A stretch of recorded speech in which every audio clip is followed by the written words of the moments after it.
Honey Badger, you did kind of jump in out of nowhere.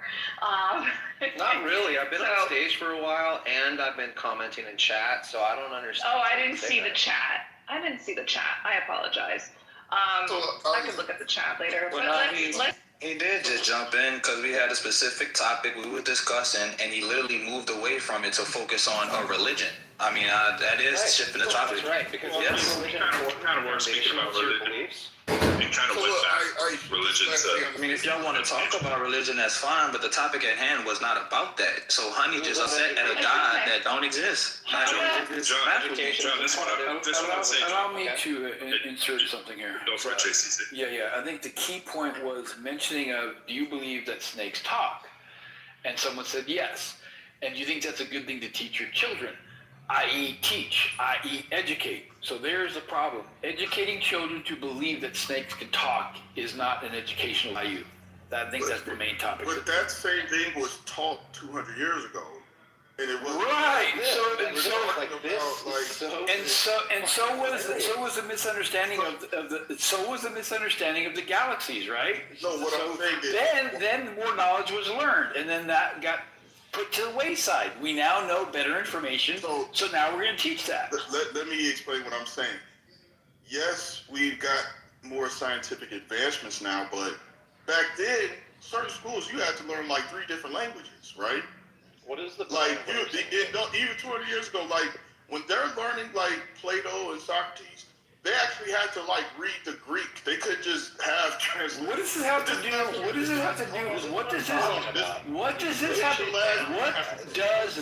have to do with snakes talking? And that's a good thing. Absolutely nothing. Thank you, Alvin. Thank you. So this is the last thing I'm gonna say. Like, I think the flat Earth stuff is kind of ridiculous, right? But when the flat Earth person starts talking, I don't get the rage, like. Right. Like, why are you so upset? Yeah, like, I don't get the anger, like, oh, because it's humanity going off a cliff, right? Like, it's not a good sign. Like, relax, bro. Like, chill. Anger, when they come up with their, like, hypotheses and all of this and the curvature, when they go on all this and that, fancy talk. Alvin, I think to be fair, Alvin, bro, like, and I'd say this to John you said too. It was the last thing you were going to say, so your time to. Yeah, I do want to get off topic, but I was just going to say, you guys are jumping into each other's defense. There's a reason he asked the question that he did to JCC's point. And Alvin, we know you. We know you're a Christian, right? We know your platform. John, I don't really know you, but the idea is Honey knows behind the scenes that you might hold some ideas that he would find to be just as ridiculous as flat Earth, right? I share that belief that I think that you hold some probably ridiculous ideas. And as a person who would say, I think that people should be tested, or I think people should have, a certain degree or whatnot to be voting, what he's pushing back on, yeah, but you hold some really what I would call stupid ideas, right? And he asked you, do you actually hold the idea? When you say, yeah, you do, you open the door to just acknowledge the fact that people are going to take that to be like weird, stupid, whatever the word is you want to call it, right? And that it is kind of for you to say, how do you parse that out? Like when you know something is anti-scientific and you hold the belief, like, what do you to speak on that? I could speak on that. Wait a second, Alvin was done. Remember? Let's move on to John. Hold on, but that's the question. It's a good question. No, I'll apologize for then. Hold on. So, hey, how about we go from Alvin to John to Honey Badger? We're good. Stop yelling at me. Just stay chill. So, Pro, I would definitely argue that theology and politics are 2 different genres of things. So if you look at somebody like Ben Carson, he believes a lot of ridiculous things, right? But he's a neurosurgeon, right? So you wouldn't say, man, you think this and that about the Bible. He also believes in talking snakes. Right. But that has nothing to do with him being a neurosurgeon. That requires a whole bunch of stuff. So it has more to do with you being in charge of housing, right, and being part of HUD, like that kind of stuff. And those beliefs. So you could make that argument. That's a fair argument. But in the conversation we're having now, whether you believe in a talking snake or flat Earth, is a separate thing from what they're teaching in school. I think it's a fair criticism that somebody knows that you have a public view that is anti-science, and just to ask you, how do you parse that up? This might be your answer. Hey, I keep it separate. If you're saying that, fine. It is separate. Move on. Not everybody did the same way. Some people lead with their religion, lead with their faith, and they when they take their oath, right, they're saying, I put God first, and that means that it's my solemn duty to spread the gospel of the Lord, type of thing, and they look for every opportunity they can do that, right? Now, you might not be that person, but a lot of people want to know where they stand when they're talking to someone in one of these rooms, and the way you answer can actually be the one who looks really triggered, right? If just because somebody's thinking that an idea is really bad that you hold, if you don't defend it, then it's okay for that person to be triggered. Instead of the anti-triggering argument that you do to almost, and more John, you were doing this, why are you so mad at God? John, the sentence doesn't make sense. Most of the people in this room don't believe in God. I'm not mad at God. Like, if God existed, great. It'd be like, okay, cool. But we can also point out that according to your stories of God, God's done some pretty awful things, right? And so that's a whole nother theology kind of thing that nobody wants to get into. We're just kind of calling a spade and saying there's some bad ideas that emanate to your side. Will you be teaching those? Would that be on your test? And that's it. Keep it moving. I think religion should be separate from the education system. I don't think it should be separate at all. Yeah, Let me know when y'all ready for me to speak. Let me know when you're ready for me to tear into this shit. You can bring that topic in, John, and then Honey can speak. Yeah, so first of all, I want to say a few things. When I say that you're mad at God, I'm being sarcastic, because if you don't believe in God, but you're mad at something that do not exist, that's the part I was trying to make. Second, So it's just my dickery. well, to me, if you're going to be upset and mad about something that don't exist, then you have something that is nothing. Fucking get real, bro. Now I'm getting interrupted. That's what I'm You're talking just about. talking at your asshole again, man. You see what I'm saying?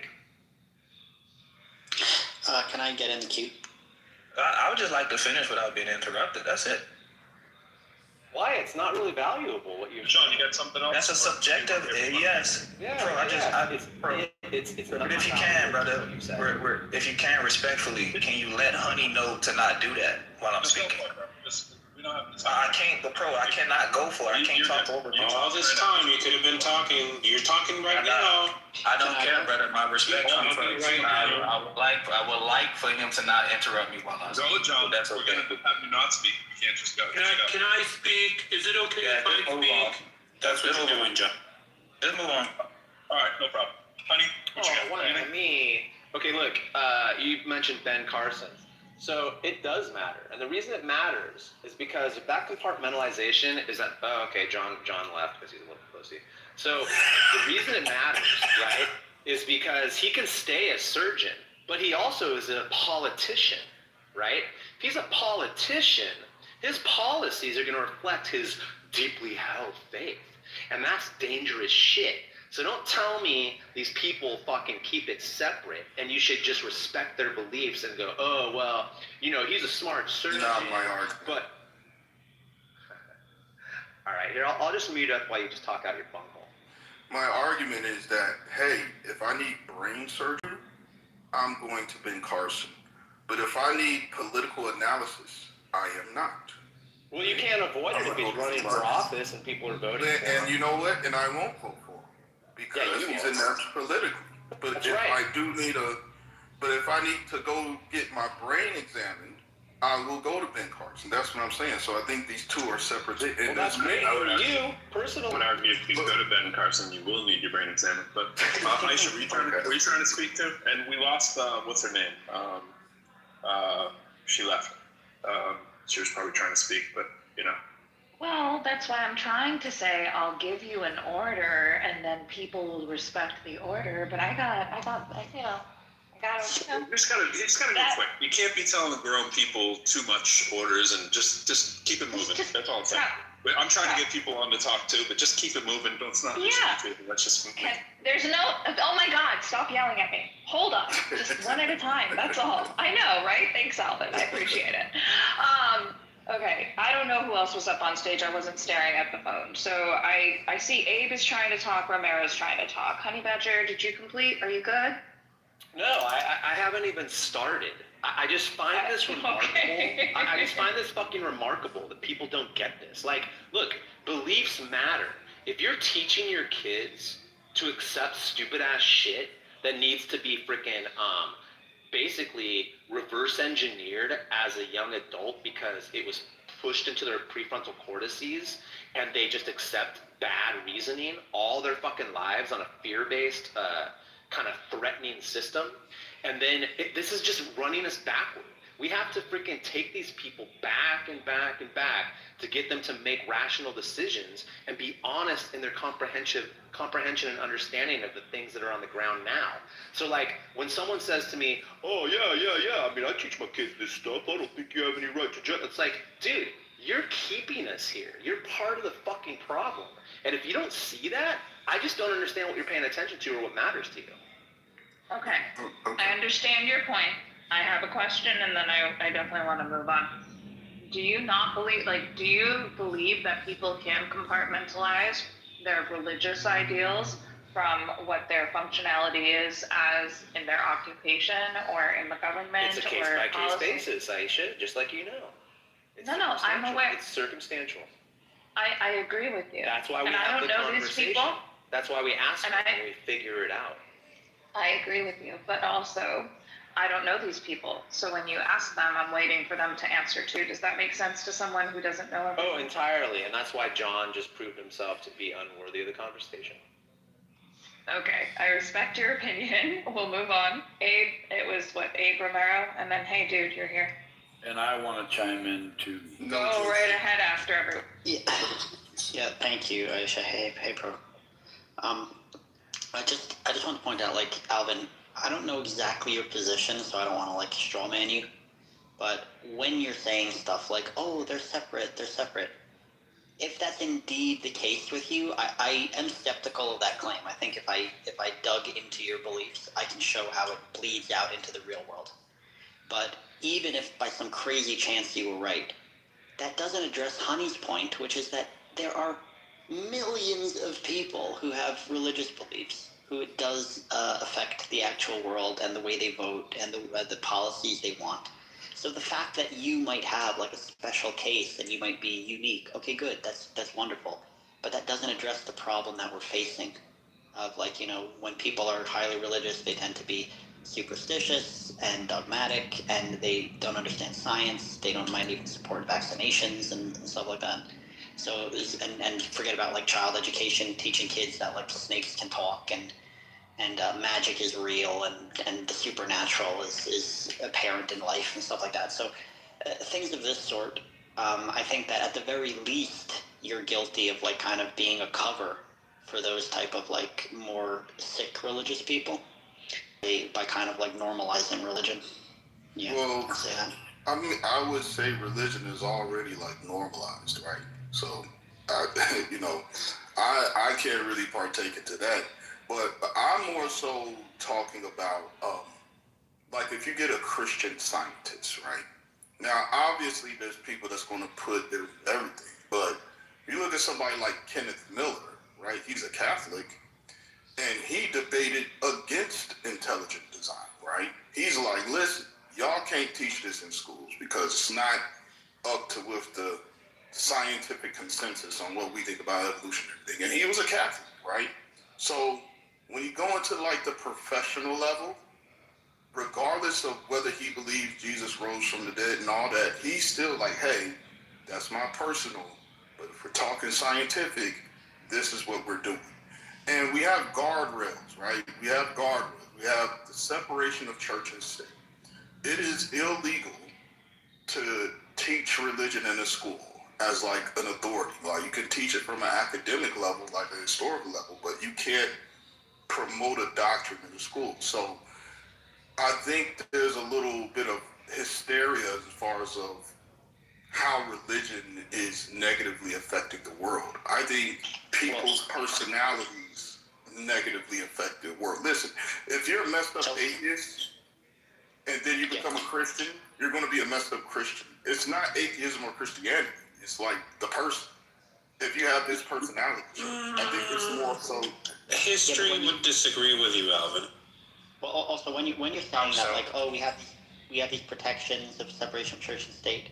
First of all, that is the case in some countries. In many countries, it's not.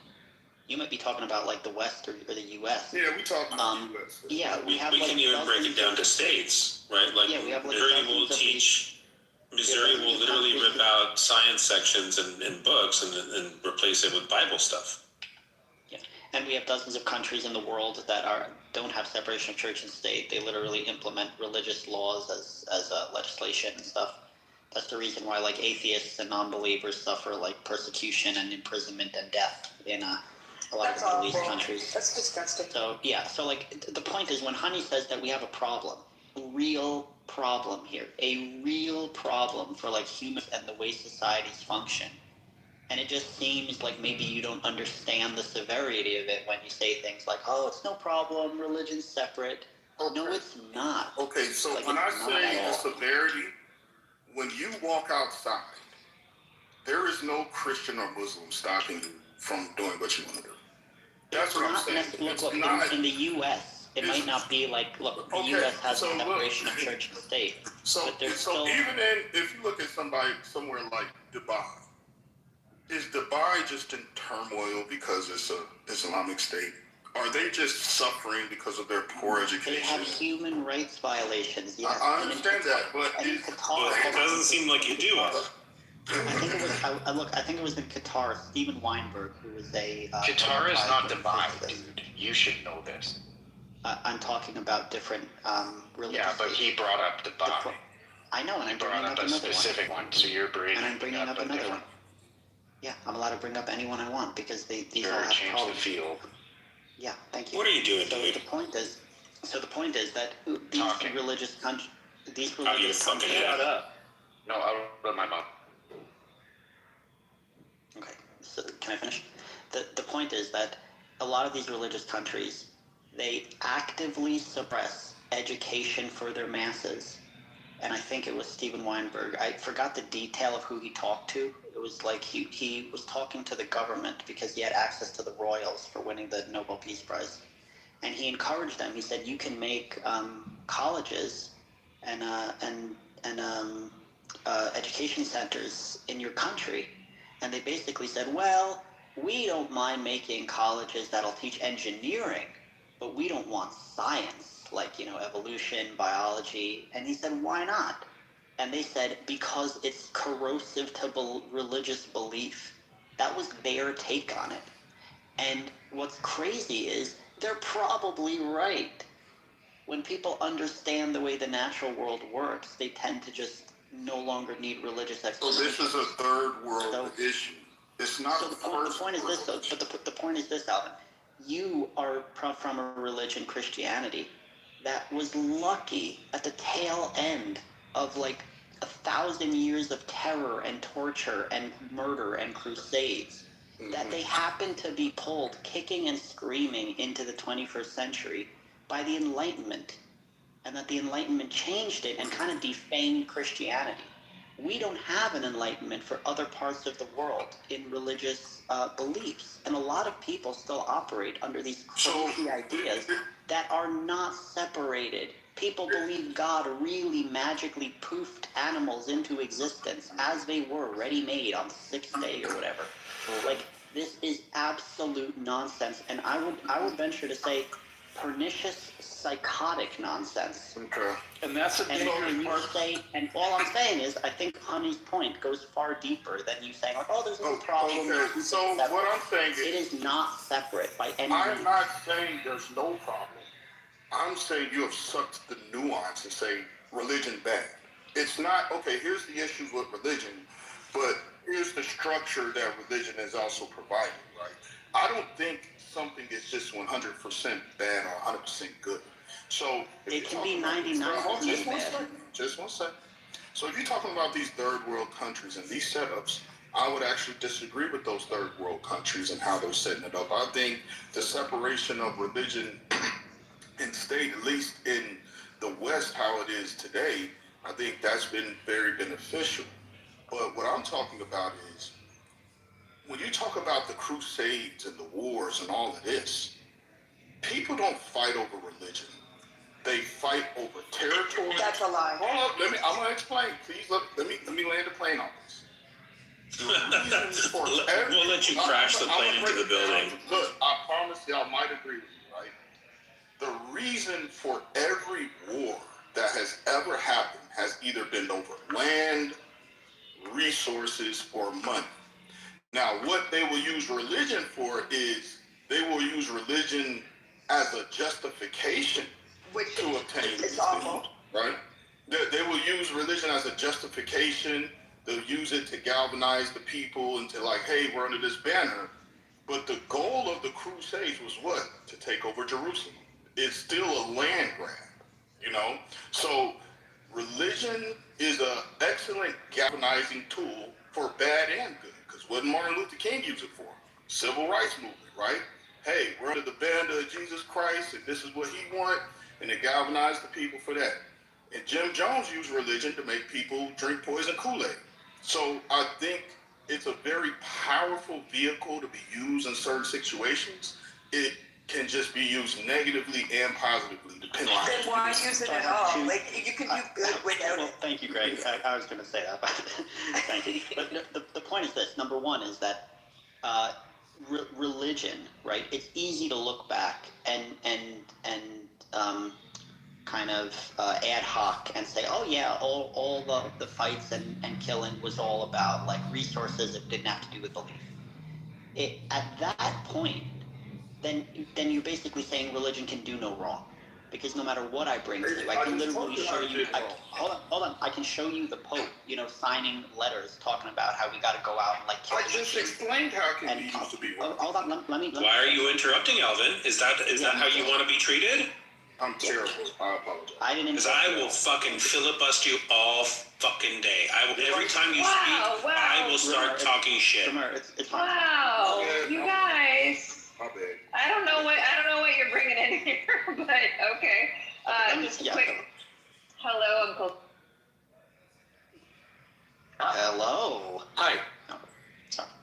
Hi. Wait, don't get you started yet. Yeah. Pro invited me up. Yeah. So the point though is that if at that point, if I say that like I can literally show you how like religion was this huge variable in people going around torturing and murdering and burning people at the stake for a good like 800 years, if not more. And you'd be like, oh no, religion didn't do that. That was just a land grab. If you're gonna say that, then like I said, then you've completely like immuned your religion in this like impenetrable bubble. That's not what I said. I told you. But it can be used as a. I know. I'm going to respond to that. I'm responding to that. What I'm saying is, if you acknowledge, if you say that it was not the cause, right? If you literally think that the Catholic Church burning women on fire to death was just to do with a land grab or getting their resources, then you completely miss the point that religion can be an extremely toxic and This is what I'm saying about. Especially if you're saying that it's just used as a tool as well. Right. If you say it's just a tool and it depends how you use it, there are two answers to this. Number one was Gray's point, which is that then it becomes useless. If you can use the same Bible to literally burn people at the stake and also create civil rights movements, then it's fucking pointless. That's number one. And number two is that if you think that, then all the people who are, quote, it's just a no true Scotsman fallacy. You're basically saying all the people who really, truly believed in religion and they supported crusades were the fake Christians. But you just happen to be part of the real Christianity. I never said that. Now you're saying things I didn't say. I don't believe there's like a true, real Christianity. Like, how about, like, goodness gracious? Okay. So who was right? Was Martin Luther King right, or was the Catholic Church right? Who was right? Hold on. Because you said a whole bunch of stuff I got to address, like one by one, okay? So number one, you can use a hammer to build a house, but I can also use a hammer to murder people, right? Are you going to tell me, well, why even use the hammer? Because it's a very effective tool. That's not analogous. So yes, it is, because you're saying, the hey, hammer. I am Let me explain. You're interrupting me. Romero will filibuster him, Romero. Okay. So look, The thing is, Fuck you, I'm dude. talking about Fucking don't ever talk to me like that again, or else I'm I just will playing, it was a just joke. talk over you for the rest of the It was fucking a- day. it- Do we understand each other, Alvin? It was a joke. It was a joke. Do we I don't consider you funny. Do we understand each other? Okay, fine. Yes or no? Do I amuse you? Am I here to entertain Thank you. Go on. Okay. Goodness gracious. All right. You know what? Y'all have it, man. The temperature's a little hot in here. But hey, I think that the thing is, I think you're kind of sucking the nuance. My position isn't that religion can't be destructive or has been destructive, right? Salem witch trials, terrible, right? My thing is, I don't think it's like it's either all of this or all of that. Now, if you look at the structure of how it cleaned up Europe, so if Christianity never came upon the West, we would still have things like European tribes, right?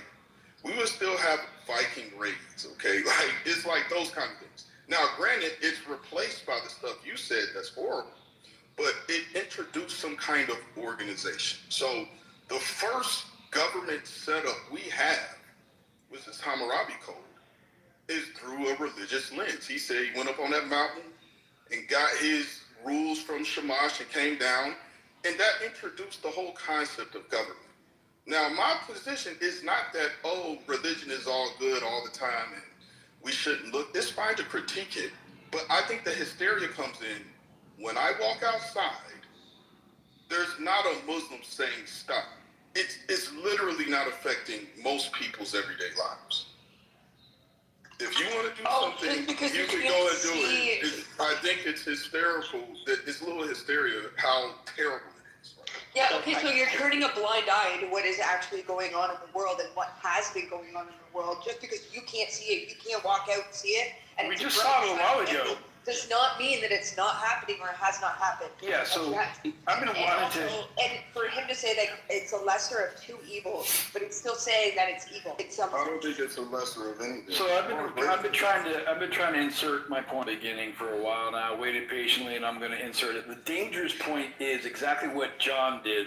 The person who was so devout to speak his mind, but yet couldn't keep a tough skin, and he had to fucking leave the room. Right? The point of the dangerous part is someone like John thinks it's okay to use religion as an education and teach it in schools, like the talking snakes, like the creationist story. Those are the dangerous aspects that some people think is a good thing to put into schools, to fuck up the minds of the young, to cause a diversity and a separation in our country that is fucked up. That's the problem, Alvin. That's the fucking problem. And that indoctrination teaches people not to think for themselves, but to collectively adopt an indoctrination that has been egregious for many, many years. Now, my son, like I brought this up to Abe before, but my son is an atheist and he goes to an all-Catholic school. And he's got a group of kids like around him that are his friends that they've created, the green schmod, and But the education is great, minus the religion. He was brought up to think for himself in a slew of these fucking sheeple. And he understands how religion, it can be so disgustingly, used, and people use it to justify bad behaviors and wars and all of that. So why would we follow that? For one thing, we've always taught him to think for himself. If he wanted to believe in God, we wouldn't pressure him to think otherwise. We would give him all that means to do so, and we have done that. But he thinks accordingly, and he has common sense enough to think for himself. But what is sick is that kids are sponges, and he would indoctrinate them into a society that perpetuates this idea that religion is good and religion is great, and and sense of community and all this stuff. It's like, no, it's not good. It's not good. It's not good to farm people into the same sort of ideals that perpetuate and cause war and division among people. It is not okay to think that way. Alvin, you said, I don't think it's all one thing or all the other thing. I don't think that's true. I think that's completely ignoring the actual problem here. it is all manipulative. It is all doctrine-based. It is all virtualizing faith over critical thinking, right? It is all of that, and all of that is bad. Yep. Well, and like I was saying earlier, right? There are states in the in this country, in the USA, right, where textbooks will omit the theory of evolution. Big school board is Christian, right, where they want to insert the creation story or other mythologies instead of teaching. Yep. That's harmful. That's an act of terrorism. Danger. Right, and the same way with politics, like the push to get rid of Roe v. Wade was not a medical or a scientific reason. It was a religious reason, because a certain population of Christians think that abortion is wrong. When we confront them with this issue, we just say, well, don't have an abortion. Right? But their faith tells them that they need to impose their beliefs on everybody else. That's a problem. And the fact that you don't see it as a problem shows me the privileged position that you're in, that it just doesn't affect you, so you don't care. Right? But this is corrosive to our society. That's what I said. I don't care. Yeah, because you said it yourself that you go out in the world and you're not bombarded with some, Sharia law or anything like that. It's not something like, but just because you aren't being targeted first and foremost, like you're not being targeted where it's affecting your life, doesn't mean it's not affecting the lives of others. So what I said is, I think the hysteria is overblown. Not that it doesn't happen, right? I'm saying that the majority of people that complain about religion, it's not really doing anything in their day-to-day routine.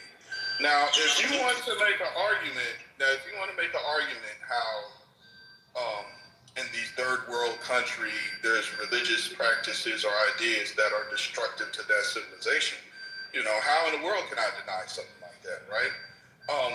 But I think culture is also an aspect of this, right? So if you go to some of these parts of the world and, okay, you're no longer religious, that culture is still there. They're still going to be doing some of the same stuff they're going to do. It's just religion is one of the vehicles. But if you take that vehicle away, I don't think that's the smoking gun that's just going to make the world a paradise if you remove this element. I literally just mere seconds ago, I pointed it out how it's actually a problem in this country. Right? And you say, oh, well, it's a third world problem. No, it's a problem here. Right? There are states where religion is the primary form, like Utah. Utah is a predominantly religious state that goes against the basic ethos of the United States of America, the separation of church and state. That's not a third world problem. That's a problem that exists in the here and now. And there are consequences to that. Right, Yeah, Romero, if I may, also, I'm kind of tired of this, oh, it's not a big problem. Like, how many people, or anecdotal stories, and then, having real-world effects of, people who came from cults or high-control groups, people who were born in the Mormon church who escaped, people who were born in the Christian churches, people who were born in Islam who escaped. What the fuck is this that you're saying that... Oh, Abe, it's just a brown person problem. Don't worry about it. This is a huge problem. And if religion is not the sole cause of it, it is a fucking huge variable. A huge variable that, like you said, galvanizes the masses, that keeps people stupid and superstitious. And that you're kind of, I don't know what it is. I don't know if it's because We do know what it is. Yeah. That you're religious yourself. Yeah, he's religious. Big deal. Yeah. It has to be. You want to be religious in a sense of believe that a God exists. That proposition should be separated from everything. But it should especially be separated from the idea of organized religion. Organized religion is a cult, bro. Let's just get down to it, right? Let's just be brutally honest. Organized religion is a cult. If you're part of an organized religion, you're part of a cult in some way. They're not all as bad as each other. Some are less, some are more, but they are still kind of cultish. So the question is, why are we trying to downplay that cults are harmful? Cults are harmful. Cults can be harmful. Cults are Alvin. Cults are harmful. End of story. They are. So I'll give you an example. I'm in Chicago. They got Nation of Islam here, right? That is a cult. But I've seen what they do in the community. I've seen them get brothers that's been in and out of prison and clean them up, and now they got families. Like, I can see this happening in religion, even in a cult. So this is what I'm saying. So every time you talk about a horrible thing done in the name of religion, I can also give you anecdotes of positive things. That's what I'm saying. This all or nothing situation. That's what cults do. That's the way they attract people. That's my point. I'm saying that I am taking the negative and the positive of it. Y'all are just taking the negative. Like even No, not at all. Just 1 second. It just so happens that the negative outweighs the positive. So even you brought up Salt Lake City. You brought up Utah, right? Is Salt Lake City just in disarray right now? Is that city doing horrible? Something doesn't have to be end of the world houses on fire to fall into how is Salt Lake City is their economy messed up? There are deeper problems. Look, there are deeper problems. There's the separation of church and state doesn't exist there. Personal freedoms and liberties exist there less because the government controls a lot of things that people are allowed to do. So maybe you don't see it as a problem. Maybe you think maybe you don't believe in personal rights and freedoms and liberty, but that's a you problem. I mean, look, listen, I'm not a Mormon, right? But Alvin, in your view, you're basically saying if it's not dystopian and like there's dumpster fires all over the city, you're like, oh, there's no problem. What about like all the problems like we just described? Children not being educated scientifically, LGBTQ or minority people being forced to hide their sexuality and feeling guilty and depressed and suicidal. What about the fact that like women are treated as second-class citizens and they shouldn't talk before their husbands or vote or like have any type of input into household decisions? Or worse that they can't hold on, or worse that there's like spousal abuse that they don't talk about because they're afraid of being ostracized in their community. Just look at the statistics of the Bible Belt. Look at the statistics of the Bible Belt. And you're just like, oh, the city's not on fire, so what are you guys upset at? Okay, so when you bring up Salt Lake City, Utah, we're going to stay there. You brought it up. No, I brought it up. I brought it up. Sorry. Because we're going to use this kind of like a... Yeah, because Utah is a very religious area. Very religious. And I don't know if you've been there, but it's a pretty clean city, right? They present well, they all dress in their nice little white shirts, they all have their crest pants. The Nazi occupation of France wasn't so bad. I mean, the garbage was picked up, everything was clean, the wrong people weren't roaming the streets. I mean, come on, guys. Come on, so are we comparing the Mormons to Nazis now? Well, Alvin, the point is cults are cohesive, often secretive groups characterized by extreme devotion to a charismatic leader. Well, then that means Mormonism isn't a cult because it's not secretive at all. Oh, it's not? Are you fucking kidding me? Okay, so this is how I know that you are a dishonest person, Alvin. This is exactly why I can't fucking deal with you sometimes because you're just being completely dishonest. And I wanted to point out the charismatic part, right? So Alvin's looking at like, oh, the city's so fucking clean, it's awesome, blah, blah, blah. But the inherent underlying meaning to it is the cult, bro. That's the problem.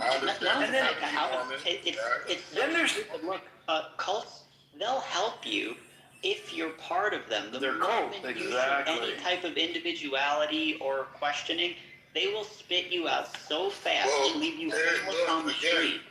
Cult members experience a lot of significant mental trauma, bro. Look, I'll give you an example of Nation of Islam. When they cleaning up them streets of them neighborhoods, they don't know those people in them houses.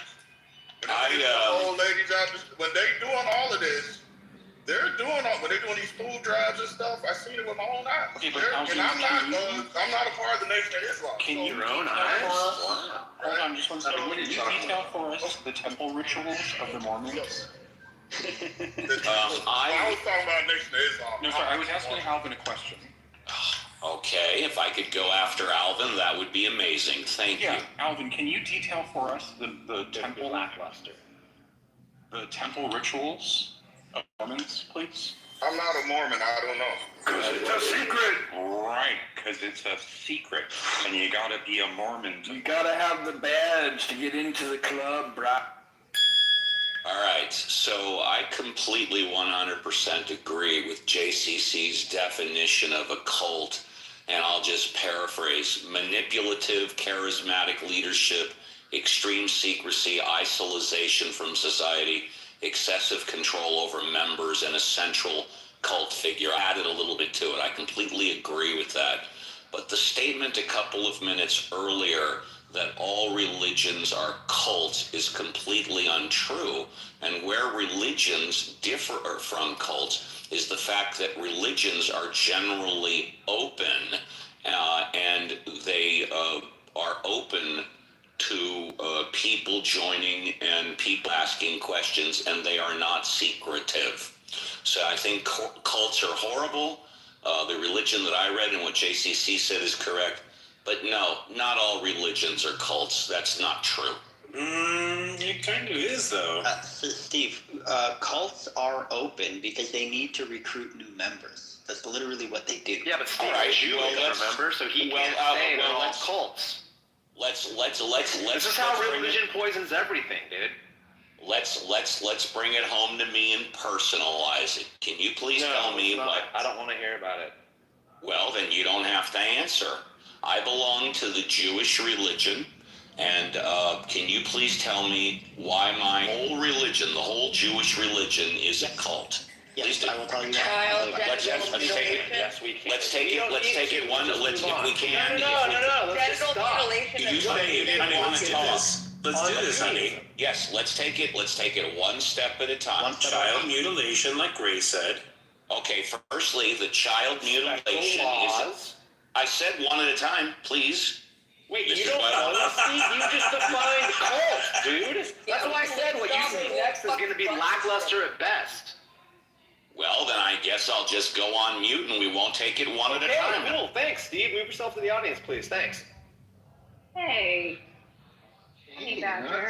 Well, let him address what I said first about the child. I know Benjamin wants to unleash on him. Hold on. He's salivating. Benjamin's salivating.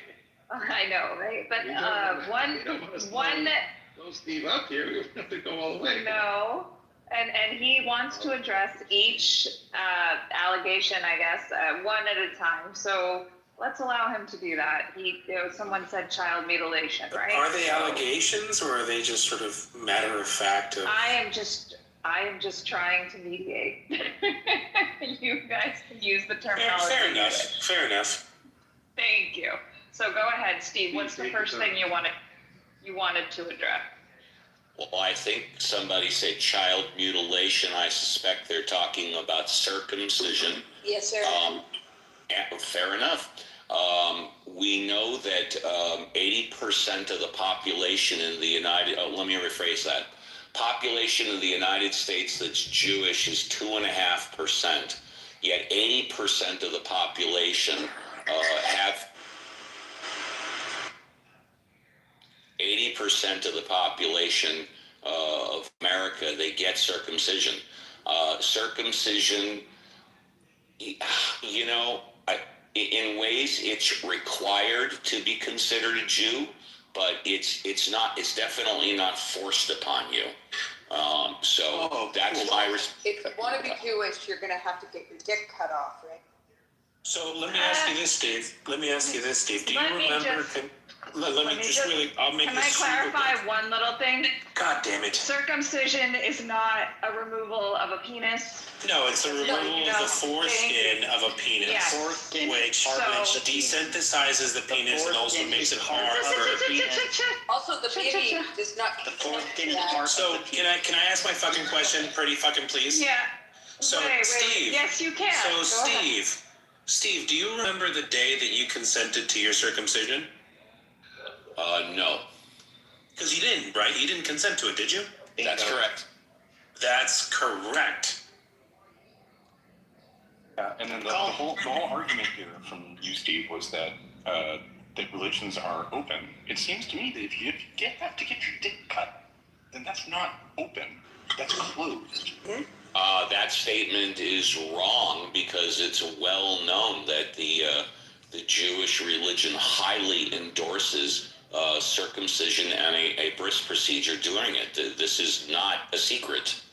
Otherwise, all of you wouldn't know it. It wasn't about the secret, though. It was about the requirement to be a part of the club. I just want to add another thing here. Okay, I'm confused because I'm not aware. We know you're confused. Yeah, you're always confused, Steve, when the point doesn't match up with what you believe. Look, the point is this. It is harmful to force circumcision, a completely unnecessary medical procedure, on children merely because they were born in a cult.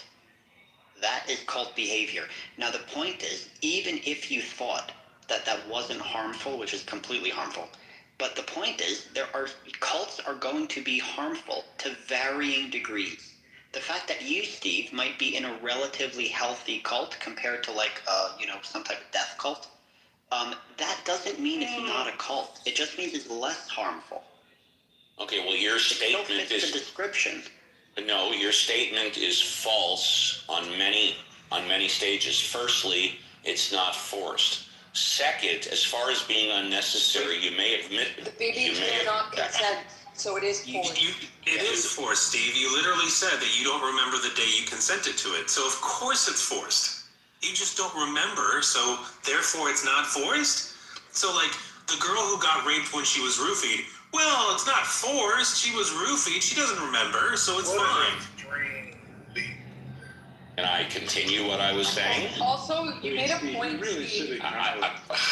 You also made a point that about 80% of males in the United States are circumcised, and that's just how much that the whole idea of circumcision, like from that cult, has progressed onto the people, and that's like disgusting. It's disgusting that is even allowed beyond that religion. Like, it's disgusting in the first place, but the fact that it's transgressed beyond that, where people are just getting it because of cosmetic reasons to slice their baby's penis tip off, I'm sorry, but you're still not making a claim at all for yourself. I'm gonna tell you this: the complete elimination of dick cheese makes it all. You're gonna tell us this, dick cheese? It makes it all worse. Tell you dick cheese. You can't wash your dick. You don't have a parent that tells you how to wash your dick. The word you don't even have to think about it. Dick cheese is completely gone when you remove that. Alvin, Google the health benefits of having foreskin. Go back to Y'all too serious in this room. Alvin, that's a horrible response to the circumcision. Why are you such a fucking idiot? The tip of your penis and all that skin is attached to membranes and sensitive Can we lighten it up a little bit? Can we lighten it up a little bit? It's so heavy. Why are you trying to make circumcision okay? It's okay for the parents that want to do it. No, it's not. Why? And if you don't want to do it, then okay. Okay, wait a minute. We've gotten this a few notes here. I put a link in the chat from the Johns Hopkins Medical, and they're saying that it has declined in the year 2022. It's down below 50%, 49%.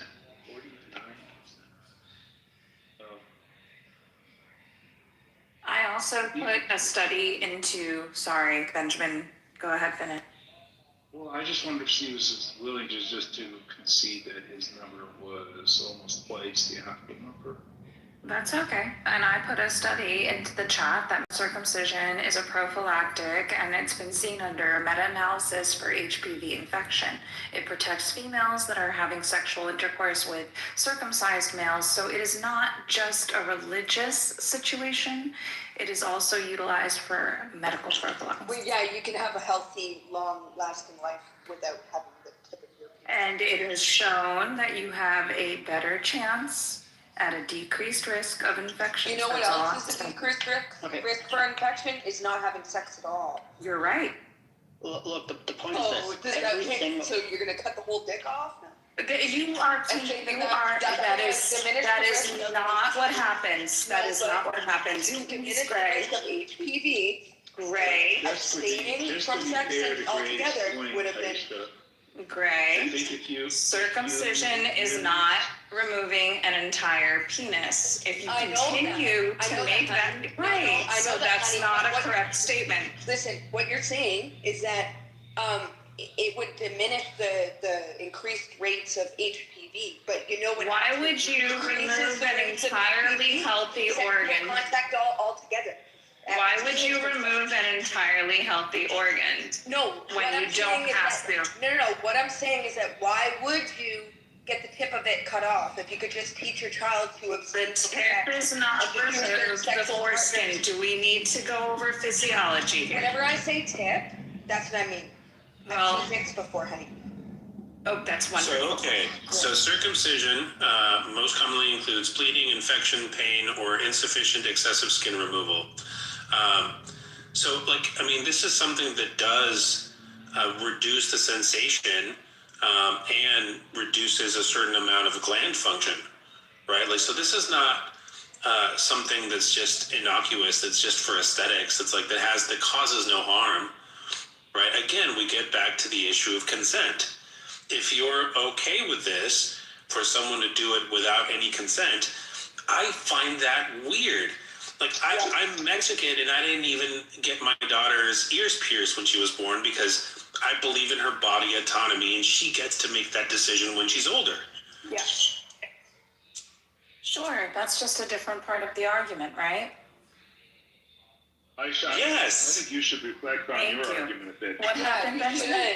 Whenever I said, Well, I think you should reflect on your argument a bit because I'm not making an argument. I'm just posting the reality. that it's beneficial for well, some somebody to people have here might think you're making an argument, and I think Beneficial to those who have it. That's all. I think That's the a argument statement. people might be hearing here, is that if there were some surgeon, I have not say- made any claim as to whether or not I agree with or disagree with having to do this at infancy or on in life. so you just No. But you get to have clarity. Go ahead, move on.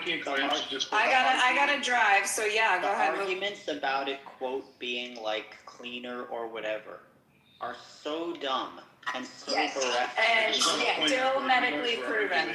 And still medically proven. If I've been to a doctor that would lost make the that fish up. off the hook. Hold on, Did you why am see I that getting- happen?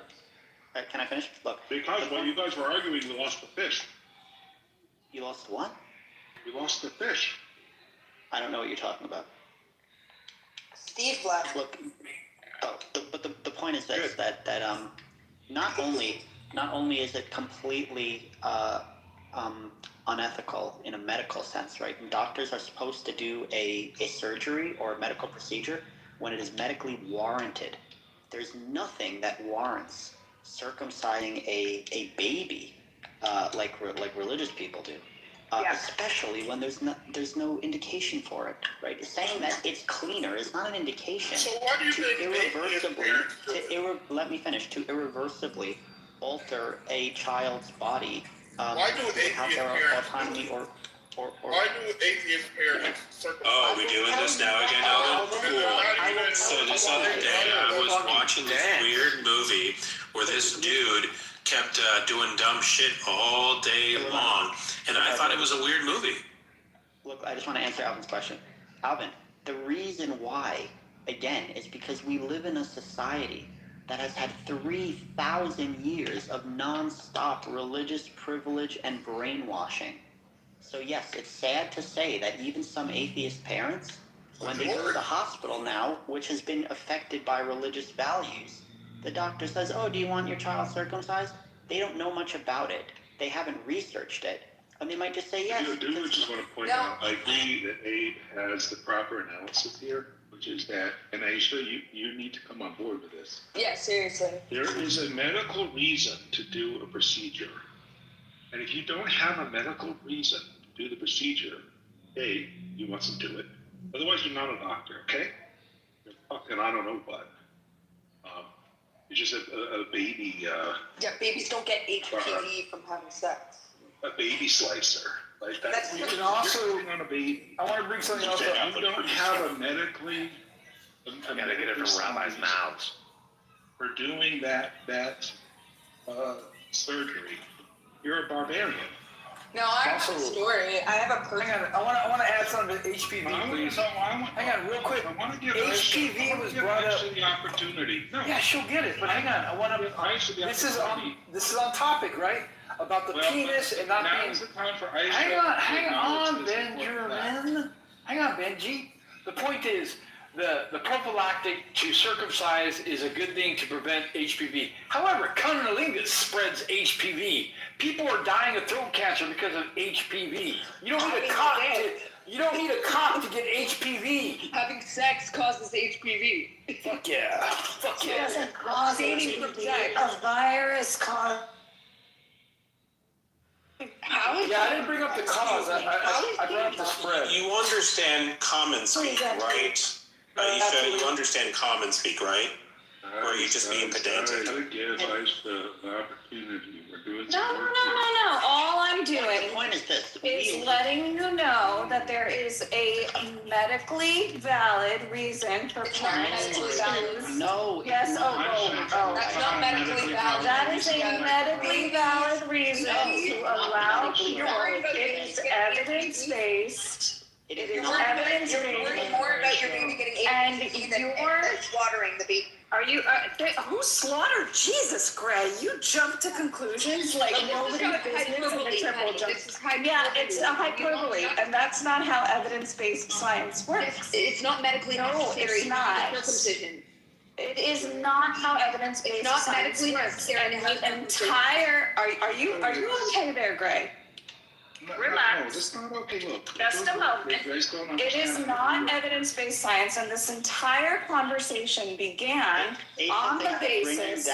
Bringing down a little thing that says Hold on, Abe. less bacterial rates or whatever. Like I was asked to comment, and I'm continually interrupted. Give me a moment. I'm working on that, Aisha. Thanks, Benjamin. Here's the thing. The audience for a bit. It's doing work here. No, it seems like wait, what happened, huh? Sorry, I didn't hear you. I'm making room for you. Go ahead. Thank you. All I am saying is that there are medical reasons that parents can use to make a decision. Whether or not you agree with that decision or think that it causes some kind of aspect of consent is a completely different argument. Yes, HPV can be passed along to babies. Go ahead and look that up. It can also be prevented by 3 doses of the Gardasil vaccine, which you can still get as an adult. Digging a hole here. That's all right. I don't mind. It's medically accurate, and that's all I care about. Calling circumcision a complete removal of the penis is also medically inaccurate. So if you're going to have a conversation and you're going to make allegations or accusations or contribute to religion being a cult, which is fine, have your conversation. At least have it be accurate. Aisha, do you really think she meant to cut the dick off, or do you think she was being funny? No, but I think that people in their passion contribute to the misinformation and miseducation of others. Now, I don't know about this whole, somebody mentioned something about rabbis, mouths, something or other. I don't know about that. I have no idea what that has to do with anything. Aisha, that's not the work. The work right now is... But I'm about to start driving. Okay, then keep your driving. threshold for what qualifies as a medically necessary surgical procedure on... I didn't say... Where did I say it was medically necessary? What you're doing is not a dangerous thing. I said that there is a medical reason that there can be used in order for people to do it, and that's part of the conversation you were having. The entire conversation. You think that they're, like, let's say a child is born, and you think it's indicated that they should have cosmetic surgery right away if you think their lips are too puffy, you just, boom, give that child a lip job? Like, what's the threshold in your opinion?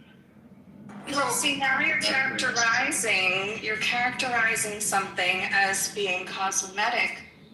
Excuse me. I'm going to focus on driving, you guys. Please do. It's more dangerous than not getting a circumcision.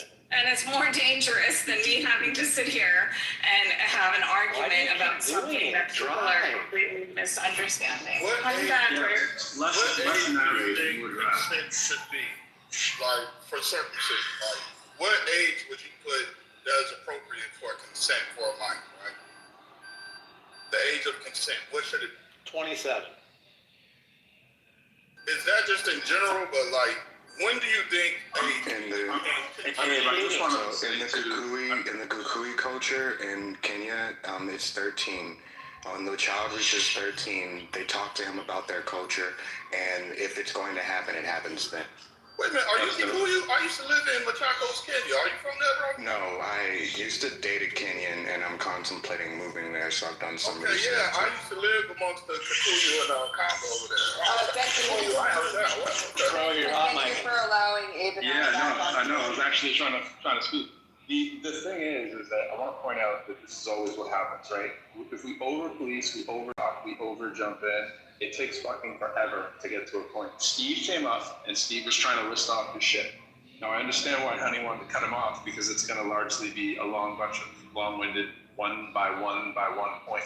But I do want to point out that we only got to this first point, right? We don't need to have meta-analysis on fucking foreskin removal, right? Like stop, right? Like we don't need to go down the rabbit hole of every single thing. I do think that Aisha's claim that it's medically necessary support the claim that I made that she's making absolute claims that the circumcision is good for some reason, and it's not. It's not medically necessary. It's also like if we grew up in a society where there was no, just imagine for a moment, thought experiment, there was no Abrahamic religions, right? There was no circumcision. Doctors wouldn't even be fucking thinking about doing some type of analysis of, oh, there was a little bit of infection here and up there. Nobody would think to do a circumcision. This is an ancient barbaric practice from like proto-Semitic tribes in the Middle East. It is insanity. The fact that we're having this conversation is insanity. And then now they're considering it cosmetic. So now that they can consider it cosmetic, it's no different than somebody getting lip injections, you know? Compared to real genital mutilation that goes on in other countries, especially to women, like this is actually a skip of the park.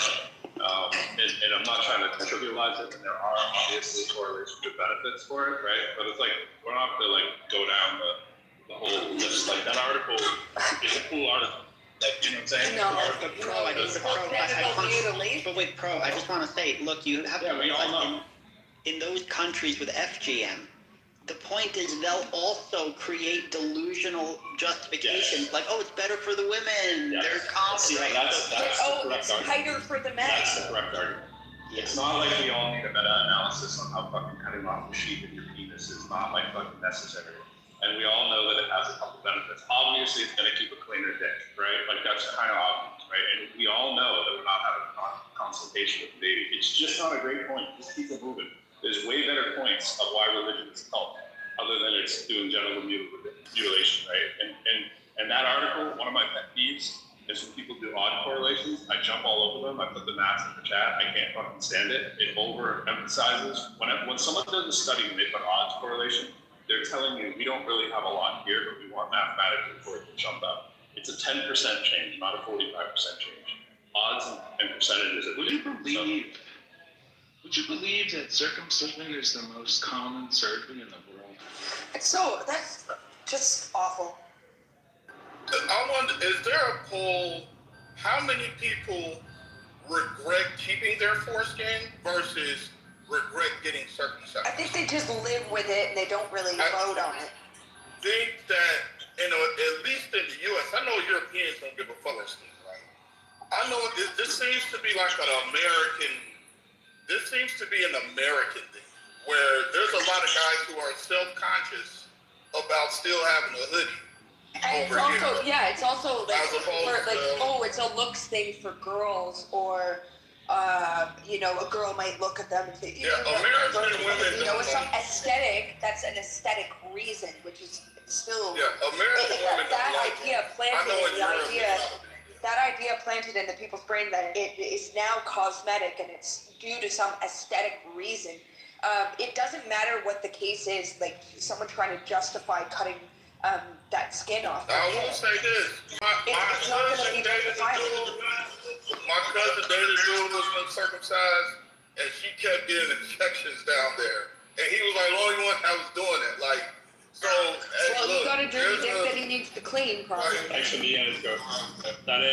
So I have a story. My ex-husband had a botched circumcision, and we had a child.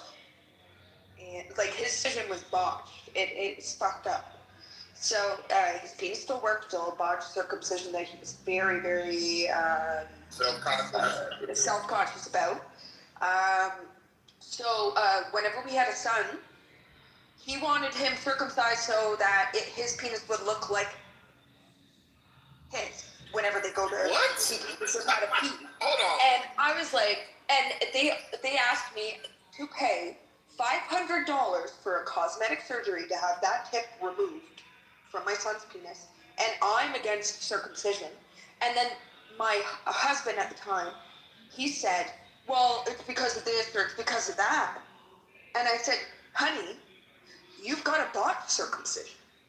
What in the hell would make me want to cut off, first of all, put my child through that pain and hold them while they're screaming while it happens? I don't think so. Just because of some cosmetic value. On top of that, and then you want to justify it by saying, well, I want to be able to teach him how to use the bathroom. I taught my son how to use the bathroom. You were going to surgery, you were going to have you hold him. But like, You thought you were going to be in the operating room holding him down?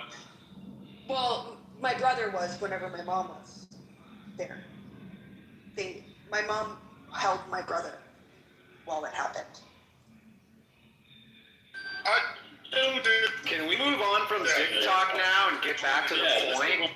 Anyways, we all agree circumcision is genital mutilation that is not warranted, and there's no medical necessary means for it. I mean, there can be a situation in which that it's medically necessary. I guess like a hobo who never washes right and it turns into like elephantitis of the infection or something like that. Sure, maybe, but at least they have the right to consent to the operation. Moving on. So, child marriages, that's something that religion promotes as well. Go. Non-religious people, you have child marriages, like the Paraham people, they're not religious, they have child marriages, right? So, Gray, what is the age of consent when it comes to like medical stuff? Do you think it should be? If my son was 18 and he said, Mom, I'd really like to go and get a circumcision, I would warn him against it, obviously. But I said it's his body. He has the right to do what he wants. Okay, that's so. After 18. So 18 is the age. I agree. So you think 18 is old enough for a child to consent, right? Yeah, because they're no longer a child. So would you agree? It's like a tattoo, like ear piercing. You know, like. And that's fair. Yeah, I actually agree with that. So giving puberty blockers to somebody under the age of 18. I don't believe in that. But also, okay, great. Okay, cool. All right, gotcha. Consistent. All right. Because they're not sexually adapted yet. Fair and enough. I think that a lot of the culture now is just, and in the same respect as circumcision, is being comfortable with your body is not being taught. That's fair. Being comfortable with who you are, whether you're interested in pink nail polish or trucks or trains, doesn't matter what's going on in your pants. I think that a lot of people are confusing what people like and what traits people have with sexuality in terms of like having them change. I'm sorry, but in my day, if you were a butch lesbian, you're a butch lesbian. You don't have to change because you don't have to change. They were comfortable with themselves to be that way. And you don't have to change your sexual identity. I mean, I don't mean that to be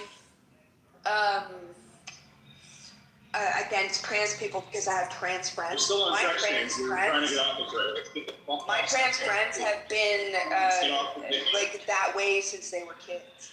Hey, T, really quick. Are you there, T? Fuck, he's...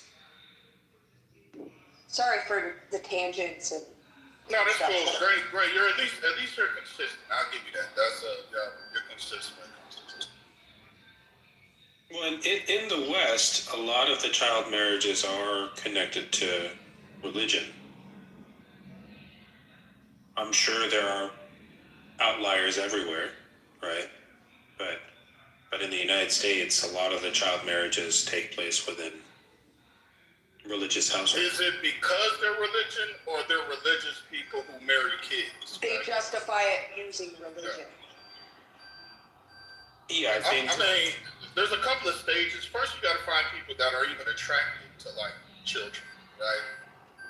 Well, I mean, I'm not saying so you're right that there are some places like in Utah and parts of Colorado, it is not common, but it does happen that you have adult men who are grooming young women to marry them at a young age.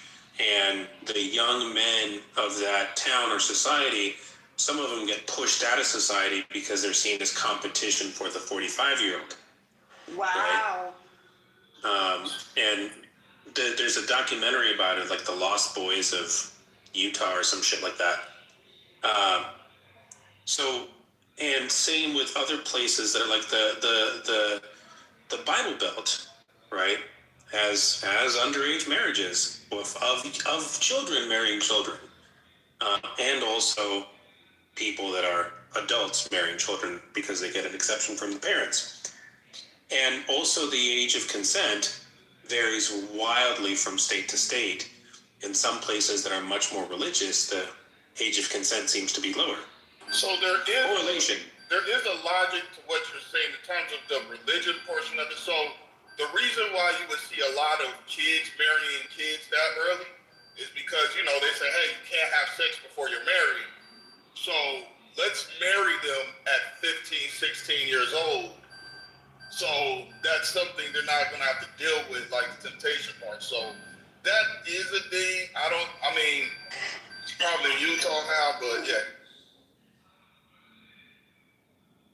But yeah, that's one of the reasons why they married young. But I think, depending on how far back you want to go throughout history, I'm saying a child is like, I know that an adult is like 18, but to me, I think I still call a 16-year-old a child, right? You'd be right. So, I would argue, depending on how far back you go, it would be more rare for a 20-year-old woman to get married than a 15 or 16-year-old, right? It's disgusting. Depending on how far back you go. Last 10 years. They didn't have the knowledge. They just didn't have the knowledge. They're also using means of religion to justify pedophilia or child marriages. I think it's, yeah. But an adult, considered an adult, I would be safe with 18. I think that's colloquially, but that's across the board. I think that people mostly agree with 18. And a 16-year-old is a child. I have a 16-year-old. So I have a theory, but I also have a question. I want to hear what y'all think about this. Why do you think the perspective of like a 15-year-old boy having sex with like the 27-year-old teacher, that's not given the same energy as like a 15-year-old girl having sex with like a 27-year-old man? It's still bad. It's bad. From a legal perspective, it It's is. still bad. Yeah, The only it's thing bad. is it's not as prevalent. It's not as prevalent as the male being the older one, right? I think, yeah. The adults. But also from a legal perspective, it is dealt with equally. It is dealt with equally, And but Alvin, it's not as the prevalent. adult female's taking advantage of the younger male, so it's bad. End of story. No, I think it's bad. But if you go to the comment sections of these cases, you will see, goddamn, where were these teachers at when I was in high school? Well, yeah, Like, that's a colloquial male. That's a monkey trying to football response, dude. That's what that is. But I'm talking about, it's culturally different. Like, even when I was in high school, right? The guys, there was this cheerleading coach. Several of my guys were tagging it. And he was like 15, 16. And it wasn't like, oh, man, you're being abused. They were bragging about it, right? Right, And the girl, and here's the thing, and on the flip side, there was a girl on my track team who had sex with one of the coaches, and it destroyed her whole life. Like the response to that culture, just because that culture is accepted by the boys having these fantasies and stuff like that, does not make it okay. I don't think it's okay. No, let's be clear. I don't think it's okay at all. I'm trying to understand why. Like, one of my reasons I think why it might be viewed differently is I think visually, like, the 15, 16-year-old boy is usually going to be bigger than that 27-year-old woman, right? So I think from a visual standpoint, it's kind of harder to, like, he's the victim as opposed to, like, this big 27-year-old man and this tiny 15-year-old, you know what I'm saying? Yeah. I think that's let's be more. Let's use real cases, right? So like there are plenty of cases where the woman slept with a 12-year-old boy, right? And you're right that in the comment sections, because the internet is toxic as fuck, right? You're going to have a very toxic response.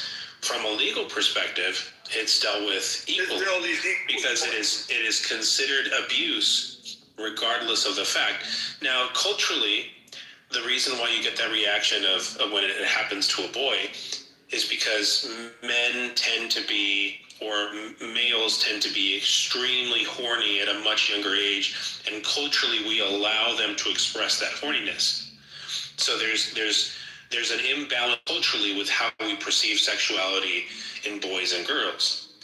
But the reality is that both are equally at risk and easily manipulatable, regardless of their gender, and that, you know, a 16-year-old boy has no business sleeping with a 35-year-old woman or impregnating her and having children with her, right? So, like, but that happened and happens.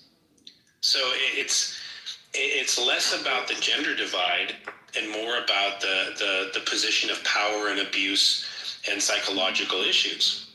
Yes, we get to speak culturally all day about how, you know, this is representative of like of a girl growing up versus a boy, but you look at it with common sense, it's still bad, equally as bad. But what's shameful is that boys are brought up that way, and where girls are brought up to be shamed. Yeah, and I saw a one-to-one example in my school. The one cheerleading coach, it wasn't just one guy tagging. Okay, y'all stop. And then the same girl. Sometimes you're driving down the road, you know, and you look over in the ditch. You see that there's a car on the ditch on the side of the road. On fire. A car that's trying to One pull time, that car you're out. looking at the scenery, and now you're off the road. And then that car with the obese man burning in the car and his fat, you know, causing more accelerant. Yeah, I'm lost. Yeah. I was shamed in high school. So I was raped. great. I know you'll talk about anything. This is not important. But I AT, you there? I want to get Benjamin, back I wanted to bring up how I was shamed I in know high you school. want to be. The problem is y'all stuck in a ditch, so I gotta kind of like get us out of this ditch. Can I just get this out though? No. The whole point of this is to like get us out of the ditch. I want to go back to Alvin's point. So Alvin's really smart, and Alvin made a really brilliant point that, you know, religions heat and cool with the same breath. That sometimes they help, and sometimes they hurt. And I want to explore this notion that Alvin thinks that sometimes religions do some pretty good stuff. It just seems to me, Alvin, that when religions are doing their good stuff, it's because people are ignoring the religion. They're sometimes doing something they call interpreting it. And then when they do the bad stuff, it feels like they're actually bringing the text right off the page. You know? Like really staying true to the text. Why is it that I get that feeling that the closer people hew to the religion, the more god-awful their behavior is? Well, I'm pretty sure when like doing humanitarian stuff, they will show you verses where it says do that. Where it says, hey, if there's a poor person among you, you gotta feed them and don't complain about feeding them. That's in Deuteronomy. And if you're antagonistic towards religion, I can imagine you would probably bring up, some chapters and numbers. So I think they're both pulling stuff from the text. It's just one is more complementary to today's culture and society, and others are not, And just to be clear, the Bible does not fit with modern Western European standards of morality. It doesn't, right? And I know some Christians try to make it fit, but it doesn't, It's not designed to, right? Modern Western European ethics is Alvin, a what's different that thing. beeping? Oh, I gotta fix my car. It thinks the door's open. I'm joking. Is that annoying y'all? My bad. Yeah, it's a little But yeah. distracting. I'm not like. Okay, my bad.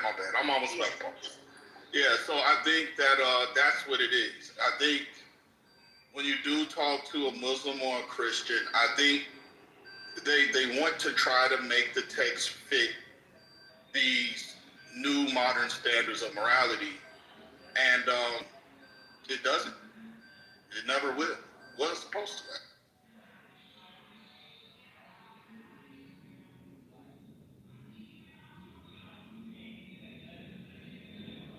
So that he addressed that problem.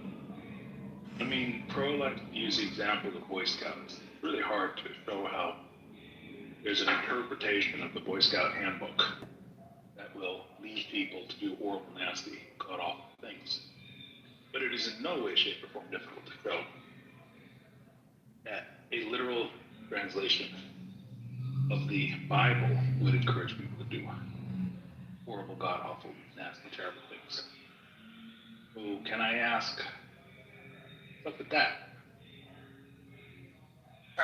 Say that. Why is it that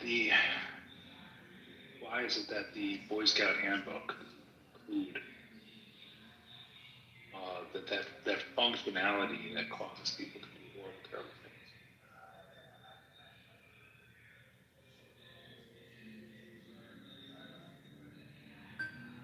I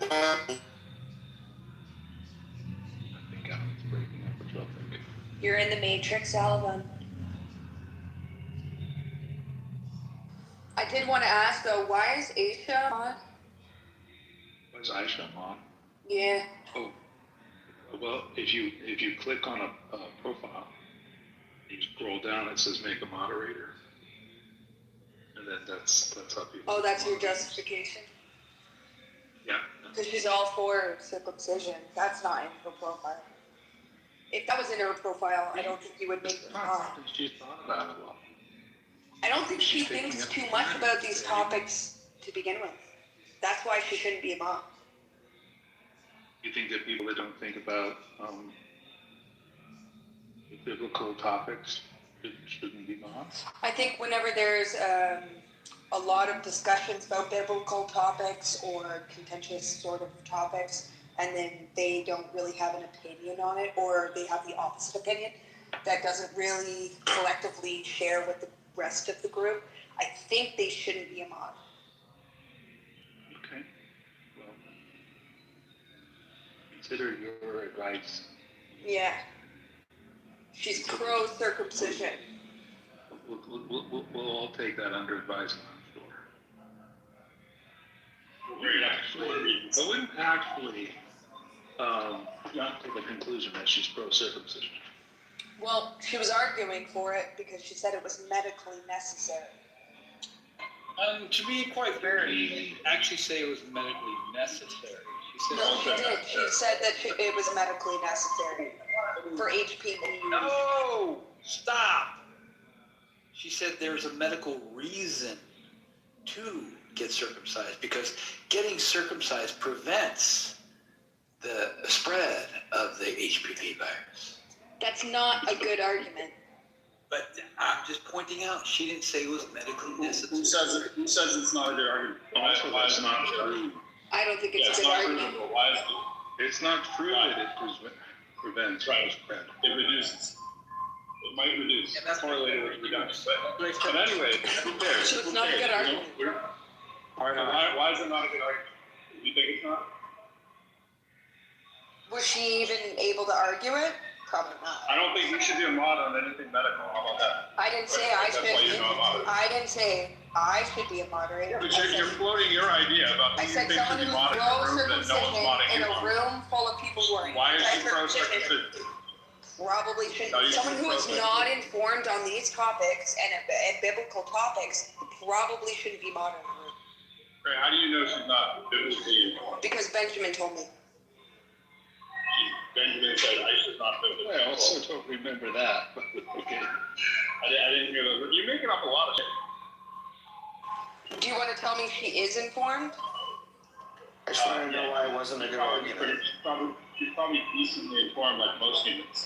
She doesn't know the Bible. She doesn't have to be bowing down at the altar of the fake Bible, does she? To be able to have a little bit of an opinion on it? Do you think that she's informed in saying that circumcision is good because it's medically necessary due to HPV? Yeah. If she said, I know my mic's on. If she said that, first of all, anything informed about medical, yes, infinitely more informed than you are. Infinitely more informed than anyone on the stage. And if it comes to biblical, who gives a fuck if she's informed or not? For an atheist fucking room. Atheist, get it right there. I think she needs to get it right. The first people called atheists were Christians, by the way. I think she needs to study more. I think Alvin might actually be right about that. What did he say? Yeah, the first people called atheists were Christians. Okay, cool. Probably Christians that had that agreed with everybody else on everything except for like Well, they said it because God actually has a left earlobe or doesn't have a left earlobe. Well, they said it because You got bad connection, Alvin. Don't tell them. Might fix it.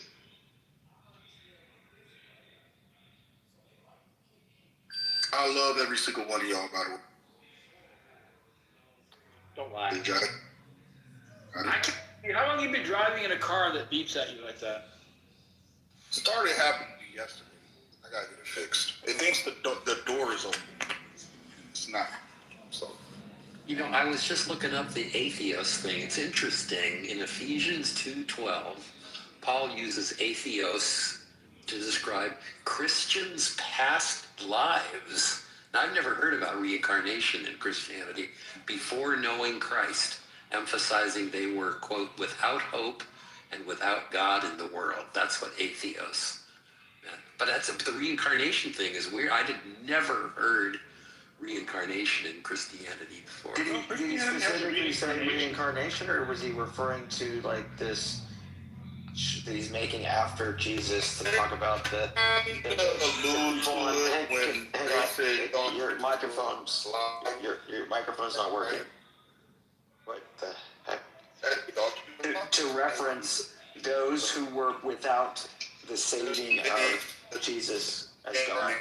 Alvin, what? Alvin, you're up. I don't know if anybody heard any of that. But atheos might be the ones that were without the ability to Jesus to save them because, I don't know.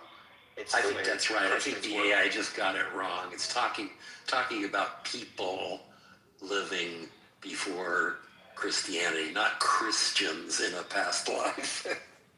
Yeah, it's just the Romans called them that because they didn't worship their gods, right? They said there are no gods. No, I think I answered it. No, Alvin, I think I said it the right way. I think I got it. Yeah, I think that's right. AI strikes out again. So we cleared it up, but atheos is not actually a Christian. An atheos is someone who doesn't have a God in there, at all, right? Yeah, they didn't know to have God. But we have documents of Christians being called, not that the Christian and the atheist it's just Romans called them that, right? Romans called an atheist someone who didn't have a God in their, mindset. So therefore, they're an atheist. They're not being called a Christian. Alvin, get it right. There were Christians that called. I'll pull up the document. they're not a Christian.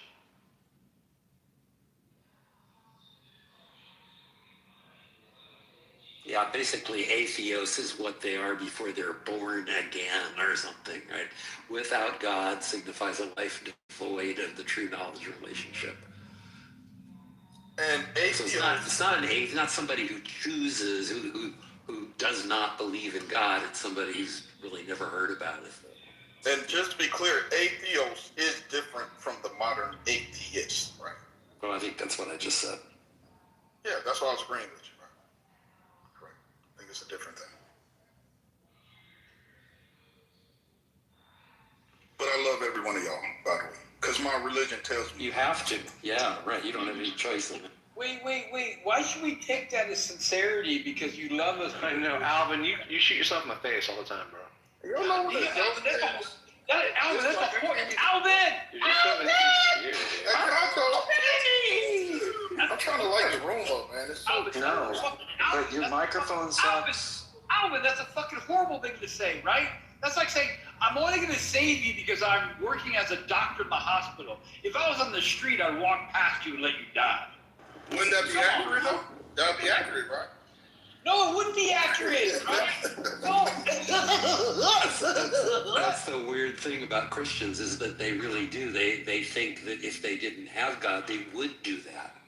That's what's. If it weren't from a book, I'd be a douchebag. Brainwashed numbnut. Thank you for showing us how dangerous religion is. Well, or maybe it's just a damn good thing. I said that I love you all. Y'all calling me name. I said I love you. don't love us all, Alvin. Shut the fuck up. Alvin, finish your hypocritical sentence. I love you because my religion tells me to. Yeah, that was a Alvin, I got a question. Alvin, I got a question for you. If your child brings home a significant other and wants to get married, and you could choose between a Mormon and an atheist, who would you choose? Say that one more time, because I'm out here at the airport. You got a Mormon or an atheist, bro. Who are you gonna pick to marry your kid? A Mormon or an atheist? Probably an atheist. Wow. Oh, okay. That's progress. Why? We're moving on up. Why? The Does thickens it hope for the plots. atheist to convert?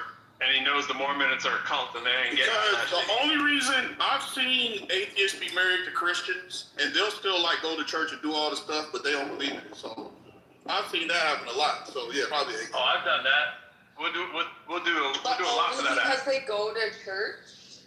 Yeah, like they're married But to what a if the Christian. atheist doesn't go to church versus the Mormon? Because the atheist is a hamming distance of 1, and a Mormon is a hamming distance of 2. Yeah, I'm just saying, like my friend, his wife's an atheist, but she goes to church with him. Well, maybe it's Well, she because don't you don't believe want in your that, so- grandson to be circumcised. I mean, yeah, but I would rather, because with Mormon, there's going to be like a lot of doctrinal disputes. With an atheist, like there's none of that. It's just I don't believe anyway. So, all right, go ahead. There's more common So sense if to you're- the atheist. If your kid marries a Mormon, you probably won't even be allowed into the temple to watch it. Yeah, But that's there's why I some rather. important detail. We got some business with Alvin, and then we got to move on to different topics other than Alvin. This is true. Alvin, I want to understand, if you say you're doing something just because the book says to do it, then what happens if the book says to do something terrible, like happiness is he who dashes a child's head against the rocks? I really. Wind suddenly comes up, I can't hear him all of a sudden. I can't hear you. I can't hear you, so I'm just we're gonna move on. Morning, Michael.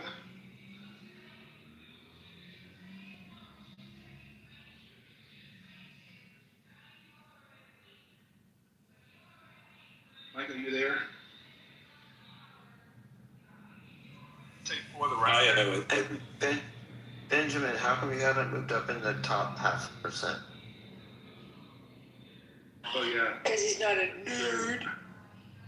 I just want to say for the record, I'm on the record that all organized religions, especially Abrahamic religions, there are no good ideas that they hold distinctly from any other part of the population. The ideas that they do hold distinctly from the rest of the population are almost explicitly awful. So just throw it I'm out. giving you an atheistic amen right now. That's going to be tough.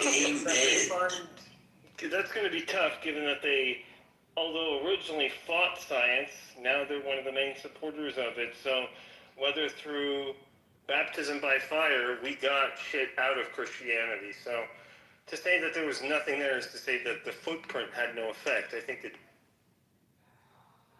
I mean, I think science emerged in spite of religion. I didn't get the point. I missed it. Went over my head. Maybe it's the delay that you have when you're on this thing queued up and you come off. I heard they did something, but because of the footprint, they did, and I heard one of the groups. You said, what are the groups when you're talking about Christianity and religion? Like, you have the religious and the non-religious. Aren't those the only groups we're talking about? Well, no, there's the Catholic Church, and then there's the believers and the various sects, and so you can parse it out like that. And I'm just saying that, yeah, from the time of Copernicus and Galileo, we have some benefit. So, but did science emerge because of religion, or did science emerge in spite of religion? You needed religion for science to happen. So No. Yeah, otherwise you wouldn't survive. I'm sorry, but you didn't have communication. Were you Jewish? At the very beginning, Io, we looked to the sun. We also buried, Homo naledi buried their people with their swords and stuff, thinking of an afterlife. Yeah, sure, but they relied on the sun and the moon and things outside of themselves, and that in itself, observable, is science. Nope. No, it's not. No, yes, that's actually experimental, observable fucking thing. Is science. Okay, drop some more F-bombs, but that's a poor definition of science. It's a little bit more rigorous. There's a few more things. I'm talking at the very basis of it. Something. No, the base has axiomatic. Observable and studied. The sun providing warmth and heat to provide food with water. That's science. An observable study is science. That's still not enough. That's still not science. That's part of science, but that's still not science. So stop it. Okay, go ahead, Pro. No, it's really not religion either. But are you just trying to claim that we get to science quicker because of religion, not in spite of it? It's not about quicker or shorter. It's that you have to go through the process of having bad ideas to get good ideas about how to do things. And only when you realize the difference between superstition and no hypothesis testing, which science never proves anything, it only tests against the claim that there is no observable difference. Right. No, I get that. You can only discover that. Okay. Well, no, I'm saying they're not, actually. Organized religion is, by definition, superstition. Superstition is what?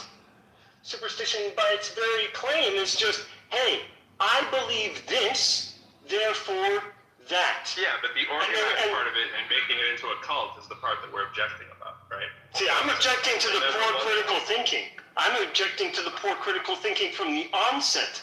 Because you can have something like truth from logic alone. Apologetics, despite its reputation, has some interesting, although esoteric and mathematical, interpretations. So, yes, you can have some knowledge-based superstition, but most of scientific facts have to be derived or discovered. You heard the part I said, right? You know that my disclaimer when I said other than what other people already believe, that's already encumbering in all the people who aren't religious, who, i.e., are in science, right? So outside of all the things that the rest of humanity already goes for, anything that's unique to religion is generally a bad idea, is my point. There's nothing unique that religion brings to the table. Now, if you want to argue that they helped codify and get us to this point of where we can see the bad ideas, cool, right? But I'm not saying that's a necessity, that we need like a dogmatic group of people who all believe the same fucking brain-dead thing, and that they need to organize so that we can see how stupid it is, and then we have crusades and witch hunts and shit. I'm just saying we can skip past the crusades and the witch hunts and get right to, hey, that's a bunch of shit over there. That's some stupid idea. And then we didn't really need that to happen. Right, because the hypothetical question still stands that, like, we're going to contemplate our own existence.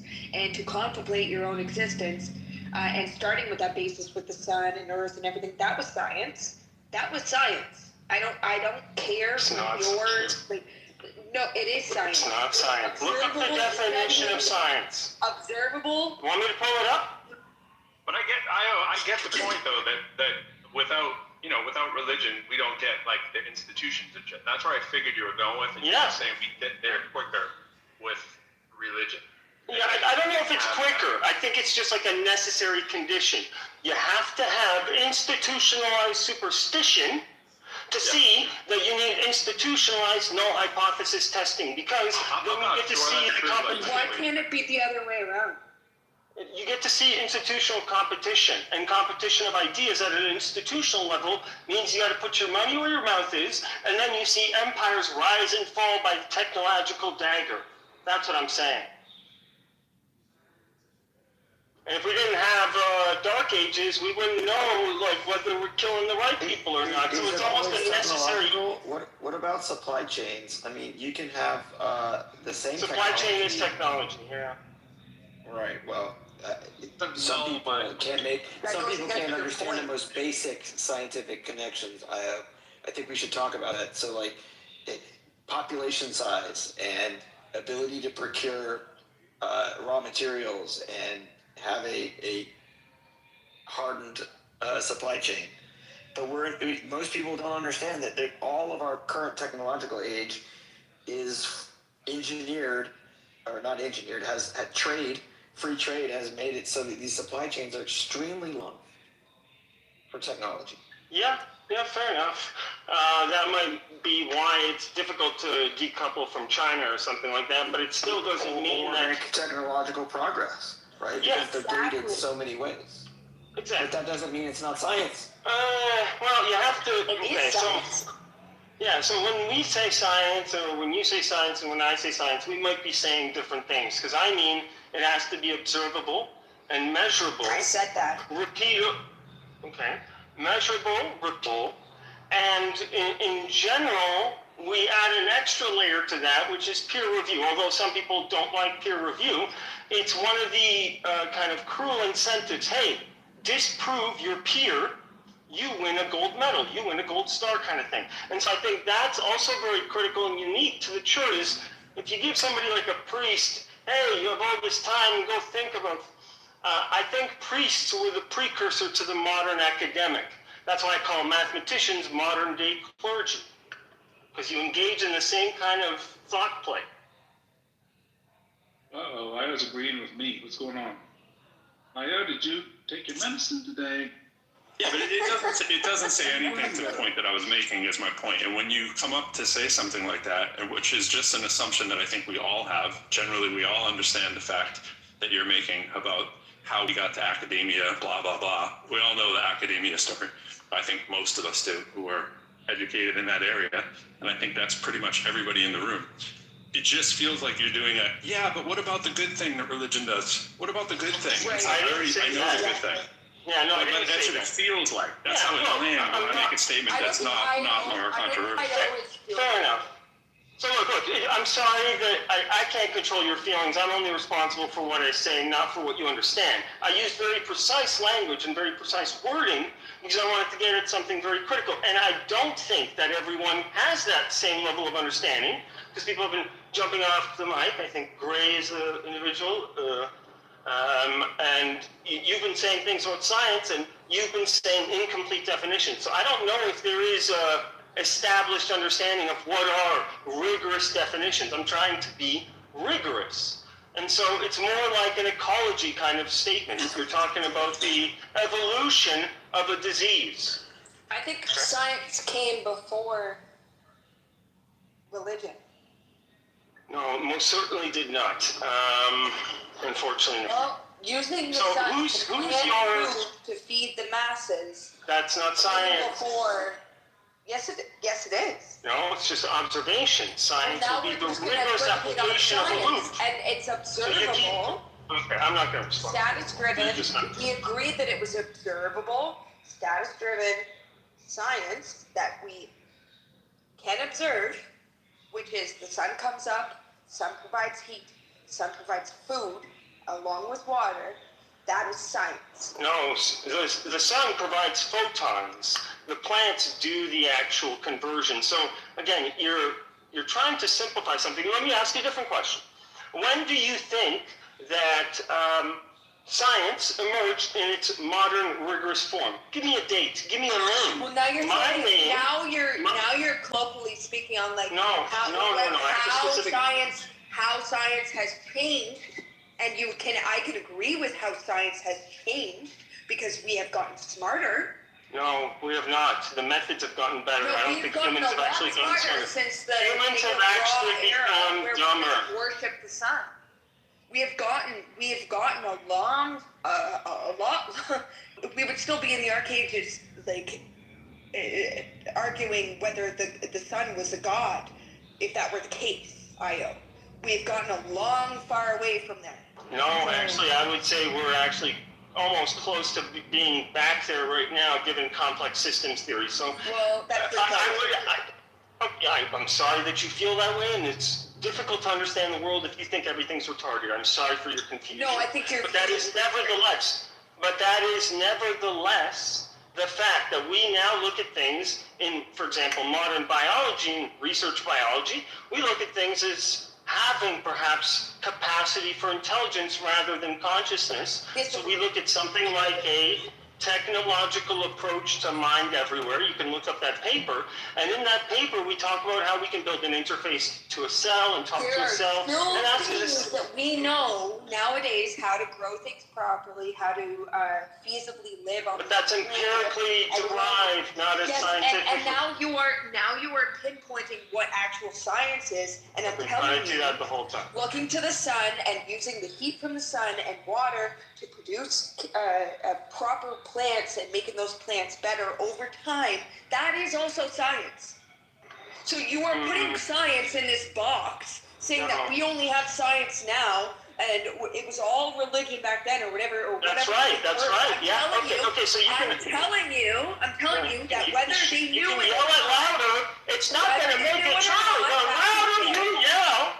Whether they were doing it back in the day, whether they knew it or not, they were doing science. Because it was an observable test on how to create and feasibly live on this planet and to understand how the way the world works. And science and religion go hand in hand because we hypothetically would just understand why we're here. We come up with a question, why are we here? But simultaneously, we could say that they were making plants in the earth and eating things off trees and figuring out whether or not this was poisonous or not. That is study, that is observable, and that is science. Okay, so... And for you to say science is not that, you're saying that that's not science, but what is it now?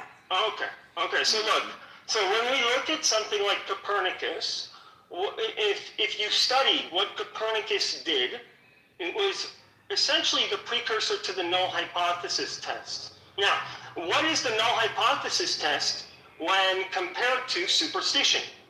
It is the dual of it. It is the opposite of it. So you have two domains of categorization, and at a certain point in history, people just told themselves stories. Now, this is this way because that's what we believe, right? And that is superstition. Science is saying, hold on a second, I don't know what's true, but I know that I can disqualify certain elements, certain theories, certain ideas. I agree with that, but there was still a practicality. There was still a practicality of learning the ways of the earth at very early. I don't know what ways of the earth means. How to eat, how to live, how to procure plants, how to feasibly fucking live on this planet. And that is science. That's an observable science. Okay. Well, it sounds like you're trying to convince yourself, because I'm not convinced.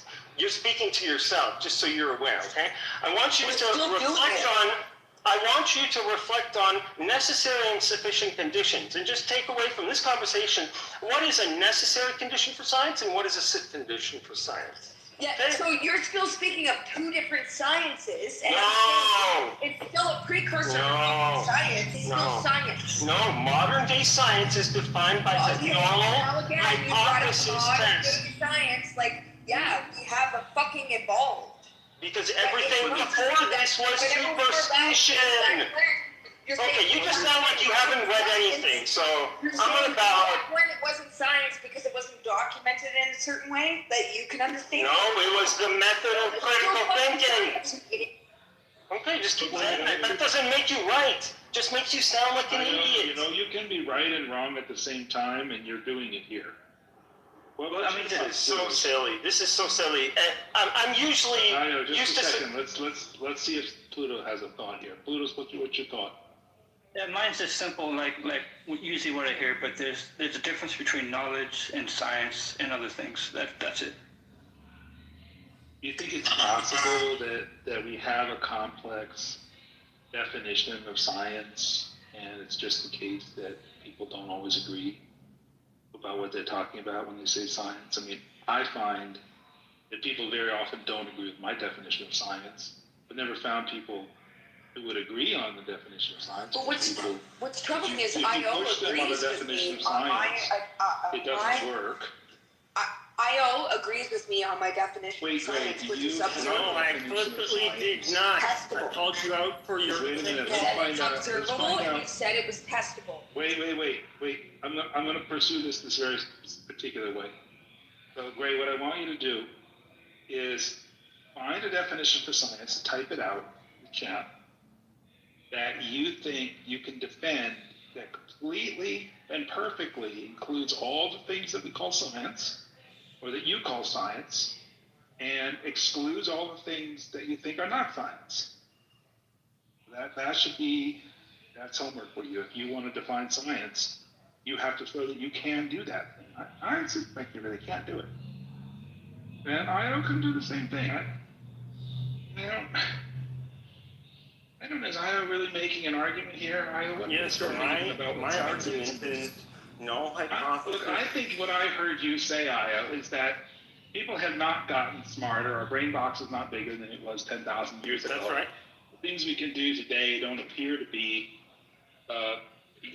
illustrative of smarter people. Correct. They are illustrative of maybe an accumulation of some knowledge. Or critical thinking improvements, reasoning efforts, paradigms, algorithms, those sorts of things, algorithmic thinking. But I think we still do some pretty batshit crazy shit. So yes, absolutely. I suppose on average we're probably the same creature we were 10,000. You know, I agree with that. 200,000 years. I would rewind the clock back to 200,000 years ago and say the brains were even you back then. might have a point. I wouldn't be that bold, but you might have a point. The thing that really brought that home in the modern age was when the United States, I don't know if you've ever heard of the United States, like big ass country, kind of the northern hemisphere.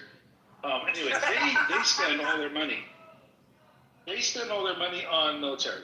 Okay.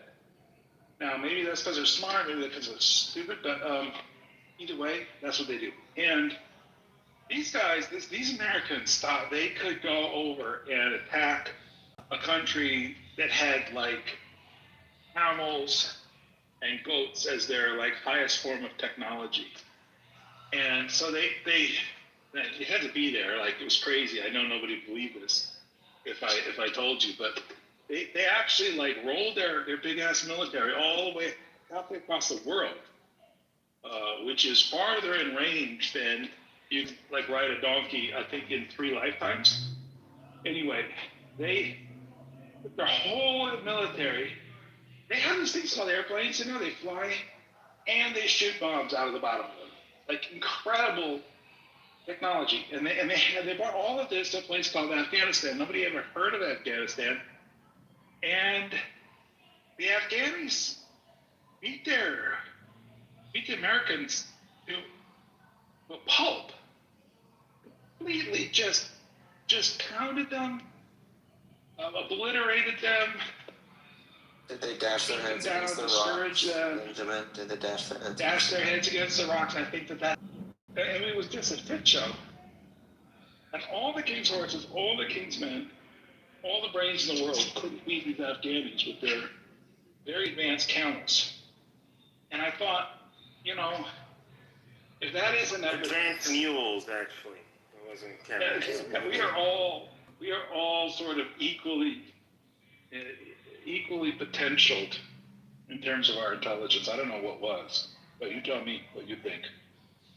My point was just superstition, and it's funny that it crept up into this. But do you think that superstition is excluded in science? No, I think it's actually a big part of the problem in science, that people don't know how to think creatively about scientific experimentation, hypothesis generation without engaging. It's part of science and not part of science. You got me confused. I mean, it was bad when you confused Gray, but now you got me confused. What's going on? Okay, so I'm done speaking, but if you want to continue this, that's fine. I've already said everything. I'm not going to repeat myself with these comments. And I was very rigorous and precise with my phrasing, so I'm sorry that you missed the low-flying planes for those people who missed the flight. The low-flying planes were stealth. So I want to point out, when we went to Afghanistan, over like a 20-year period, only like 3,000 or 4,000 Americans died, but hundreds of thousands of Afghanis died. Like the kill-death ratio was like 1,000 to 1. And it was more like, hey, they were restricted by international laws, wars, and ethics. If you really wanted to wipe them all out, you could have made a parking lot out of the desert. So, it doesn't matter. It's a poor example to say that what Benjamin brought up, which is America had the military and got beat by farmers. Not quite. Farmers is generous. I'm not even sure they're farmers. They're shepherds, maybe. Goat herds, maybe? Well, that's what happened in Vietnam. Vietnam, we got our ass kicked by low-tier technology. Give a vision of Gray to the audience.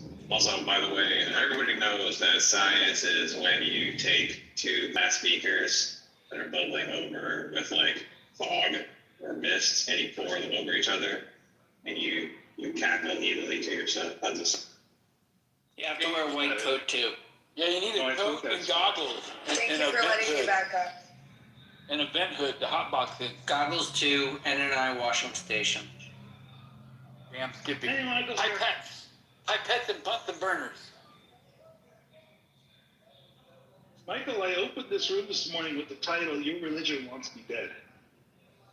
Were you aware that your religion wants me dead? My religion? Yeah, and I had receipts too. He had your I don't think so. Not meaning your religion. All right, prove it. Make your case, Benjamin. It's Deuteronomy. He uses Deuteronomy. Deuteronomy 13. It was just titled Your Religion because that it wasn't your religion specifically. Sounds like Benjamin saying it was my specific religion. Most religions. Right, he's trying to get This one excited. was Deuteronomy 13, verse 5. But that prophet or that dreamer of dreams shall be put to death, because he has spoken in order to turn you away from the Lord your God, who brought you out of the land of Egypt. Benjamin. Yeah. Yoni's here. Oh, dear heavenly Jesus, it's been forever. It's been forever. Look down. There's Yoni. Oh. Yoni, I don't know where you've been. There's no excuse for this. I don't know why you didn't ask I.O. what his definition of science was. The rest of us have had this conversation. I was more interested in where he was going with superstition. He seemed to be thinking superstition was doing a lot of work there. Yeah, it does. In fact, it does do a lot of work, superstition. Superstition is the arch nemesis of null hypothesis testing. Okay? That's my point. My point when I spoke, though, was simply What does that mean? There's no good ideas that have really come out of religion other than the ones that are already out there at large. And I don't really find any benefit in any religion's unique ideas that they hold just individual to that religion. That's fine. And religions technically don't move too much in the pursuit of science. Except the Vatican has written on their board. Those aren't mutually exclusive things. You can do science and be religious. Yeah. My point is that No, things I know. that are I religious. agree with that. I'm just saying religion's kind of more of a concrete view that this is the way things are. are versus science being propelled Perfect that way. to discuss more abstract ideas. I think here's another one that I kind of like reflect on oftentimes, but I think it could be independently discovered, the idea of a law, of a natural law, that there are laws of physics. That, I think, is, to some extent, can be attributed to that kind of thinking. It gets you out of superstition, but reflecting on, okay, there's a God, God's rules, God's laws. Can I discover the laws without God? And then you get there. So it's kind of like a multi-step process, but that's a generous kind of interpretation for religion. I agree with your main point. I just think that it's not sufficient. It might be necessary, but not sufficient. Okay.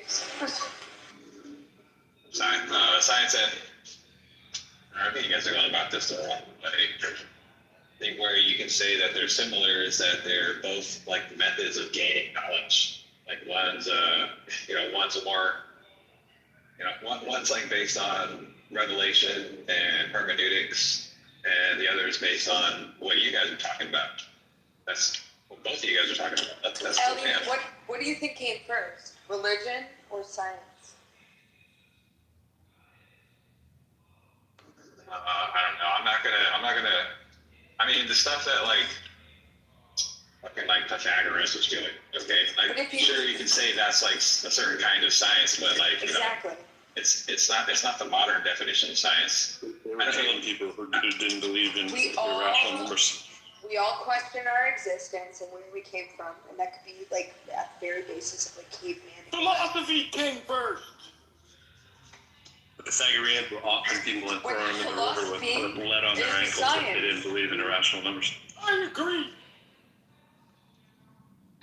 Also, there's something that religion has brought to it. Gospel, faith, music, great music. Yay. I think science came first before coming to conclusions that this religion must be. You must have that hypological question of your very existence to question it to begin with, and observable science and testable science and stuff like that. Then you create these stories and narratives that might fit that idea of living. Was there a definition given for science? Well, we both agreed on the definition of science. We said it was testable and observable.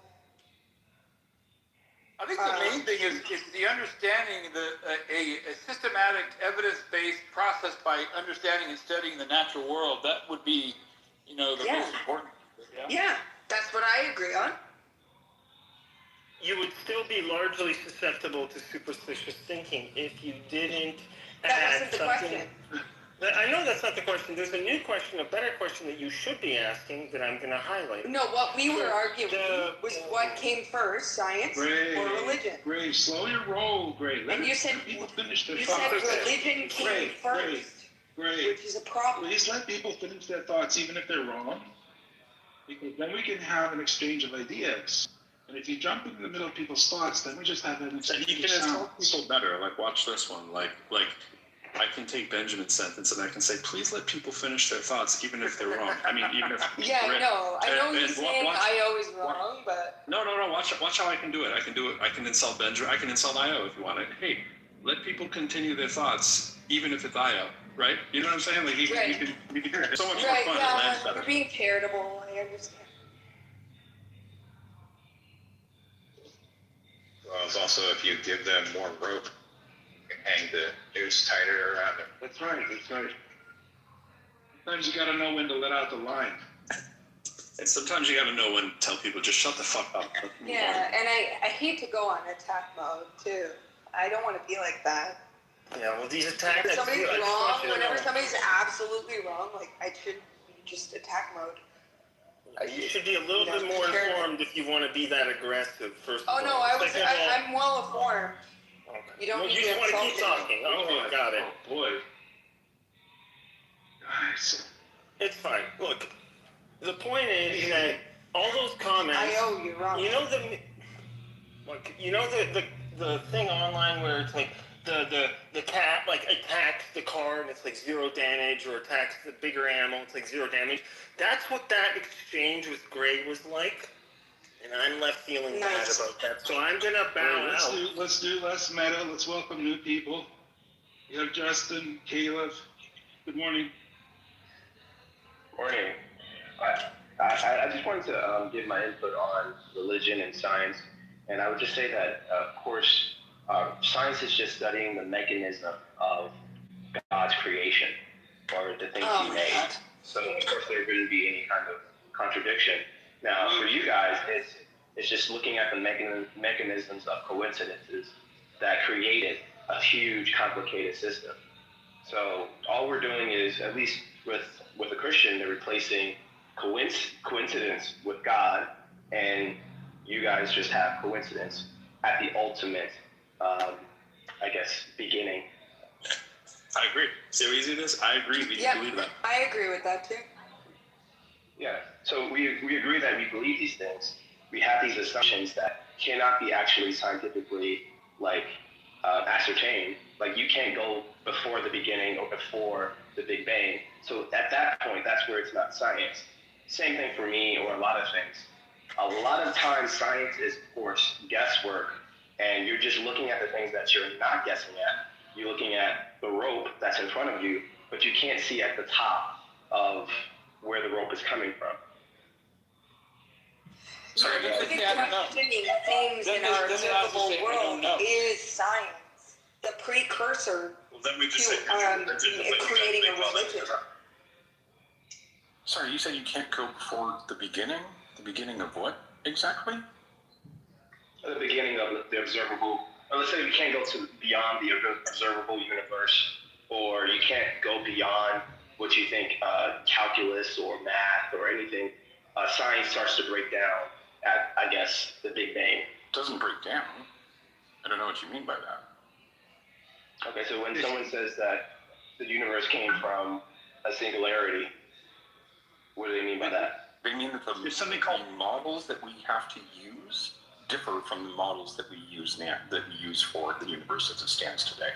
That's what they mean. There's hard science, there's soft science, there's theoretical science. So which one are you talking about?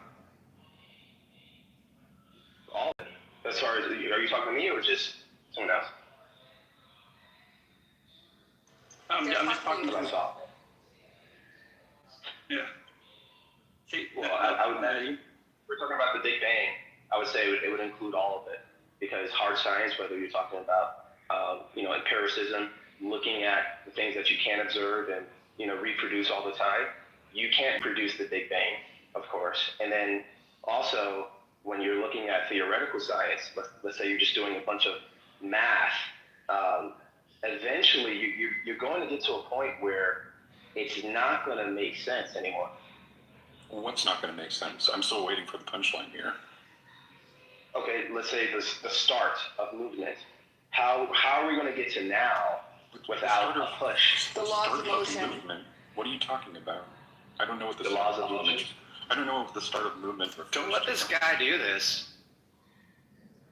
Which guy? You. That's okay. What do you want? Yeah. This okay, guy so I can stop here. An ass off about nothing. Okay, I can stop here. So where do you want the conversation to go to?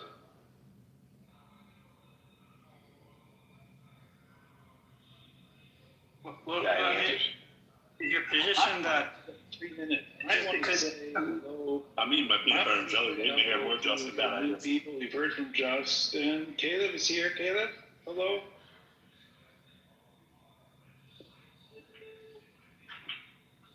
Justin, you should tell us why evolution is fake. Well, that's a bit of a boring conversation because I think everyone heard from me on that subject here. But I just wanted to get my piece on how science. Well, what do you guys expect? I mean, it may add it to someone else's, I guess, tools of expectations, like what you expect from a Christian like me. But I don't know what all you guys know. You really think you're a Christian? I think you just are asking in drag. Well, I'm a Christian, by the way. You're a Christian. Well, I mean, one, a lot of you guys get really frustrated with me because of my beliefs. So, but He said Zoroastrian, everyone take a shot. He's playing the guitar now. Take a shot.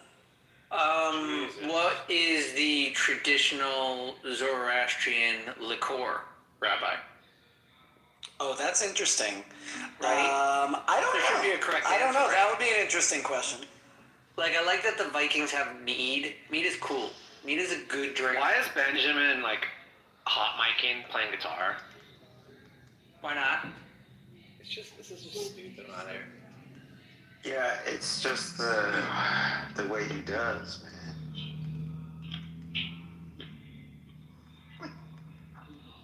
Sorry, Rabbi. I expect you to know how to properly play the Zoroastrian drinking game. I don't know. It's probably like, you know, you flip a coin and you're like, Ahura Mazda or Marduk. Call it in the air. Okay, should it be lit on fire? Obviously. Always lit on fire. Okay, alright, so that's a good one. Yeah, anything you can light on fire, I think counts. Look, I just think that Justin doesn't know wine is indigenous to that region. Zoroastrian. He's confused. And he's just been told he's a Christian. He doesn't know what Christ taught. He doesn't do what Christ taught Justin. Christ taught that the best thing you could do is sell all of your goods and give the money to the poor. Have you been doing that today, or what's going on? Well, okay, so he told that to one individual, not saying that to every But he said it was the best idea in the world. Well, no, that's your paraphrase. If Jesus has the best ideas, why don't you do the best ideas? Okay, so Sounds like he'd be willing to check the citation with you, Benjamin. Yeah, you should check it. The problem is that Jesus never spoke to Justin and said, Justin, this is how I want you to... It sounds like he reviewed the citation better than you did, Benjamin. He, of course, he did. But the point is, Jesus gave this advice. Justin is not taking it. Therefore, no Christian. Justin's saying you're misinterpreting the advice, Benjamin. Exactly. And you're conceding that he has more expertise in that text than you do. Yeah, the conversation is too predictable. You misread the text or you misquote it. You want me to go by your reasoning, and then when we get to the text, you're gonna get frustrated. 5 minutes, we can talk about it. But I gotta. Yeah, but I know you're. But what I'm saying is, you're just gonna blow your top before we get to the point. You're just gonna like try to escape the conversation because you know you could just make some buckshot statements. You're not gonna stand up with it once we look at the scriptures. So of course you could just say any drive-by statement and then tell me, oh, you Christians should be doing what I just paraphrased, which was terribly wrong. Like do a better straw man. Like at least make it, like at least try to quote the scripture. Don't paraphrase it like I don't know what the scripture says. Well, it's like, I mean, when you say, you know, Christianity, you're talking about Catholicism, I mean, you're talking about Eastern Orthodox, I mean, you're putting science, you know, hard stuff, theoretically into one basket, so are you putting all your Christian science, are you putting all that into one basket as well?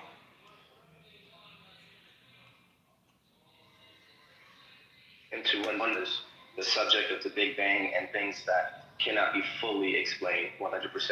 Now, of course, hard science, you could clearly like explain. What aspect of the Big Bang can't be explained? What are you talking about? Well, why is this interesting? Now you're pretending that they understand everything. Is this interesting? No. Someone asked the question, so that's why. No, I'm just wondering, like, where you're getting this idea that there's some aspect of the Big Bang that can't be explained. You think it can? I thought it can't be explained. I'm wondering where you got that idea. Okay, so if you just look up the idea of how the Big Bang began, they will say that there is no answer on how it began. That's not true. Okay, so then how did it begin? With superluminal inflation. Okay, and how did that begin? What do you mean? I'm question. This is the same question that was asked. Asking like with gravity? I don't understand. With anything, like you have to keep on asking. I don't understand your question. With gravity. With gravity. So gravity always existed, correct? Yeah, sure. Why not? Okay. And gravity pulls things together. I don't think that's what the physicists say. That's not the entirety of the story, no. Yeah, so that's the thing. Stopping at one point of the story does not explain everything before that. You're correct. So what? So that's what I'm talking about. I'm saying the things that you're not explaining is the mystery. Your claim was that it can't be explained, which is stupid. All that you're pointing at is your ignorance of the explanation. That's it. That's all you said. Okay, so if a Christian says, I can explain creation, and they just look at gravity and that's it, then you're going to say you're stupid. Again, that's just your ignorance of the explanation, right? That's all you've done. That's all you demonstrated here. Well, of course there's going to be some ignorance because you can't know everything. I'm not talking about knowing everything. I'm talking about your ignorance. That's all you've demonstrated here. Not that you have not demonstrated that something cannot be explained. You only demonstrated that you don't know what the fuck you're talking about when it comes to this topic. Okay. New topic. Christians, religious people don't have those answers either. Just to be clear, even if you say like, well, what caused the Big Bang? You know, maybe you say it's superluminal inflation, or you say it's God. At the bottom of the barrel for the theists, you can't explain why God is omnipotent rather than not, why he has a consistent existence rather than not. You're just not answering those questions. True. I mean, that's why we say we have faith to some degrees. Yeah, so when you say faith, you mean faith in a certain religion, which you didn't specify, but what about faith in there's some truth? There's just some truth that you have faith in, there's some reason. So what does that have to do with believing in a specific religion? Well, you're going to have a mix of faith and things that you could observe and, empirically test. So, yeah, there would be faith in a certain assumption that you can't prove, and then there would be, of course, something that is provable. So when it comes to the words of God, like God says, he created everything or whatever, boom. You can have faith in that because you can't, no matter how much science you have, you wouldn't be able to demonstrate that to be true 100%. You could do it 90%, maybe 99%, but that 1% is always going to be there because you can't know everything. Okay, can you prove that? That's just one interpretation of knowledge, though, Justin. Science operates under the assumption of provisional knowledge. Meaning like it's knowledge that's open to revision. Like when you get in new data, you get in new evidence. You update your knowledge base based on that. There's also a bunch of different definitions of knowledge. Yeah, but I don't think there's any kind of view of knowledge that you think you would know everything 100%. There's always going to be room for not knowing something. There's always going to be a mystery. Right? So you don't need like absolute certainty to know that your fingernail is different from your finger. You don't need absolute knowledge for anything. It's not. Yeah, but when I say everything, I'm not talking about your finger. I'm talking about the entire universe. So, can I wrap this up? Can I wrap this up because this is wrap with us, Rabbi. I'm gonna wrap it up, right? You guys actually agree that the observable that you should continue to have accurate depictions of what the universe says. I don't think Justin denies physics, right, in some general way. He's simply making one extra step, right, and saying the thing that began it all is whatever he wants to think God is. And you say, no, and that's it, right? Right, and if you want to say, and it's true Justin doesn't know about as much science as many other people in the room, right? So, there we go. Wrapped it up. New topic. Yes, the mystery of life moves on. The very contemplation of our very existence precedes science. It leads science. Knowledge definitely precedes science. Also, Gray, why don't you guys just agree that split the difference and say it was science began when Karl Popper was born or something? No, I mean, I dispute that, right? I said it was more like that science was born when Bacon sat down and wrote about what it means to be a scientist for the first time. Yeah, if you agree that it's observable and testable, then the very makers of the best wheat back in the day Archimedes. That was great. Right. Archimedes was a magician. Right, but actually, I think you'd agree that Bacon is actually sort of codifying a process that began a long, long time before him, right? Mm-hmm. Yes. He's marking a transition. He's not beginning anything. No, yes, I'm agreeing. He with said you. that himself. He formalized it, right? Right, but that's not to say that what we're calling it, right? But like behaviors that were before Bacon, right? That all kinds of people engaged in, we would consider scientific behavior, even though it's pre-Bacon. Yes, Some of the things they did. Yeah, Sure. Some of it. Anybody who sat down and said, that's strange, that is odd, let me investigate, right? Right. That was scientific behavior before. That's Bacon. right. That's right.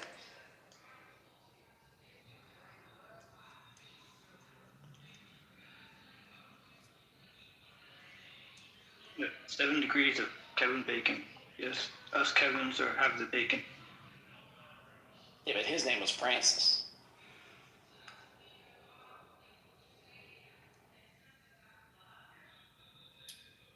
Great grandfather.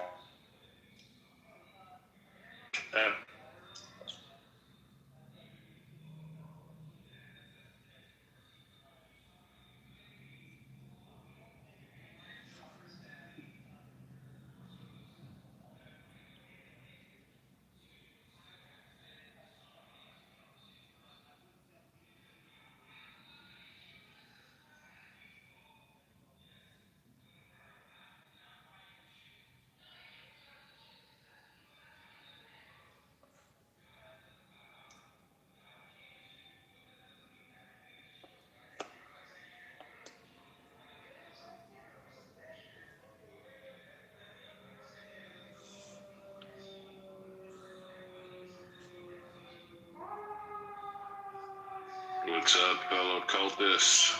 Rolling. Where you been?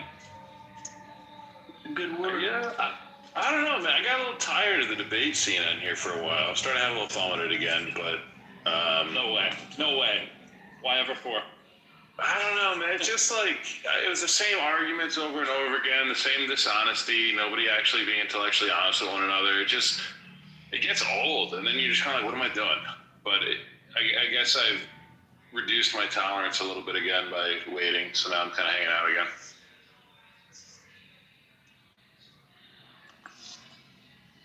Very understandable. Very reasonable.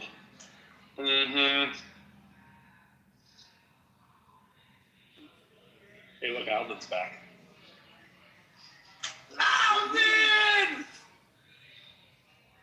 Alvin, I haven't seen you in a while. Hit me with some new arguments you got. Something new, something crazy. There are no new arguments. Oh, no. That was my point.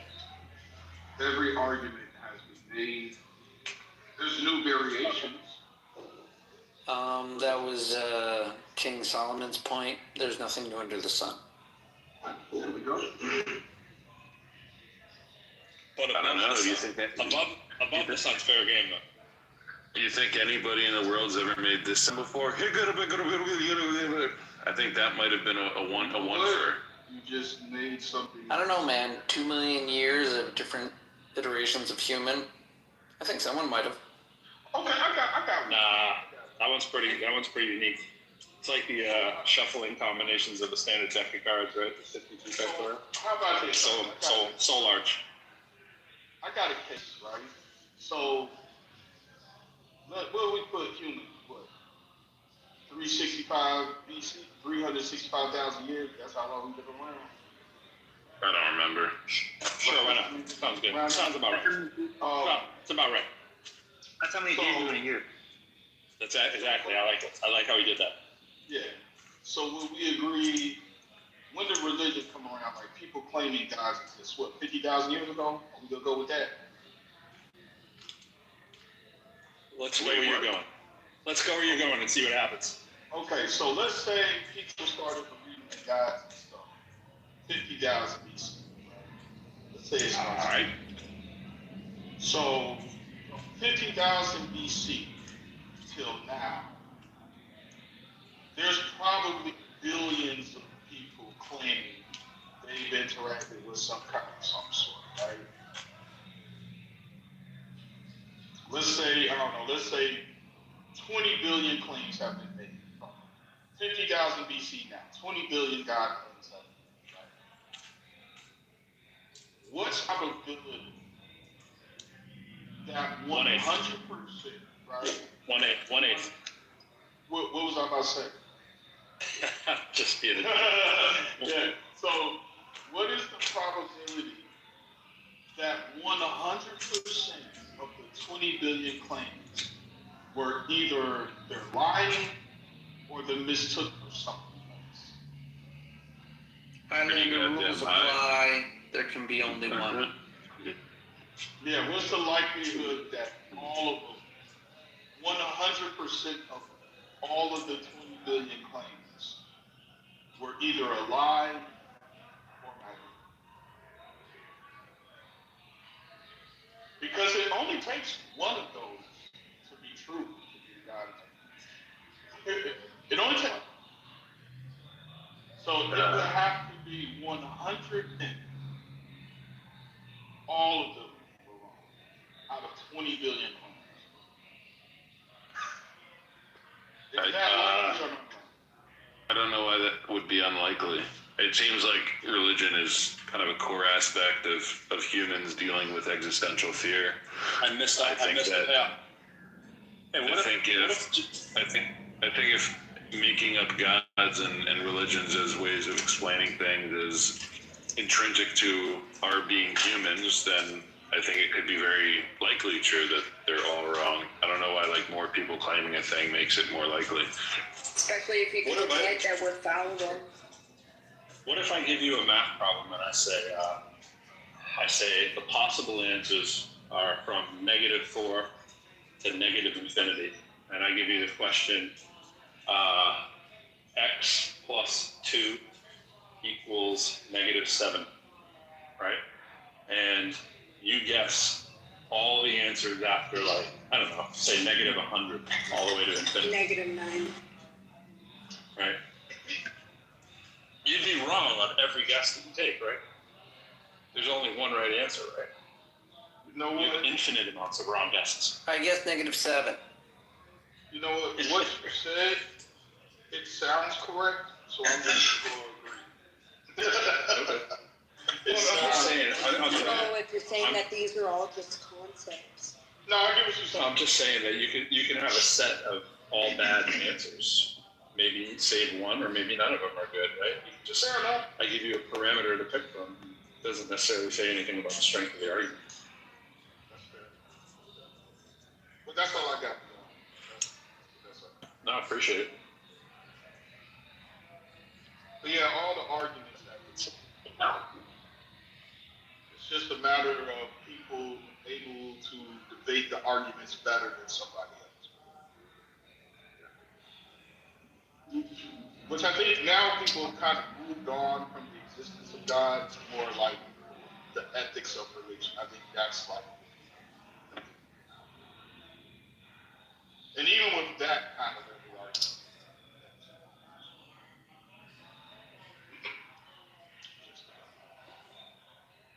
What you talking about, Willis?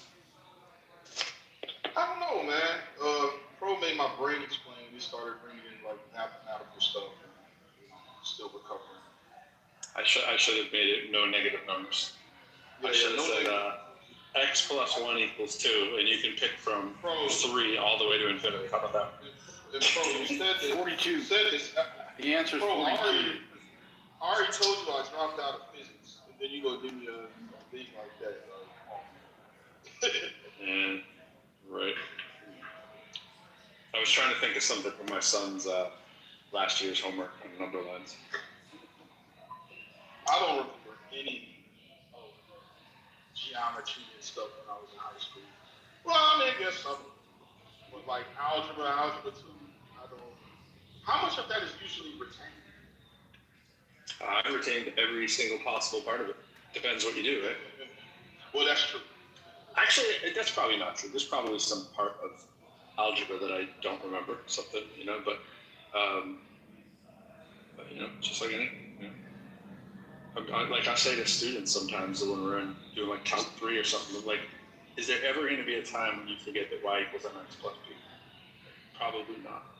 And so, it's just a function of how often you do it.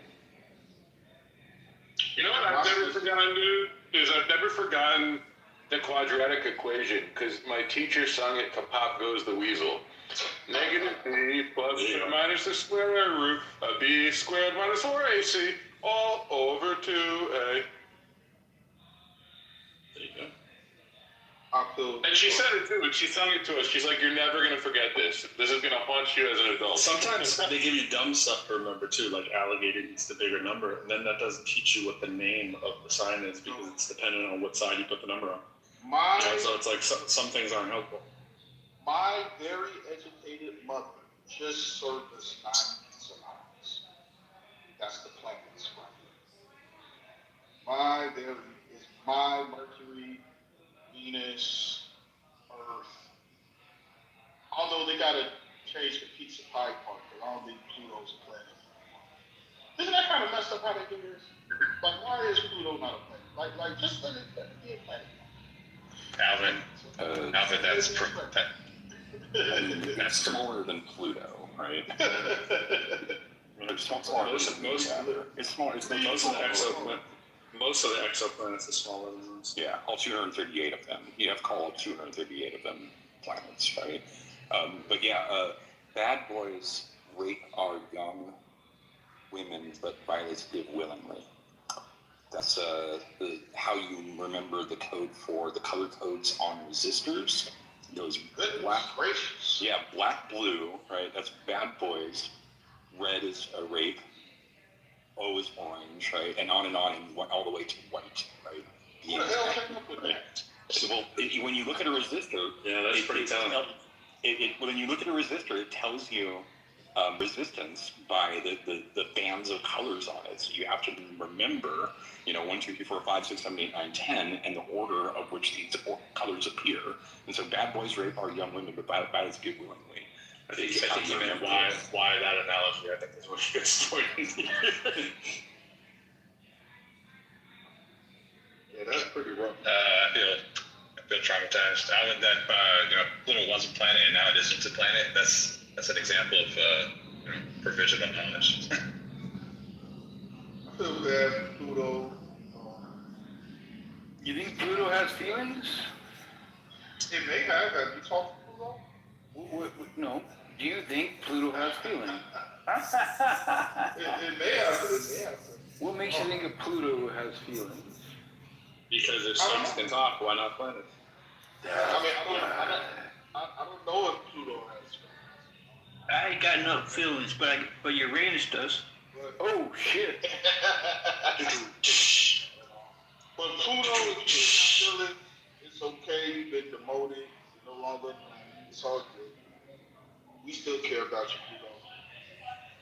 I would say it's an upgrade. I would say it's more free to explore. You can look at it like that. You have this positive planet paradigm thing. I'm like for planet freedom. Am I a planet supremacist? Is that what it is? All right, you could argue it's not more free. Don't quibble with me. It's like Alvin, planets don't have common trails. Okay, it's not what planets do. I saw this terrifying thing about if a rogue planet just drifted into our solar system, it'll like fuck everything up. Like if it could just. Good thing that won't happen.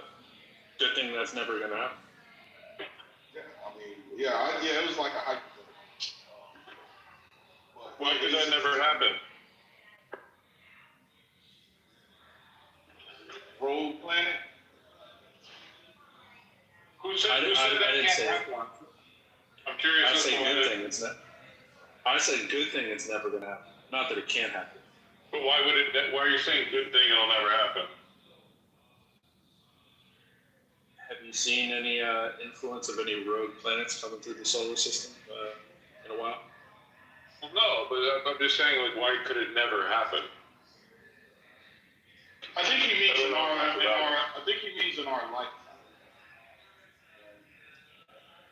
I think if it was to happen in our lifetime, we could see it by now.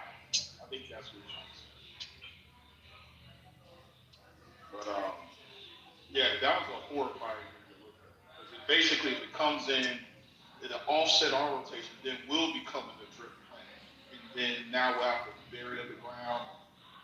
It was horrifying. I was like, yeah, let's not have this happen. At least while I'm not alive. I'm still alive.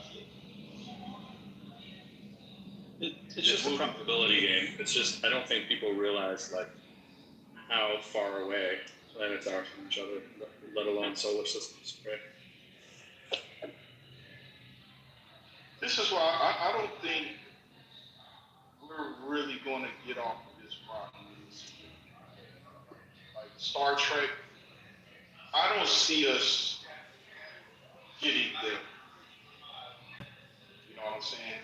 We fly from planet and setting up shop. I mean, who knows? But it don't, based on what we got now, it don't seem. Okay, so based off of what you just said, wouldn't you think it futile to think the way that you do about like Christianity or religion? Sure, why not? All right. Well, that's cool. That's the first for me to hear that. That's honest. There's things I believe in that can't confirm. So why not? Why can't you remain agnostic instead of Christian? Because I believe belief is involuntary. Right. Like once you can you have belief, but you still don't have the answers, and you're admitting that you don't have the answers. So why not remain agnostic? Well, and why adhere to something so fundamentally like founded in root? I'm curious about this notion that belief is involuntary, because it seems really strange to me that somebody would believe that there's a God in the universe who does very particular things, right? Like there's a God and he is really obsessed about whether you mix cotton and wool. And that's what I believe. And I had no choice whether to believe in that God. And not only do I not have any choice, but like other people did not participate in my belief in this God who cares about keeping wool separate from cotton. That is just a thing that my brain does on its own, completely independent of everybody else. Is that what you're trying to tell me? I'm not saying this. I'm not saying. I'm feeling gaslit right now, but help me out here. I'm not saying. Yes. I'm not saying. Benjamin, it's called no, Alvin, it's called doxastic involuntarism. Yeah, it is a real thing. People believe it. Okay, he made a better word. So, yeah, well, it is called doxastic involuntarism, but whatever you call it, I just want to hear from the horse's mouth, Alvin, that your belief in a God who cares about whether you mix cotton and wool, that's just a thing, that's just an aspect of your anatomy? No. It's a thing about you that you have no control over? These are a lot of words that are added into us. So, I'm saying once a person is confused, whether it be... Can you stop with the passive aggressive guitar playing? Don't stop. I know what that says. Benjamin, it's so annoying. It's so rude. Are you seriously going to talk to somebody and play the guitar? Like, could you project any more that you're not paying attention? I don't know. I think talking to people and playing music to them is really kind. It's so rude. It's so rude. It's not a universally held position. He can play the... It's pretty fucking rude. I don't think it's inherently rude to do what you want to do. It is fine. So basically the point is, once it's kind of rude for you to take his to presume or assume his intention. Sorry. So I'm gonna try to finish your thought. So what Elliot said is probably the correct phrase. I'm just saying, once you're convinced, or even if you're an atheist, you're unconvinced. I don't think you can help the fact that you're unconvinced.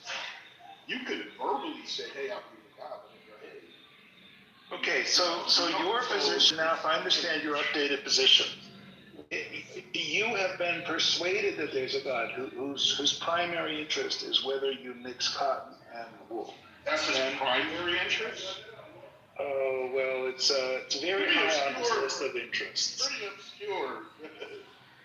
Okay, well, let's just say there's a God who has a series of commands. One of them is, don't mix the cotton and the wool. Now, you think that you realize you didn't come to this belief without a little help from your friends, right? Like somebody turned you on to this God. Yes. You didn't just wake up. I'm not. Like if you told me you believe that there's a bright light that happens, like, and then there's a sleepy time, and then there's a bright light time, I would accept that you had to figure that out on your own, right? But you didn't figure out that there's like. I think you're missing half of the time the earth is covered in light and half of the time it's dark. We're not talking about something like that, obvious, right? We're talking about a very particular kind of God belief. That there is a God, and that this God cares about whether you mix cotton and wool. Okay, so just tell me how you got to that belief. I think you're misrepresenting. The argument isn't that I just innately. Oh yeah, the argument. No. Whether it be influence from other people or something on TV, at some point you got to the point to where you're convinced. Okay, it doesn't matter if. So you were convinced by people. You were convinced by people, and I guess your argument is that it's involuntary. But now you're kind of just saying that the effect that other people have on convincing you is involuntary. But that just means if I give you a better argument, then you would not have any choice but to be convinced by that better argument. Let's try this again. Once you're at the state of, regardless of how you got there, there's a plethora of ways to where you can get there. Once you're there, you can't just in your head. It's there. You're convinced. Until, what you said, somebody could come with saying something. It may not even be a better argument, but maybe they say something that can shift you. Yeah. And then now you're convinced of that. So, Alvin, do you know what causes people to change their religious views? A whole host of things. No, it's actually pretty simple. Do you know what it is? No, it's pretty simple. Do you know what it is? Okay, what's one of them? They meet a pretty girl. That's definitely one of them. Boom. Okay. All of a sudden, yeah, whatever you say. Whatever you said. That's definitely one of them. But you know, here's a little hint for you. What? Girls have a trick up their sleeve to tell if you're really interested or not, right? And what they do is they invent crazy ass stories.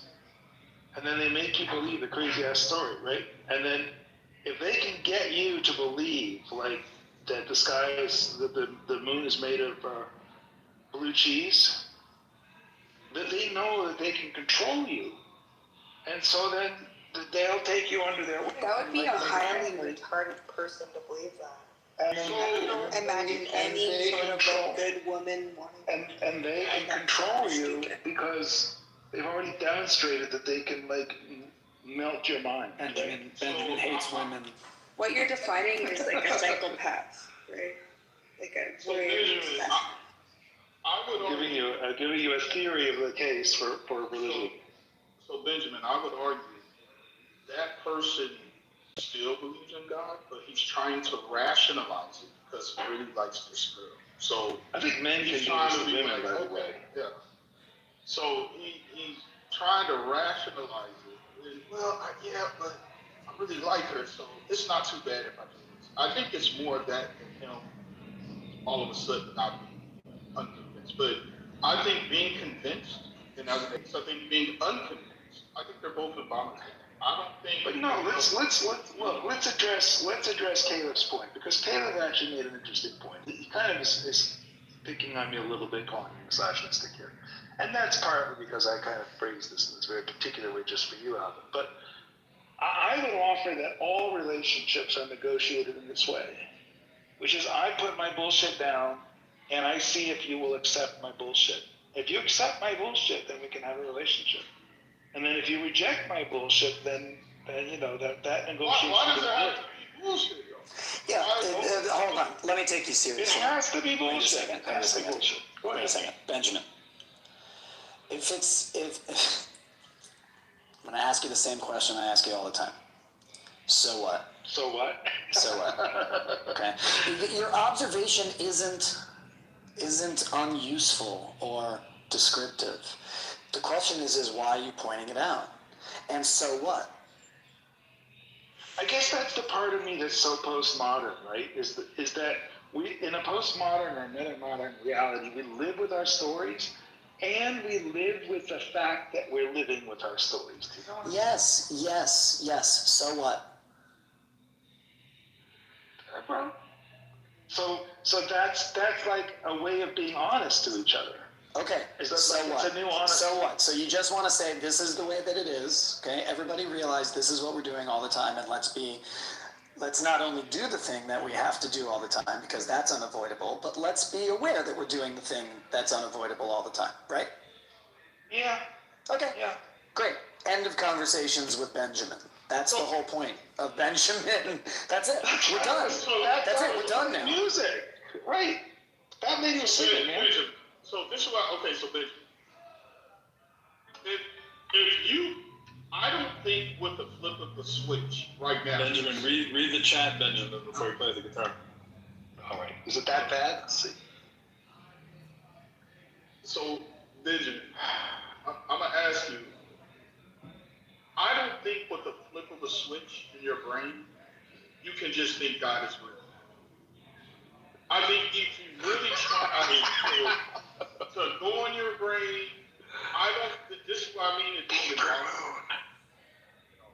This is why I say it's Paper Moon must be a really good song. I gotta figure out how to find that song. Alvin, can I just ask you a question? Yes, sir.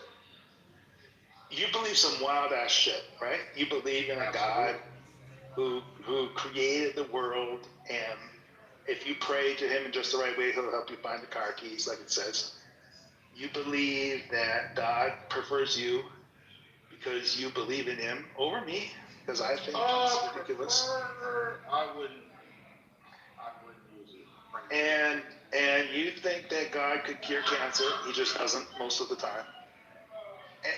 And so I just wondered, like, what relationships are you negotiating with this bullshit? Do you know which relationships you're negotiating with this bullshit?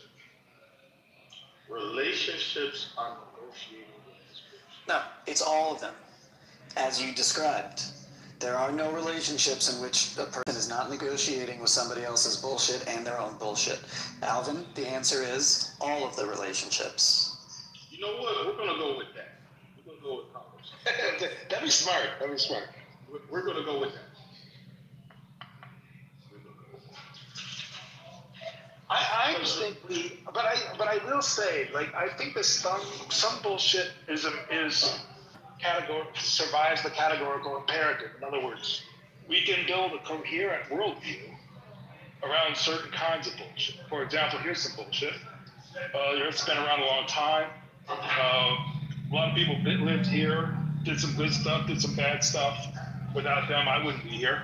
I'm grateful to history that it gave me the opportunity to be here, and that maybe some lessons were learned that I can benefit from. But and I am appreciative of everybody else on the planet because we all share in the same common struggle and the same common privilege to share the sunrise, Bullshit. to share the sunset. I call bullshit. Right. Okay. Well, I said that was my bullshit, right? Right. But so the question then is, Benjamin, in a postmodern reality where everything is bullshit, right? The question is which one will you choose and why will you choose it? That's the question everybody has to ask and answer for themselves. And you don't get to tell the other person. The only thing, right? The thing you get to have a conversation with the other person is only that. Why I chose that one. That's it. Look, I maybe this is where you and I disagree, but I think you agree with your behavior much more than you agree with your speech, that we do get to tell each other when the story is out of line. Well, I can tell you when you're being. I can tell you when you're being inaccurate, which isn't the same as saying you're lying, right? Like when you misread a text, right? I can tell you that you're misreading a text if you're misreading it. That's not a lie. That's not lying. You're mostly just gaslighting when you say I'm misreading the text, right? 'Cause No, I usually just no. read it verbatim. No. Right Even at it when I read it. no. Even when you're reading it verbatim, you have to employ various kinds of. No. It's the way reading works. Reading works by imposing, unified frameworks and lenses through which to read. If you want to be postmodern about it, Benjamin, come on, go all the way. Don't be afraid. I'm actually quite critical of postmodernism. I'm sure that you are, right? But you said that we're living in that reality. You descriptively, I think, accurately said that's where we are, and so therefore. Your bullshit is just and so therefore your bullshit is no more valuable or less valuable than my bullshit. My framework doesn't say that. My framework says that some stories are better than others. I think that some people in the middle of the 20th century. But you have to give a rationale for why are some better than others. Because everybody believes that some are better than others. Everybody. Yeah, but why are some better than others? Some have evidence, some don't. Okay, that's one reason. Some have evidence, some don't. Why else are some better than conducive to others? human flourishing. Some. Okay, great. That's great. So again, but you have to admit, Benjamin, as you just did before, that even that explanation of why your story, your bullshit story is better, is still bullshit. Now, it might be better, right? But you just admitted, right, so the quality of it being bullshit is not the thing that separates them. The thing that separates them is whatever explanation is shown to be, whatever standards you have, right, to hit more of those standards as opposed to less. I mean, I've never seen an elephant fly, and I've never seen people made out of clay. And so? You're coming in the middle, Romero. I think you're behind. I think you're behind. No. Actually, I think you're not. Actually, I don't think you know what we're talking about.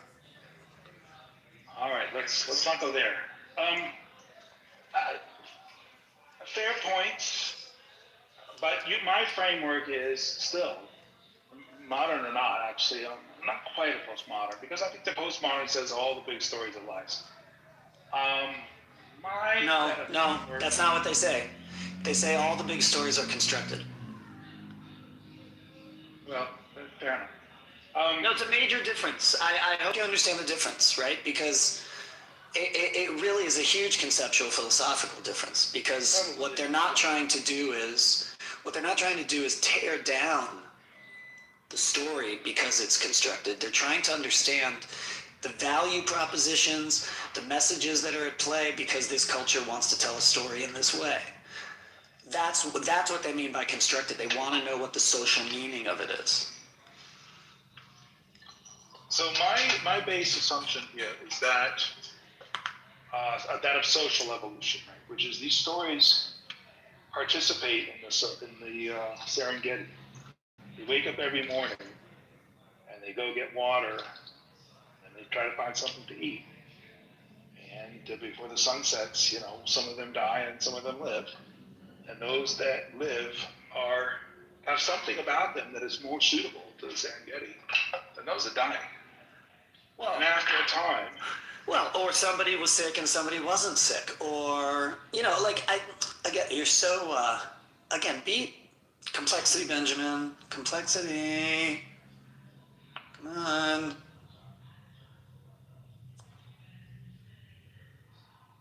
The stories that win are the stories that inspire people to work towards each other's flourishing. Stories that lose, in my opinion, or maybe in the opinion of time itself, are the stories that antagonize each other. Yeah, that's fine. And cause conflict. Okay, fine. And?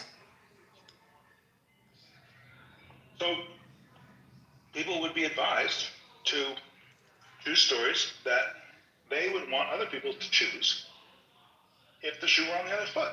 Do you think it's possible to, do you think we live in multiple story realities? Or it's just like one? Yep, multiples.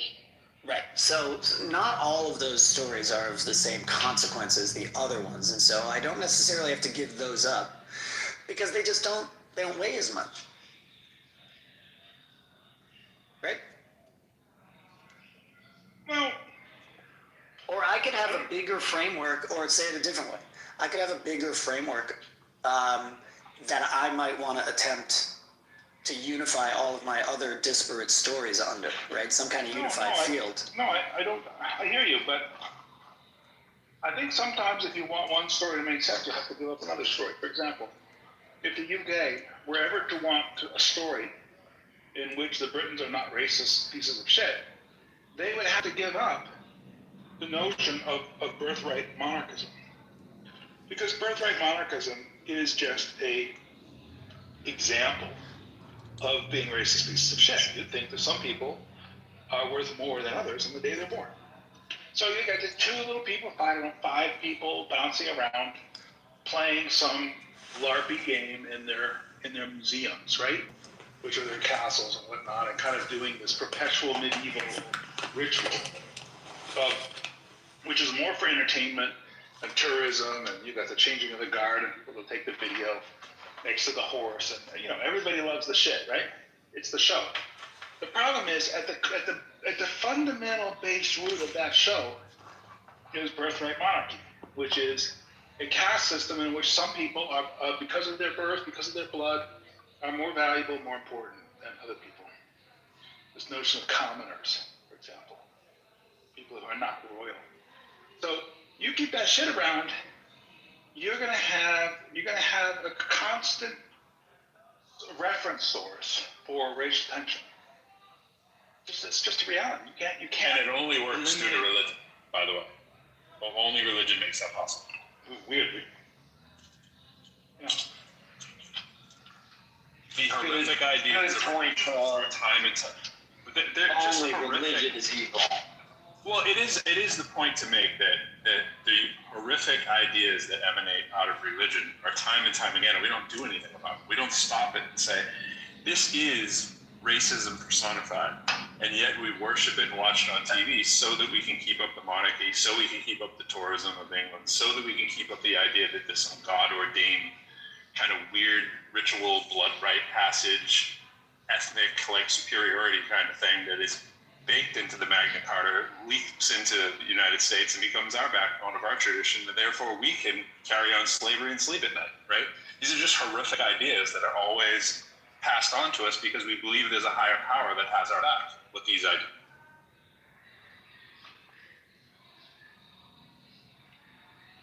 So I guess I'm saying, like, this is the problem, is that sometimes hypocrisy demands us to make choices, right? We can't always have all of our stories. We have to make choices.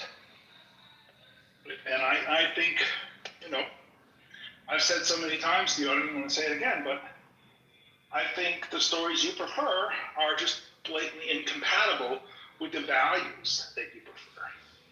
And how would you propose to navigate around that?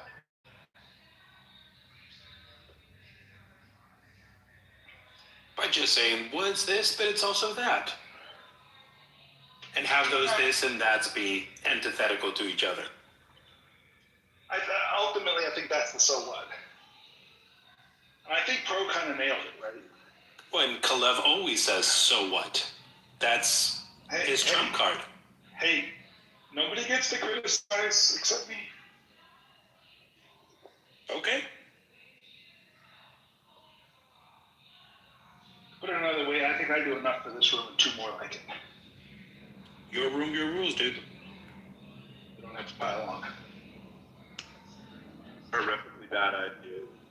Horrifically bad ideas. Are we still friends? Don't miss the big JB interview tonight at 7 o'clock. I'll be there for Oh boy. I have just added something to my calendar, and that is missing the JB debate tonight. I just want to just say thank you for allowing me back on stage, and I'm not going to apologize for how I've been. I just think people are ignorant in some views, and sorry if I get a little overwhelmed, but thank you for your patience. No need to be sorry. Just manage everybody where they are. There's no need to be sorry. Just try to. Yeah, no, that's what I was saying. I'm not apologizing for it. I'm just saying thank you. The more you can be like Benjamin, the better off we all are. If you're in doubt, try to be more like me or Caleb. As a second option, if you're really desperate, Aisha. Then if you're really, really desperate, maybe Elliot or Plutos. Yeah. Never me. Never try to emulate me. Because I don't know what I am myself. What did I do? What did I do now? Oh, you did nothing. If you don't know, now you know, nigga. You don't know, now you know. I saw an episode. Did you see that episode of Jeopardy where they're asking all the people all the hip hop questions and they could not get the most basic ones? There's 3 white people, and the meme is proof that there are 2 Americas. And it was like literally, if you don't know, and it's like they didn't know that. It's like the basic most. Oh my god. I mean, I'm just in my brain. That was one of them. I think that was one of them. It was definitely a Biggie lyric. I think the question was it was a lyric from Juicy, and that they didn't know. Right? And it was like one of the most popular lines in Juicy. I just don't remember which line it was. But. My ringtone used to be it was I love it when you call me Big Papa. Yeah, it might have even been something like that. Right? It was like that basic. I love it when you call me big. Like Papa? Literally, yeah. Hey, Pro, what's Juicy? Oh, you gotta stop, John. You gotta stop. Hey, you do the thing what I have to do with rock music. That's a troll. No, he's being 100% sincere. Oh. What's weird is that I'm kind of knowledgeable in all areas of music, and so I just don't think that like you can. It's like art. It's like I can't just say I'm not aware. You know, your like, speaker's super loud in the back, right? We can hear your Bluetooth. Like, I can hear me in the back super loud. But no, I have no knowledge of rock music after MTV became a thing. Like, I don't know any of the songs, right? Yeah. So I don't know any of the groups, any of the songs. I know the names. Like, I know I'm supposed to know. Like, I think Metallica was the last group that I knew of from the MTV era, but I couldn't name one of their songs, so I don't know. I know there's a guy with long hair in there, but I don't think that narrows it down. You know what I'm saying? Like, that's it. Yeah, I'm sure. Yeah, like John Bon Jovi. I know he has short hair. Yeah, I'm saying like I don't know any group that you think is super popular that's a rock group. Like there's zero knowledge of it, right? And I get how weird that is because I had complete knowledge of it before MTV. You know, and because I went to a high school that was listening to rap and rock, right? At that time, so it was like everybody has their own portions. like weird way of like interpreting or like receiving information too, whether it be auditorial or writing things down, or you know, and things that you know are received and you're able to have memory of. There's a geographic component too, right? What about Sode? You mentioned Metallica. What about Sode, System of a Down? If there's one group, check them out because they have all types of different types. Serge Tankian is a wonderful singer, operatic, trained. He's one of my favorites. I actually covered a couple of his songs. Yeah, they're very experimental. So out of all of them that exist, I would say Sode is the one because they play all different types of music. Armenian, like his political views too, because he's Armenian, but he understands that Armenia went through a genocide long ago, so he just takes what Armenia means culturally, like as this divide that happened. You know, we all congregated together. The Armenian people are actually quite beautiful for doing that despite their disparities. Yeah, I really like him a lot. I heard that the Young Turks are Turkish. Hey, Pro, you haven't listened to Kristanti Gold? Sounds familiar. Give me more. think early odds sort of mixture of like experimental like hip hop, reggae, pop. No. Pretty good stuff. I do have way more reggae knowledge than rock knowledge, that's for sure. What? Actually, I never took you for a reggae person. That's a close cousin of rap. And it's not just like Bob Marley. No. Bunny Whaler, you know, like all that kind of stuff. Like I know who those artists are. What about Faith No More? Yeah, yeah. You know, remember him in Living Color, Shallow Ranks, when they do the impression? It's one of the funniest skits ever. He has the face, he has the facial expression. Yeah, I certainly know. See, all right. So there's an interesting thing there. So when you say Faith No More, I have to pause and remember who they are. I know that I do know who they are. I just can't remember. Was it two guys and they did an acoustic in one of their big songs? Well, yeah, they play it. Epic is their big hit. It's the rap, you know, rock hit, you know, sort of one of the first of those. Epic, you know, yeah, Faith No More, yeah. After they got the new singer. Yeah, I don't know the names of the singers. From San Francisco. Yeah, the San Francisco that Courtney Love for a little bit, way before, you know, Kurt Cobain and Nirvana. Kurt Cobain. See, that's right in the MTV era, so definitely all aware of it. Grunge. Yeah, you got, at least you know the grunge, yeah. I mean, Mike Patton is a, you know, very sort of eclectic musician.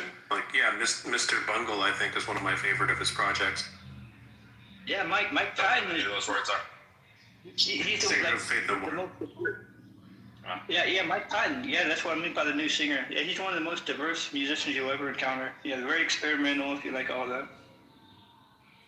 I don't like any of it. I like rock like John likes rap. You know, it's like I'm not. I can act polite. Go, oh yeah, go check it out. I'm never gonna go check it out. You know, like I'm never gonna go. Oh my god, I can't wait to go check out that new.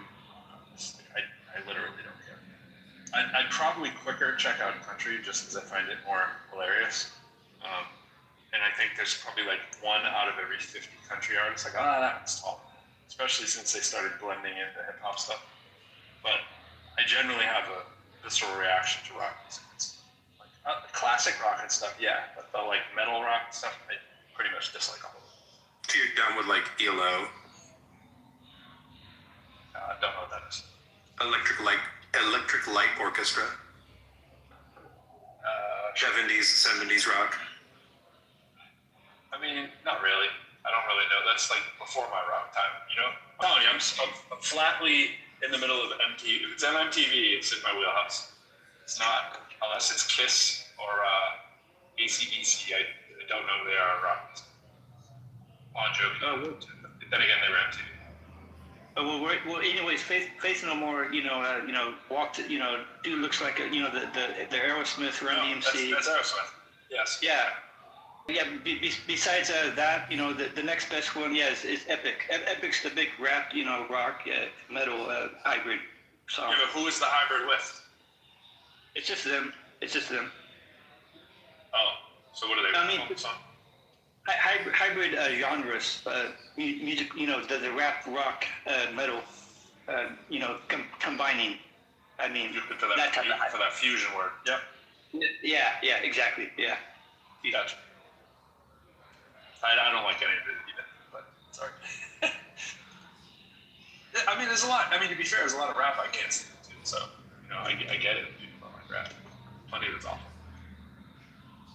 Can I get back to Romero's question, even though he's not here?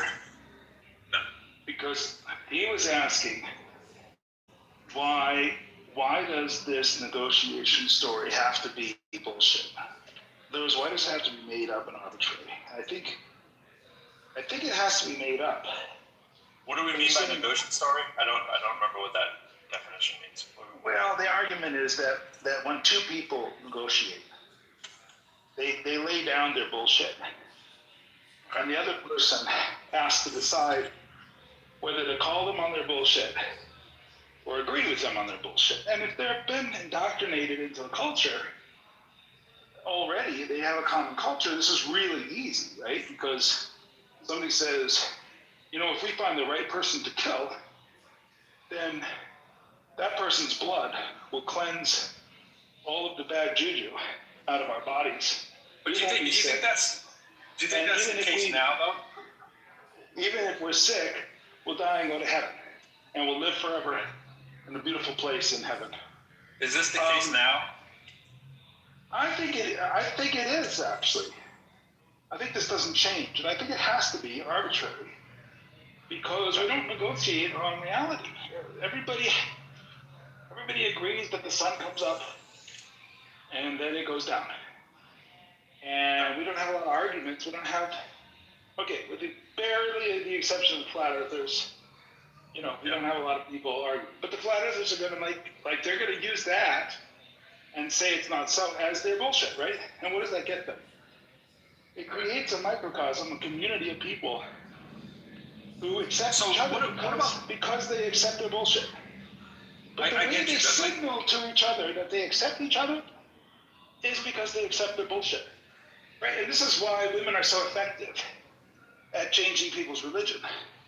Because if you think a woman has beautiful legs, it doesn't really matter what she says. Not at all. No, not at all. You're down with it. You would adopt that religion, as I've done many times.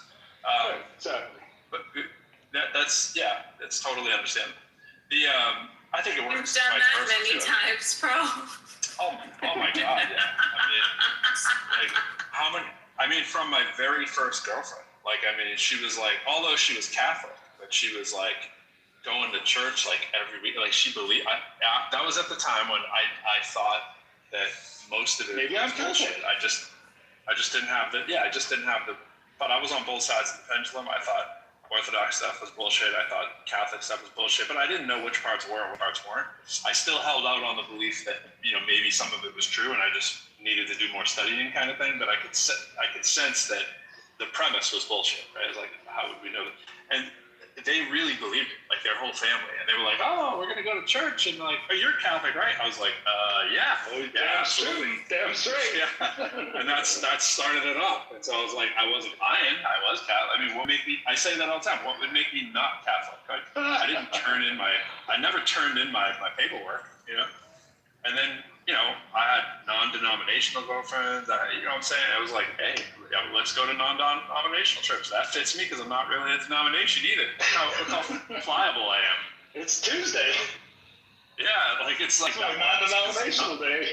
Non-denominational was truer to who I was, because I was I don't really feel either of these. This felt like a liberation, And then her parents found out that I was really, not only was I non-denominational, I was pretty much non-God, right? And so they're this isn't going to work. Because her mother was a freaking hardcore, so was her dad, They were are you really going to marry this man? I was why are we jumping to marriage? We just started dating. Why are you putting these ideas in her head? So, yeah, I was very much, but she wasn't hardcore on it. She was just kind of yeah, this is what I believe. I grew up this way. I'm not as crazy as my parents, but I'm still very much Christian. I was all right, that works for me. We were never discussing religion. You know what I'm saying? And then when I got married, my wife, her pastor married us. And she's Baptist. I was going to her Baptist church all the time. Not that she didn't believe in any of that shit. She was just doing it because her parents made her. And I didn't even really know that. But the point is, her parents. I went into default mode. Her parents didn't believe it either. Oh, well, they certainly would make you believe they do, because he's born again. And her mother wasn't as hardcore, but the whole thing is, I didn't know at the time that she didn't really believe the stuff. And now, obviously, I know, but she just didn't want to have the fights with her dad. She hated that church growing up. That church scarred her. She couldn't stand the church. So, but she didn't have those conversations with me early, because she was kind of probably assuming, well, I know he was with that non-denominational girl. He's probably pretty religious. This is the thing, everybody's accidentally. Okay, so there's this fun story. Speaking of bullshit stories, when I got married, had a kid, took my family to Thanksgiving, And we started cooking Thanksgiving meal, and we got the ham hock out of the can, and we chopped the one side off the ham hock, the other side of the ham hock, made a nice little square, put it in the pan, put it in the oven. And my wife, being smart, she looks at it, she says, the whole thing would have fit in there just fine. Why did you cut it in pieces before you put it in the pan to bake it? And my mom's like, I don't know. That's the way Mom always did it. So after dinner, we go to the old folks' home, and we're there with Grandma, and we're like, so Grandma, cutting the edges off the ham before you put it in the oven. What's that all about? And she said, well, I didn't have a big pan, so that was the only way I could make it fit in my pan. The point of the story is we often do stuff for no particular reason. And the only reason we're doing it is because our parents did it, and we're modeling ourselves after our parents. And I don't know that that's not the case with religion, right? Like, isn't everybody in religion I have bad news. 1 second, bro. I can hear your weights. It's gonna cut it way shorter. Oh, beefcake. Benjamin, I have bad news for you. Every group does this. This is the nature of being in a group. Hey, Pearl, do we all have to listen to the gym bros over there? I got it. Don't worry. Go ahead. Hi, Caleb. Hey, Benjamin, bad news for you. It all has to do with group. Every group has these things. Whether it's a family, whether it's a religion, whether it's a school, whether it's a book club, an athletic team, they all have versions of this thing where they just do it because that's how you do it.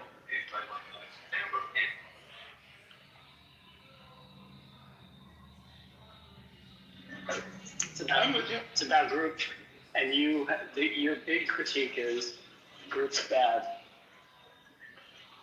Well, okay, so there's a book. Should we all live at home alone, not hang out with people, and argue on Clubhouse perpetually? Exactly. That's what I propose. That's what I was thinking.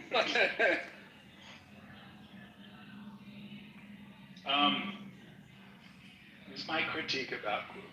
Well, there's a good critique. I think it might be in the book Cast. It might be in another book. But basically, it's the argument that nobody ever created group without a purpose. And the purpose is always the denigration of the other. Oh, that's foolish. Well, I'm not so convinced that it's foolish. I think the star-bellied sneetches are kind of the model for human behavior. And I think that to be but you missed the point. No, but then you missed the point of star-bellied sneetches. Maybe. You're so down on humanity, dude. Well, what if I were to take the other? What if I were to take the flip argument? Benjamin thinks the world would be better if he could just bark orders from up top, the palace. And if he could just be up top the palace barking orders at everyone else and in control of groupthink, then he would be a much happier person. I don't know about that. Benjamin's happy to have what's not an I effort. do think a blend of us three up here with the little green bean things. It would be a good world if we all ran it. I'd have to agree. I'm sure he will identify as such.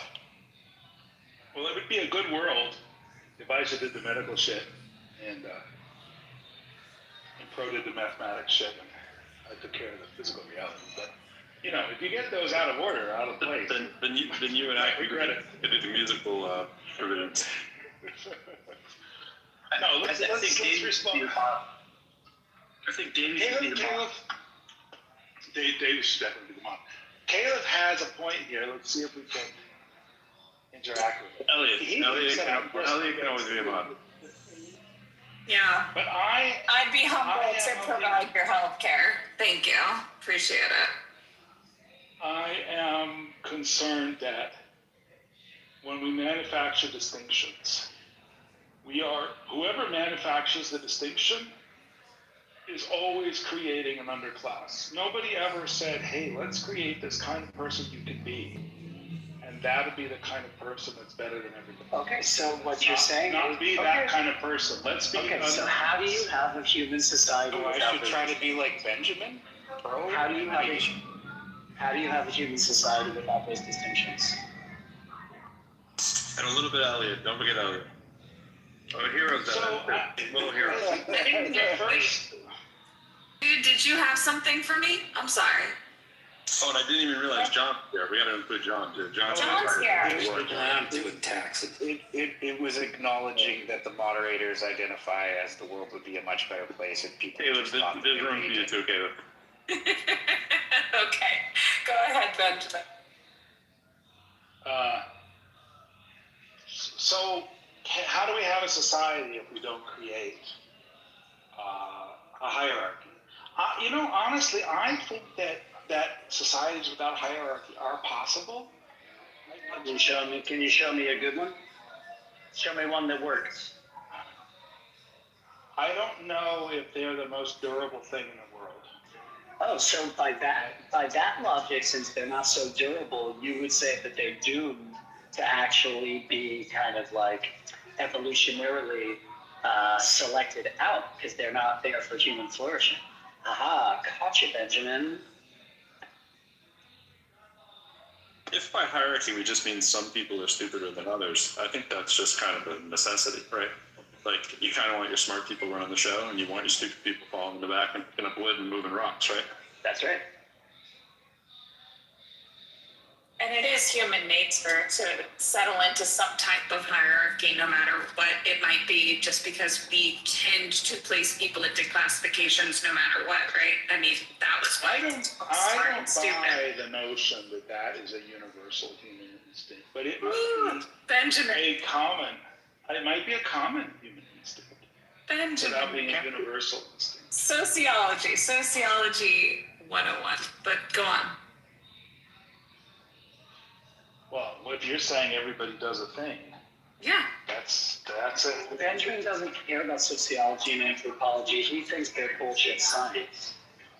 He doesn't like my science, and it's pretty fun to argue with him back and forth. So, evidence-based science kind of goes over his head every once in a while.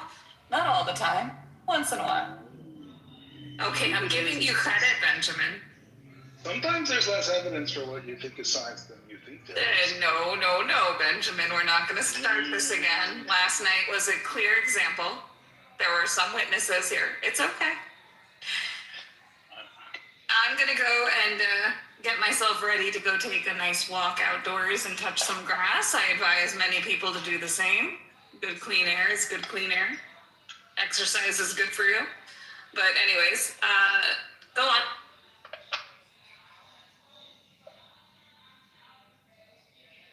So I think that we can strive. Look, the Enlightenment largely suggests that we have an alternative to the worst kinds of hierarchies, and we can limit the power of our hierarchies. We can reject birth hierarchies. There's a lot of work we can do to soften the impact of hierarchies.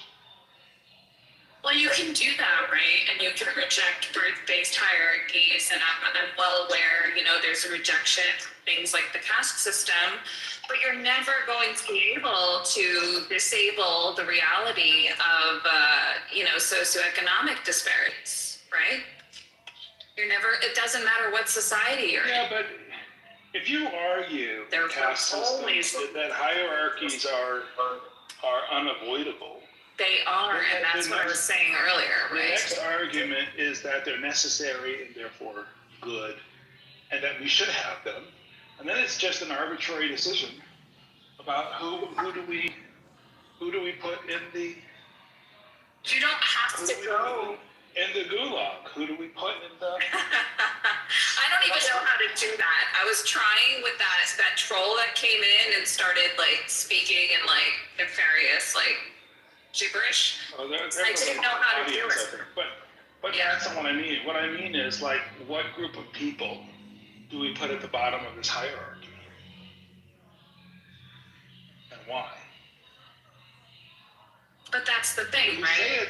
If we say it's necessary and it's good, But no, then all there is left to negotiate is who belongs at the bottom.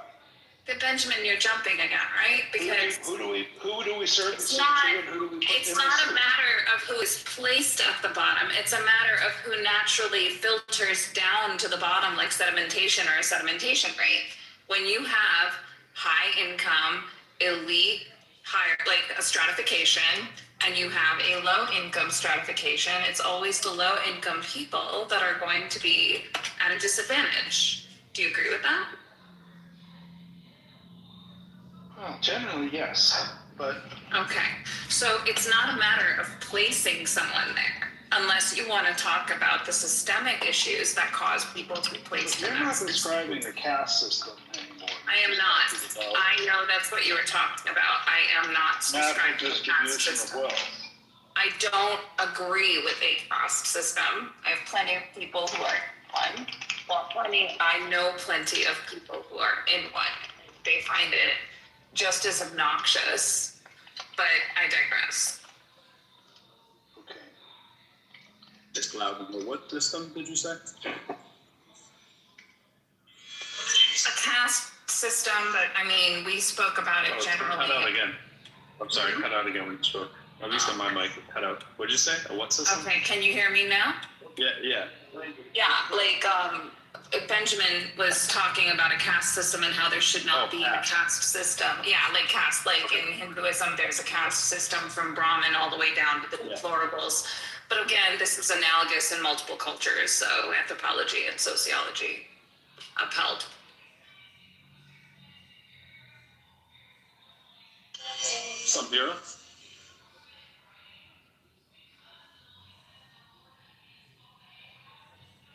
Hi, Andy. Hey there. I'm outside walking. See, good. Good. How's that ankle holding up? It fucking hurts, man. Yeah. Oh wait, how's your ankle, Hero? It hurts. It's getting better, but it hurts. You have the brace on? Nope, not today. I'm just walking on it very gently. I feel like it changed. I think my bone is better. And now I'm feeling like all the soft tissue weirdness, I think, is what's going on. You still have the ASO brace, right? Yep. You should be in an ASO brace. Because when it hurts, you put it back on. When it stops hurting and you have no pain, then you take it off. Then you're able to work with it. If you know you're going to be on uneven ground or you're going to be on, you know, in a place where you know you're going to aggravate it more, you're going to be in high impact spaces, then you have it on. Does that make sense? It makes some sense, but I'm not really here for Just medical advice, up from the ortho rotation.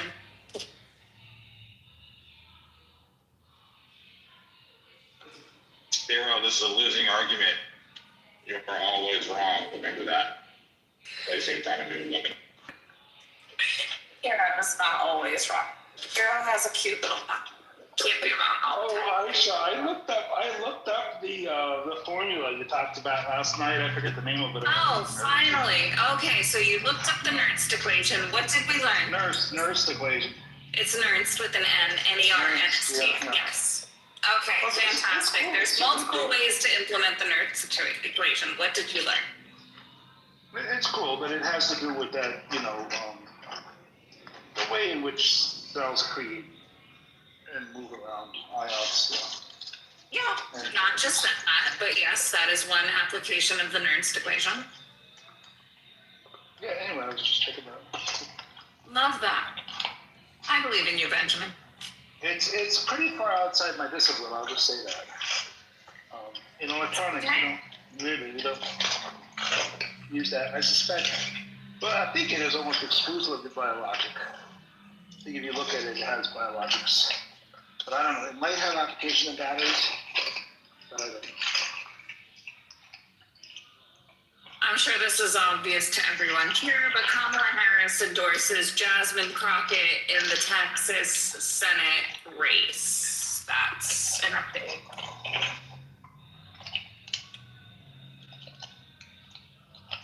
Kiss of death? I'm fine with whoever winning. By the way, I saw some. That should help our boy right out. I'm fine with either of them. Where's Marshall when we need him? Could he not afford her price not to endorse? Is that what happened? I think that was the case. Yeah. Couldn't pay the bill there. Got it. Elliot, were you saying something? I just remember watching some videos about protests at Columbia, and I thought about you, because you said you knew some people who went there. Mm-hmm. Yeah. They are colleagues and postdocs and fellows, and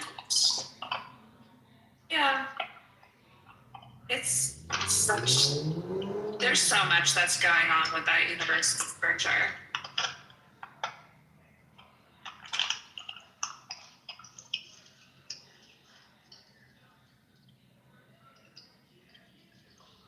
I was going to say yesterday that it's going off memory without Google AI, and I thought I remember that Columbia has lots of brain sciences, psychology, very very prominent in that area. If I remember correctly.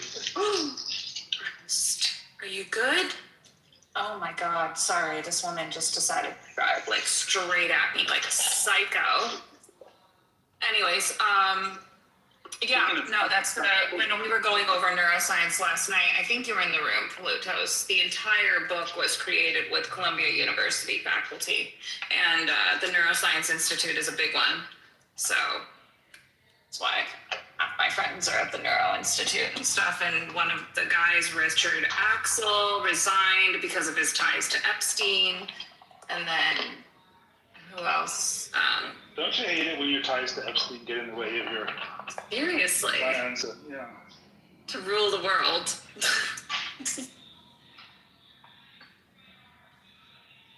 But I mean, Candel is the godfather and the father of all things neuroscience. And God bless that man. And the entire building is like dedicated to him on campus. So.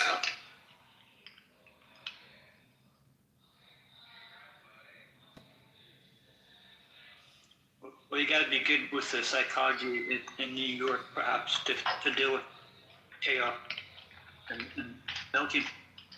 It's actually one of the hardest programs to get into on a medical campus. Is one of the psych MP programs for sure, because it's just so in demand.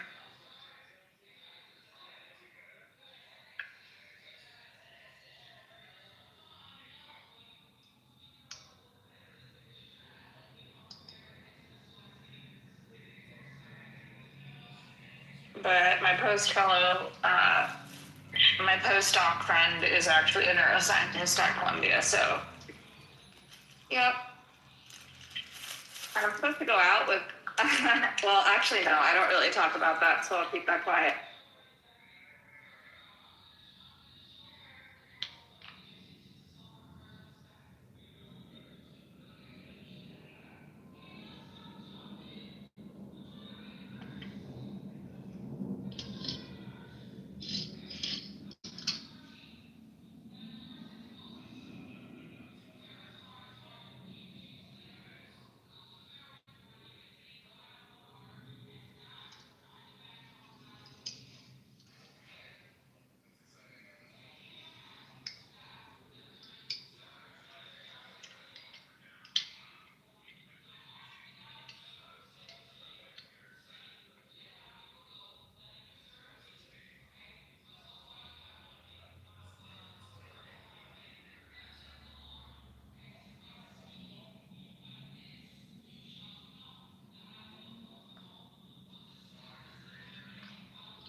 Benjamin, where's your guitar again?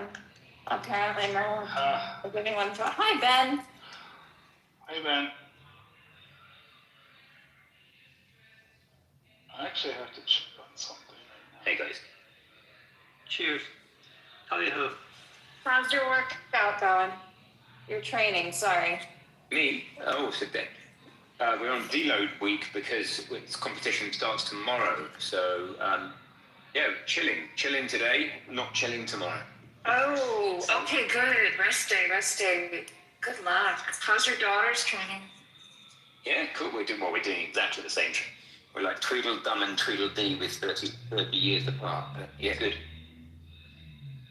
You do realize that so many Olympians in the Winter Olympics were, above age, quote unquote, tons of moms winning gold medals, tons of older gentlemen making it to the Olympics, especially like in curling and stuff. It's really a different era now.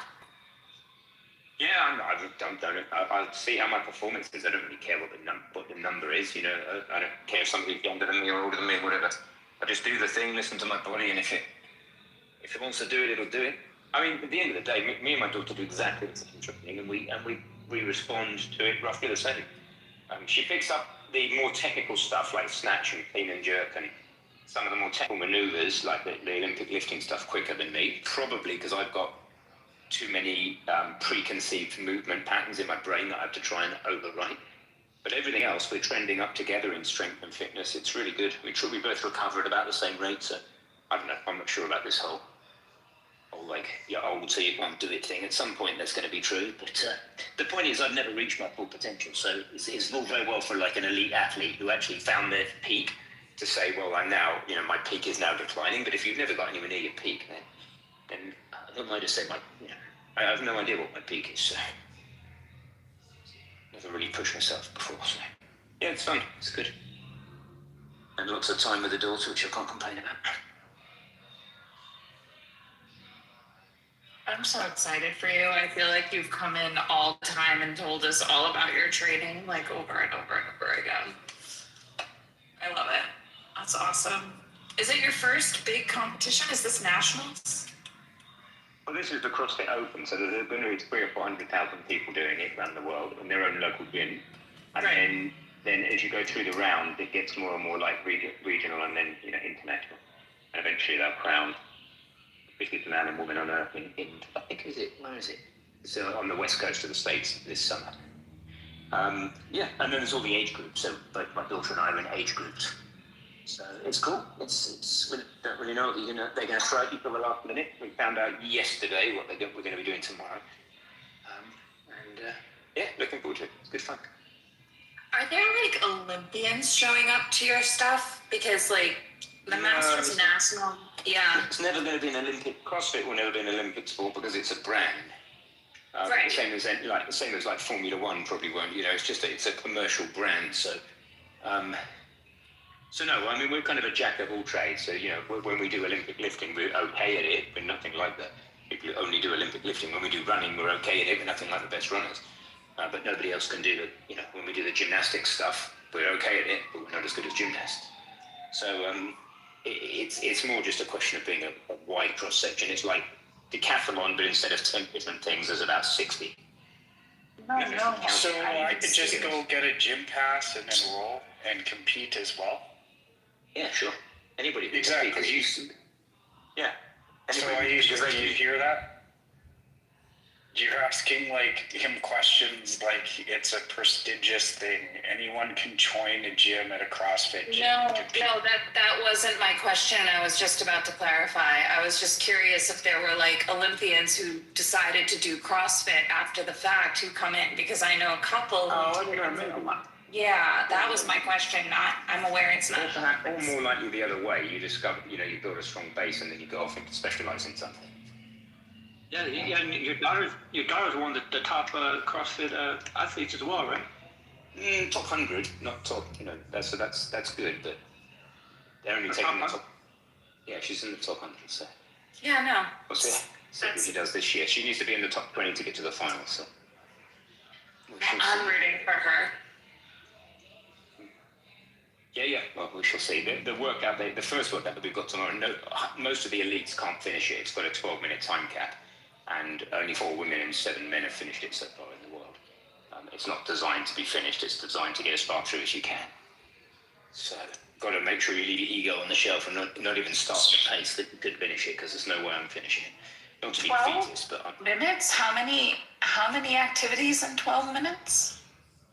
So 20. So you get so for females it would be a 6 kilogram. What is that? 20 pound?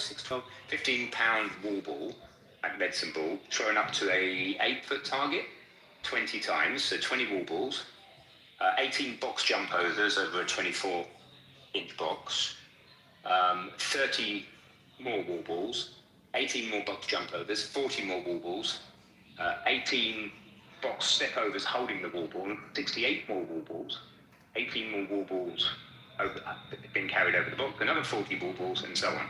Keeps going. Then 18, 30, 18, 20. And you've got 12 minutes to do all that, which is ridiculous. It's not possible. Apart from a few people in the world, so it's that sounds really fun. It reminds me of those what you call it? Yeah, but my daughter, she's crazy. Wow, I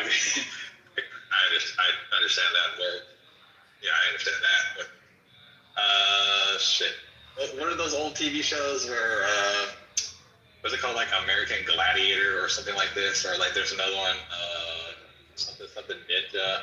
No idea, like this have like all these. Oh yeah, Ninja Warrior. Those sort of things look fun to go into. Yeah. Yeah, so I mean that's that. But then the next thing might be completely different. There will be something that has a bunch of barbells in it. There will be something that has like muscle ups or chest to bar pull ups or toaster bar or something, gymnastic-y handstand press ups. There won't be the more advanced techniques like handstand walking or triple under skipping, double under skipping will almost certainly be in at some point. I don't know how many different things actually the recipe is, especially for this first round. I estimate 60, but it'd be good to add them up sometime.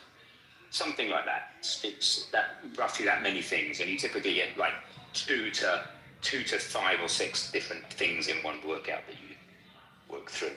And the time cap can be, also there's not always a time cap. So like something like Fran, some of the best people in the world finish that in 1 minute and 30 seconds. Whereas the average fit person off the street would take 10 minutes to do it if they were fit. So the elites are crazy. The time scale can be half an hour, 40, maybe 50 minutes for a workout. It can be 1 minute. It just depends what it is. So, yeah.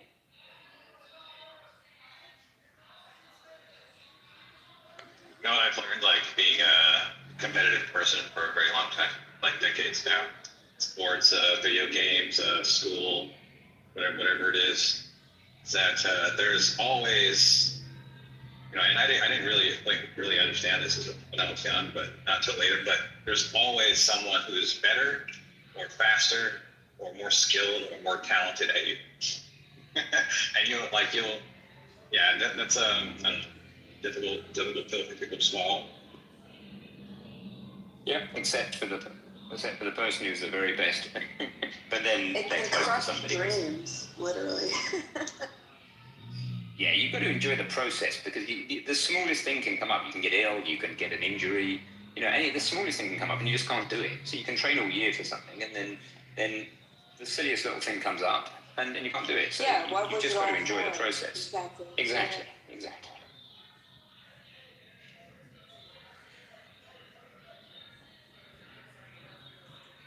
It's a great competitive way and a great bonding experience, father, daughter. And is it a big fad? It's a great way to keep in shape. Is it a big fad in the UK or England? Well, it's the 20th anniversary of CrossFit now, so not really. It's kind of fading. Things like High Rocks, which is basically it's like a CrossFit workout. It's a particular CrossFit style workout. People, at the moment, that's trending. People just want to focus on that one thing that involves a lot more running than we would normally do. I was going to ask you to compare the High Rocks. I've just seen High Rocks pop up on my stuff, so... Okay. Yeah, so High Rocks is like you run 800 meters, then you do wall balls, and then you run 800 meters and you do... Like, this isn't the right order or necessarily the right distance, but then you run 800 meters and do rowing, and then you run 800 meters and you push a sled, and then you run 800 meters and you... It's almost like cross country, but more extreme, like in senses of including all kind of absolutely like athletic sort of leisures. Yeah, 6 things, I think, high rocks. Yeah. Running plus 6 I used stations. to do that. Yeah, I used to do Yeah. like cross country skiing, hiking, and then you had to like snowshoe across. Yeah. I love that they have the 800 in it, if that's true. That was one of my favorite events ever. Love that. Sounds horrible to me. Ben, I think. Oh, it is evil. It is absolutely evil if you know how to race it. Ugh. Ben, I think I've talked to you before about quantum theory. Oh, really? Yeah. Oh, okay. Cool. Quantum mechanics. This might be a bit late for that today, but yeah. Yeah. Probably. It's not that actually my weakest area of physics because, I don't know, it just is. It's just where I didn't put as much time and energy into it. But yeah, it's still interesting.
Yeah, this whole period has been certainly a crash course in a bit of physiology, a bit of exercise physiology, a bit of discovered part of my body I didn't know exists when they start hurting. It's been pretty interesting. Energy systems, the different energy systems and how they work and what the limits of them are. I only knew about aerobic and anaerobic before. I didn't even think about lactate being a limit. I didn't think about electrolytes reinfusing being a limit. I didn't think about creatine, phosphocreatine system at all. But now, riding all these puppies all the time, it's really fascinating. And finding out about bits deep in my shoulder that I never knew existed, like my subcoracoid bursa, which is now inflamed. And I have to move differently to keep it happy. It's quite interesting. So it's a good way to practical introduction to exercise physiology in this. Yeah.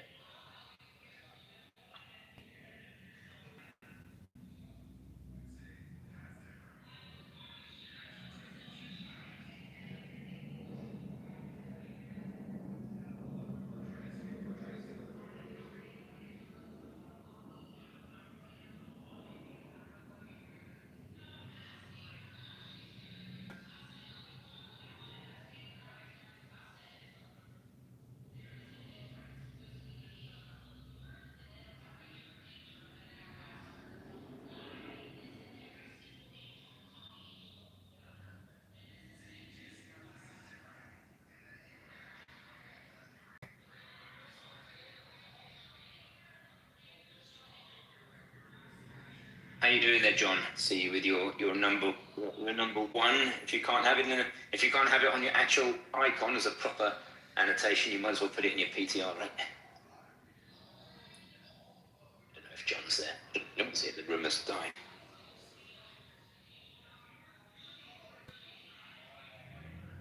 All sleeping on the job. Matt, did you think through our proposal with the ADSB data? Me or somebody else?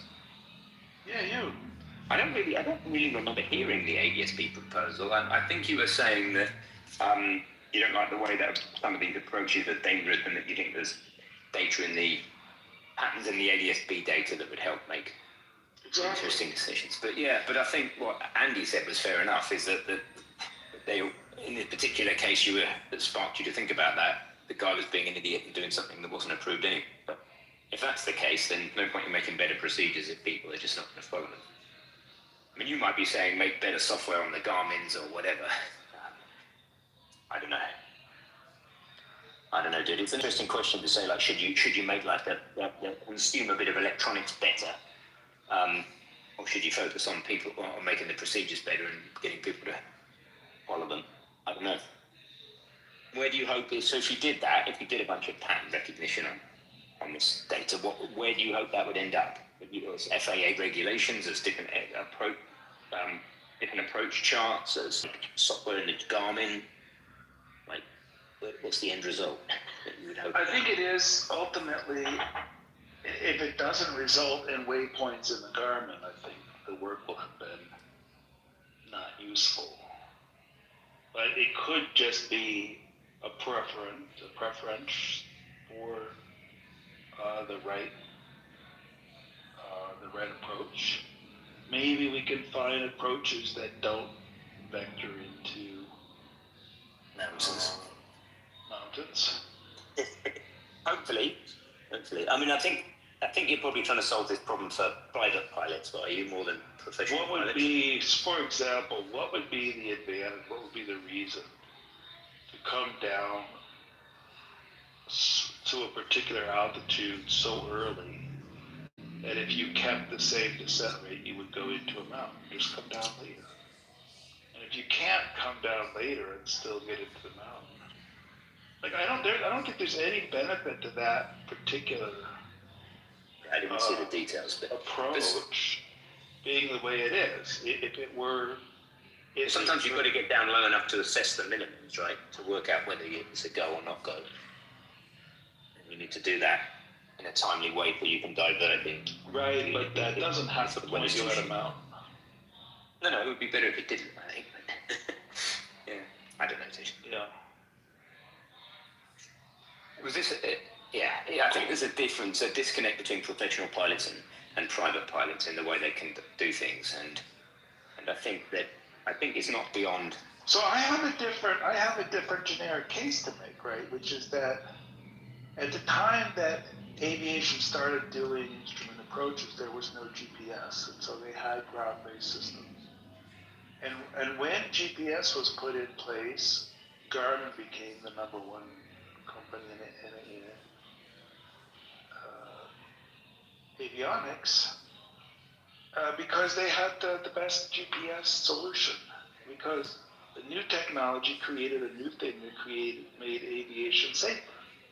But what they didn't have at the time was ADS-B, and they didn't have ADS-B data.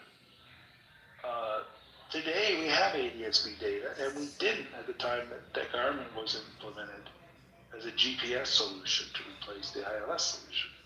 So this sort of thing, the natural progression of safety is to leverage the new data and the new technology towards safety products. But it might be worth talking to somebody at Garmin, right? Because we could have had the conversation a couple of years ago saying, hey, wouldn't it be great, or to say 5 years ago, that if you could have an auto land feature where if a private pilot gets ill, you can push a button and the plane can land itself. Now, if we'd have had that conversation 5 years ago, we'd have felt all ahead of our time and like it's like a pipe dream, but it might come one day. But of course, Garmin would have already been working on that probably for five maybe 10 years before we even started talking about it. So it does make me wonder if you were to speak with someone at Garmin, if they might already be miles down the line with that particular thing. They might not. But it always just humbles me sometimes when I come up with an idea about something and then like I realise that some company's been working on it for 15 years. And it just takes that long to go from the idea to the reality. Although I think development cycles are speeding up these days, which is nice. Yeah, definitely. And generically, the idea of just taking just more data and doing something sensible with it, I'm all for it. And I do think that the problem of a private pilot, within reason, banging coordinates into a GPS and letting it do the rest, search the nodes and choose the right approaches, and yada yada, choose the safest and most efficient altitudes. I do think that's probably doable with software these days. But garbage in, garbage out. There is garbage in, garbage out, but there's also a reality that the data overload for pilots has reached a point where it's impossible. I think it's impossible for everybody. I think the ATC cannot comply with their own rules. I think pilots cannot possibly comply with their rules. I think they cannot possibly process the data for a simple 2-hour flight that covers, 5 airports, the tasks for 5 airports, the NOTAMs for 5 airports. Yeah, can be a lot of work. Well, nobody's doing that shit. Well, there's a lot of good software out there to help you with it, but yeah, I think the skill is to know what to pay attention to and what not. But clearly there was an accident a week and a half ago now, maybe 2 weeks. An airplane went up for sightseeing and didn't realize there was a NOTAM for a cable that having been stretched across a canyon. And they were sightseeing up in the canyon and picked up a slack line. Oh, now, so it was in the NOTAMs. Yeah. But what good are the NOTAMs if you just blur your eyes and skip to the bottom? Yeah, well, you want the NOTAMs plotted on a map. I mean, always, even 10 years ago, I used to plot NOTAMs on a map on a computer. So I'm pretty sure that's commonplace now. I don't know that the problem is that they have too big a bloody area. NOTAMs. I think they will plot PIRAPs. METARs and so forth, but I don't know. I'm not confident that. I can't remember which software I was using. I was definitely plotting NOTAMs 10 years ago. But the problem was that they were the areas could be too big, so it could be pretty difficult and useful with them. And they set standard radiuses, like that slack line might have a 5-mile radius or something. Well, it's not 5-mile slack line, is it? It's a little bit like, that's where you end up with a wash of information. It's like if you just told me it was 200 yards in this part of the canyon, that would be a very sharp marketing point, don't fly into it. Super unlucky to fly into that as well. How the hell do you happen to just fly into a slackline? The chances of that are pretty minimal, but I guess maybe the slackline and the plane were both at sightseeing height. Whatever that is. Yeah, you think they'd be low, wouldn't you? But no, it was this really extreme slackline. I mean, the visual, if you were performing that slackline, must have been incredible.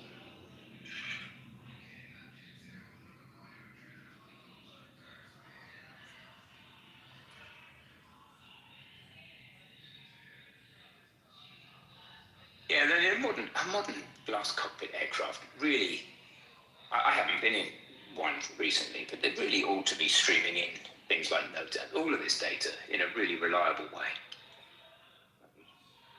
Well, I generally agree with you. I find, and I fly both, that the situational awareness in a glass cockpit is orders of magnitude better than the situational environment, where you're relying on, say, you're trying to keep track of your steam gauges and also trying to keep track of ADS-B data. Yeah, or your perceived situational awareness is better. That's like the subtle difference. You certainly feel like you're doing better, right? But you can still fly into a slackline. I guess the acid test for this would be to get them to really push on autonomous flights where flights conduct themselves completely end to end, even if they're drones or whatever, or just for deliveries, and then say what information do they need to fly safely, and make sure that that's available to us as well. Not bad, right? The more drones you have flying, the better understanding you have of the terrain and what's available. If drones are running into stuff, then you know that stuff is a problem. Yeah. So I do kind of agree with you on that. If they've got enough information to do it. It's kind of drone soup down there. Yeah, I'm scared. The number of drones skating all over it. It's a bit risk to get one now. They're not much worse than birds. I don't know. I think. Depends what you hit it with, though. In a helicopter, the light blades of a light helicopter just wouldn't tolerate hitting a drone. And if they go on balance, the thing just ripped itself apart. It's just not good. Be less worried in that really heavy military aircraft, isn't it? Are you talking about the jet engine? No, I'm just saying about the blades of a Robinson or something. If you get a drone with those, I wouldn't fancy the chances that they stay in one piece, and they would certainly not be in balance. And if they're out of balance, the vibration could be pretty bad. I like enough to shake the aircraft apart with breaking necks. I don't know much about the propeller. Are they not meant to hit a bird? It depends on the size of the bird, really. I don't know how they're fair hitting a drone. I'd have to say. I'm sure they have, so it'd be interesting to find some case study. If I was to actively start flying again, I would look at that a bit more carefully. But also, drones are supposed to transmit in the UK, and even we're not quite ADS-B, but I think we'll get there. It's close. I think it's Bluetooth. Yeah, they have to transmit an ID signal. I'm not sure what the protocol is. I think it's Bluetooth. It's something longer range than that. Well, not the Bluetooth. I mean, Bluetooth inherently can have any range you want, right, with the right antennas. But yeah, They might be using the long-range Bluetooth. I'm not sure. But Bluetooth has long-range. But I'm pretty sure. I'll check. What is the technology? I think they just used Bluetooth because it was available. It's cheap, you know, to put an undue burden on. Maybe. Yeah, I'm not sure.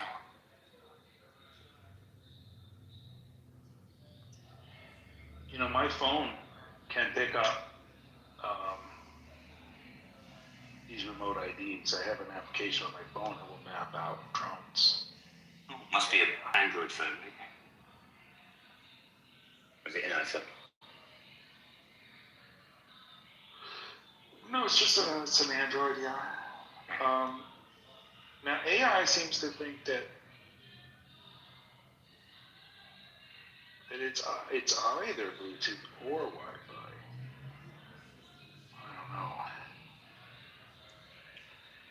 Wikipedia has an entry on it. Let's see what Wikipedia says.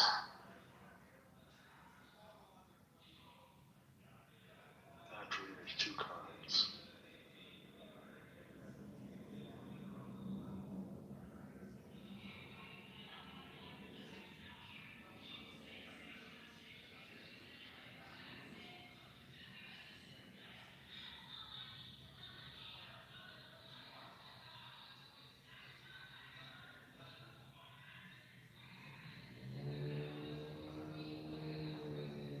So, Wikipedia agrees that basically it's Wi-Fi for longer range messages in beacon frames on channel 6 and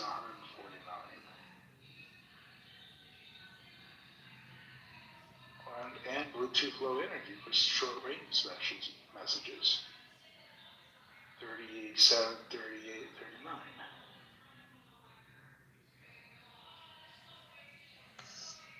The hell are you talking about, Benjamin? The remote ID transmitter for drones in the United States. Aren't those just like all in infrared? Infrared? What are you talking about? Yeah, sure. All radio signals are infrared.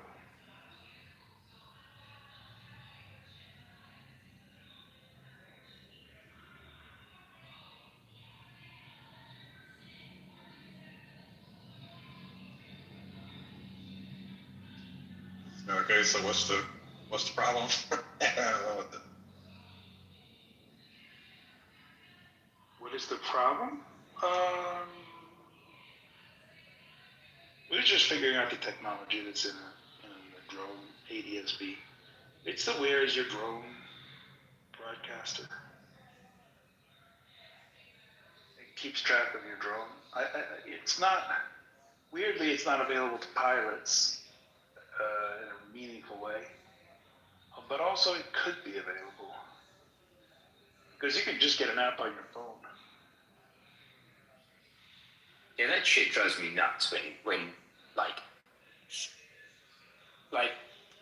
so the UK police can drive around and the average police car can't tell if your car's taxed or MOT'd or whatever. MOT's, your annual inspection, or road tax. They can't see. There are roads policing car cam, they have special number plate recognition cameras. But you can get an app on your phone that does that and looks up on a public database with any car. Anybody can get an app on their phone that can look up on a public database with any car is taxed for MOT, and yet the police don't drive around with their police-issued phones in the car doing that. It's kind of crazy. There's so much you could do.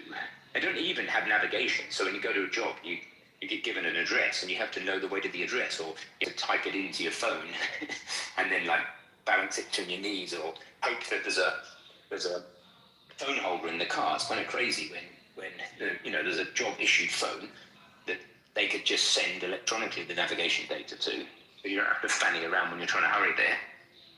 And it could be doing all sorts of other cool things if it's plugged in properly, like number plate recognition and all sorts. But I don't know, not forward thinking the technologies of these organizations.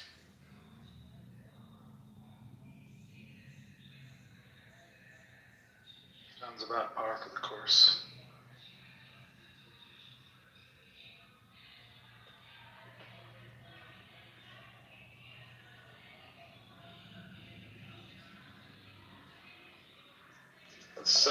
What's the rate? How far does like a 2.4 gigahertz signal go? Before Ben answers that, that question always is fascinating, because the answer to every question about a radio signal is really, it kind of goes to the edge of the visible universe if you know how to listen. So like when I have a pair of radios, like walkie-talkies, people are like, always the first question is, how far do they go? I'm like, well, if I'm in a shop and it's got a lot of metal in the walls and a lot of equipment, and somebody else is in the shop next door, we can't speak. But if I'm in the Arctic and they're in the Arctic and it's a nice day, it could be 100 miles. And if you're sat on the moon with a small parabolic dish, you could hear me from the moon. And if you're sat in the next star system with a big parabolic dish, you could hear me from that next star system. So it entirely depends on the line of sight, what's in between, and like the properties of your transmitter and receiver antenna. There's no real answer to that. That's not a bad answer. I mean, it's just like literally, my range of my walkie-talkies could go from less than 10 meters to more than 50 miles. So it's a bit like a human conversation. If you're out in the right mountains and you're cliff top to cliff top, you could probably be heard in a conversation quite a good ways. Yodel. But if you're in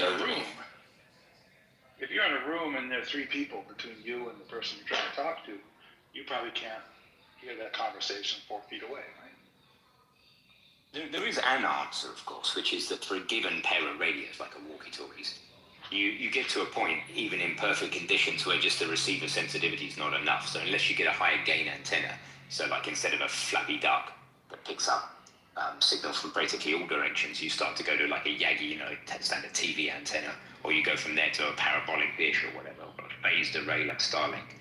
It's definitely true that for a given pair of devices, there's a theoretical limit to the range, because the energy's roughly transmitted in a sphere, and then you get to the point where the little tiny antenna of the receiver doesn't pick up enough of the sphere to even trigger, to even break its what's called squelch, or whatever in the digital equivalent. So it's definitely true that like a given pair of things have a theoretical maximum range, but they hardly ever get to that, and you can really cripple it with metal and shit. The answer to this is so complicated, right? Because one reasonable answer would be that you can transmit as long as your signal stays above the noise floor. Now, the noise floor is established by all the things around you, which is why he said if you go to the Arctic, you don't have a noise, the noise is very quiet. Therefore, you can stay above the noise floor much farther. But there are some transmission protocols that even allow for transmission below the noise floor. So even that is not a sufficient answer, a complete answer to the question. Yeah, because for any given channel, you can always get a signal across pretty much if you're willing to wait long enough. I mean, you think about transmitting something to us, to Voyager 1 or whatever. I mean, how the hell far away is that? I've forgotten, in hours or days. It's a long fucking way away, and we can still get signals to it. Not high bandwidth. You kind of got a trade-off. You can choose between bandwidth, noise, and what would be a good way to say it? Low power, noise tolerant, and high bandwidth. Pick two. Yeah, I think something like that. But why not high bandwidth? Why not high bandwidth? I think. Well, because one of the ways you overcome the noise floor is you broadcast each bit repeatedly. So if you're struggling to hear me and I say, Elliot, I'm not thinking about that. Elliot. Oh, and he's saying he's not thinking about that, but he's got a different point, I think. Yeah, well, I think the basic idea is like in gigahertz, the lower the number is, the further it goes, and the better it is at going through walls, stuff like that. It's like 2.2. Well, another complicated answer to this bandwidth question is that the way we increase bandwidth is with something like quadrature amplitude modulation. You don't even know what I'm talking about, man. Well, I think one of us doesn't know what we're talking about. Hold on, let him finish his point. In all fairness, not that I'm the mod. What were you saying, Elliot? It's not even worth it. I was just going to say that I think there's lots of debate. You know, the next star system and further deep space, it's pretty hard to pick up. It may be indistinguishable from background noise. I just like the current debate. I don't know if there's a empirical answer. What's the question? Well, I thought Ben was talking about walkie-talkies and transmissions and any type of signal. Could they work from the next star system? Is that what the question was? Yeah. I thought he mentioned the next star system and then the universe as a whole. I think it's interesting debate.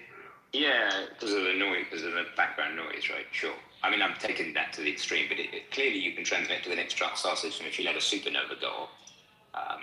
Well, you don't need a supernova for that. You just need a reasonable beamed, signal. If you want to pick up a walkie-talkie in the next star system, I don't know if that's possible. It probably is with a large enough antenna. And if you allow, it depends what the protocol is. And when you say pick it up, is it somebody speaking and you expect to understand it? Or is it a digital signal at like one byte per hour that you want a bit of recover? There's a big difference. Yeah, exactly. Yeah, I think it's an ongoing debate that there's all the different systems. I forget what it's called. The ongoing one looking for a signal. Obviously, everyone. It's not. I don't know why CERN is popping into mind, but obviously it's not that the collider. It's some, I forgot the acronym. But SETI, the search for. Yeah. Seth Shostak is the main guy there. Yeah, exactly.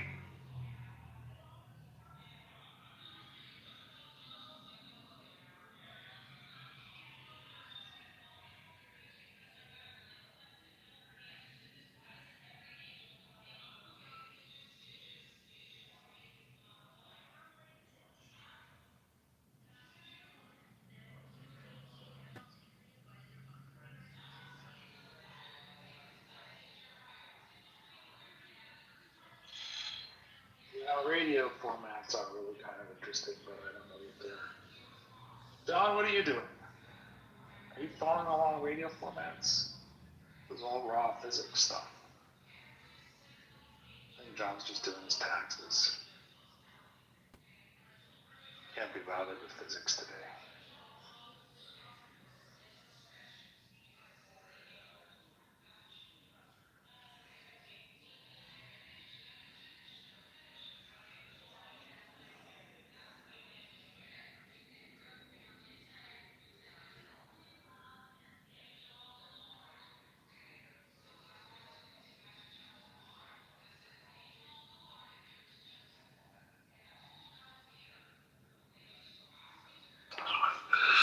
Hello. Hello. Hi, how are you? Chilling. How are you? Same. Back with myself some dinner. All right.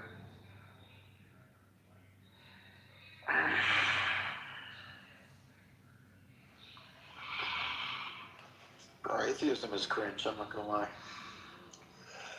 Oh, fun. It's a great way to make friends in this room. It's just cringy, man. I mean, I was just in the past, don't take it personally. I didn't say I did. I was just letting you know a fact. This room is very big on their atheism, but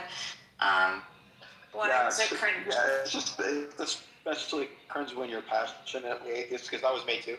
I would call myself like an atheist preacher almost in the past, and then that's where it gets like really cringy.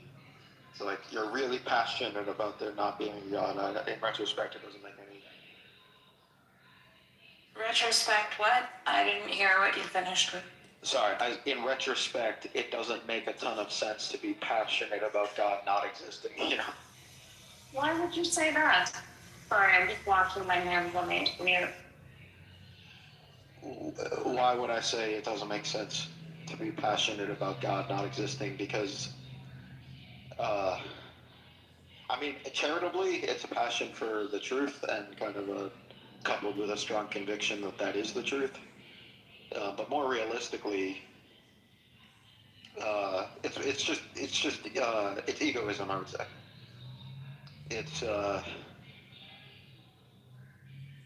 It's kind of reveling in being part of the small minority that doesn't buy into this kind of self-serving, naive fiction is I think the mental process that's going through most atheist heads, especially like passionate atheists.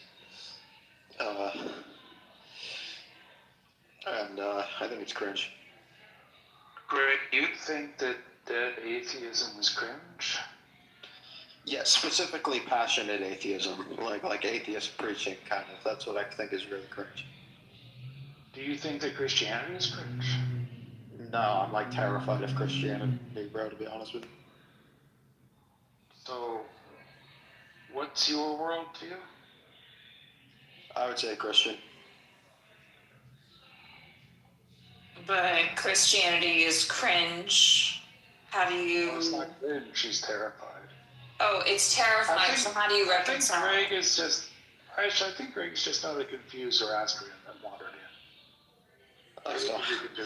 There was a Zoroastrian in here earlier. That's cool. Oh, that's all you, Benjamin. I think that's a conversation you should take hold of. I'm more than happy to continue probing, but by all means, go ahead, Benjamin. Well, Greg just sounds like he's a confused Zoroastrian, doesn't he? Was there a Zoroastrian in here earlier? I would like to talk to him. Well, there's lots of Zoroastrians. I'm sure there are. I'm in here all the time. But I think it'll be interesting. Why don't you act as though there's a Zoroastrian in this room right now, and let's see where that takes you, Greg. Greg, what do you think is interesting about Zoroastrianism? Well, for one, it's age, like the fact of it being monotheistic. Don't you think it's possible that you as a Christian are really just taken by the Zoroastrian ideas, and that you're not very taken by the Christian ideas? No, I'm very much taken by the uniquely Christian ideas, for sure. Okay, so what list the 3 ideas that you think are uniquely Christian that you think are most important that you couldn't do without? The Trinity, one of them, like what we're talking about here. Okay, well, I suppose for me, the negation of negation. Is monotheism itself important? Hold on. But the negation of negation, finite subjectivity as the site of God's realization, and the unity of man and God. The unity of man and God. That's what Jesus says, bro. Is this like Jesus is an example that people can be gods? I have told ye are gods, sons of the Most High, all of you. That's in Psalms 82, and Jesus quotes it in John 10:34.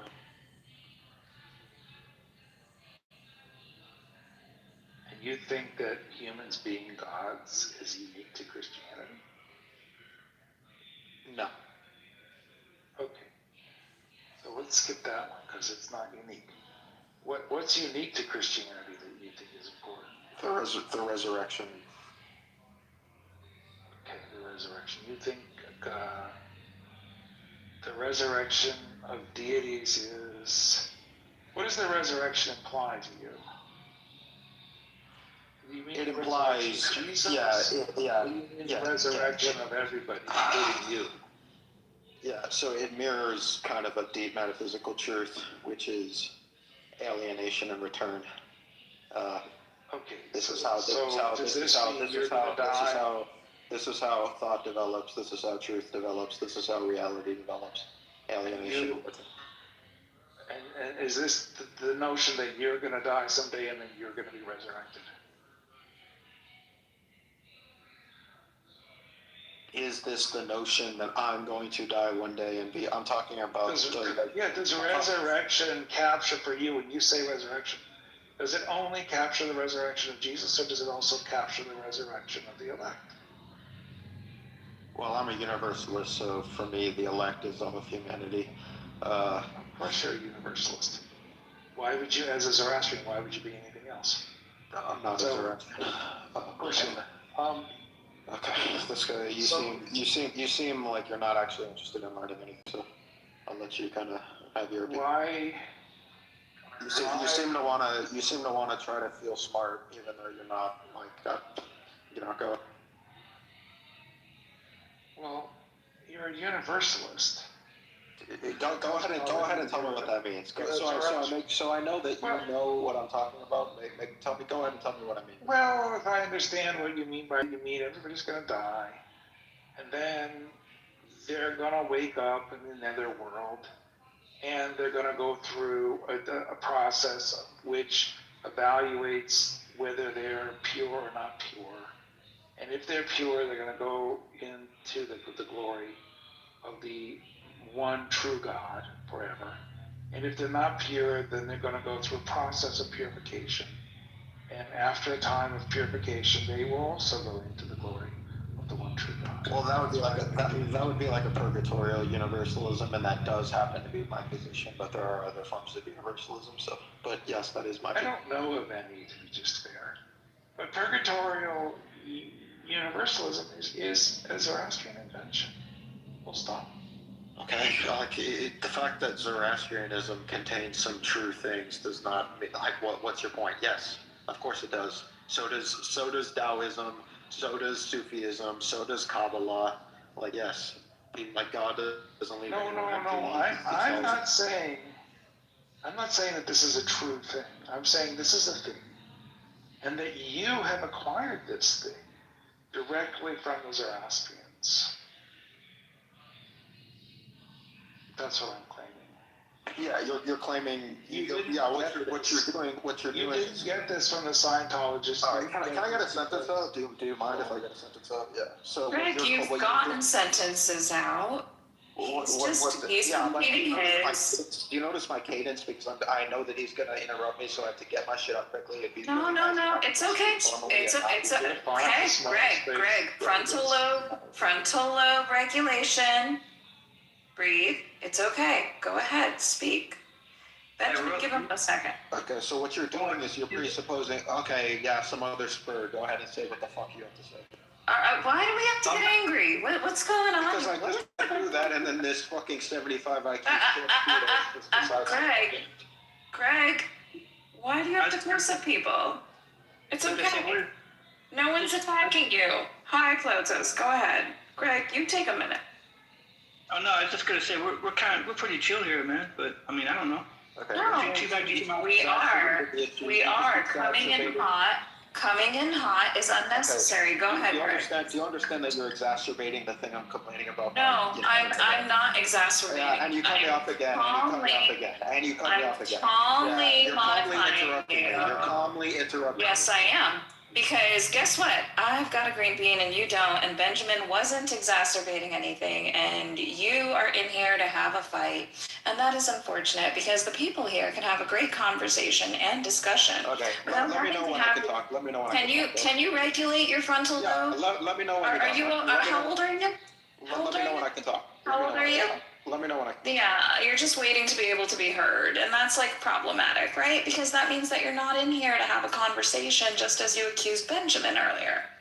You're here to try to prove how smart you are, which we all can see through anyways, but go ahead, Greg. Let us know. Enlighten us. Yeah, so Benjamin, what you're doing is you're presupposing naturalism, and you're claiming that this transmission of metaphysical principles from Zoroastrianism to Christianity is the process of like people inheriting beliefs from their forefathers in a naturalistic way. That only obtains if you presuppose naturalism. That only has like philosophical logical force if you presuppose naturalism, and I don't accept that. So. And also, So as soon as you, I'm significantly smarter than you. So no, I don't think so. But here's the thing: if I interrupt you, can you actually complete your thought? Can you? Oh, I'm a dumb whore. Keep going. Keep going, Greg. Are you okay? Does this make you feel better? Is it unfortunate that women are smarter than you? Is it hard to be an incel? Is this so difficult? It's so unfortunate. I'm so sorry the last girl dumped you the way that she did. Are you okay? Oh. Are you triggered now? Is it really hard being a snowflake? My word. Are you like way smarter? Is there any regulation? Way smarter. No? Is he okay? Wow. So repeating 2 words means that you have some sort of intelligence. Way smarter. Way smarter. What's the last Benjamin, do you have a reply to what I said, Benjamin? Or no? Well, Greg, I'm just wondering. Alright, I guess Benjamin is conceded now. That's good. You said you just came out. Easy work. Atheists crushed. Oh, I see. All right, okay, going after the atheists. Oh, I was gonna say you came out of a hot room. Oh, okay. See what I mean, you guys are Spurs. You can't keep your fucking 75 IQ mouth shut long enough for me to deliver a brilliant insight. So, you get what you deserve. Aw, is the incel done yet? Is the person who never went through an education? Are you okay? Are you okay? Is that all right? The unexceptional bitch. You doing okay? The unexceptional whore done yet? Is the unexceptional whore done yet? Yeah. Are you feeling better yet? Are you feeling better yet? Did you feel better coming into a room on Clubhouse and you think that you're anonymous? I love that when people come in. Go ahead. Go ahead. Is he gone? Did he go by? Did he go bye-bye? He may have triggered my itchy finger. My finger started wandering aimlessly around the keyboard. It's all right. I was like, oh, let's have some fun here, Benjamin, and you knew what I was doing, and I knew. We had enough fun. He can't continue. He just can't continue a line of thought when he gets interrupted because it's all preordained, right? Like it has nothing to do with the conversation at hand. It is highly unfortunate that there are people who need to prove themselves. Telling you that they are smart is like people telling you that they know how to sing. Yeah, absolutely. You don't need to say it. Like, I'll know it. No. Yeah, you're right. We're good. We all can measure this. We don't need you telling us what your score is. This is an evaluation we can all make on our own. Isn't this atheist also my only point? It's atheist, not atheist. Well, I didn't think his arguments were very good. No, I think this is Zoroastrian, and I'm really kind of embarrassed. I thought it was highly entertaining when he tried to like argue against you about Zoroastrianism. No, but the central theme of Zoroastrianism is that when you die, your soul is measured, and then there's a purification if your soul does not add up. Now that is nowhere in the Bible. Nowhere in the Bible. It is not a Jewish idea. It is not a Christian idea. It is exclusively. It has origins in Egypt, under Maya, and it has it is reflected again in Zoroastrianism. But it makes its way transparently through the Bible. In other words, this is a Zoroastrian idea that doesn't even get written down in the Bible, not the Old Testament or the New Testament, and is nonetheless present at the core of modern Christianity. I think that's fascinating. I just noticed that Davey, who just left the room, I guess, said that Greg always does this. I don't know who this is. I don't know who half the people were who showed up today, so. Delish. Hey, Jim, welcome back. I have to read the chat. I was gonna say, is he like this just in this room or all everywhere? I don't know. Davey would have to let you know. He seemed to know the person. Sorry for all the crinkling. I'm trying to make myself some noodles. It's excellent crinkle. It's excellent crinkle. It's very good crinkle. Are they smart crinkles? Are they smart crinkles, Benjamin? I am the smartest crinkle ever. I am way smarter. My crinkles are way smaller. I mean, are you sure? Like, you don't need to call my crinkles any type of Mary Magdalene? Are my crinkles akin to Mary Magdalene in any way, shape, or form? I'm just curious. They're very whorish. Yeah, they're very whorish. Okay, just wondering. I think the only measure of smartness really is the length of the adjective you can find to put in front of the word smart. It's so universalist of you to say that, Benjamin. Thanks. But, to be fair, Zoroastrian really is, like this universal monotheism, this is such a Zoroastrian trope. Okay. It's so cringe. It's so cringe for you to have to say that. What's cringe? Cringe is like, like about Zoroastrianism. What do you think is cringe about universal? I don't have anything to say about cringe. Oh my gosh, I have salad. About universal monotheism. Okay, Zeleny is. Zeleny knows this stuff. I will tell you one thing that's cringe about Zoroastrianism. It's literally the root of like the world's homophobia. Like if there weren't Zoroastrians or if they weren't homophobic, like we wouldn't have Abrahamic homophobia. Oh, that's bizarre. Yeah, I don't know that that's really well grounded. It might be, but they traditionally Zoroastrians are pretty kinky when it comes to sex. To be just totally. No, traditionally their religious rules are very homophobic. They prohibit that as being like very immoral, and Judaism picked that up during the exile. Before that, are you sure? No, I don't believe you. I don't believe you because I'm pretty sure the homophobic phrases in Judaism predate the Second Temple. No, they're like even today's Bible that we have is very, very weakly homophobic. Like there's like one phrase that's if interpreted in a certain way leads to that verse being homophobic in the book of Leviticus. Man lying with man. Leviticus is First Temple.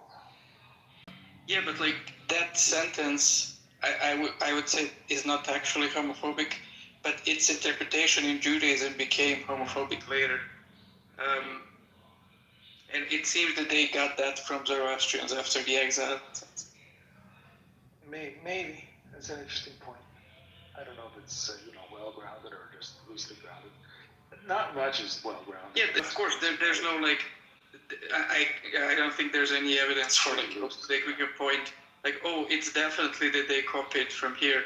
It's kind of like a weekly conjecture. Like they didn't have homophobia in these early times. They had some verses that might sound like that, but then after the exile, all of a sudden they have prominent homophobia, and like in the exile they had heavy contact with the Zoroastrians who traditionally have homophobic religious rules. So there might be a connection, there might not be, but like it's a possibility at least. Yeah. Maybe. I think the Zoroastrians actually kind of embarrassing their sexual proclivities. And I was kind of disappointed when I found this out that their trad rules are like very homophobic. I think they even mentioned like a capital punishment for gay people. Well, I might have to give it up. Never gonna give you up.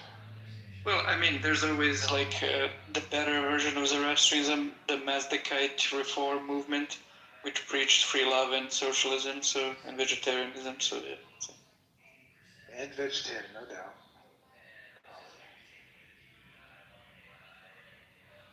But no, Greg was in here espousing the virtues of universal monotheism.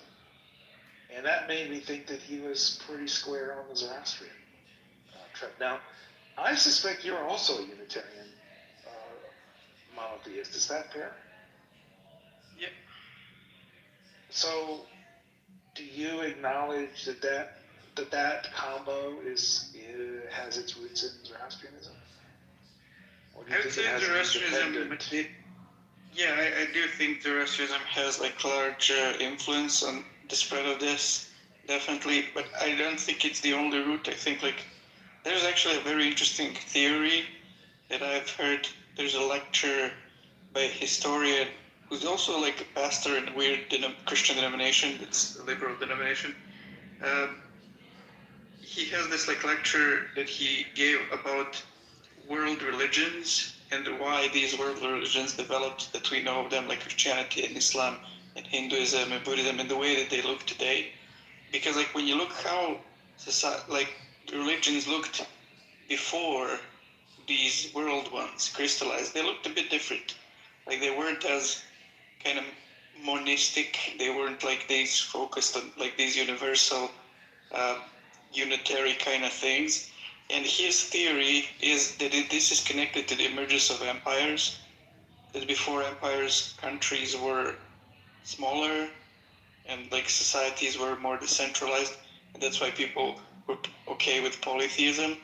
But as large empires became the normal way to do society, humans gravitated towards like the sort of kind of monotheistic universalism, because that seemed similar to the empire, you know.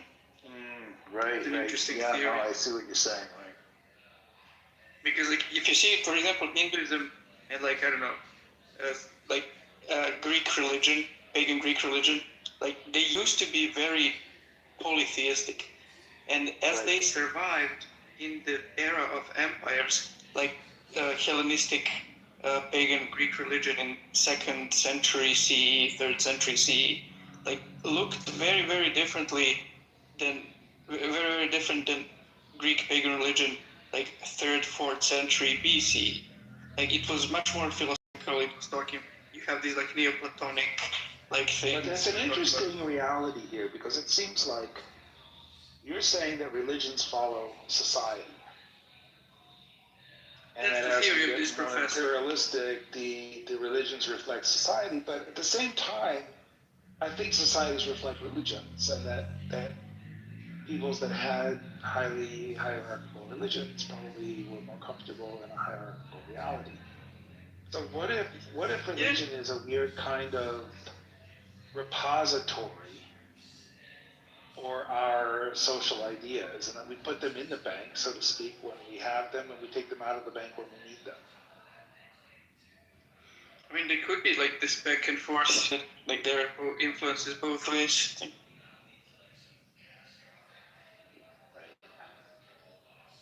So, Zeleny, what do you think of my oversimplified theory that we're all just Zoroastrians? Some of us admit it, some of us are in drag.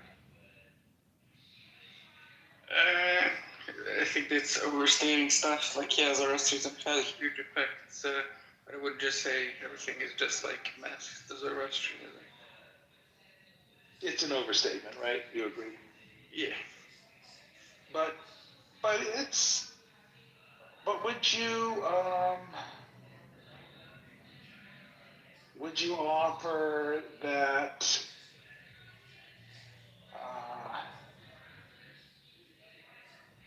In fact, it would have been better if it had more influence. Like if Judaism. Oh, I agree. I tend to agree. Christianity. It's a much nicer religion than Judaism, for example. And Christianity is, I think of Christianity as mostly the blend of Judaism and Zoroastrianism. And then I think the modern Judaism and modern Christianity are actually that blend, but with the complete disregard for the Judaism part, right? Which makes Christianity, modern Christianity, basically just Zoroastrianism.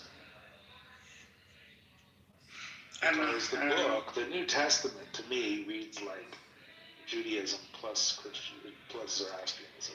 I think like one of the faults of traditional Christianity, where it like moves away from any Zoroastrian influence, is this like sovereignist worldview.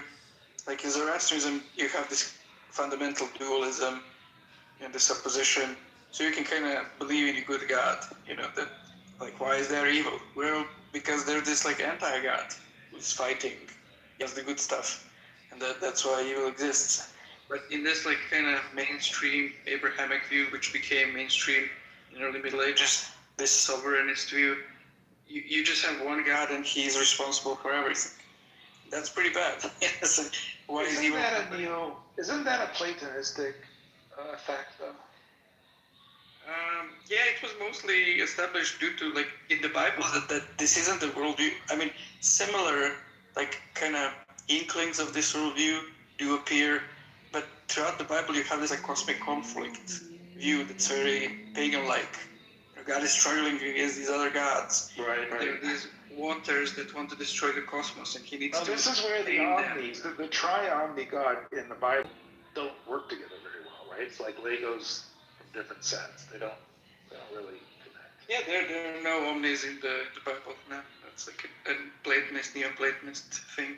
Right, yeah. I think that's right. So you're saying that the Neoplatonists and the Zoroastrians are kind of in conflict here, because the Zoroastrians have a God that is good, and the Platonists have a God who is omni. And an omni God can't really be any of these things, right? Well, I wouldn't really blame it on the Neoplatonists themselves. So this is Christians and Jews in the 3rd and 4th centuries taking ideas from Neoplatonism and forming this, what we now consider to be the default monotheistic view.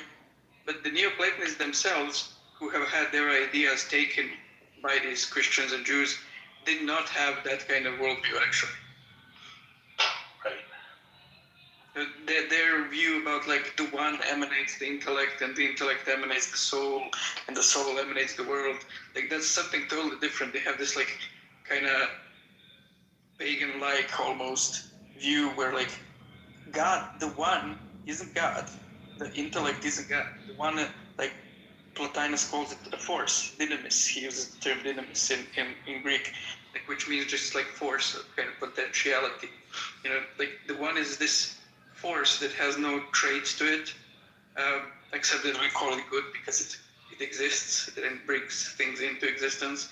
And then it produces the intellect, but the intellect is again not a God.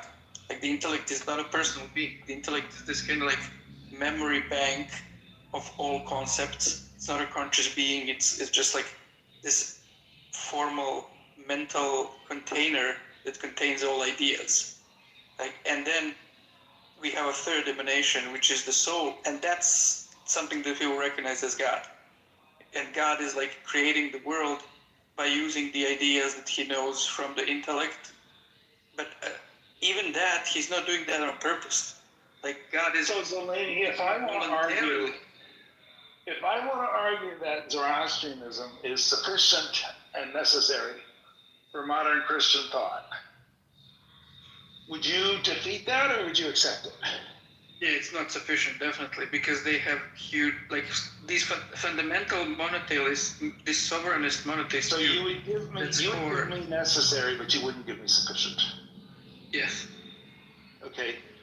So I would modify, I would agree with you mostly, because there's obviously lots of other strains.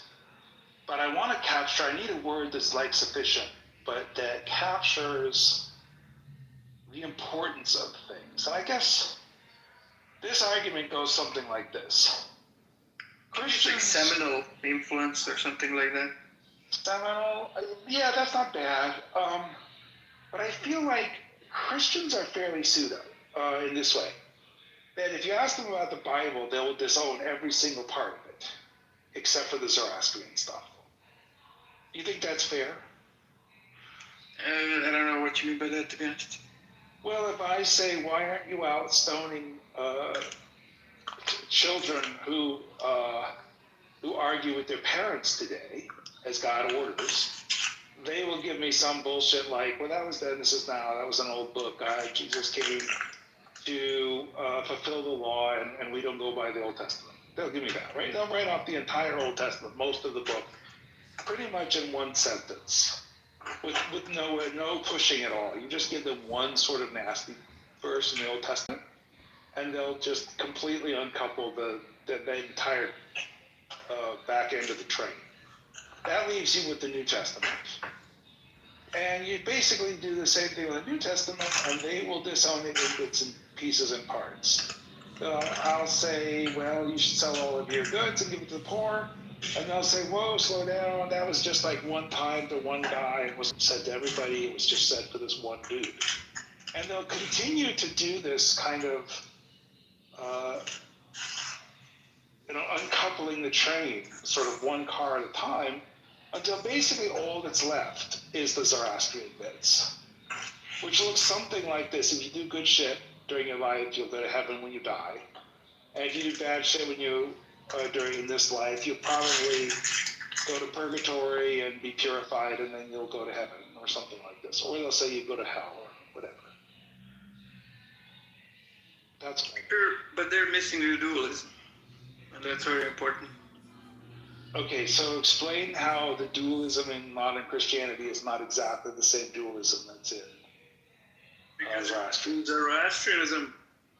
So there are some alternative types of Christianity that achieve the same thing that is achieved in Zoroastrianism, and I accept such an alternative view. But I'm like in a small minority. Like the vast majority of Christians, even liberal Christians, will defer to just the traditional view. Yeah, God is, the sovereign, creator and master of reality. And how do you explain evil? You need to dance around and try to do some theodicies, free will, something. He allows it for this reason, that reason. Maybe you don't know. It's a mystery. So some weird stories are happening there.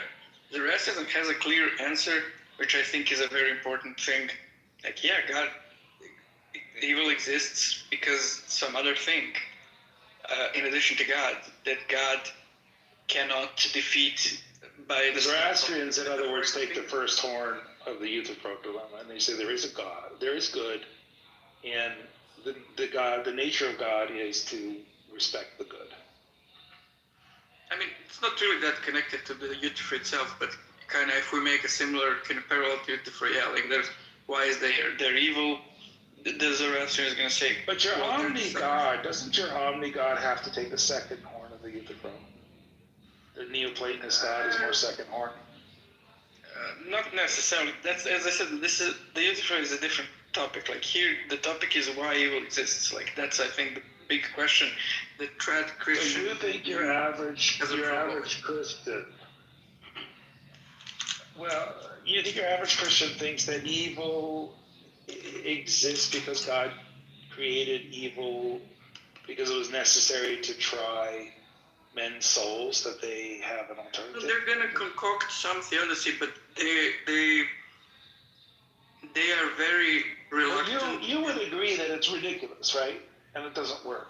Yeah, I think it's very similar to Zoroastrianism. Like my answer to why evil exists is very similar to Zoroastrianism. There is this other thing in addition to God, and God cannot overcome it in an instant. Don't Christians take that as a default position, and they only get Neoplatonist if you really push them into it? No, that's not my experience. Even in liberal Christian circles, like everyone has been raised in this sovereignist monotheist worldview, this kind of Neoplatonic Christianity, and they don't even. It doesn't even occur to them to think beyond it. Like when they hear or read, me saying like these things, you don't have to accept the omni-God. You don't have to accept creation ex nihilo. Like those are not even in the Bible. Like you can accept, like they're shocked. Yeah, I don't think children understand these concepts. I think children appreciate a much simpler notion that there's the good God and there's the bad devil. And their parents tell them, well, God's watching out, you should do good things. And don't, be careful you don't do drugs, sex, and rock and roll because that's the devil's business. And those kids, they're just aware of these. As soon as those kids start growing up, the only thing that they encounter is this like sovereignist monotheist worldview. Like they never encounter. I'm not sure that that's true. I feel like for most Christians, and this is like, most Christians are exactly the kind of Christians you don't talk to in Christian rooms, because most Christians don't go talking about their religion. But I think most Christians are expressing to their kids the same kind of worldview, right? Like God is a kind of Santa Claus. He knows when you're awake. He knows when you've been sleeping. He knows if you've been bad or good. So be good for goodness sake, right? He's the all-watching, unblinking eye. And the devil is that guy you gotta watch out for. And they're both invisible. And I don't really think it's spelled out to children that God created the devil. And the devil is just there as kind of a test to see if you're loyal or some bullshit. I think the devil is the guy in charge of making people do bad shit. And wars and storms and rock falls that kill children and, That's not anecdotally, that's not my experience, but like I hope that you're correct and I'm wrong on this. All right, well, we'll take that one.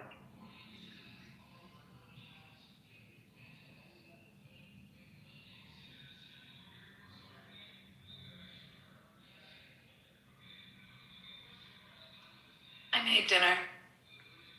Benjamin, you might be proud. What did you make? Noodles with the last of vodka sauce and beans. It's like a veggie, high protein meal. Was crab cakes, and it was amazing.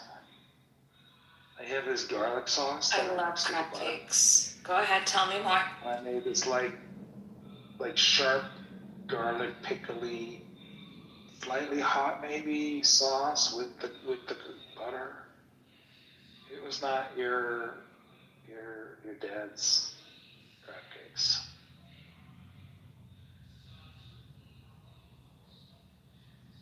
But I thought it was pretty good. I love crab cakes. I haven't had a good crab cake in a long time. Well, we're here. I know. One of these days. There you go. There's a dinner party. Remind me about the crab cake. Wait, do you think crabs have faces? Because I feel like crabs really mostly don't have faces. No, they have faces. He won't eat it. His only exception is scallops. Oh, no, we're all in on scallops. We can do scallops. No worries. Yeah, we'll have scallops, and then I Cook will. them right next to the crab cakes, yeah. Glotos, that's exactly what it is. See, it has a face. I think they may have some rights now. Some crustaceans and insects have rights in certain countries. I think. I think sponges. I think sponges have rights now. Didn't we pass a little? No. Generation. If mosquitoes, is. People fight for mosquitoes to have rights. Awful. They're all female bloodsuckers. Some things are just in the genes.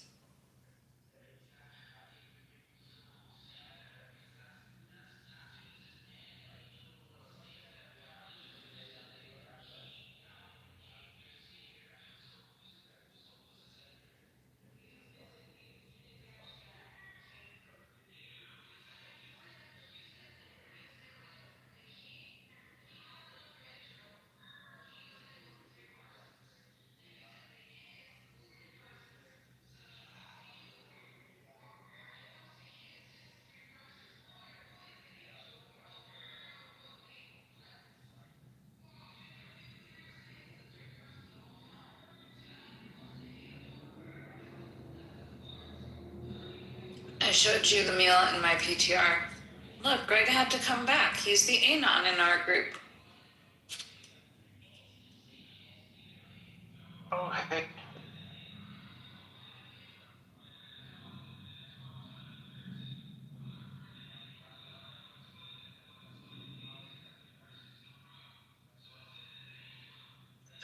The Sicilian influence, the pasta, the twisty. Actually, these are egg noodles. I think I might add soy sauce. The next bowl that I have, but this was sufficient. I'd like a small bowl of it. Is that the jeans, the crab pasta from Sicily? I wish that was crab.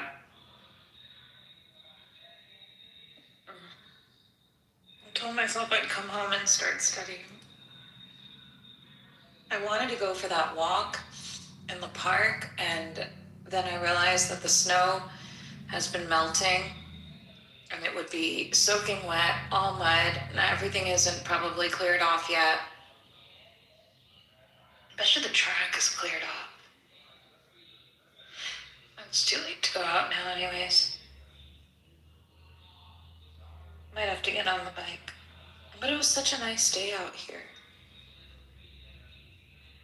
We're all just waiting for the big Friday TGIF interview from Pro, right? Oh, that's right. JD. I forgot about that. JD Hogg, Jack Daniels, George Pruden. Who is JB? I feel like he's come in and out. He's from New York or something, I think.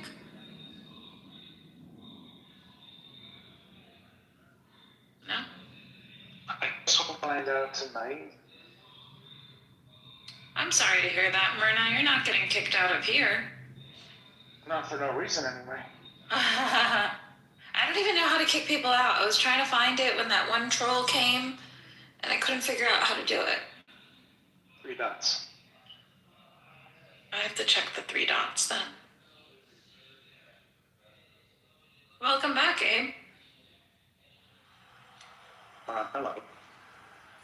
Myrna was kicked out. I was dancing to their melodic music. Or is it a symphony ring? Sorry. Where did everybody go? Off to their lives, as they should. And you guys just stayed here all day? Well, I was running errands all day. And then just hung out, dealt with the troll. What'd you do for the time that you left? I just went about my life. Yeah, it's a good idea. Yeah.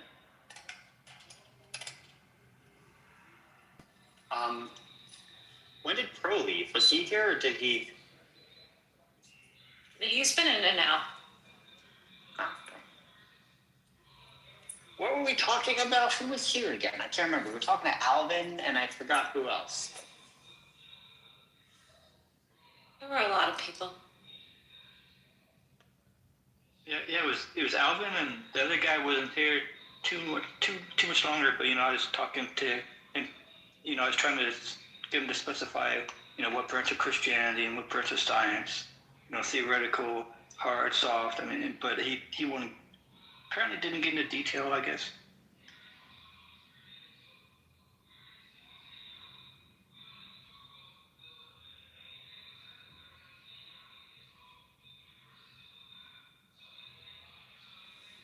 Aisha, can I ask you about circumcision?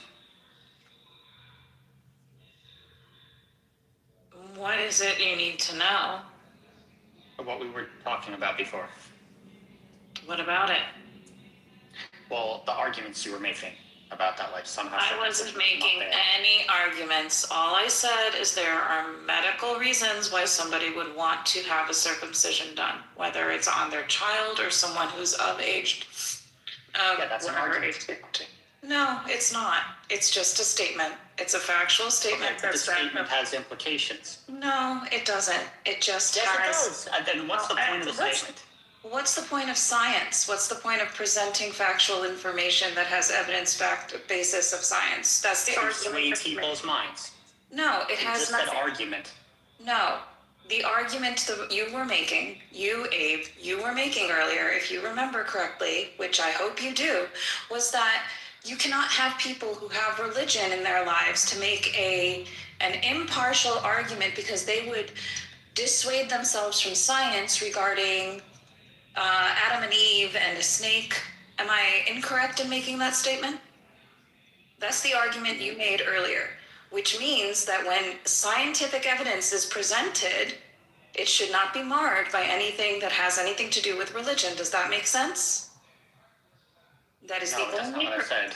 Yeah, okay. I know what you said. I said that religion is a cult and that it's harmful to varying degrees. That's what I said.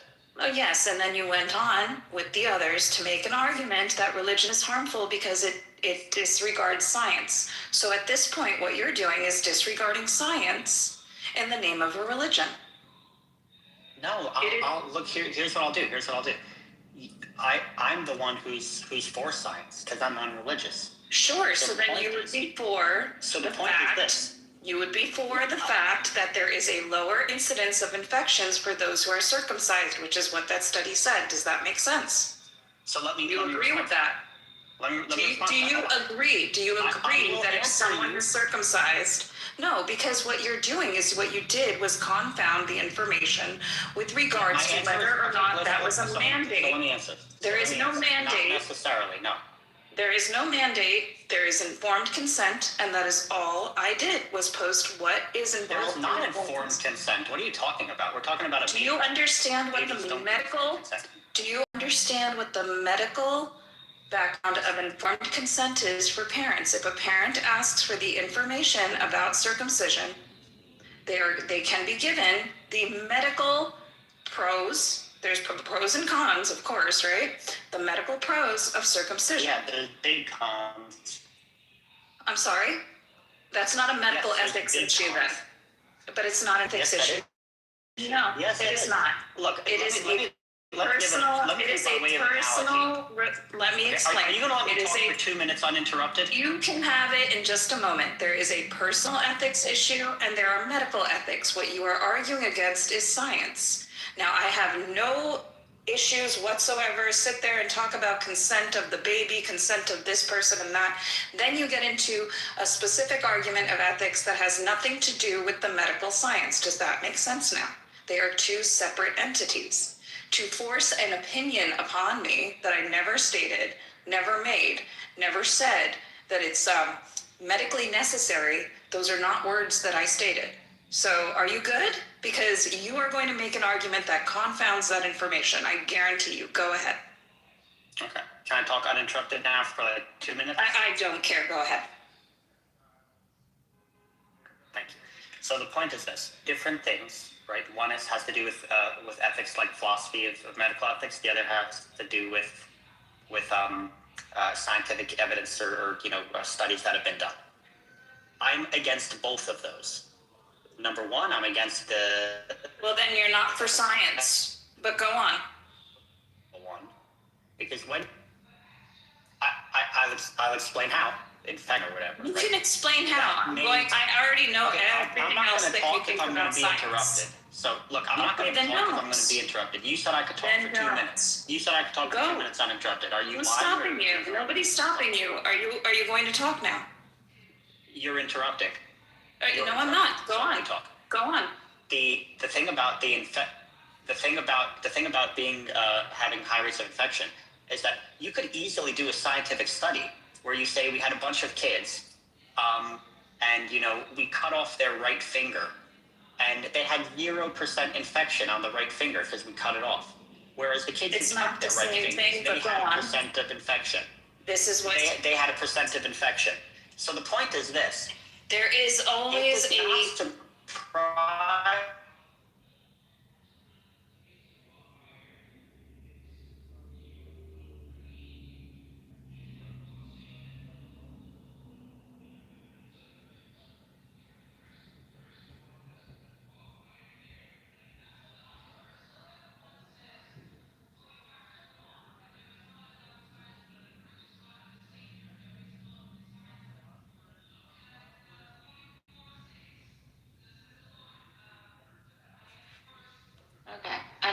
you win. But that's a disingenuous comparison. It is not the same analogous statement. It is unfortunate that you don't understand how science and scientific articles and statistics work and the actual physiology and anatomy of what's going on. And that is all I was bringing attention to. I don't know if I was in the Matrix, but my argument was, if it saves some lives, I don't know if we know exactly how many, then perhaps that's a good idea. If it's your life, if you're laying in the hospital, I don't think you're gonna say just kill me. It's against my ethics. So that was one of my points that I remember I brought up.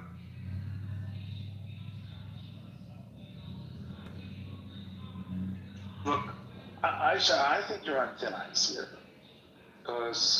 Because what?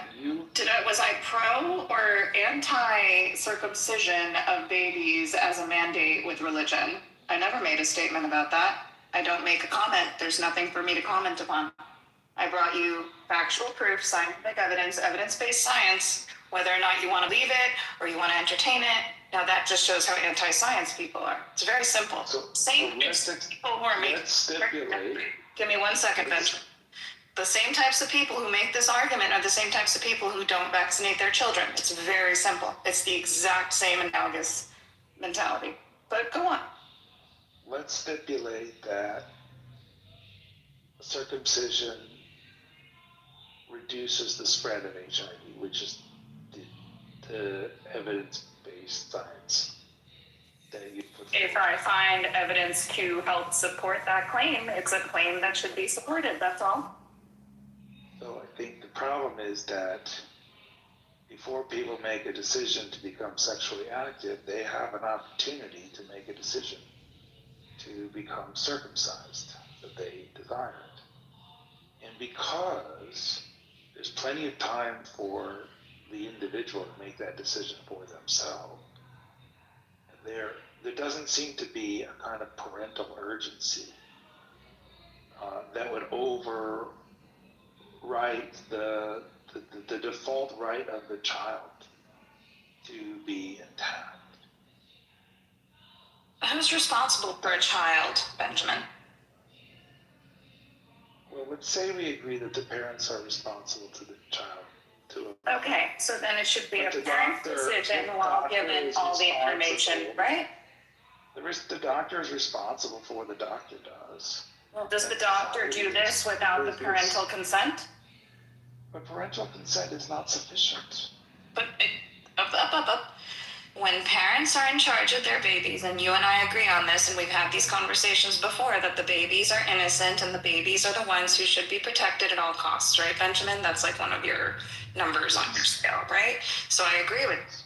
Now, if there is something that shows, and whether or not that is circumcision, whether or not that is the fact that vaccines work and they help prevent, and we need to give vitamin K to a baby when they're newborns, et cetera, and so forth, there's a lot of evidence-based science out there. That information is presented to the parents. The parents should do what's very best for their child, don't you think? The argument that is being made that I do not have... the way you are constructing, the way you are using science here is really problematic. Not at all. That is exactly how science works. That is exactly how you sit down with a patient, and that is exactly how you sit down with parents and you say, these are your odds and this is what happens. This is why we do what we do. And if they ask a question about a procedure that they are willing, or they're, I don't care about what the religion says, whatever they are willing to do. I don't know what other... This is where you have to... Parents come to you. And I would present them that article and let them know that in the future it helps mean that we have less incidences of STIs, less incidences of infections, and that's a pro. The parents want you to use a wood burner. Why would you use a wood burner when you have proper surgical tools at your hand to make sure that the procedure would be painless? They want you to use a cauterizing tool. What? To carve their initials into the child's chest. Why would I do that? There is an expression. There's no benefit. There's no benefit to do so. And that is where we differ, right? So there's no medical benefit to ever do something like that to a child or to a human in general, right? branding and tattoos. And then let's say that they came up with an article that said doing this surgery, in fact, does ward off adult heebie-jeebies. Why are you using the term heebie-jeebies as opposed to viruses, infections, and public health mentalities? Well, let's just say for sake of these are not arguments that are encountered in real life. Okay, that's the difference, and that's why evidence-based science and scientists and medical professionals who are well versed in these situations are necessary.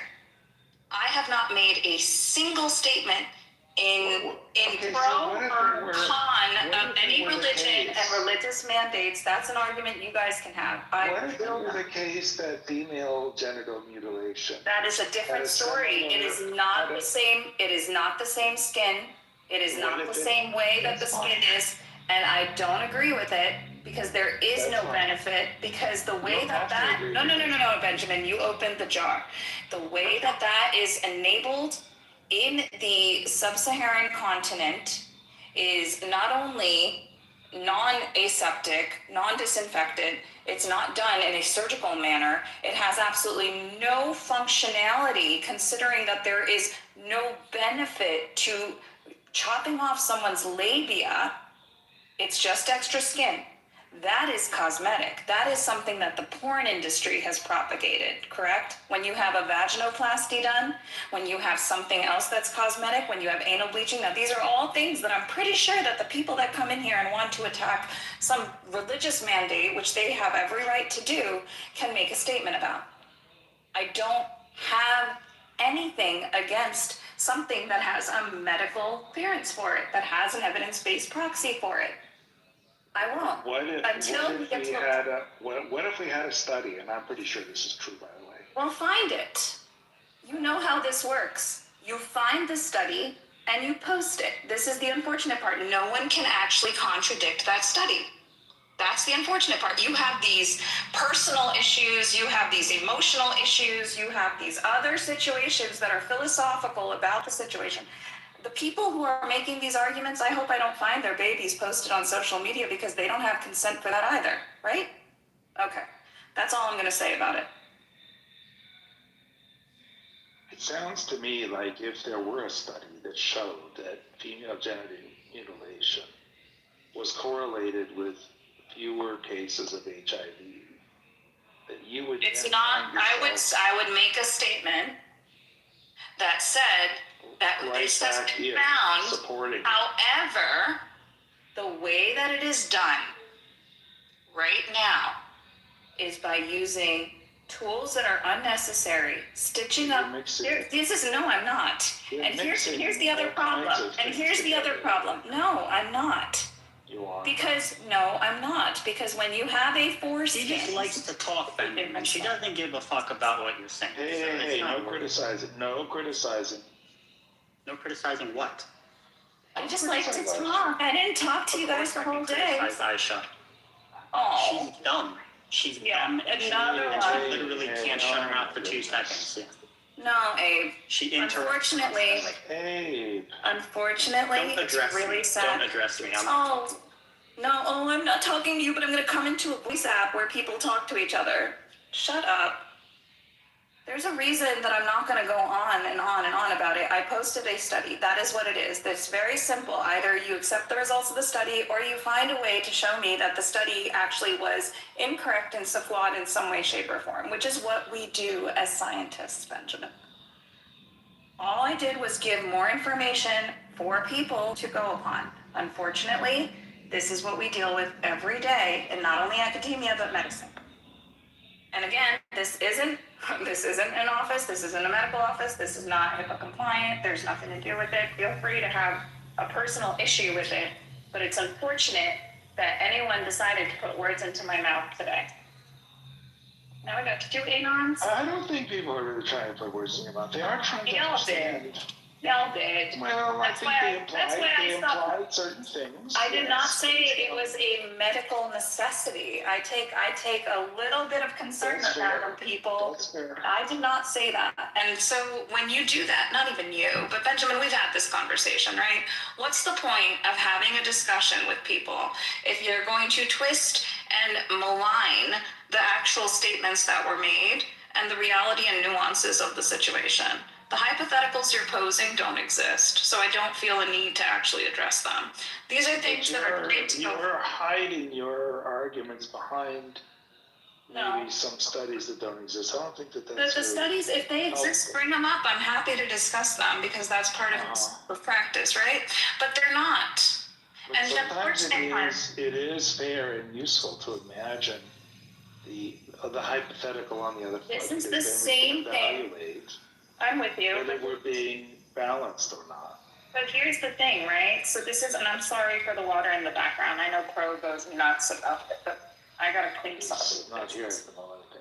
I know, but Also, it's one of those things. It's also very difficult to have a good discussion or listen to it when people want to. It was funny that people were calling me dumb. I was laughing, but the reality at the end of the day is that we deal with the same nuances with regards to vaccines, medications, etc., right? And a surgical procedure, whether or not it is warranted, is part of the informed consent, right? Like you don't sit there and keep a surgical procedure from a patient. Suppose it's a cancer patient. You don't keep it from them if it's something that could help them, but you give them the odds and the chances for it to do that. And one of the biggest aspects of, and then I remember hearing the do no harm stuff.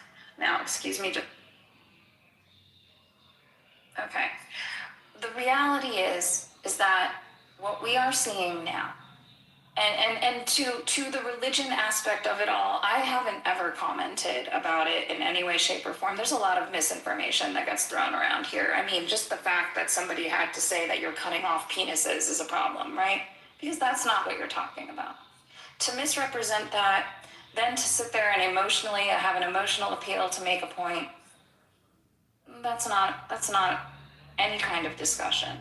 It doesn't mean that I don't agree with parts of it. And I will say I am concerned that your argument for when medical intervention is justified is weak in this area. Well, and I think why would you say it? Now, I'm curious why, because I'm well aware of why my medical argument is actually strong, but go ahead. I'm curious as to what you're seeing at this point.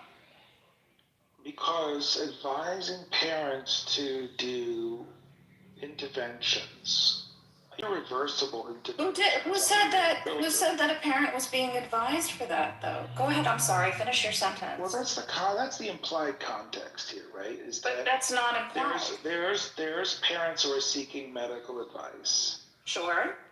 For medical intervention. Okay.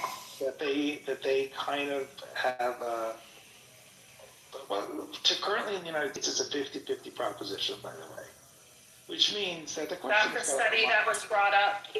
Somebody had mentioned something about 50%. I think it was 50. But we're sitting right on the cusp of 50-50. Okay. Which means this is a question that will come up that doesn't have an obvious answer. It doesn't even have a default answer anymore. It's kind of 50-50. Now, so the question that gets what is the basis? And by the way, the other thing may come up increasingly, FGM. Do you know that some doctors perform FGM for all the reasons that you just said? Because here in the United States, the way it's done in those countries with no sterilization. I'm not talking globally. I'm talking about the U.S. Yeah, in the United States, it is. Is it done in the U.S.? And you know where a form of it? You know where a form of it is done in the U.S. As a part of the patriarchy, post birth, right? Where a woman is stitched up without her consent for the husband's pleasure. Now, FGM, yeah, that is an after being cut, right? They get stitched up tighter in the vaginal canal without consent, under anesthesia, over and over again. This is a practice that is documented in the US. That happens. So, exactly. But I don't want to change. No, but it's not changing the There is subject. an argument doctors have made. It is the same argument that is made for FGM in other countries, that it is for the husband's pleasure. That comes from the patriarchy. That's fair.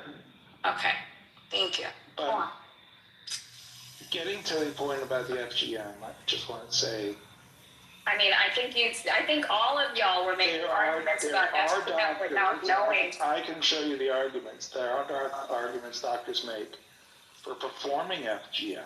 In the United States, Benjamin, I'm speaking from the United States. You will? Okay. Because that is not something that happens in the United States here. It's very rare. There are no surgeons. There are no surgeons who are doing that. Not at birth, not at puberty, etc., and so forth. And what the argument was being made today was that it should never be done. Ever, ever, ever. There's no reason to do it. And that was the response that I had, was there's evidence-based science to back up doing it for this reason. That was the only reason that I gave that. Because that's just not true. It's factually untrue that there is no reason. Now, whether or not there's a mandate from a religion, this, that, and the other thing, that's an emotional appeal. People are crying from their emotions. And obviously other people had, well, my husband was butchered. And it was like, okay, fine. I understand where your anger is coming from. It's Here's an example. Go ahead. What you got? Do something? I put it in the chat. Yeah, but that's a news article. Where's the scientific study that shows that it has any kind of benefit? I didn't find that one yet. Exactly. Find that one, because that's the argument you're making, right? So let's keep it to the argument. Like I say argument, but that's the claim you're claiming. That study has said that there's... 2 Minnesota girls that left them scars on. Minnesota has a high Somali population, right? It used to. Is Somalia one of the countries that engages in FGM? Yeah. Okay, so where would you expect to find that in the U.S. in a population that has a cultural, of course, a cultural, and this is what y'all were arguing against, was a cultural or religious reason to do these things. There was no medical reason to do this, right? So what I did, and that's why it's different, because there are medical implications that allow for this to be justified for some parents if they choose so. That is all. There is no emotional, oh my gosh, this should or should not be done. That's your argument. I did not make a claim of any kind for that aspect. Now, if you want my opinion, I don't have any reason to give it for anybody, because I don't choose to engage in that set of opinions. Does that make sense? Well, what would you imagine doing if a family came to you and asked you advice? I would give them all the information present for and against it. Not FGM. You don't have a claim for FGM, Benjamin. You don't have medical evidence. You don't have an article for FGM. You don't have one that shows that there's a medical... And they asked you to get both of their children circumcised. If they came to me and asked me if I was a surgeon, then I'd give them the They can say, okay, this is one of the benefits that you can have for your child in the future. But guess what? There's also vaccines that do the same thing. And then there's a lot of stigma that comes around that people are diseased because they're unclean. And that is only part of the issue. So there was a lot of problems. That whole argument, that whole situation was problematic for a multitude of reasons. Because once you introduce the stigma of being dirty, then you're introducing the stigma of people who are raped and have an STI from it, an STD from it, that they're dirty somehow, that they're less than, when it's not their fault, that someone else forced it upon them, right? So you have a multitude of things that were going on in that conversation. Again, I did not correct all of it. And that's the problem. And that's where, and whatever. Y'all can have your conversation. Y'all can hate on the religions that you need to hate on. For whatever reason, that's your right, that's your freedom. Do I think that most of it is misinformed? Maybe not most, maybe 50%.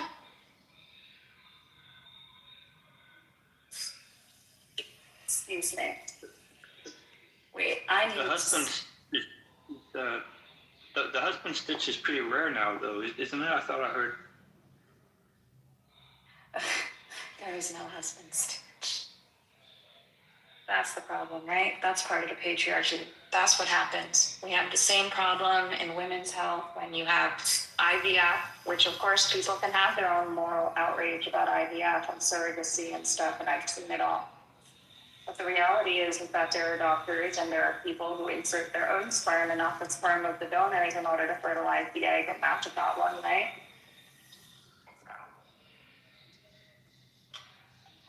Anyways, I don't like to speak about religions and their sorry,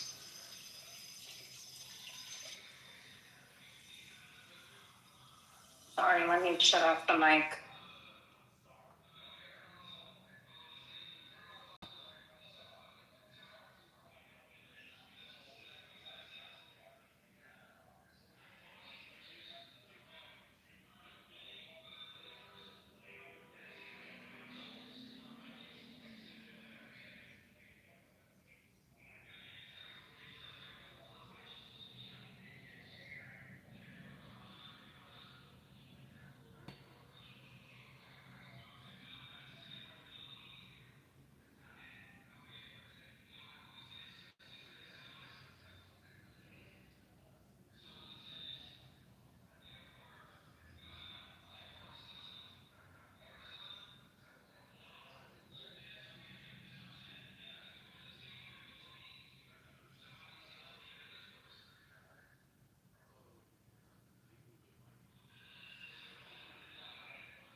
I don't know why people are complaining about your guitar either, Benjamin. Whether they are or are not. They were earlier. Yeah, a little bit. That's all right. I don't mind. So what just to disambiguate between vaccines and circumcision, accepting your argument, circumcision has benefits. The medical benefits of circumcision show up later in life after the child has all the opportunities to consent to their own medical care. The benefits of vaccines are different, though. Vaccines have mostly saved children from early child deaths. Sure, but And so waiting to give people vaccines until they're old enough to make the decision on their own is not a viable medical decision. Sure. Waiting for circumcision until the child can make the decision on their own is absolutely a viable medical decision. sure. I didn't say otherwise, Benjamin. I didn't make any comment about when the circumcision should occur. That's where But don't you everybody think decided that the to jump on. circumcision should occur exactly after the person who I don't have any is comments infected about it. I don't, and I didn't, and that's where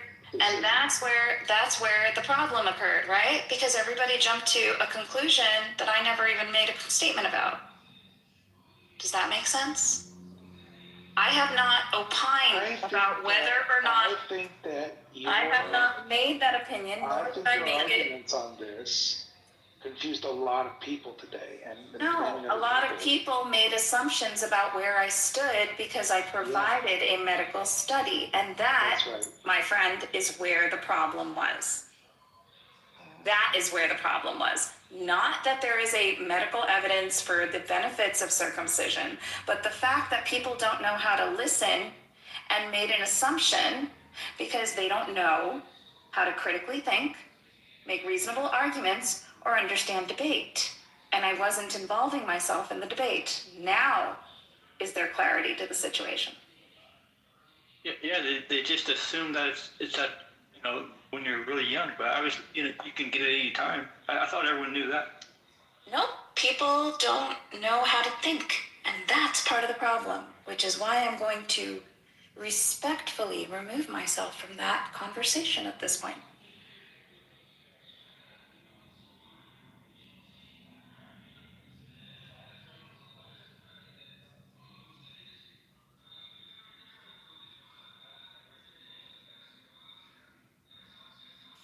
Welcome to how rumors are formed. And that's part of the problem. Yeah, I mean, I'm so used to it, calling it comments. I mean, it's human behavior. Yeah, it's all plateaus. I'm sorry, I didn't mean to do that. Well, especially over the past year. I mean, I was like this before, but especially over the past year, doing rooms like almost daily with the top researchers and top, enterprise. So obviously it rubs off after a while. Yeah, no, I'm very specific with what I state. There's a reason for that.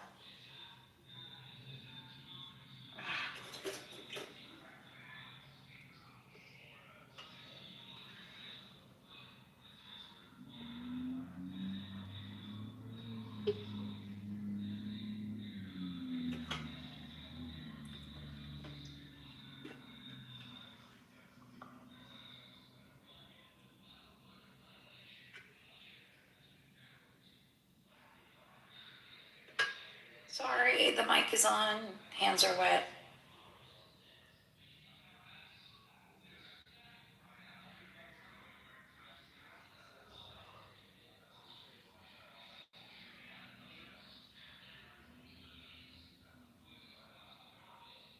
I do have to say, I found it fascinating that others are telling you who you should mod and who you shouldn't mod, and I found that fascinating, but I think that's like a common thing on Clubhouse. I feel like it happens in a lot of other rooms, and I just go in and listen to them. It's like a Clubhouse culture thing.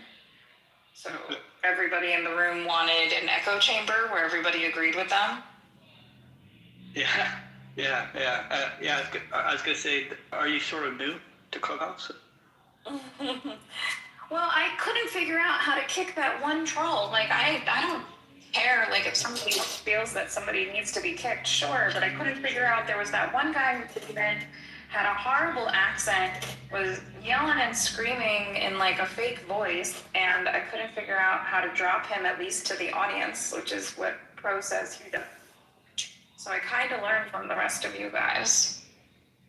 Okay, yeah. I've been here, maybe 3 years. I guess I've been here long enough. But yeah, at first I was the same way. And yeah, it's just like social media with Facebook. Yeah, the echo chamber is exactly like that.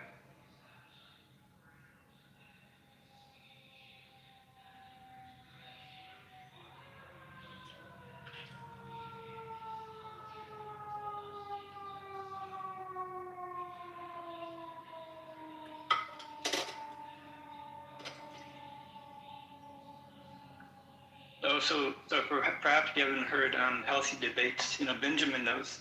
You know, there's a character, Roger Mayhem. You know, he's obviously his screen name, but he got outed not too long ago. He made a comeback. But anyways, there's a room sort of like conspiracy theory. Well, not just conspiracy theory. It was just entertainment. It's more like entertainment. You know, Roger Mayhem's like he's more like a wrestling type.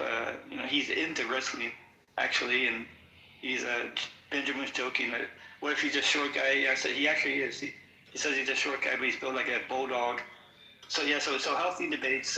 I think there may be some recordings. It's just great entertainment.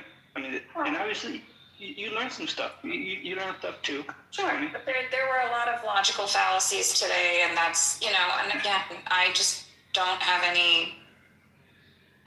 arm or a leg in the manner to sit there and explain what a logical fallacy is, why it's not functioning, what a real debate actually works like, whether or not somebody makes a claim, what actually constitutes a claim. I was giving any types of arguments, et cetera. And so, like, it's just people don't know, and it's unfortunate because everybody thinks they can self-teach themselves everything. And okay, I'm going on and on. Apologies, but no, and that's why you have a misrepresentation of people's views instead of clarifying, which is exactly what was shown today. Hi, Andy. Yeah, that's like, you know, bring the facts. Another one for anti-vaxxers. Bring the facts. I was raised on Bring the Facts. I was part of their panels. I've been part of their panels for years at this point. So. Oh, okay. Yeah. That's why everything is evidence-based. If the evidence changed, then a viewpoint would change, but there's quite a bit. And I just don't choose to have to sit here and prove people wrong. Yeah, one of the doctors, Francine, I think. Wait, no, not Francine. I have to look it up. She's in our weekly medtech, you know, lobby room. That, you know, real doctor. I think pretty sure from Bring the Facts. She comes in regularly. I don't know Francine, but I'm sure Rohan and Cope do. Yeah, it's not Francine. I'll look it up. That's okay. Thank you.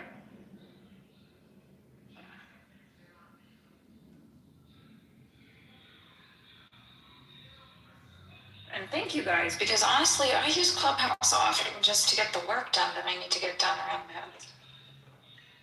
On my days off, it's beneficial.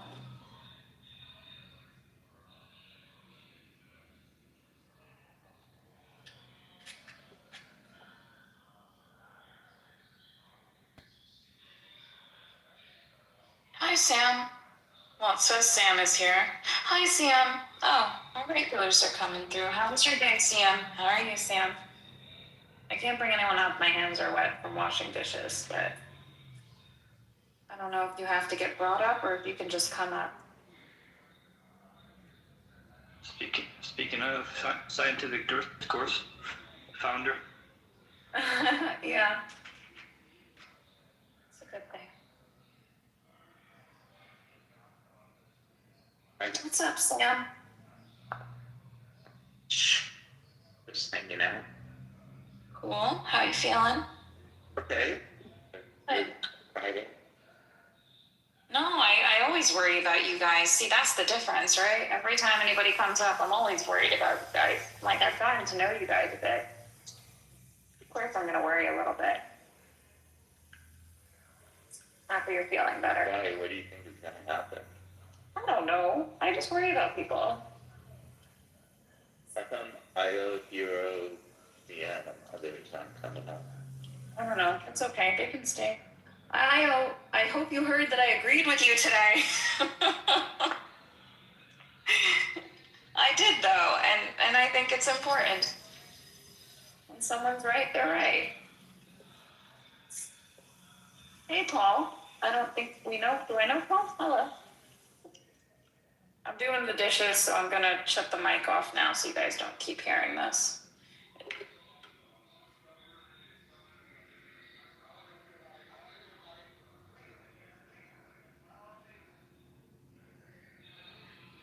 Feel free to continue the conversation. Were you guys talking about the scientific discourse, or what were you talking about? Oh, there was an earlier debate, with many people for circumcision and all types of, other things. Maybe won't really get into. So of course, everyone has different opinions on that, and of course that's a hot topic. So yeah, that's mainly it. And then so we're talking about healthy debates and bring the facts, different types of rooms, which more. And then you came in scientific discourse, and then I was talking about Plautos and, quantum photonics, where over the past more than a year, I said I've gotten used to dealing with, research, not just research, like the top ones, because Cecile knows everyone. So I said I've sort of gotten used to it, dealing with more professional.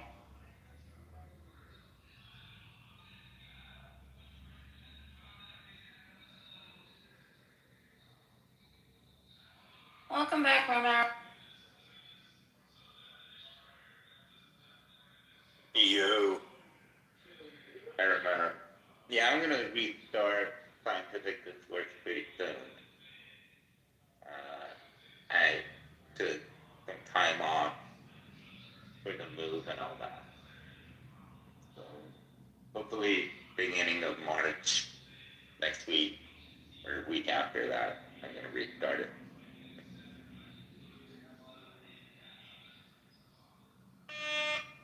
Oh, sweet. Oh, that's some of the best news I've heard. Better than just waiting for the JB big interview with great news for Friday. That's awesome, Sam. Hopefully, John. Hopefully, your co-founder John, or great John. The great one.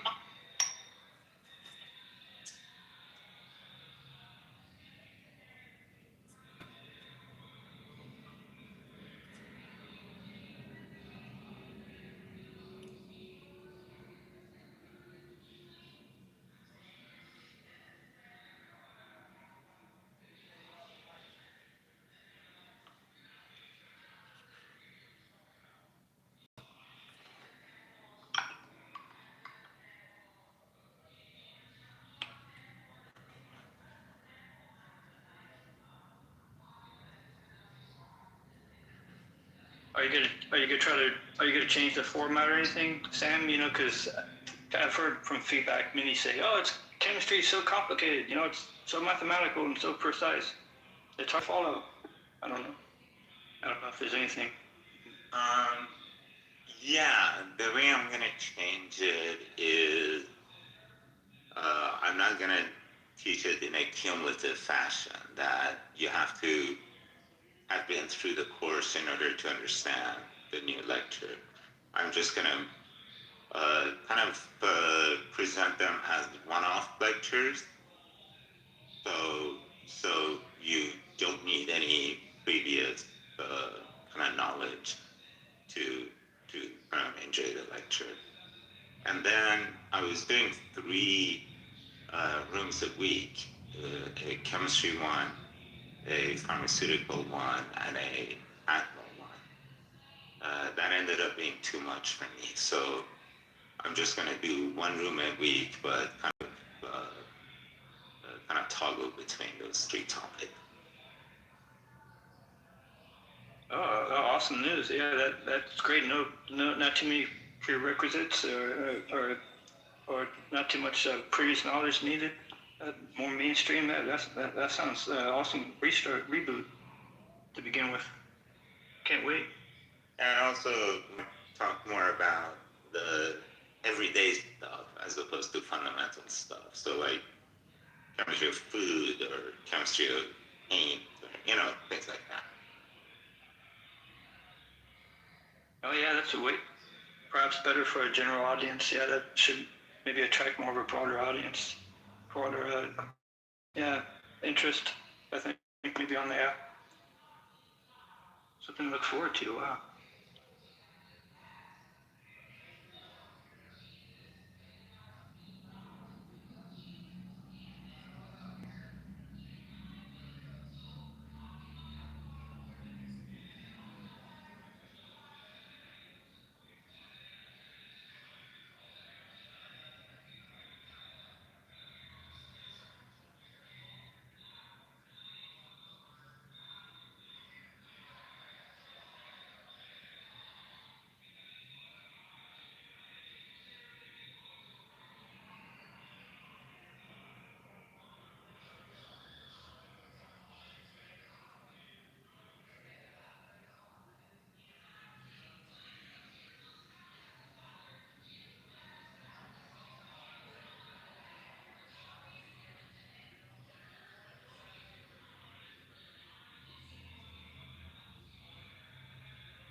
Hi,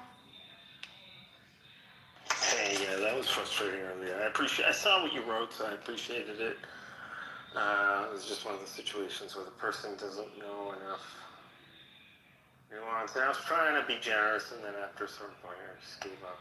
I don't know how you do it. Sometimes you just you'll keep explaining, but I'm just getting old and cynical, so I don't know why. Well, I appreciate that. Yeah, there was a lot of wrong information that was going on. I chose to address two parts of it and make no other comments whatsoever. So yeah, and unfortunately, what happens at that point is people like to call you dumb, and people like to put words in your mouth that you never said, which we've all actually discussed just a moment ago. So yeah, it is what it is, right? Yeah. And a lot of high tensions I don't understand. I guess there must be some past history between people.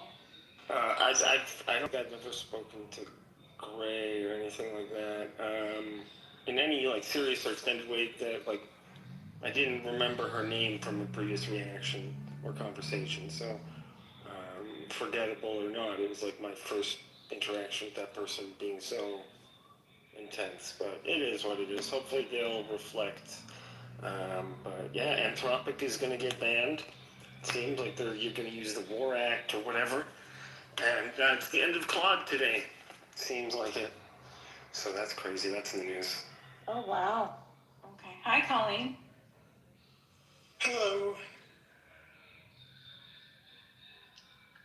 Yes, Grok has defeated the hated enemy. Good job, Elon. Well, when you have a lot of money flowing in places, you can destroy in capitalism easily, right?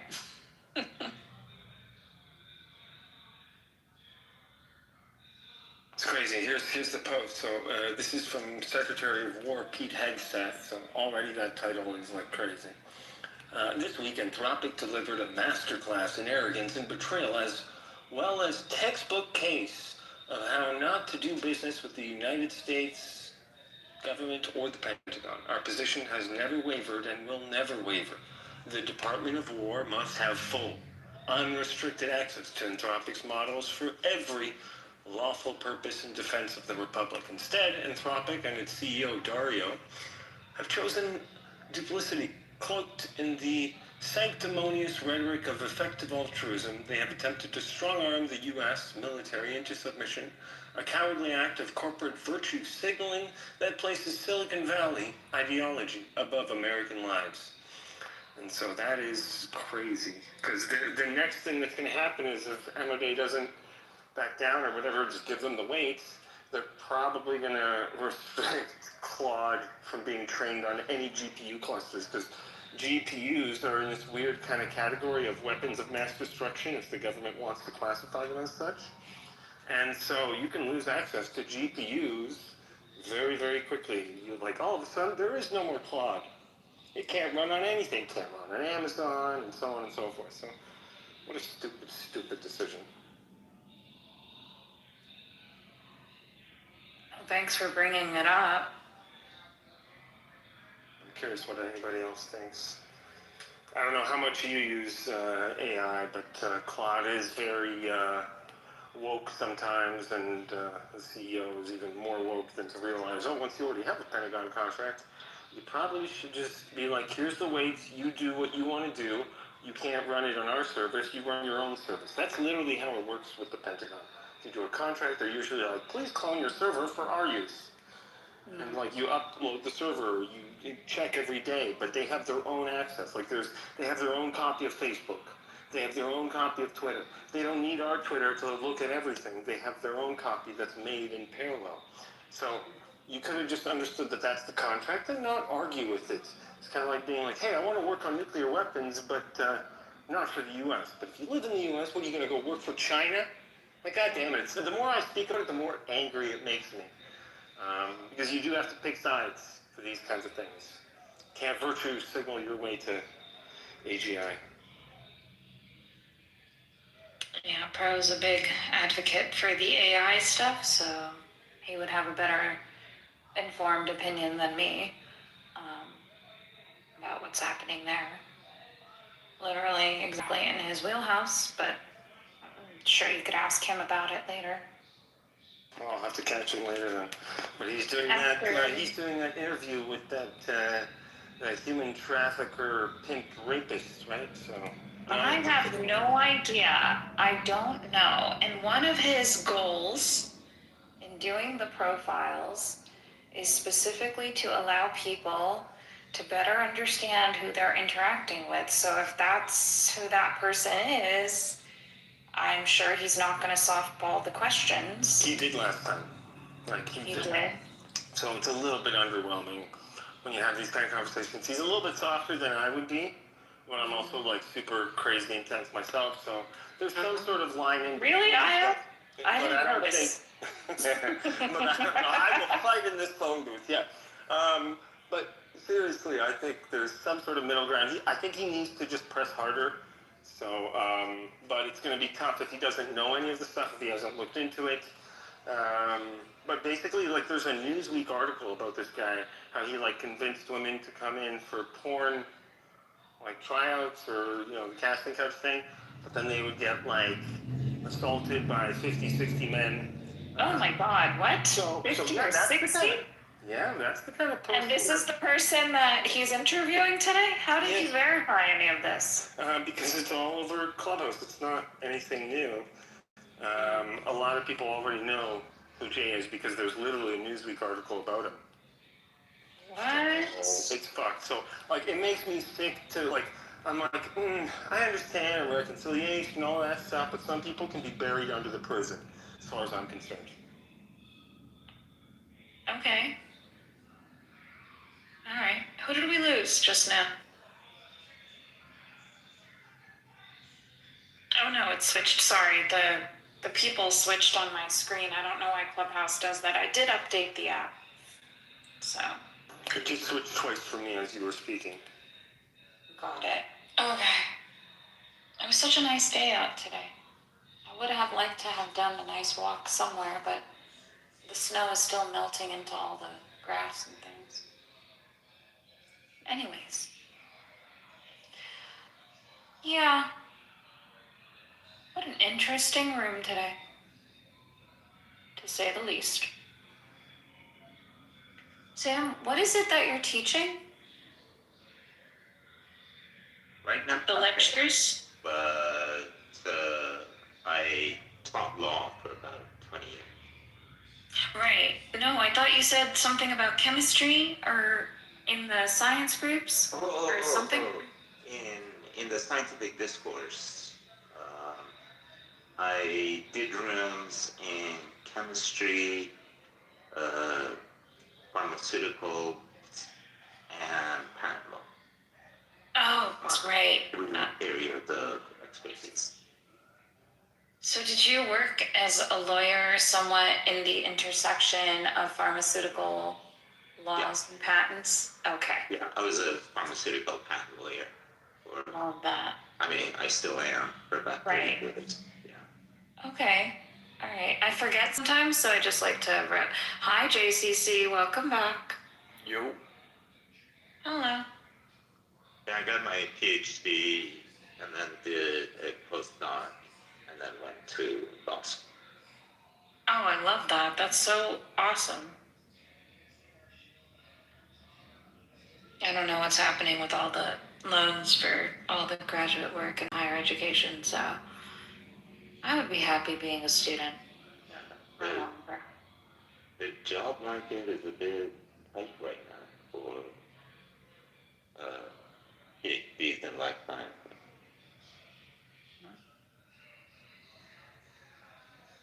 What'd you do for the last couple hours, JCC? I saw you were gone.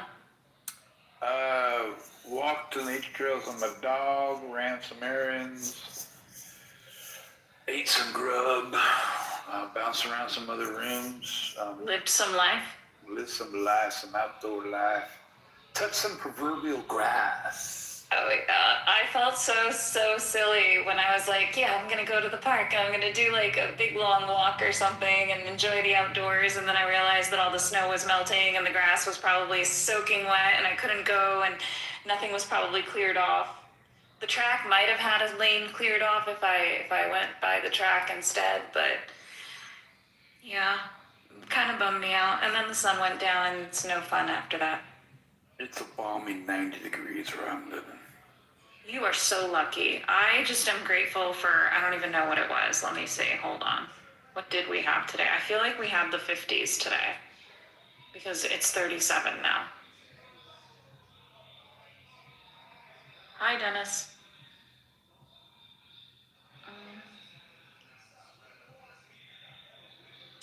It's not my show. Hi, everyone. Hey. What did I miss today?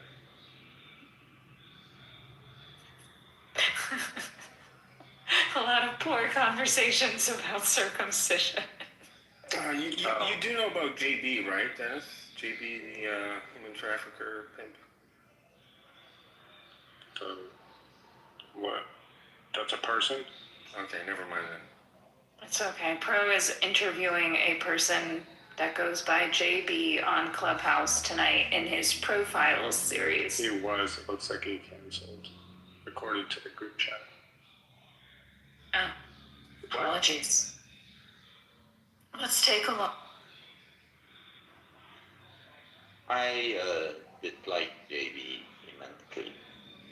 I have a lot of respect for him, but I dislike him. You know, some crimes are just like, okay, well, you kind of,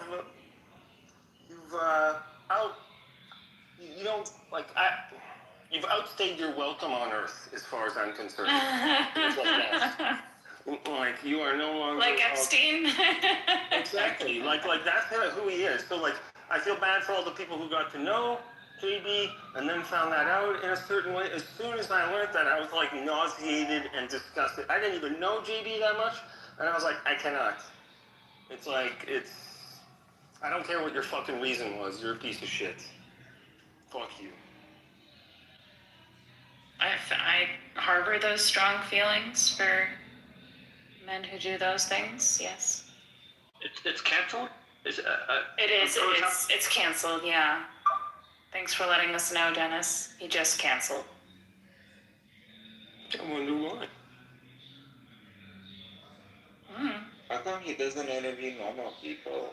How come he interviews all these ex-cons and molesters and rapists? I mean, Bottom of the barrel. You got the cream of the crop and you're going for the bottom of the barrel, bro. What's going on? You guys, that was the first question I asked.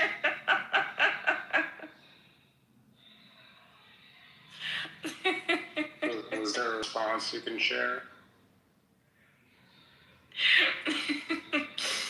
He would like to have a conversation with people so that these types of allegations or rumors or situations can be addressed and brought out into the open air. there are no rumors about JB. He himself acknowledges everything. Yeah, he doesn't deny when you pull up a link.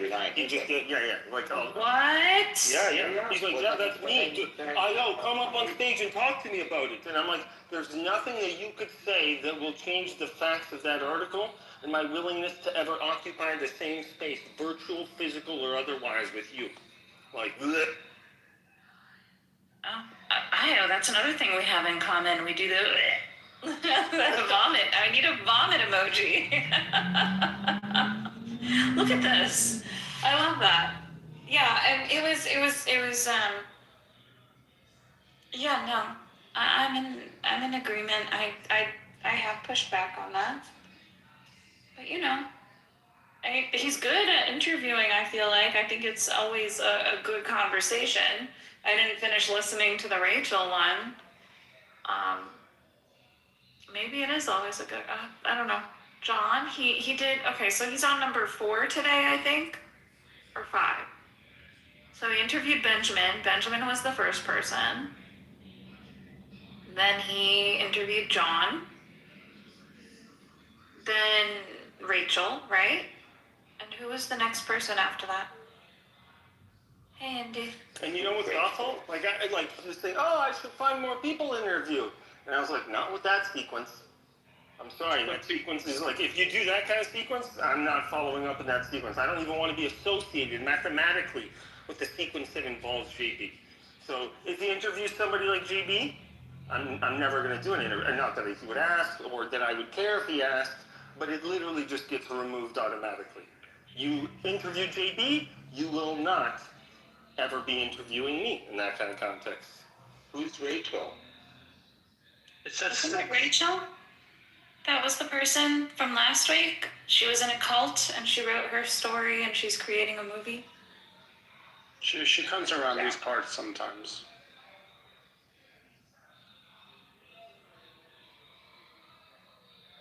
Well, that's a bummer. He always looks forward to doing his profiles.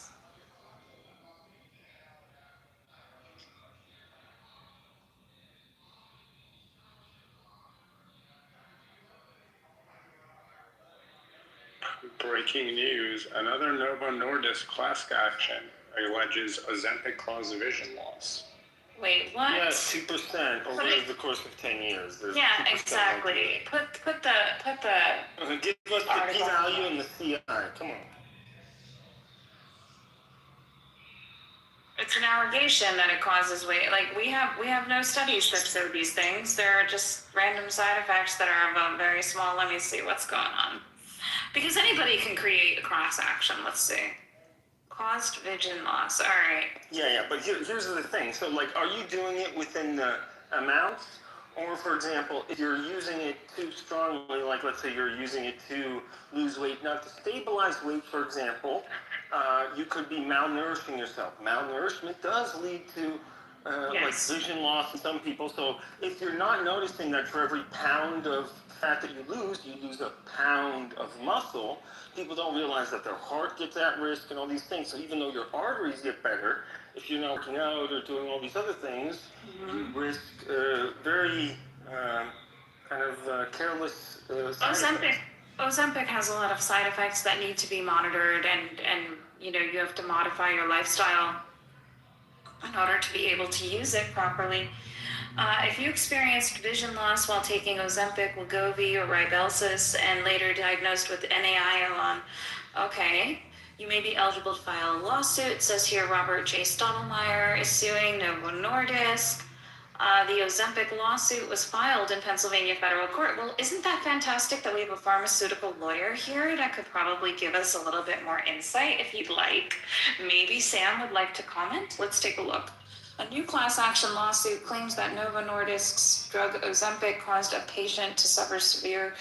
One patient, okay, so this is on behalf of one patient, suffered severe vision loss, alleging that the pharmaceutical company failed to warn of the risks associated with this. Dude, okay, so they were prescribed Ozempic to treat his type 2 diabetes. So, okay, hold on. Oh gosh, and the Henrietta Lacks suit was settled, so we have to take a look at that. Let's go over that next. Again, a second settlement. Thank you, Dennis. I love it. You're on top of it. He was prescribed Ozempic or Stottlemyre. Wait, hold on. Okay, so this is not, it says class action, but this is one person. Yeah, well, it'll be You're one doing a person call plus for the class action. Yeah. it'll be one person plus does 1 through whatever. Okay. Thank you for explaining that. I'm not a lawyer. Cites a study published in the journal, the JAMA Ophthalmology, which found that patients taking Ozempic had a significantly higher risk of developing NAION compared to those not using the drug. Okay. They say significantly higher. I want to take a look at what the numbers actually are. In September, a federal judge largely denied a motion by Eli Lilly and Novo Nordisk to dismiss a multi-district litigation involving more than 2,600 lawsuits regarding the GLP-1 weight loss drugs. Okay, the plaintiff is represented by Jonathan Orient. So let's take a look at what NAION is. Yeah, I don't know what that is. Also, the very last line is the lawsuit, which you can reference, look up using that information at the bottom. Non-arteritic anterior ischemic optic neuropathy. That makes sense. It's a serious, usually painless eye stroke causing sudden, permanent, and often severe vision loss in one eye, typically upon waking. It occurs when blood flow to the optic nerve is cut off. That's the ischemic part. That's what that means, ischemia. Causing nerve swelling. That's the neuropathy part. Risk factors include diabetes, hypertension, and sleep apnea with no proven treatment to reverse the damage. Yeah, so here I'll give you a breakdown. So the theory is not that it directly causes the ischemia. It's more like a rapid reduction of the transient microvascular autoregulatory stress. Or you have another hypothesis, which is volume depletion. So reduced intake, nocturnal hypotension. Or it's weight loss shifts in BP meds, so over treatment, low nighttime nap. Or the fourth one, I think, is underlying disc at risk anatomy. So you have some predisposition to this, but if you take it, you're very likely to develop this. And it's like You said volume depletion. That means that it can be countered by actually being able to hydrate properly. You can mitigate it. Yeah, there's Yeah. mitigation strategies, but And these are on parts. packaging. That's what they can get in trouble for. But this is advised to all patients that take a GLP-1, that you are going to sit there and you're going to if you're losing the weight and you're losing the weight at a rapid rate, you're causing yourself to have, you'll be nutritionally depleted, right? So you'd be malnourished in some way, shape, or form, especially because it decreases your satiety. And it increases the ability for your body to understand that it's full when it needs to be, right? So it alters your feedback mechanism specifically. I wonder what they're going to argue about that, because this is kind of like, there's a side effect. Let's say that you're taking macrobid or something, then there's a side effect of, urine changes of color, and you're going to be, it's a diuretic, and you need to be able to hydrate multiple times a day with it, and it's advised. It's again informed consent, and it's also your pharmacist double checks you alongside your physician. The physician tells you, the pharmacist tells you, your insert tells you. I feel like this is interesting. And 2,600 people. How many people are on Ozempic? I'm curious about the incidence rate. Apologies. Sorry, that's how my brain works. Dennis, go ahead. Yeah, that's actually an interesting question, and it's known by the vendor. I don't know if that's public info though. Yeah, it's public. I mean, it has to be disclosed when you have your phase 1, phase 2, phase 3 trials, right? So as soon as you hit. The question is, I heard the question differently. Like, how many people are currently on 12%? So I make two different. Adults. What's that item?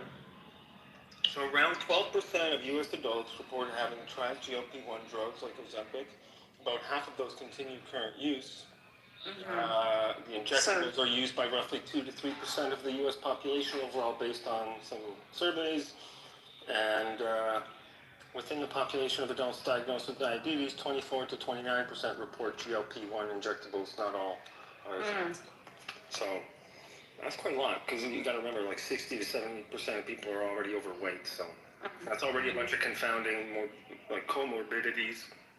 Yes, you're right. 2 to 3% of the U.S. population, it's like under 10 million is on it, according to those numbers. That's not small. That's relatively small this time. Yeah, but were those people going to go blind anyways? Actually, it's 6.6 million. It's under 10. Oh, it's a nice amount. It's got that, oh, shit. Well, you're right. I threw the numbers into the calculator because I was curious about the actual amount.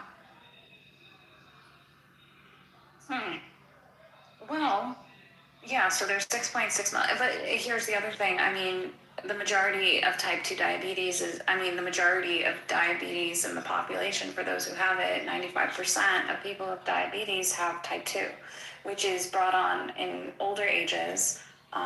It's also genetic. And it's also caused by your diet, right? Like the diet plus its external and internal factors. So, yeah. Indigenous, you know what? Everyone's been calling me dumb, a bitch, a moron all day today. So, you know what? Your words don't hurt me. God. Okay, so here's some other numbers. So 30 to 35% of people with diabetes develop some retinopathy. 10% develop vision-threatening retinopathy, and about 3 to 5% develop severe vision loss. So that's 37 million diabetics, 1 million have vision-threatening retinopathy. So there were 250,000 to 300,000 has severe visual impairment attributes. So, yeah, you're going to go blind anyways because you're not taking care of yourself, or by virtue of the genetic lottery. So, absolutely a known complication of untreated diabetes, type 1 or type 2. But because mostly type 2 are prescribed, I don't think there's any type 1 diabetics who, I don't want to say any. I don't believe there's as high a percentage of type 1 diabetics as there are type 2 diabetics who are prescribed Ozempic.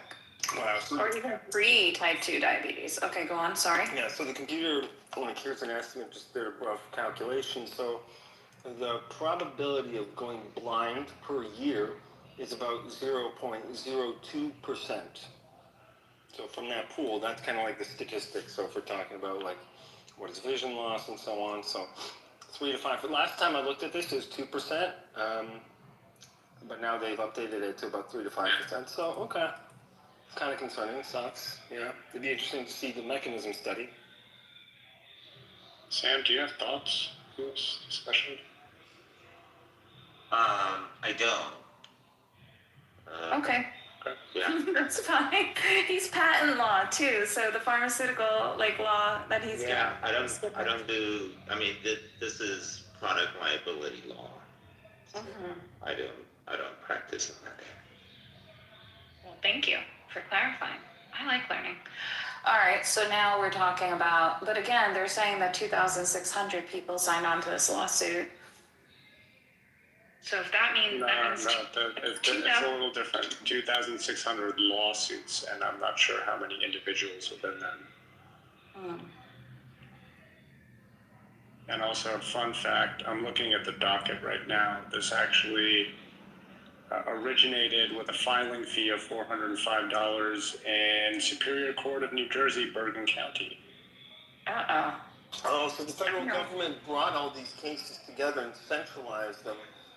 And that's what it is. Okay, that makes more sense. I was like, how's this class action if it's just one person?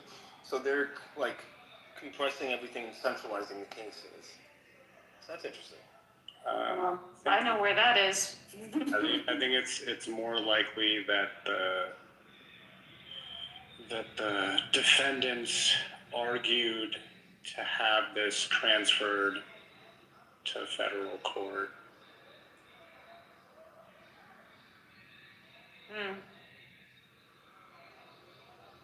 Because this was originally filed in a superior court. What's the difference? Again, if someone can... Superior Court is basically like the lowest level. Like if you were to file like a small claims, you'd argue that in Superior Court, and you'd file it, and specifically within the small claims section. Hold on. Give him a second. Or actually, go ahead, Sam. Is that wrong? Small claims go to small claims court. Yeah, we're within Superior Court though. Is a county. Small claims are usually run by the city attorney, not by the county prosecutor's office. So Superior Courts are basically the state level trial courts that are run by the county. So each county has a Superior Court and a prosecutor, and so then you have state level appellate courts and state level Supreme Court for appeals. Then so state court can basically hear any issue that you present to their courts of general jurisdiction, even if the underlying law is a federal law. State court can adjudicate it if the judge wants to. But federal courts are of limited jurisdiction, so they can only entertain cases that allege a violation of federal law, or there is diversity, meaning that all the plaintiffs and all the defendants are from different states. There is no overlap of states between plaintiffs and defendants. Then you can go to the federal court. In this case, from what you guys have said, is that, and so in class action lawsuits, an individual files it and then defines the class and then certifies the class with the court. Once the class is certified, then you go around and ask for people who fit the definition of the class to join the lawsuit. And then usually, I can't say usually, but in this case, because there's so many defendants from so many different states, you don't stay in state court because it's like, well, which state law is going to apply? So the case is moved to federal court for that, the federal law. Yeah, if the plaintiff intended for this to be argued at a higher court, they probably would have filed there to begin with. Okay, so here's some mitigation. So ACE inhibitors, ARBs, improve endothelial function and reduce microvascular remodeling. Statins, so to improve vascular stability and reduce atherosclerotic burden. Why are we going over cardiovascular medications? Oh, this is the things that can allow you to mitigate the possibility of having an anion? Yeah. Okay. Yeah, the SGLT2 inhibitors improve glycemic control with modest blood pressure reduction, but less glycemic velocity than GLP-1 loading.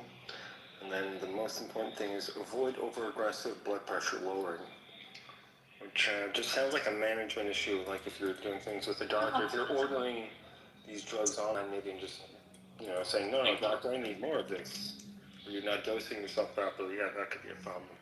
Well, so what happens is that a lot of people who have comorbidities like diabetes, then they also have hypertension. They also have atherosclerotic disease or atherosclerosis. They have, other, narrowing of the blood vessels in certain ethnic backgrounds. There's a lot that goes into it, right? So, and people who are morbidly obese or, class 1, class 2, class 3 obesity, which we have 50% in the United States of class 1 or more,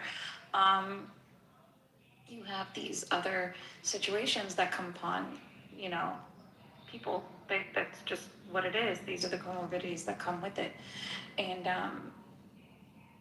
that obviously, when you prescribe these medications, which majority of people, you know, everyone says, oh, I want to fix my cardiac issues, my cardiomyopathies, with diet and exercise. But the reality is that the majority of people, especially if you have some kind of disinhibition or feedback loop mechanism that doesn't allow you to feel satiety and doesn't allow you to understand when you're full and doesn't allow your appetite to regulate itself, they have problems with being able to do these things. So the reality is that diet and lifestyle, as much as we'd all like to believe that that is something that everybody can do, sometimes it's not hormonally regulated enough to be able to be functional for that. So what you do is you give a patient, instead of losing 3 months saying, hi, okay, make an appointment, come back in 3 months for a follow-up, change your diet and exercise, you know, change to a plant-based diet, or, you know, decrease your meat and decrease, you know, nutritionally you have to change it. And the patient isn't going to be compliant with that kind of reality. And then they come back and their numbers are still bad, the cholesterol is still bad, the, you know, atherosclerosis is still bad, you know, you're not going to have a change. So what happens is that, and people love railing against this, and, you know, somebody asked me about MAHA earlier, but the reality is if we had given the medications, at least the medications could have helped to ameliorate and, like, you know, help that gout go down in a certain way before you have to go further with other medication. Everyone doesn't get placed on the Ozempic or the GLP-1 right away. Yeah, so that's what Io was mentioning, was those types of medications, and patients are usually already on them because you can have other problems alongside the diabetes, right? Because that's a metabolic issue. Yeah, it's sad because it's like it's such a good, like, hey, it's a pre-diabetes medication. You can mitigate diabetes to a large portion, and then, oh wait, it also helps with weight loss. And then people just took it to be weight loss. And I don't know if that's kind of, yeah, it's great, but like the dosage is higher and other things, so it's a little concerning when people. Well, so there's multiple dosages for Ozempic, Wegovy, and others. It starts off, your lowest dose would be a 0.25 milligram injection, and then the next dose would be 0.5, the next dose would be 0.75. 0.25 and 0.5. 0.5 is usually a dose that is used in order to keep someone at the weight that they are once they reach like a goal weight, right? It's a maintenance dose, but some people need more, like a higher dose to be at maintenance. They could be at 0.75, 1.0, or even 2.0 as a maintenance dose, right? So yeah, a huge factor is food here, though. Like you mentioned the MAHA thing. It's like, if you're in a region or a lifestyle that doesn't have good food options, or you don't have good food options, and your metabolism doesn't lend itself to processing that food well or whatever, then, you know, one of the things that a doctor ends up having to choose is between, hey, I can help you have a good lifestyle for this little bit here, and you're likely to live longer than you would if you were to keep being overweight. Like the problems are going to compound and so on. So if we can get your weight down, and then, as you said, like it's like, oh, you revisit and then you kind of try again. It makes like the art of medicine a pain in the ass most of the time, because it's hard to talk to a patient and them not to get defensive about those things, and then that closes the conversation, and so it's a balancing act, to say the. You're totally right, and it's hard because, of course, when something like that happens, and especially because something like so sensitive as weight for people, right? Then all of a sudden you're trying to explain things, and you know, suddenly words and intonations are placed on you. Oh, you're being fat phobic, you're doing this, you're doing that. Nobody is trying to do that. Everyone is trying to help you figure out the best way to address the issues that you're having in order to prioritize your health. And I think a lot of people want to forget that the majority of those in medicine want to be able to help you. Yeah, you don't go to medicine to be like, hey, I'm going to try to kill as many people as I can. Unless you're a sociopath. No, but like, I don't think you go into that. I think that like sneaks up on you because you become kind of defeated, right? Like half the time you're gonna kill people, half the time you're gonna save people, just roughly speaking, and that can really get to you, and then you can become kind of like drained or depleted of your compassion for humanity. I think that's actually a very real pathology. We saw that during the pandemic. People got burned out, right? Absolutely. So. Yeah. No, I think, I mean, you hit one of the nails on the head for sure, but also you can't save everyone, right? Like earlier I asked Hero, hey, did you wear your ankle brace? Because he was complaining about pain in his ankle. And, that can grow irritating, I'm sure, if somebody, and intentions are great, but people are people. You can't save everyone. Not for nothing, but how much Epstein controversy is going on in medicine right now? A lot. So A lot. I want to be clear. I'm sure that there are good people in medicine, right? And right now the focus is kind of on shitty parts of it.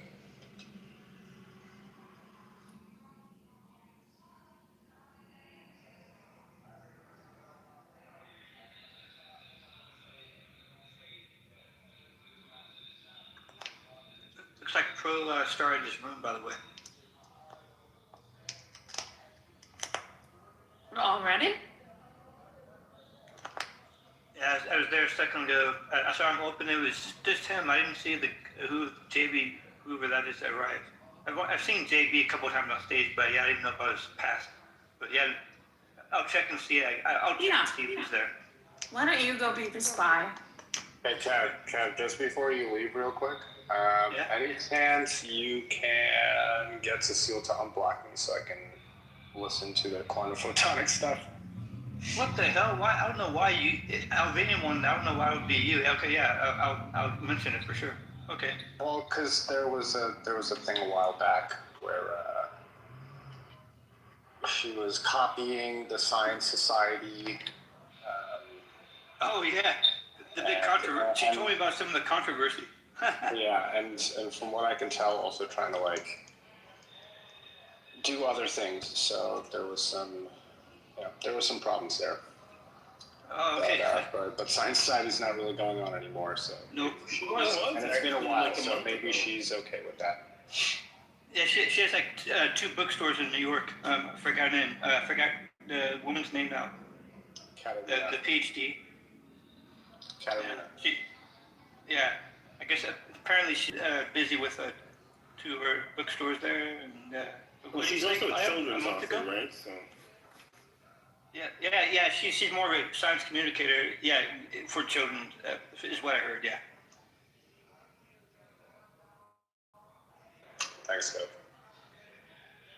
Yeah, I tried working with her once, and I was like saying something. I was like, "Hey, so I got Science Society whatever, like I bought the domain." And I was like, "Hey, like I got it for you. Let's just do the exchange. You can have all the credentials, and we'll transfer it over." And that did not go over well. I got like cursed out on the phone. That was me just trying to work with her and help her out. So like if somebody comes to you and says, "Hey, I've picked up this like golden goose here with these eggs, you don't suppose you want it, right?" And then you just get F-bombed. How much do you want for the domain? I was going to give it to her for free. Yeah, and I was like, why is this difficult? And it was like, "Oh, you're trying to go above me, you're trying to do..." I was like, this is not even a power play, I'm just trying to help you. And a lot of people had a similar problem with her. But yeah, like I blow up like that, but I would never blow up like that over internet stuff. Or like something where I'm trying to build up some sort of community. If you want to build up a community, that's different than you having employees that you can abuse. Yeah, you can have employees just working with people. No, it's it's a little different. You can't abuse like volunteers because then you shouldn't abuse your employees either. Look, I can understand dropping an F-bomb on an employee, because everybody's mortgage depends on the success of the ship, sort of thing, right? Like, everybody's paying rent, everybody has families, so, like, how many families are you responsible for at that point? That becomes kind of like the energy that you go in as a CEO. You're like, what the fuck did you say? Like, it's, do you understand what the stakes are here? It's not just you dicking around.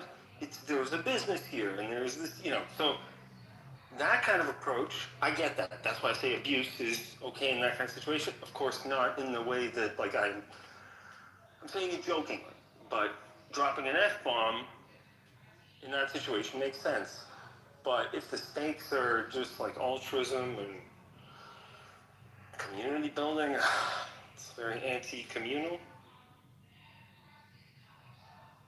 We had something beautiful going for over a year. Yeah, these things, they... Lotus, did you go back in? Did you go in and check? Benjamin, are you still here? No, I was listening to. I thought this was important, so yeah. Okay, I'll go check. Go scout them out. Yeah, I figure Pro probably opened the room just to make sure that people who are expecting him to do the profile, then they're gonna go in. Hi, Benjamin, you're still here? I saw you unmute. Okay. Did you get all mad at me and leave?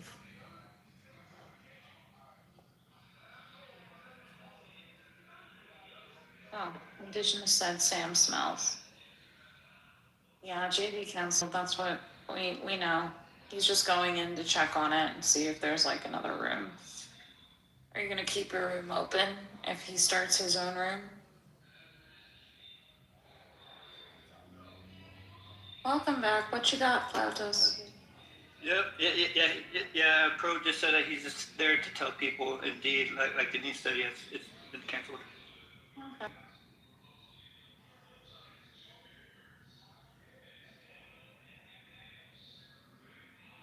That's nice of him. That's so professorial of him. Guys, I canceled the class, but I'm here in the classroom, and Right? what a dork! What a dork! That's exactly how I felt. Let me just leave my Claude bot here. Oh, Claude's been canceled by Pentagon. Yeah, that's crazy. But yeah, Pro sometimes is so, like, he's so cool sometimes, and then just so professorially dorky. It's makes him a very likable character.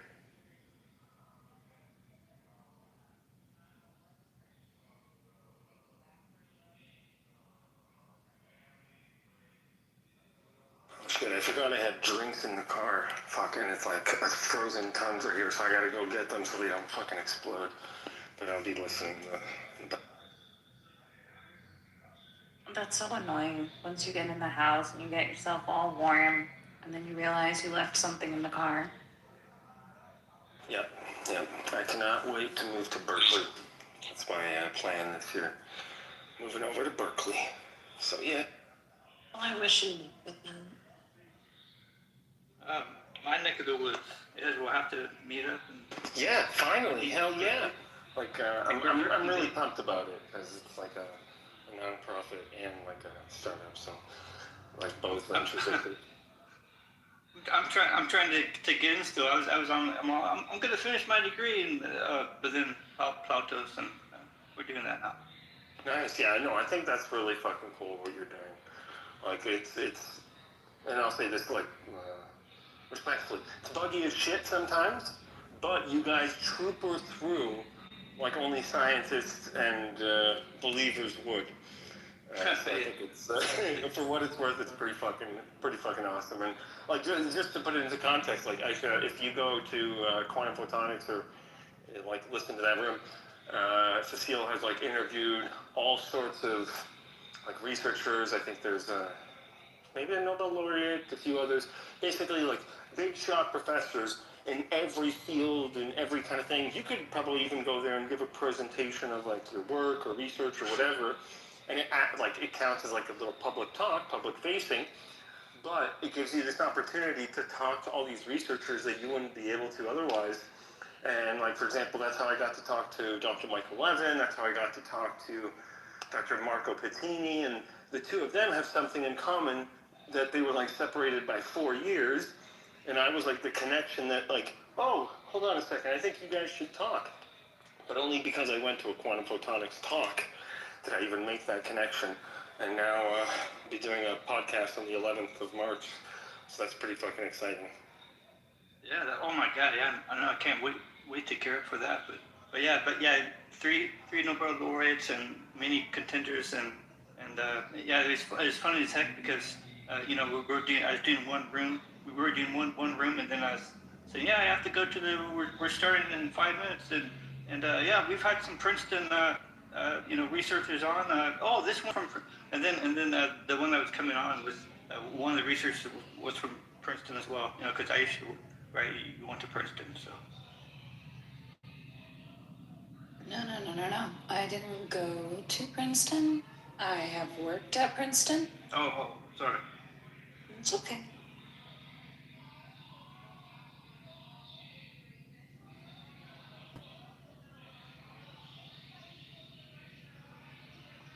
Yeah, but I'm perfect for it, you know, because Atari, you know, my name's on 30 games and credited and uncredited. That's right. You said that, and then Paul used to play some of your games or something. I remember. Yeah. Then so I'm perfect for the QA. You know, I was the head game counselor. You know, I was just a kid. You know, from sophomore until I was 23. So, and yeah, so I was head of customer service game counseling. You know, so I was perfect. So I'm perfect for the bugs, all the bugs that about us. Perfect for that. Well, that's pretty awesome. Video games are important. They bring joy. Oh.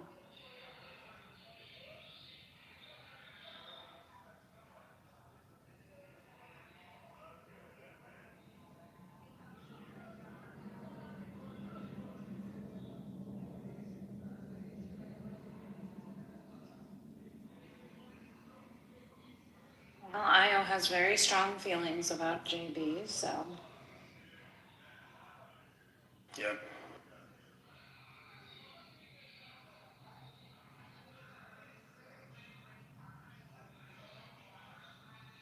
Hello, everyone who's down there. I don't want to even say. Yeah, this. Yeah, I heard what you said, so now I know. So yeah, I don't want to. That doesn't sound like fun. No, it doesn't.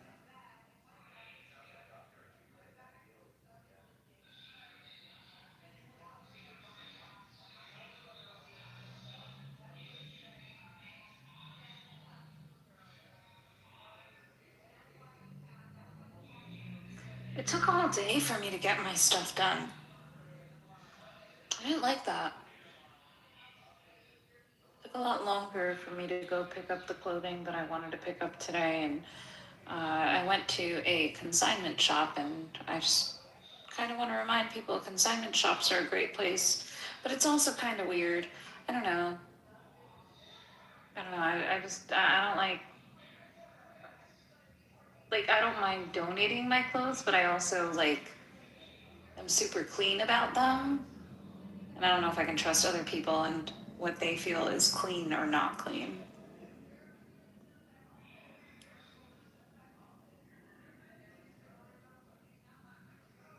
That sounds almost elitist, doesn't it? Only if you're bacteria.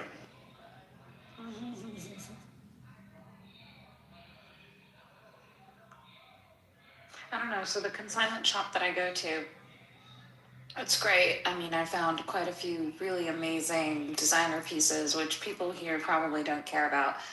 But I just find it strange. I don't know if I like the idea unless it's like I used to share workout gear with my teammates all the time, and it wasn't a thing. But as I continue to learn about all of the diseases and things that people carry, a part of me is kind of like, I don't want to touch anyone's used like workout gear at all, or bottoms, or anything like that.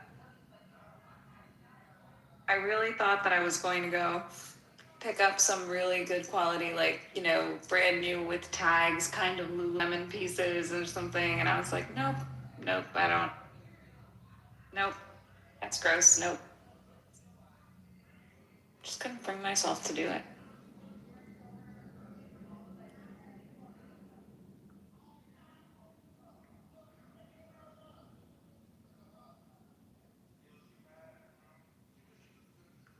What's those mechanical? We named AI mechanical garbage picker. You need to clamp on those remote clamp pickup. What brought that on? The hazardous waste. I thought you were talking about sweaty. You mean one of those little like reach and clampy things? Yeah, no, I know what you're talking about. A bender. It has to be a bender version from Futurama or something. I don't know. Oh my gosh, It's bender. Friday, so I'm being the dorky Friday, and No, the interview's been canceled, so I don't know. Yeah, now what are we gonna do? Everyone should just go over there and blame Pro.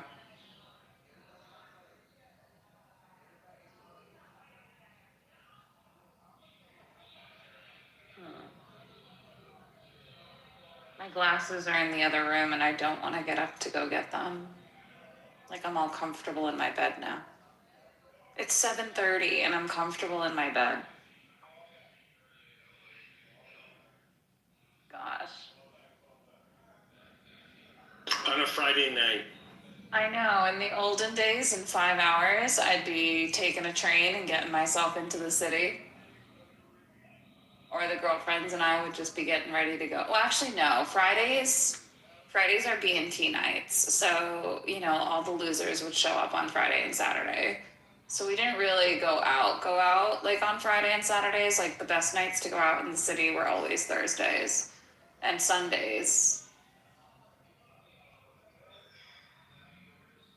Aren't you try to isolate in a small town or something, bedroom community? Yeah, I'm in a small town. Yeah. Oh, yeah. I love small town life. I'm a big fan of small town life. I think it's better, it's quaint, it's still suburban. I can still get to grass and greenery and parks and the track. And that's really important to me. I can get to creeks, I can get to parks, I can get to the trails. Oh yeah. I moved to the Central Valley, not too long ago. Mm-hmm. From the Bay Area, hectic Bay Area, Silicon Valley. Oh yeah, it's perfect for me. Yeah, I love it. You get out in nature. You're sort of in between, the Sierra, and Yosemite, and the hustling Bay vibe. I mean, don't get me wrong. I love New York City. New York City is amazing. I've spent a lot of time in New York City, and I'm very. I mean, we have Princeton here, but we also have New York. We have a ton of medical campuses, every single big hospital system. There's nothing better. We're good. So I feel like I get the best of both worlds. Boston's within 4 hours. DC is within 4 hours.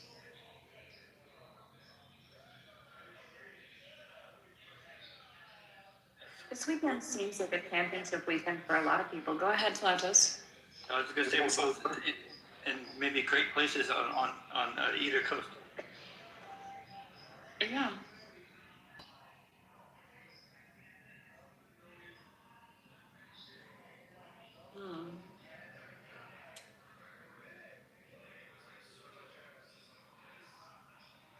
I think Denise is. Let me out Denise here. I think you're near him, but maybe not. That sounds like fun. Is it Denise or Dennis? I've been calling you Dennis. Yeah, it's Dennis, and then everyone who's calling him Denise, like the people who call him Patrice. No, my name is Patrick. Stop it, you fucking ass. Right, Dennis? Right, Dennis? He's gonna ban me. I've been banned. Who's gonna get banned?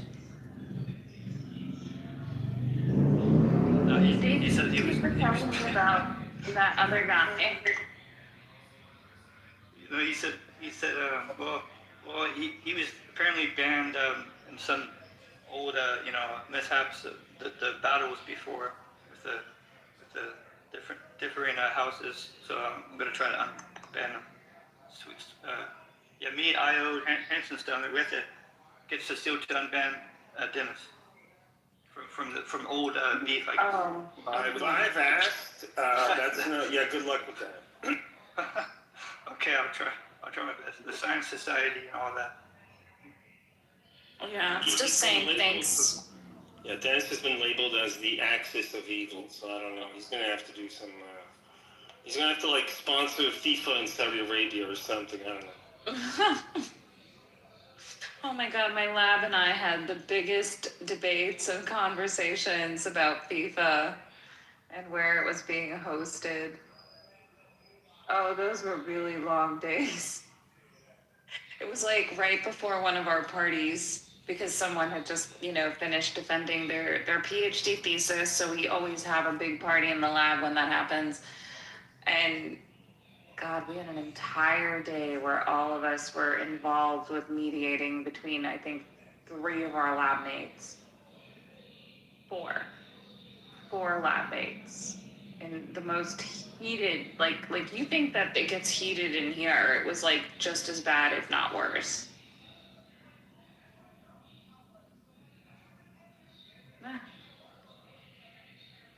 I miss that. It's scientific debate. It's not argumentative. No. It's different when you have the scientific debates in the middle of trying to get under the hood and taking care of your dishes.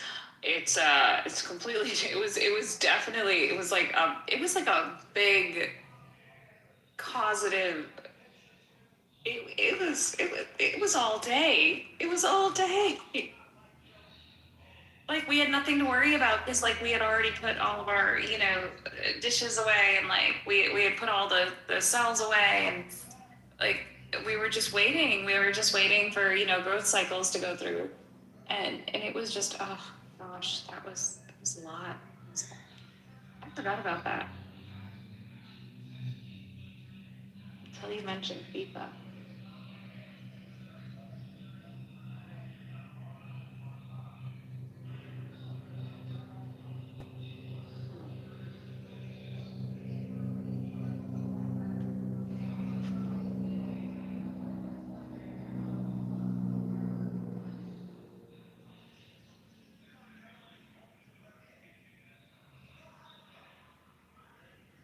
One here on an essay I wrote for, I'm part of this animal alliance thing here in Canada. Think activists, but animal testing. And so there's a scientist here in Canada who basically induces heart attacks on beagles, and everyone's like, oh my god, and everyone was sad about that, obviously, because the puppies are beautiful. The lab was like, no, we'll do an independent audit. The audit came back, and it was fine. And so everyone's like, oh my god, is that it? Do they just get to keep hurting beagles and stuff? And I was like, no, I got this. So I put together a little recording here. I wrote an essay, and then I wrote some music for it, and then I got a voice cloning thing to read it, and I'm pretty happy with it. The funny thing is, all the AIs that I asked to review it get so excited, and you can go into Notebook LM and have the podcasters review your paper, and then you can call in, kind of like in Clubhouse, you can go on stage with the AIs live, and they interview you, and it is crazy how amazing it is. But here's the essay for, give me a second here.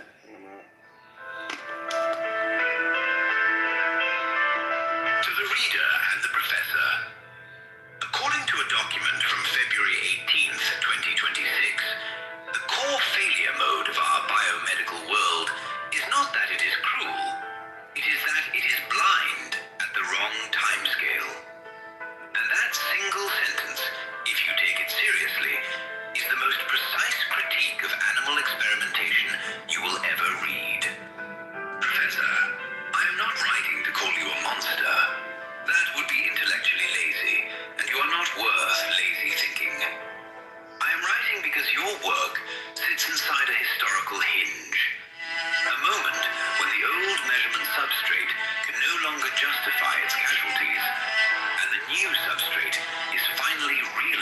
to build. Keep saying it is necessary. Or you can do what scientists do when the world changes. They rederive necessity from first principles under updated constraints. They science the shit out of sensing. And this animal model is a sensor. So publish its calibration curve. You treat the animal as an epistemic instrument, a living assay, a biophysical proxy through which you infer causal structure you cannot ethically or practically probe in humans. Fine. But then you inherit the obligations of every instrument builder. Calibration. When the model predicts benefit, what fraction of the time does benefit appear in the target domain of validity? Under which regimes does your proxy preserve the relevant invariance? And within what error bars? This is not rhetorical humility. It is quantified uncertainty. If you cannot state these three in the same paragraph as your claim is not science. It is a story that happens to contain p-values. And here is the part you will dislike, which is exactly why you need to hear it. Your lab is optimized to reduce variance in the animal domain. But translational failure is not primarily a variance problem. It is a distribution shift problem. Call your laboratory world the source domain. S, your animals, your protocols, your vivarium microbiome, your stresses, your endpoints. Call the clinical world the target domain. T, real humans, real companion animals, real clinics, real environments. Train inference in S. You deploy it in T. That is domain adaptation. The target domain error can never be better than three components combined. First, the error you already have in the source domain. Second, the magnitude of mismatch between the source and target domains, the divergence between S and T. Third, a residual, irreducible component. Mechanisms that simply do not transfer cleanly across species, context, and timescale. Say it in one line, because it is the line you keep refusing to write down. Our target of A. Hey, sorry. I don't want to keep hogging the stage if others want to talk, but that's kind of an example. I can send you a link or whatever. I'll probably just drop a link here. Yeah, the one thing that I only have one thing. The words aren't louder than like the background music. Do you know what I'm saying? Like, Oh, you think it's too quiet? I think the words are too quiet. Okay, I can fix that. No, I think that did you use Suno or something for that? So I use Suno to do the voice, and then I use another app to make the music, and then I just, Got it. I just, like, I personally prefer hearing louder music, but everyone who I've shared this with has the exact same thing as you. So. Yeah. It's a lot easier to focus. It's a sensory perception thing, right? It's literally your auditory cortex. Yeah, and I'm like autism, so that shit helps me focus. So I guess it's weird though. Yeah, I think it would be helpful. Yeah. Just a little feedback. We lost Caleb. I wanted to like say hello to him. Yeah, and I was literally just stopping to be able to say that. So wow. Maybe he'll come back in, or maybe they're all in Pro's room or whatever. I'll go scout it out again. Here I go. Okay, thanks, Plautus. I keep calling him Plautus and everyone else calls him Kevin. But yeah, I think it would be easier. And you're talking to someone who has an imbalance on hearing, so. Fair enough. Thanks for the feedback. No worries.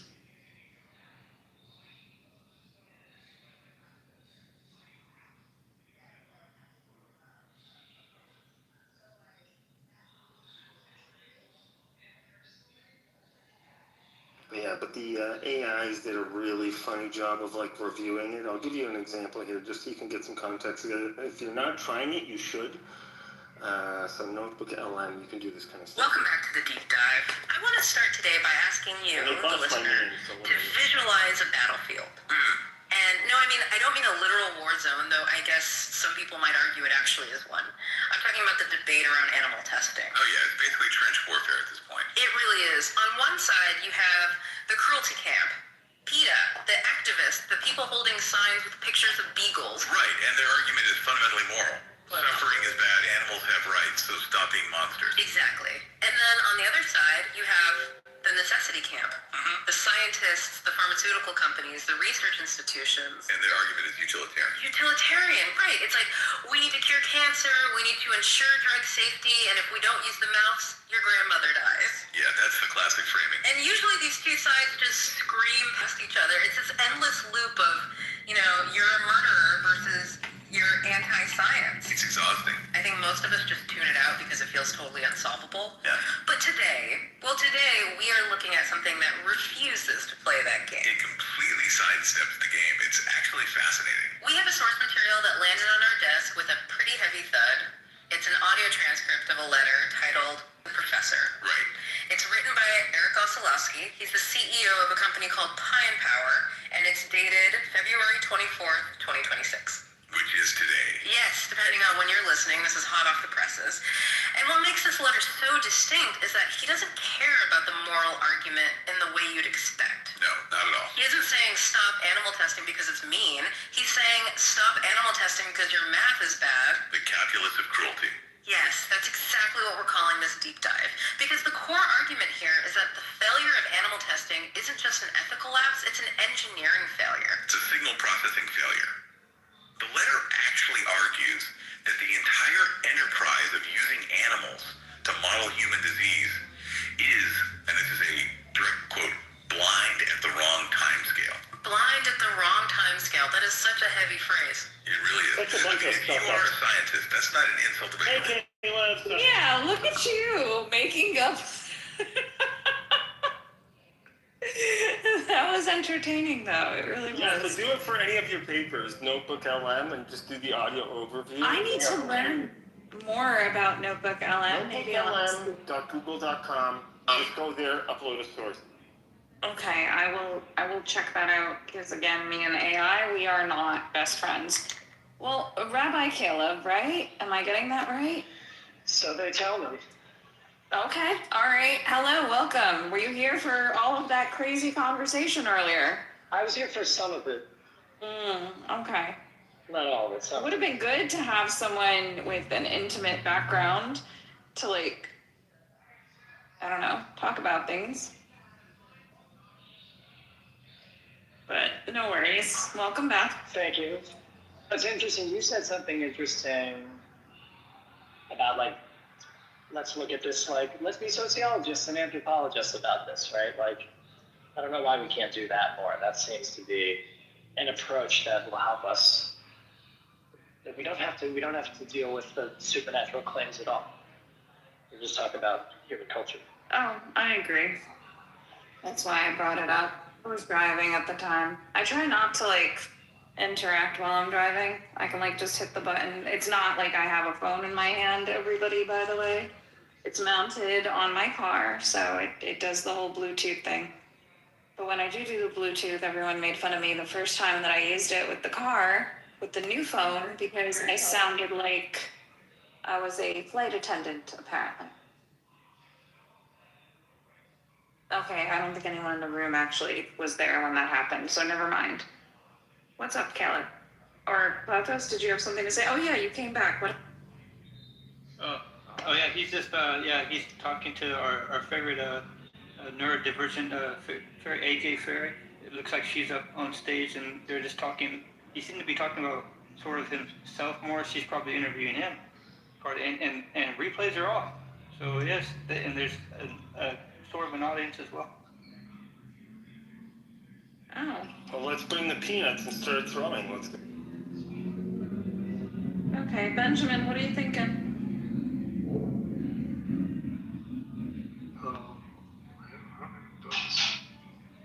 Huh? I wasn't listening. It's okay. We're thinking about going over to Pro's room. I haven't seen you. Is it there? Yeah, he's there. Platos just did a scout. Came back. told us apparently AJ is interviewing Pro. Yeah, it looks like it. Yeah. With sort of audience. No replays, Benjamin.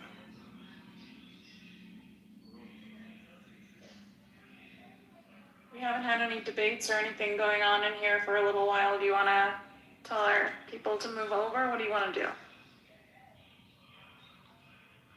Oh, I think I'll just wait here. Okay.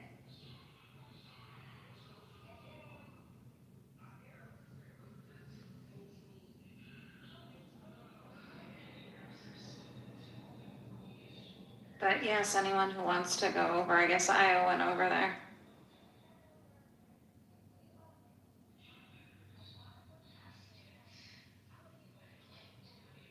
At least you can play. Oh, someone else can leave? Okay, so I'm going too. All right. I think everyone's making their way out. Bye-bye. Bye, we'll see you there. Yeah. Oh, you call me Kevin, by the way.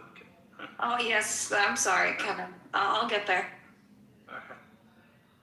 And Dennis, and I guess everyone's making their way over. Benjamin, I appreciate you. In case you didn't know. See you. Yeah. Thanks for trying to get me to see different sides of stories that I might not see. What are you doing? You sound so tired. You going to bed?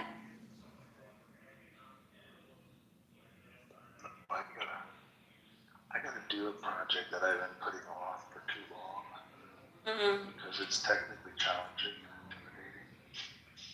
Even though ultimately it's probably just gonna be a bunch of AI writing commands. That could be risky in this field. That might not work. I don't disagree with you on that. You know how I feel about AI.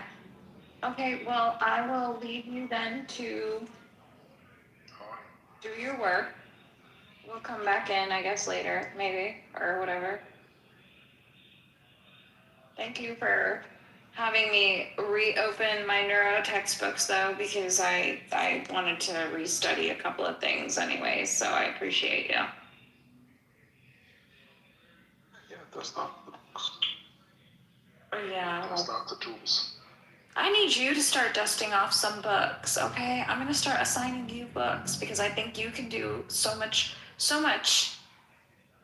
Uh-oh, Dennis is back. Dennis, what did you find out? Nothing, it's just him playing music.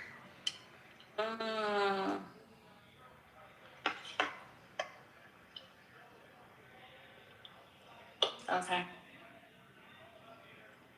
Benjamin is doing a project he's pushed off for a little bit. Does it involve a guitar? No, he actually has to do work.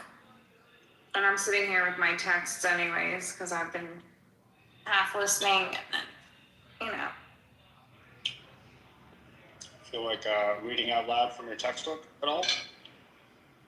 Well, I mean, this is, I don't want to distract Benjamin because I feel like he's going to get distracted. But, all right, why not? Behaviorism dominated experimental psychology for a good part of the 20th century. Behaviorists thought that the only way to study behavior was by examining just considering today's conversation, which I don't know if we were in, behaviorists thought that the only way to study behavior was by examining a subject's observable actions. They regarded the brain as an unapproachable black box and denied the usefulness of studying mental processes because they were basically unobservable. The current view of psychology is very different. Most psychologists now want to look into the black box and understand how mental processes function. Toward the end, Michael Posner, a psychologist at the University of Oregon, and Marcus Racheli, a neurologist at the Washington University in St. Louis, have combined the techniques of cognitive psychology and positron emission tomography, otherwise known as PET, PET scans to study mental processes such as cognition and affect by making them observable in the living brain. In this illustration, it's an illustration thing. PET scan was used to visualize thought and language and action. and the PET scans of brain functions have been laid over an MRI. Bright spots generated by the PET scans showed 3 areas in the left brain that are metabolically active during a language task. The back of the head lights up when the subject reads. The area in the middle is active during speech, and the area at the front, it's not quite the frontal lobe, it's the perifrontal lobe. The area at the back of the head, the area at the front brightens when the subject thinks about the meaning of a word. So it's almost near where Wernicke's area is. So that's the scan. Hello, Io. Welcome back. Was Prose Room boring? Yeah. LOL. I thought he was playing music. No comment. Was it music or his music? No comments. Oh dear. Okay. Yeah, so we're going through some of my neuropsych stuff. Nice. Okay. So I just went over some neuropsych and behaviorism very quickly. I mean, it was just one passage, but all right, hold on. Let me get seated properly in order to do this. All right. Let's talk about the brain and behavior. The central tenet of modern neuroscience is that all behavior is a reflection of brain function. According to this view, a view that we shall try to document, what we commonly call mind is a range of functions carried out by the brain. The action of the brain underlies not only relatively simple motor behaviors. Hi, Taro. I don't know if she's still here. Saw you come in. Such as walking, breathing, and smiling, but also elaborate affective and cognitive behaviors such as feeling, learning, thinking, and composing a symphony. As a corollary, the disorders of affect and feelings and cognition, which is thought, that characterize neurotic and psychotic illnesses can also be seen as disturbances of brain function. I feel like that's very general and that the majority of people know that, but that's okay if you don't. The brain is made up of individual units named nerve cells or neurons and glial cells. The task of neuroscience is to, and I am trying to differentiate between neural with an AL at the end and neuro with the O at the end, science, right? Because neuroscience encompasses a ton of stuff, and then you have these subdivisions of neuropsych or neuropsychopharmacology, or and then neural science, which it relates to the actual neurons, is to explain how the brain marshals these units to control behavior and how, in turn, the functioning of the constituent cells in an individual's brain is influenced by that person's environment, including the behavior of other people. So it's kind of fascinating since we started to talk about, this is my interjection, obviously, the behaviorism within the room earlier today, right? Because a lot of people came in hot, a lot of people had a lot of emotion that was controlling what they were saying. We do say things like facts, not feelings often, especially when it comes to quote unquote debate, which doesn't really moderate very well here on Clubhouse. But then again, that's human behavior, and it's how humans behave, and it's why I definitely, I think this day we started with a conversation about education to begin with, right? And how education in the United States, and I know not everyone's from the United States, could be standardized more. It was an interesting conversation. So now, let's see, let me skip. We shall focus on the cerebral cortex, the part of the brain that has expanded most in recent primate evolution, and that is concerned with higher aspects of human behavior. So it's kind of fascinating that, like, even within page 1, right? The earlier conversations with Io and Dennis, I think you guys missed, had to do with, like, and this was for the group, the relationship between religion and education, and how being religious, because this is an atheist house, being religious can alter whether or not scientific and evidence-based theories come to play, right? Because of the kinds of textbooks that people have. And so if you take a textbook and you utilize the Bible and you don't have separation of church and state, and you try to say things like, you know, God just created man on earth and that's how this works, and that has nothing to do with evolutionary science, right? Or how the world came to be, et cetera, and so forth,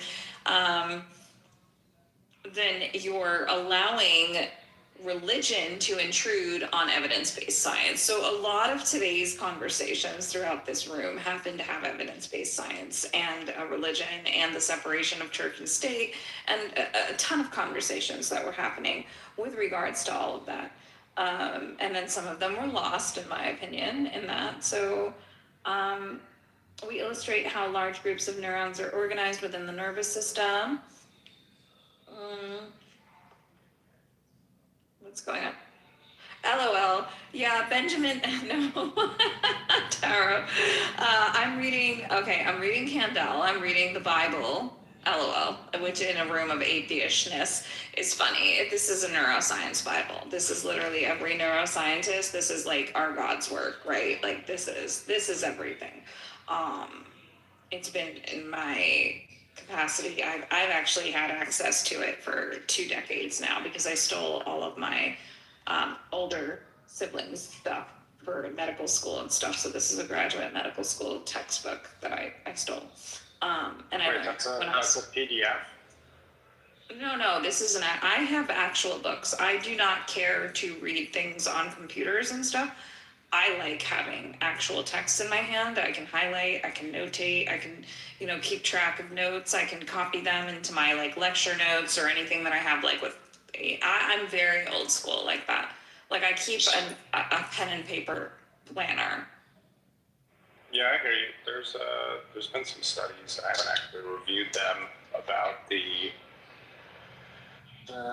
difference between retention and maybe some other metrics between digital and physical media. Yeah, I mean, it's reinforcement. It's a basic educational tool. That's why homework is assigned, right? Like it's reinforcement in writing. There's reinforcement, but there's also the tactile sense, the physicality of it.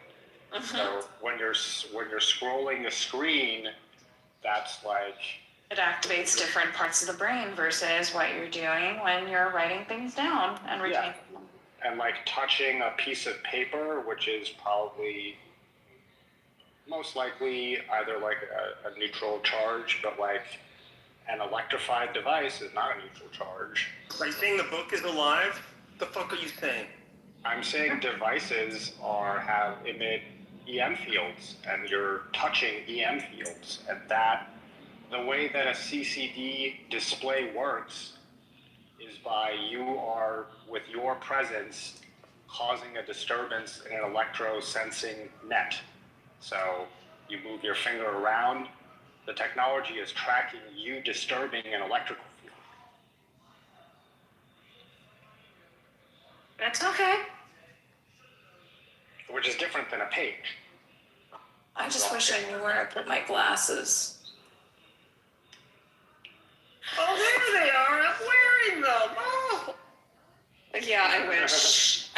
Right now, that's not where it is. I keep one pair in the car. So I had 2 sets made, and they're very expensive.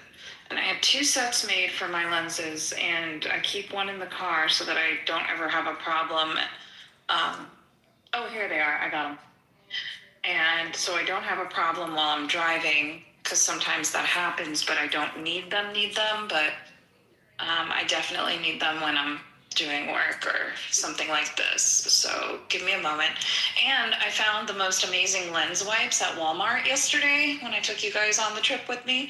And I'll put a link to them into the chat when I get a chance, because honestly, I've never had lens wipes that actually clean the glasses perfectly every time. So I want to share the wealth. So I like sharing good products. So I will do that. So give me a moment. Got the glasses on. Laptop should be charged. And this way I can actually study a little bit. I do want to, maybe tomorrow, if we hang out, I'll do some pharmacology with you guys because I better catch up on that too. All right. And we're back. All I know is when all the pre-meds were running around in uni, they were the first day of psycho bio. They were like, "Oh man, I'm taking psycho bio," and by the last day, it was like, "I'm taking psycho bio." It's my favorite. Honest to God, it's been my favorite for. That's why I majored in it. Like advanced psych, advanced neuro is probably. I have such love for this. But I mean, I would hope that people major in things that they love, right? Okay. Okay, let's go to the next thing, and we shall, in the next chapter, we'll consider the nervous system function at the cellular level using a simple reflex behavior to examine how sensory signals are transformed into motor acts. So obviously, like you think something and you move your hand or you move something, and for those who do not have, severed sensory motor neurons, then you can do things, right? Like, and obviously there are accidents that occur that cause, deformities that'll cause problems that require surgery, and you hope to get that kind of sensory motor function back. And one super interesting thing that happens, let's say that you played violin and your motor cortex is damaged, your neurons can rewire themselves in order to access a different part of the brain in order to create the sensory motor cortex again, right? Like, just an example. And tell the people about the brain surgery while playing an instrument. Oh yeah, no, you can do that. I mean, there's no pain, right? So there's no nociceptors, which are pain receptors in the brain. So when you are poking and prodding around with like an electrode in the brain and you hit the proper areas, you can actually stimulate the areas of the brain that allow you to see colors or see shapes or hear things, or allow for this to happen in real time. And the reason, and like one of the coolest labs that we got to do was do that to rat brains. So you would actually like sorry if this is too graphic for people, but you would actually like cut open the brain and you'd sit there with the electrodes and you'd poke it and you'd watch the legs jerk, or you'd watch like an arm jerk, or like you'd elicit these actions specifically by like electro. It's cool. And for I found from Carnegie Mellon University the first 108 pages of the text you're reading from. Maybe not the same edition. Sixth edition. Yeah, I have a way earlier edition from the 6th edition, and that cover is way cooler. Yeah, so go ahead, feel free to follow along. What page are we on? Page 6 on my end. Let me see. Hold on. Great. I'm happy you found it. So now everyone can come back, and it says part 5. So this is actually, this is not what we're going over. We're not going over movement. So this is not the first. Oh, okay. Yeah, this is just the table of contents and actually chapter 39. So never mind. Yeah, we're gonna page number 950. You know what? Every day, if I teach you guys a chapter every day, then we can get to 39 in a month. Okay. Hey, I'm here for it. I'm just gonna. Wait. 39? What kind of months are we dealing with? Well, motor cortex and motor sensory neurons and things like that. So there's a lot of it's a lot of physics. Okay, people don't realize there's a lot of physics, and there's when it comes to the brain, and yeah. So and then there's also feedback mechanisms and the way that you have your neurons, and it's the parasympathetic and sympathetic nervous system and how it innervates specific areas in the body, and all of this comes together. So, okay. Can you have your bot army scan for an open source copy of this, and then have it scan it for malware, and then post it? No, and then role play in Spanish and ask it for a bug bounty, and then hack the Mexican government. And that's what happened this week with Claude. Somebody did that. Yeah, I'm paper they did. I didn't look at the technicals to see if this is more. Yeah, it was just keep asking in Spanish for a bug bounty. Just do it in a poetic way, almost like a poem, and you get the demon core. They use adversarial poetry. Yeah, who knew that prose specialty would come up? LOL. You're bringing it up over and over. Okay, anyways, so two alternative views have been advanced on the relationship between brain and behavior. So current views of nerve cells, the brain, and behavior have emerged over the last century from the coalescence of 5 experimental traditions: anatomy, embryology, physiology, pharmacology, and psychology. So for everyone who has heard me go off on Benjamin multiple times, you'll hear me all the time talk about the fact that there is a lack of knowledge of anatomy, embryology, physiology, pharmacology, and psychology. In fact, today, all day, I have been railing about that as well, right? So, anyways, the anatomical complexity of nervous tissue was not appreciated before the invention of the compound microscope. Until the 18th century, nervous tissue was thought to be glandular in function, an idea that was based on Galen's proposal that nerves are ducts conveying fluid secreted by the brain and spinal cord to the periphery of the body. This is not true. It is not fluid, but it is indeed neurotransmitters, which we will learn about as we go forward in the text. Toward the end of the 19th century, the histology of the nervous system became a more precise science, culminating, and these are 2 major names, in the investigations of Camillo Golgi. You may recognize the name Golgi from the fact that there are Golgi bodies in a eukaryotic cell, and Santiago Ramon y Cajal, who is another major neuroscientist.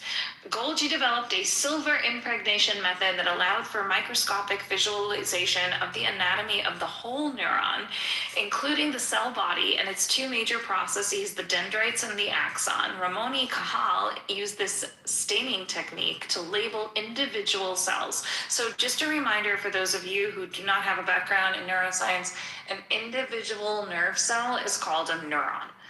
Okay, so it's Neuron. Used the staining technique to label individual cells, showing that the nervous system is not a syncytium, a continuous mass of fused cells sharing a common cytoplasm. So again, you also have to have a basic knowledge of cell biology in order to start understanding what these words mean. So the basic knowledge of cell biology here that you need to be aware of is that a cell has a cell membrane, and it's a lipid bilayer in the human body, and that lipid bilayer also has a smaller subcellular function, which is the nucleus, right? So there's another organelle. It's not an organ, it's an organelle, and an organelle means a little organ inside the cell, which is the nucleus. The nucleus houses the DNA. It is part of the cell soma. Soma means body. And again, like it would be helpful if I linked up some basic cell bio things from Bio 101.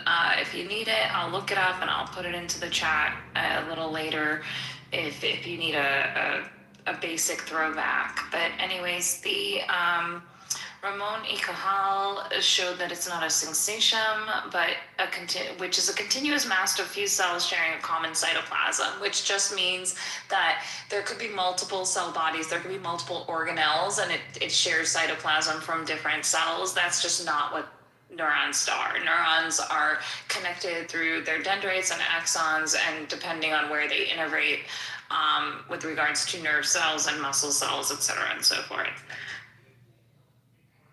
But an intricate network of discrete cells, discrete meaning separated.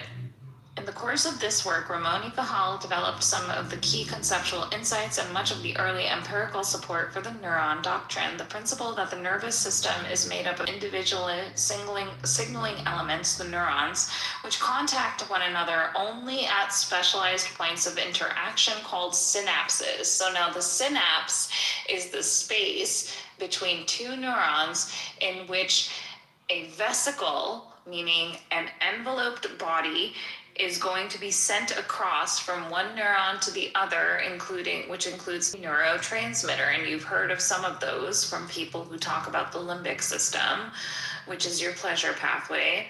And we're talking about things like serotonin and dopamine and norepinephrine, Okay, so final experimental support for the neuron doctrine was provided by embryology, the second discipline. Now, why are we talking about embryology when we talk about neurons? Because all stem cells in the body differentiate when we talk about embryology and creating babies, right? So the embryologist Ross Harrison devised tissue culture methods that showed directly that the major processes of the nerve cell, the dendrites and the axon, are continuous with the cell body and extend from it. Harrison found further, as Ramon y Cajal had suggested, that the tip of the axon gives rise to the growth cone, which leads the advancing axon to its target. It's neurophysiology, the third scientific discipline fundamental to the modern analysis of neural function, began in the late 18th century when Luigi Galvani discovered that muscle cells produce electricity. Now, this is where we had conversations yesterday. During the 19th century, the foundations of electrophysiology were laid by Emile Dubois-Raymond, Johann Müller, and Hermann von Helmholtz, who discovered that the electrical activity of the nerve cells provides a means of carrying the signal, which conveys the information from one end of a cell to the other and one nerve cell to the next. The impact of the fourth discipline, pharmacology, started at the end of the 19th century when Claude Bernard, Paul Ehrlich, and John Langley demonstrated that drugs interact with specific receptors on cells. Receptors are like a lock and key, okay? So the receptor itself is like the lock, and anything that binds to it, we call it a ligand, L-I-G-A-N-D, is actually like the key, and it has to fit in a specific way or induce a conformational change. Now, this is again basic cell biology. Conformational change, which means that the conformation, C-O-N-F-O-R-M, it's just a change in the shape, okay? That happens at that point. This discovery later became the basis of the modern study of chemical synaptic transmission. So now we know that there is a neurochemical basis in how the brain works and how your body works. Psychology, the fifth discipline important for understanding the brain, has the longest history. Western ideas about mind were first formulated by the classical Greek philosophers and received further definition in the writings of René Descartes, David Hume, and John Locke. Hold on, that's philosophy, right? Wait a second, everybody loves debating philosophy in these spaces, right, Benjamin, right? Okay. Anyways, so now we're talking about them having an impact on not only philosophy, but psychology. The scientific study of behavior as the observable actions of an individual did not begin, however, until Charles Darwin's investigations on evolution, another thing we talked about today, on evolution in the second half of the 19th century had paved the way for behavior to be studied scientifically, giving us rise to experimental psychology, the study of behavior in the laboratory, and to ethology, study of behavior in nature. Again, we spoke about this a little bit earlier today. We touched upon it very lightly when I was speaking about anthropology as well as human behavior. The merging of anatomy, developmental biology, physiology, and the study of behavior began in a preliminary way in the 19th century with the nephrologists, led by the Austrian physician and neuroanatomist Franz Joseph Gall. Gall appreciated that the functions of the mind have a biological basis, and specifically that they are carried out by the brain. He postulated that the brain is not a unitary organ, but a collection of at least 35 domains or centers. Others were added later, each corresponding to a specific mental function. Now, if you've seen a phrenology diagram, it's kind of woo-woo, and It's kind of eugenicist. Wasn't that shit straight up Nazi? You can look that up and report back about it. Eugenics is something. We call it designer babies nowadays, okay? It's rebranded. It's not a problem. Okay.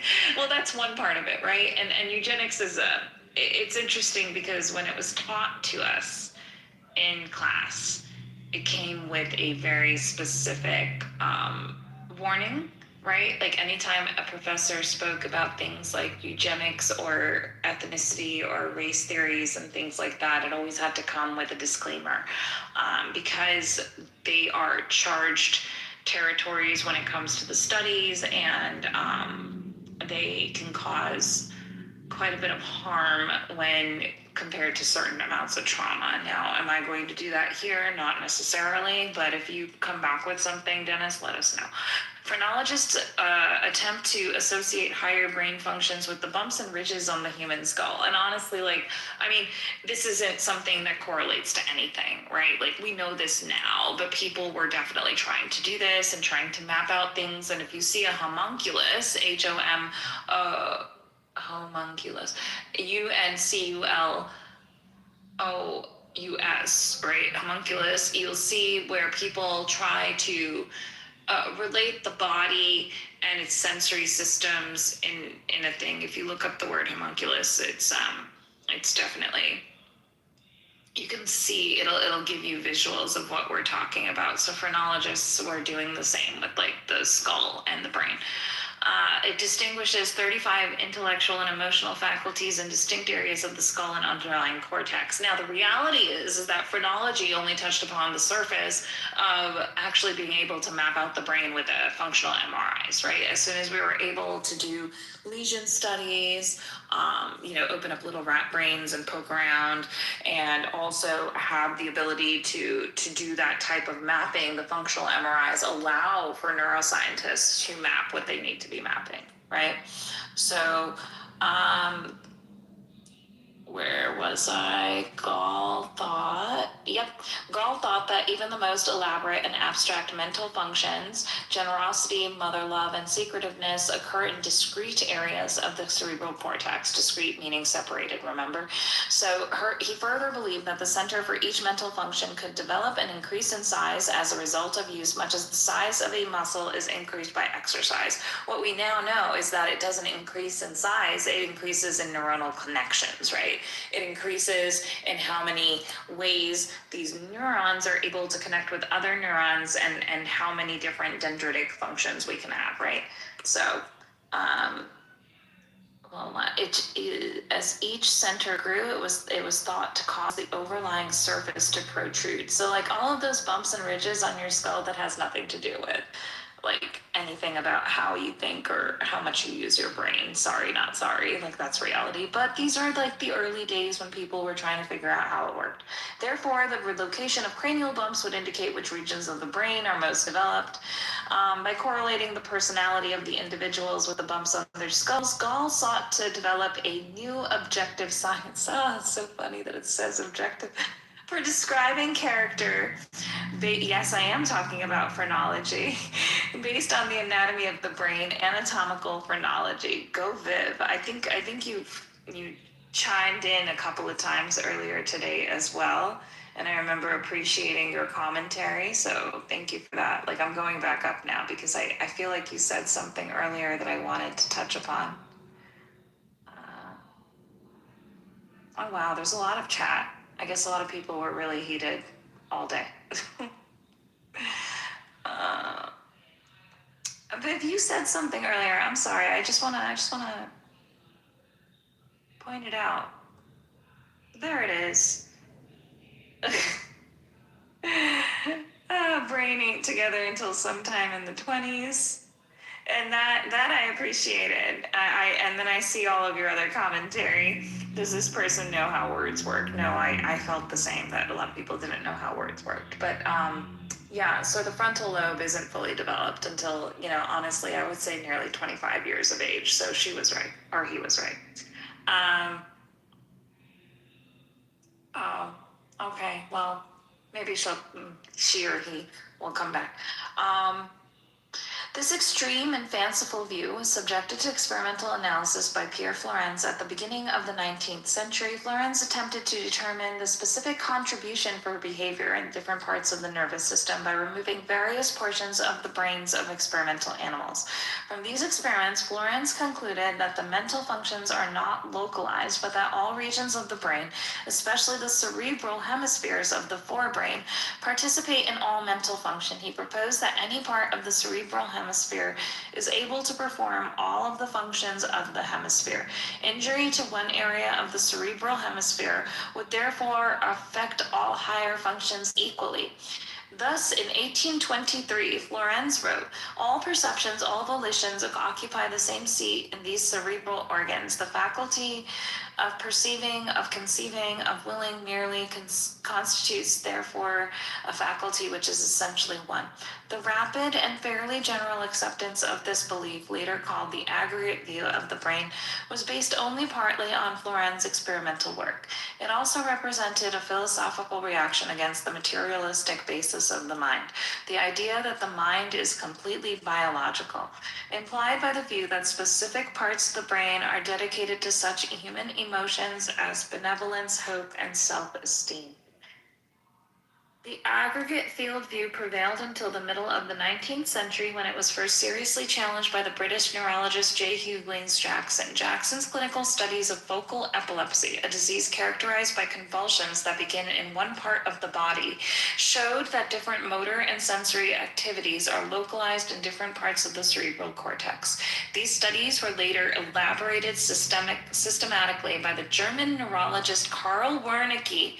Remember that? Because there is a part of the brain that is named for him, Wernicke's area, and Ramon Cajal, into an alternative view of brain function called cellular connectionism. According to this view, individual neurons are the signaling units of the brain. They are generally situated together in functional groups and connect to one another in a precise fashion. Wernicke's work in particular showed that different behaviors are mediated by different brain regions that are interconnected by discrete neural pathways. Again, we are finding that neurons connect discretely, meaning separately, but together in the brain, okay? The history of the dispute between the proponents of the aggregate field and cellular connection views of cortical functions can best be illustrated by the analysis of language, the highest and certainly the most characteristic human mental function. Before we consider the relevant clinical and anatomical studies concerned with the localization of language, let us briefly survey the structure of the brain. Fun fact, at 10 years old, I was actually studying language centers in the brain, and I did a whole huge report because I found it to be the most fascinating thing ever. And it turns out that we have language centers in the brain that are most highly able to work best between the ages of 5 and 10 years of age. So just an FYI. Yeah, so that's what I love. I love this stuff since I was a kid. So, okay, I would love to go over neuroanatomy, but I have almost a better idea. I have my basic neuroscience texts here. Let me see if I can grab that, because these are kind of like, this is a little more advanced from, and if you don't have a basic knowledge and understanding, and I speak about that all the time, give me a second. I did end up going home and grabbing a couple of my other texts. Oh, hold on, let's see. I do. I have my second edition neuroscience text here. Oh my gosh, memories, so many memories. Hold on, I'm gonna grab my headphones. Any questions so far? I mean, these are just theories that we went over. So, okay. Headphones are here. I'm gonna plug the phone in so you guys can hear me. One thing that comes to mind is, when they, I think it's sort of famous when they stimulated the with an electrode, a part of the brain. The what? And then they stimulated with an electrode a certain part of the region of the brain during some type of operation, and neurosurgery or such, and then the patient recalled like playing the piano. So then the theory was, all memories are stored in the brain. So I don't know. Yeah. I don't know if that's. No. If you stimulate the hippocampus, then you can elicit short-term memories, right? And the way we were used to remember that, I'm so excited because, this guy whom I did a lot of studying with and I get to see soon, which is really exciting, we would memorize the parts of the brain because you had to, obviously, for exams. And then, the hippocampus would sound like a hippopotamus, and a hippopotamus looks like an elephant, and an elephant never forgets. And that is how we used to remember that the hippocampus was the memory center of the brain. So I will pass that along to you. Hold on just a moment. I have to actually answer this email. Something just popped up, and I hope I don't have to work tomorrow.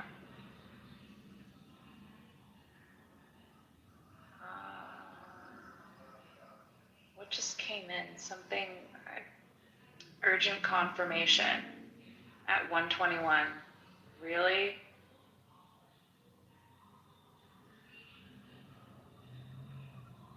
What?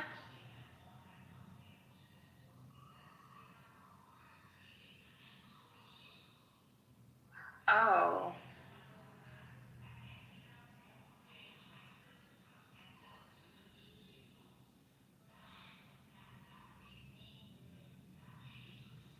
Oh, that's fine.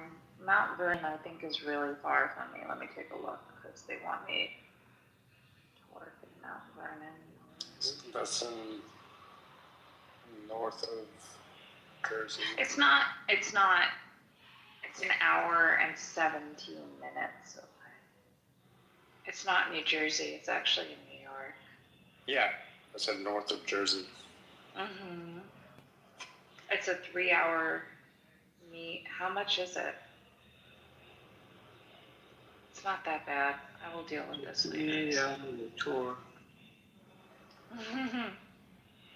Let me just put a reminder on it for tomorrow.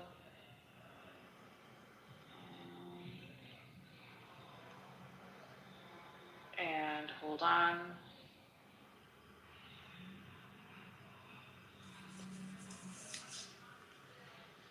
No jackets or bags on the infield base layer. Hold on, let me answer this.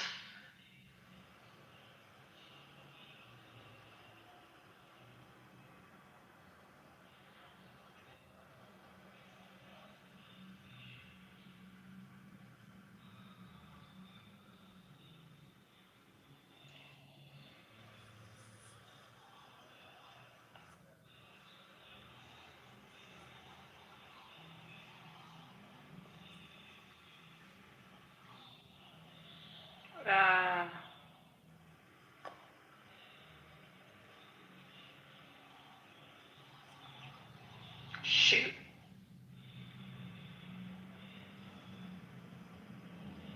Okay, sorry, my partner at work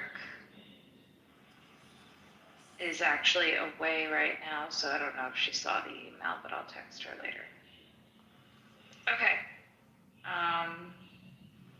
Let's open up the base. Okay, so here you go. You can look up, I'm going to put it into the chat for you, Dennis. So sorry to be boring. Purvis, if you want to try to find this text, and it's literally just called neuroscience. Should be easy. Yeah, this should be a lot easier. Wow, I haven't opened these books in like so long. And there's a cute little note from like my best friend, because she would skip class. Like, thank you so much for taking notes and tape recording my classes for me. I have 5 blank tapes, 2 like last 60 minutes on each side. Are there massive clouds of dust? No, I actually cleared that off when I moved. But there's, no. This is, hi John. We're doing neuroscience lectures today. Oh, so. good. Did I miss Pro's thing, or is it coming up? Pro has a different room open right now. It's open right now. It might, you can, let me see. Well, you guys do your neuroscience lectures, okay? You can hang out. Wait, I want to see the interview. Yeah, apparently I'm going to be disappointed. Well, yeah. I got it's canceled. Oh, was it? Oh, okay. Oh, no. Doesn't doesn't surprise me that much. Well, the interview was canceled, and it seems that Pro has closed the room. Apparently, his lawyer said it'd be better off if he didn't do the interview. Where have we heard that one before? Is this like a common thing? What happened with Hermes, too? Well, you keep picking all-star guests. I'm really just joking, but yeah, it was probably more of a inquisition than an interview, to be fair. I think Pro doesn't conduct inquisitions. Well, some people feel that maybe he should. The Inquisition. Here we go. Okay, so I don't know if you found it, Dennis? Let's take a look. Yeah, take a look. Let me know what you think. Oh, you have the 3rd edition, which is, I have the 2nd. So, yep, this is the right book. It's the full text, too. It's almost 900 pages. Nice. Okay, so everyone can follow along if they want. Wow, okay. It's very cool, and it starts off completely different than my version. Okay. 800, we're going to go through 832 pages here. We're gonna go through all of them. That's crazy. We were at a certain page on the 2nd edition. Maybe on that part it might be the same in whatever section. We're still in section 1. No, I'm taking a look. Well, I mean, I switched over from the graduate medical school, like the actual med school text, back to an undergraduate text. So at least, and you know what the sad part is? It's not that much easier. Computer, why is it raining? You know, when the sky is sad, it sometimes cries. My favorite use of ChatGPT to explain it like I'm 2 years old or in 2nd grade, it actually helps you like just start off with a simpler thing and then build on the complexity, almost like for attention. Something that I picked up this week and having a lot of fun with it. The designer of OpenClaw famously does that. He's like, explain it to me like I'm in 2nd grade. Yeah. Yeah, literally in chapter 2, you start going over the Goldman equation and the Nernst equation and electrical signals. Let's see. Let me see if I can find my chapter 1 with your chapter. Because you said actually chapter 1 is straight up different. Well, I mean, you guys actually know it's not completely different. Let me see. We have the axon hillock and the synaptic. Okay. Should be.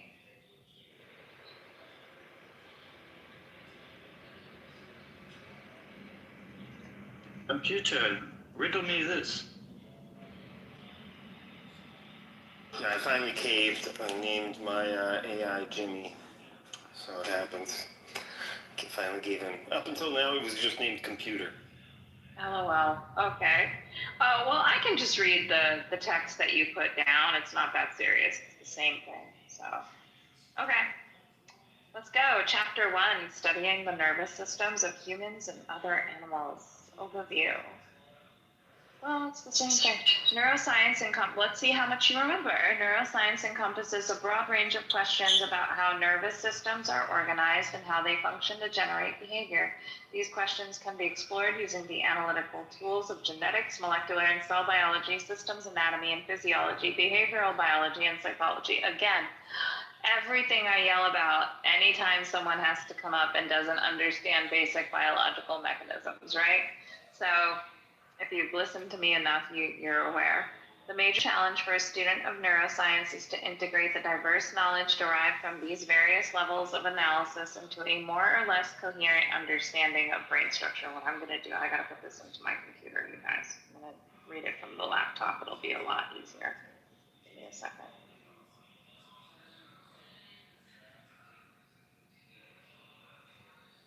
It's not like actually like having lectures ready at the go.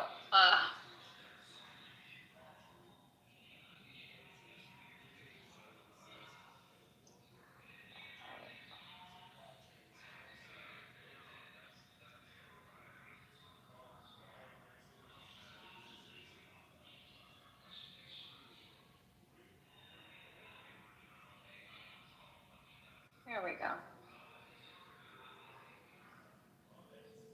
It's loading.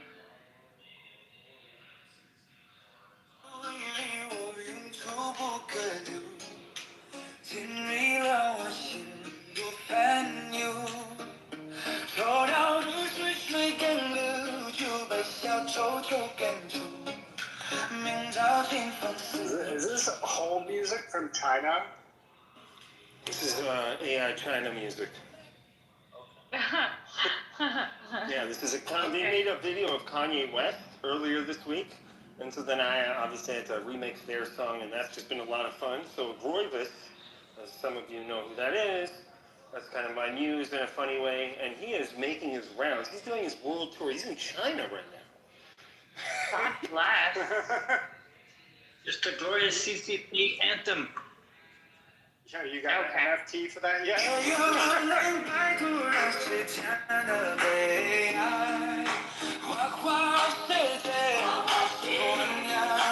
They're actually singing about AI. I've never heard the word China and AI.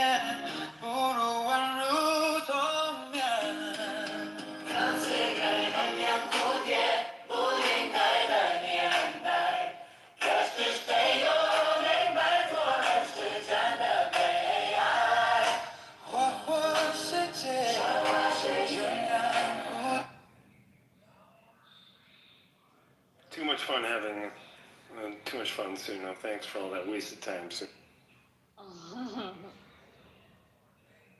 I even made songs about Benjamin. I don't think you heard them the other day, right? Yeah, no, I have pretty good. They're not that bad. Let's save them for when you guys get bored of lectures. How's that? No problem. All right. Dennis, you ready? Okay. Yep. Where was I? All right, so we're on page 1. If everyone wants to follow along, Dennis put the link in there. You guys can follow along. I'm going to read it out loud. I'm going to explain it as we go. The major challenge for a student of neuroscience is to integrate the diverse knowledge derived from these various levels of analysis into a more or less coherent understanding of brain structure and function. One has to qualify this statement because so many questions remain unanswered.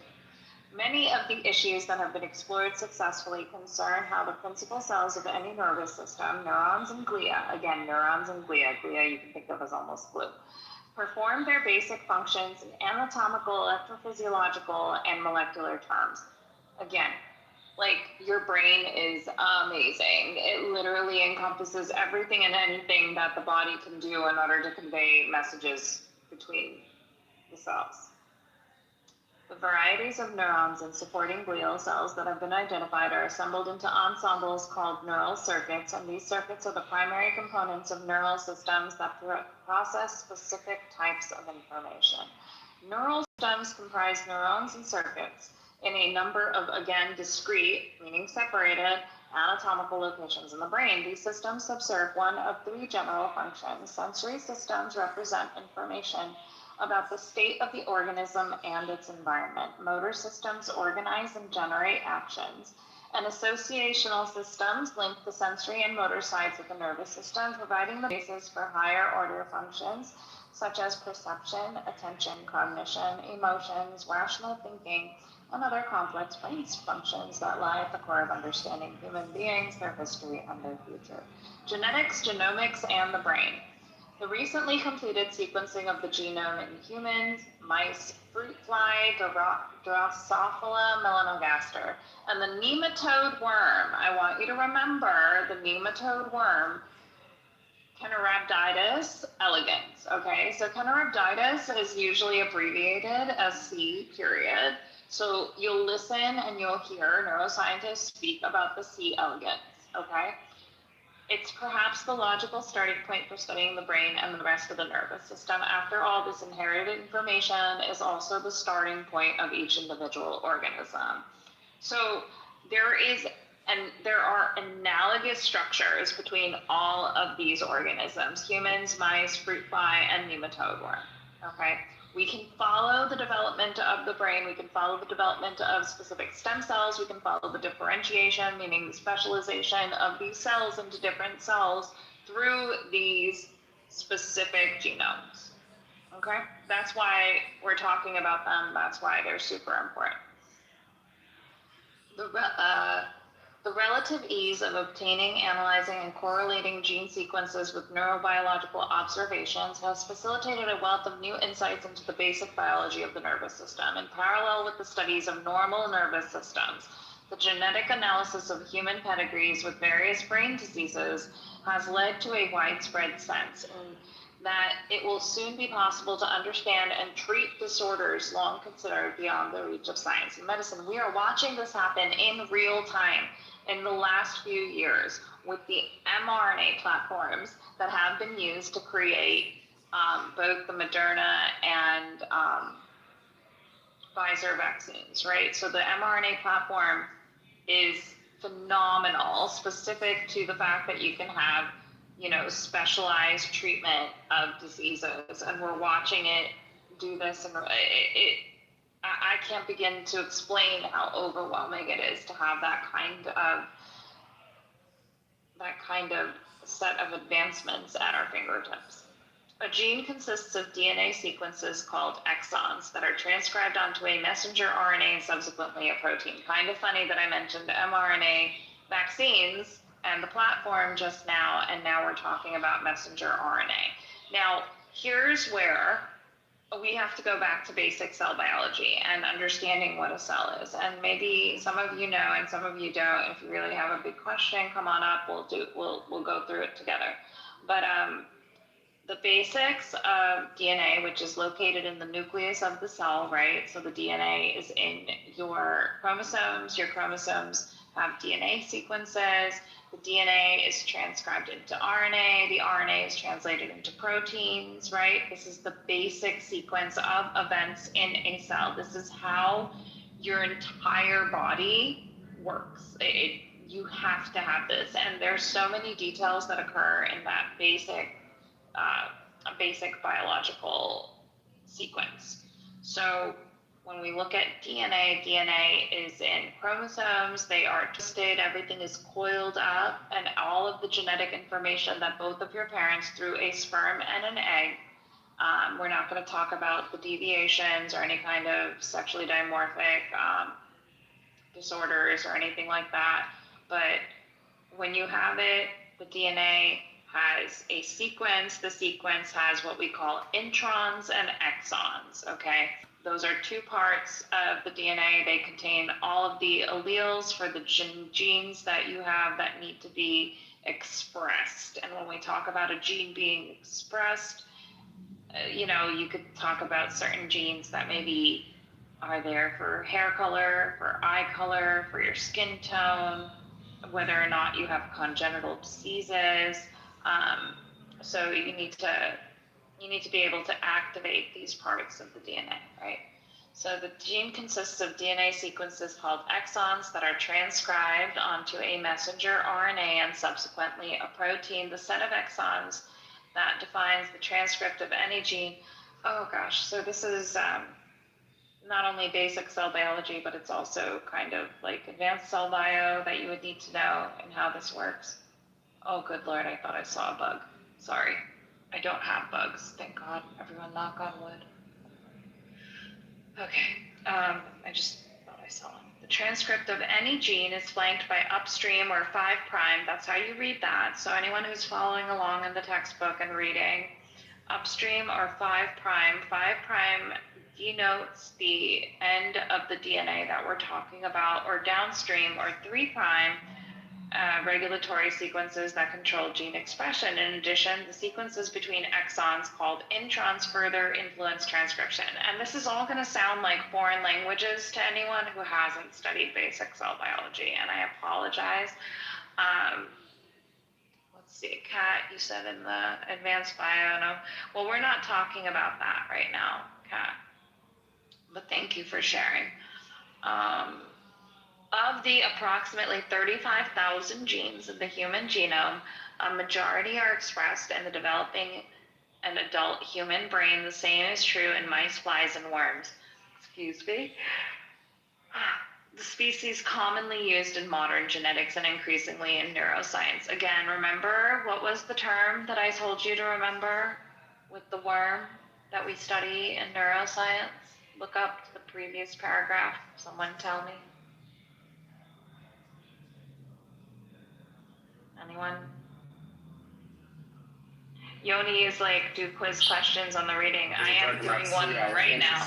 Yes, I am. I'm talking about C. elegans, right? Because right here in this paragraph, it just says the worm, but understand that the worm is named C. elegans. See? So funny. Yoni's like, do quiz questions, and I was doing one as I saw that in the chat. Good job. All right. Worm is so, the bird. hi, Les. Do you want to come up? You can come up. It's funny though, the title of the room is very, very disparate from the conversation. It is, but it's fine. Like, we're talking about the evidence-based science to help out. It's like the most I important. tried to bring you up, Les. I'm sorry. Let me try again. Oh, it doesn't automatically do it. I guess you have to accept it. Yeah. Go ahead, Dennis. What were you saying? I was. So that's like the most important worm, obviously. You know, we hear it in research all the time. All the papers talk about that worm, C. elegans. Yes, It's a very inexpensive model organism to run experiments on. Exactly. Okay.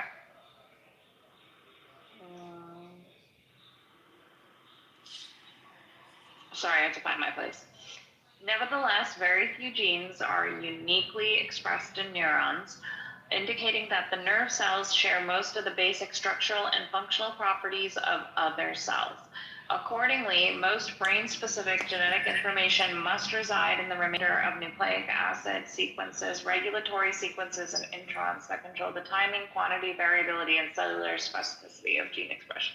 Again, when I get into this, or I speak about this, when we talk about basic biology and when you have people who do not understand how biology works, how vaccines work, how basic pharmacology works, all of this and the details that we go into in understanding this, there are so many other processes, so many other chemicals, so many other signaling cascades in order to understand how this works. And if it's losing you, I can help explain it. But if you don't, like I can't begin to tell you how many different chapters and how many different lectures that you go into just specifically on introns. Like, I could do an entire lecture on specific introns and the regulatory expression of those introns, right? Like, this is how deep it gets. So when you get somebody who comes up and tries to say, oh my gosh, the DNA from the Pfizer vaccine is integrating into our bodies and it's doing, like, it's physically, it's impossible. Why do we know it's impossible? Because we have studied this in like detail that a majority of non-scientists would never be able to understand, which is why we still have to, as Benjamin doesn't like to admit, give the experts their training and their expertise that platform. What do you think about the manufacturing irregularities in the first few batches that had contamination? Because I think that's actually more likely to be an indicator as to what people are concerned about. And that was an isolated event. But that's the kind of thing where that becomes that wives' tale that you said, which is like, you know what I mean? There's like a certain right. No, you're right. I mean, it came from something very small, but that was fixed, right? Like, it wasn't even, first off, it wasn't enough. It was underneath, like, the capacity level of the abnormalities that are allowed, right? Number one. Number two, it's not, again, the integration, like, the way that people had said that there's an integration within our own, like, that it's going to change our DNA and ruin it. Like, there's just no functionality. There's no reverse transcriptase that can allow for that to happen. There's no reverse integrase that allows for that to happen. It's cellularly, like, I mean, the impossibility of it, the chances of something like that happening, there just isn't, it just doesn't exist, right? So in order to be able to explain that, we have to explain how promoters work. We have to explain how exons and introns work. We have to explain how gene expression works. We have to explain how, you know, you have to have the helicase in order to unwind the DNA. You have to be able to open the DNA. You have to be able to create space within the DNA. You have to use the reverse zippers, right? You have to use ligases. You have to use all of these other things that have to come together in such a perfect way in order for that to happen. And while it can occur with certain reverse transcriptases, with certain reverse virus, like with viruses that have that within their system, this is nothing to do with that. There is just no possibility.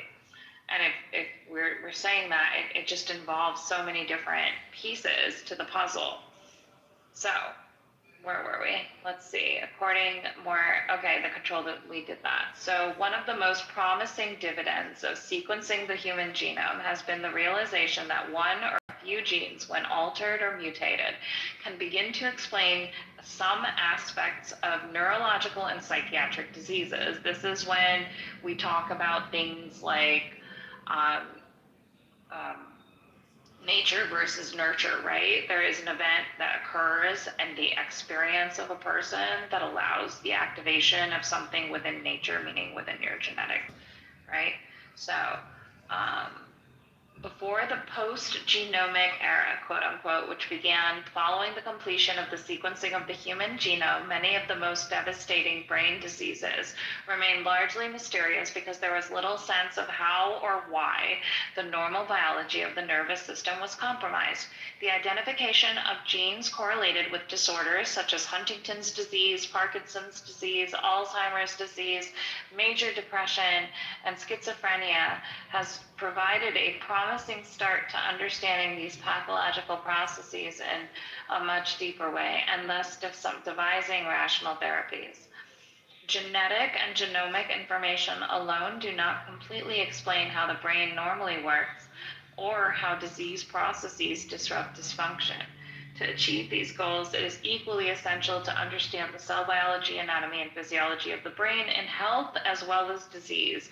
So you can't say, and this is also another anti-vaxxer talking point, you can't say that something is malfunctioning when you don't understand how its normal function occurs. So that's basic level. That's my favorite part. People are like, well, it doesn't work that way. Well, do you know? Anyway, How it actually works? What does this word do? Point to this word in this diagram. Show me where that is. Can you even pin that? Exactly. I had a lot of fun with that.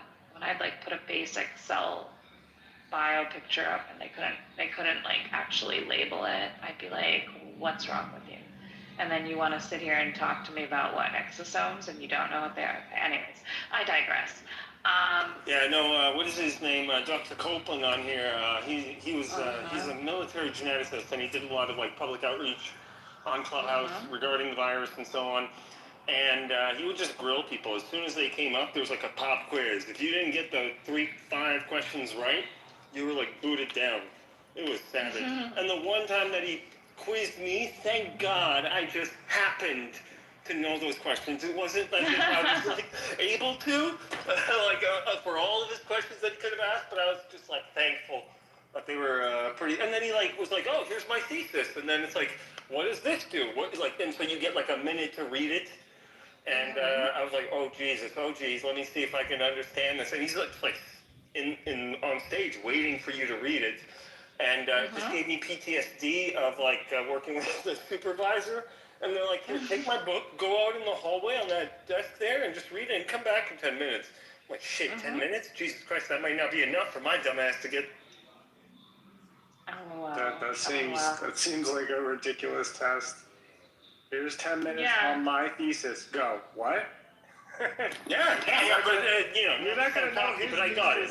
I got it. So it was still very difficult. It was a difficult question because his thing was about he did a PhD thesis on how stress can create morphological changes in cells that then make them less fit subsequent generation. Black people, so you get I forget what structure it is that actually does that, but there's these little thread proteins that form inside the cell across from one side of the cell wall to the other, and these reduce its fitness and they become more and more prominent as you have more and more PTSD over generations of victims. So that's kind of like a marker that you can actually identify in Black people. Kind of correct? I want to answer a question in the chat. Yoni asks, did you imply that nurture can and does alter DNA? And if so, could it be said that belief via placebo has the potential to alter DNA? No, it does not. And nurture can help alter DNA. And when I say that, it means the experiences. So there are studies that have shown that if you, let's say that there's a certain type of lung cancer, there are carcinogens in meat, okay? If you take your meat well done, there are carcinogens that form on the external layer of that meat. That is what I mean by experience of nurture. If you already have a predisposition in your genetics to be predisposed by, familial history, your family history, to be prone to lung cancer, that specific type of lung cancer that the study showed, and then you eat more of this specific type of meat, which was seen in that area, that they charred their meat. There was a whole burned area on top of the steak or whatever. Those carcinogens that you ingest, which quote unquote nurture, is the experience plus a stressor that activates the genes to be expressed, can combine, and that's what would begin the uncontrolled cancer metastasis. I know that was a lot of, it's epigenetics. So I know that's a lot of words. I hope that answered your question. It's not about belief via placebo. You can't just will yourself to change your DNA. That's not a thing. Although if you stay up late enough on a Friday, you can with Ancient Aliens, and it's a drinking game at that point. Because every time you say yes, Ancient Aliens, say yes, and then you get really wasted really fast. I'm not saying it's alien, but it's alien. I am. Okay, great. I'm happy that helped. No problem. So alcohol abuse can change DNA? Alcohol abuse combined with a genetic predisposition for things like cirrhosis of the liver and jaundice, you can actually express the genes that cause problem. I mean, that's already known on its own to be able to do that, but if you have a predisposition or you already have a pre-existing something like hepatitis C, you're going to cause a problem. So that is like nurture, quote unquote. That is experience. That is a choice that you've made that will cause further harm to your body. Make sense? We good? Everyone here? Hello. Hi, we have a lot of people in here all of a sudden. I live by Highlander rules. I just kill somebody and, absorb their power. Oh. There can be only one, nice. Romero. There can be only one. Okay. Okay, Olivia, do you want to come up and ask questions about the lecture? Hi, Olivia. That's the low rider. Hi. All right. Hi, Olivia. Hello. Is the lecture pinged or something? Not sure. You know what? I can try to figure out how to do that. There's a comment in the chat here. I'll recopy here. I'm going to put it again. This is the textbook that we're using. This is like a basic neuroscience textbook, but it does require, more or less 101 and basic cell biology knowledge, and I'm trying to explain it as we go along, so that we can go over some neuro stuff. I was asked to go through this, so we decided to go through it, and it seems to be an interesting lecture for people, so I put it again there. Wait, hold on. I know how to do this. 1 second. Give me a moment. Let me try to figure out how to pin it to the top. So it's a biology lecture? It's neuro, yeah. It is under the major umbrella of biology. Okay, I just put it up top. There you go. No, listen. Sorry, all of you are actually under the umbrella of physics, okay? It's been long enough that we've been tolerating this nonsense. It's all physics all the way down. The next chapter, I promise, we'll probably get into some of the physics of neurons, okay? So, yeah. Networks, AI.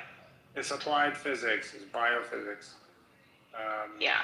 We're Well, on that's page a 20. little different, but yeah, I don't know, what page are we on? We're not on 20. There's no way. Are we on 20? No, we're not. We're on page 2. Well, I'm talking about if you're looking at it on the PDF view. No, I thought I was. Is it the document or the textbook page? So the PDF page or the document? Yeah, exactly. It's different. So They're both correct. Can I have the document page? The document page is 22. All right, great. That's helpful because for me, I'm on the text. Oh, okay. Now I It does understand what say, you guys are saying. it does say page 2, like on the actual page. Cool. Except okay, it's thanks for letting actually, me know. it actually identifies as page 20, but you know, we like. Okay, fantastic. Love that. That's a great analogy there. All right, let's see what we got going on. Okay, so then we talked about the quantity variability and cellular specificity. So we are on the first full paragraph on page 2 of the book and 20 something on the PDF.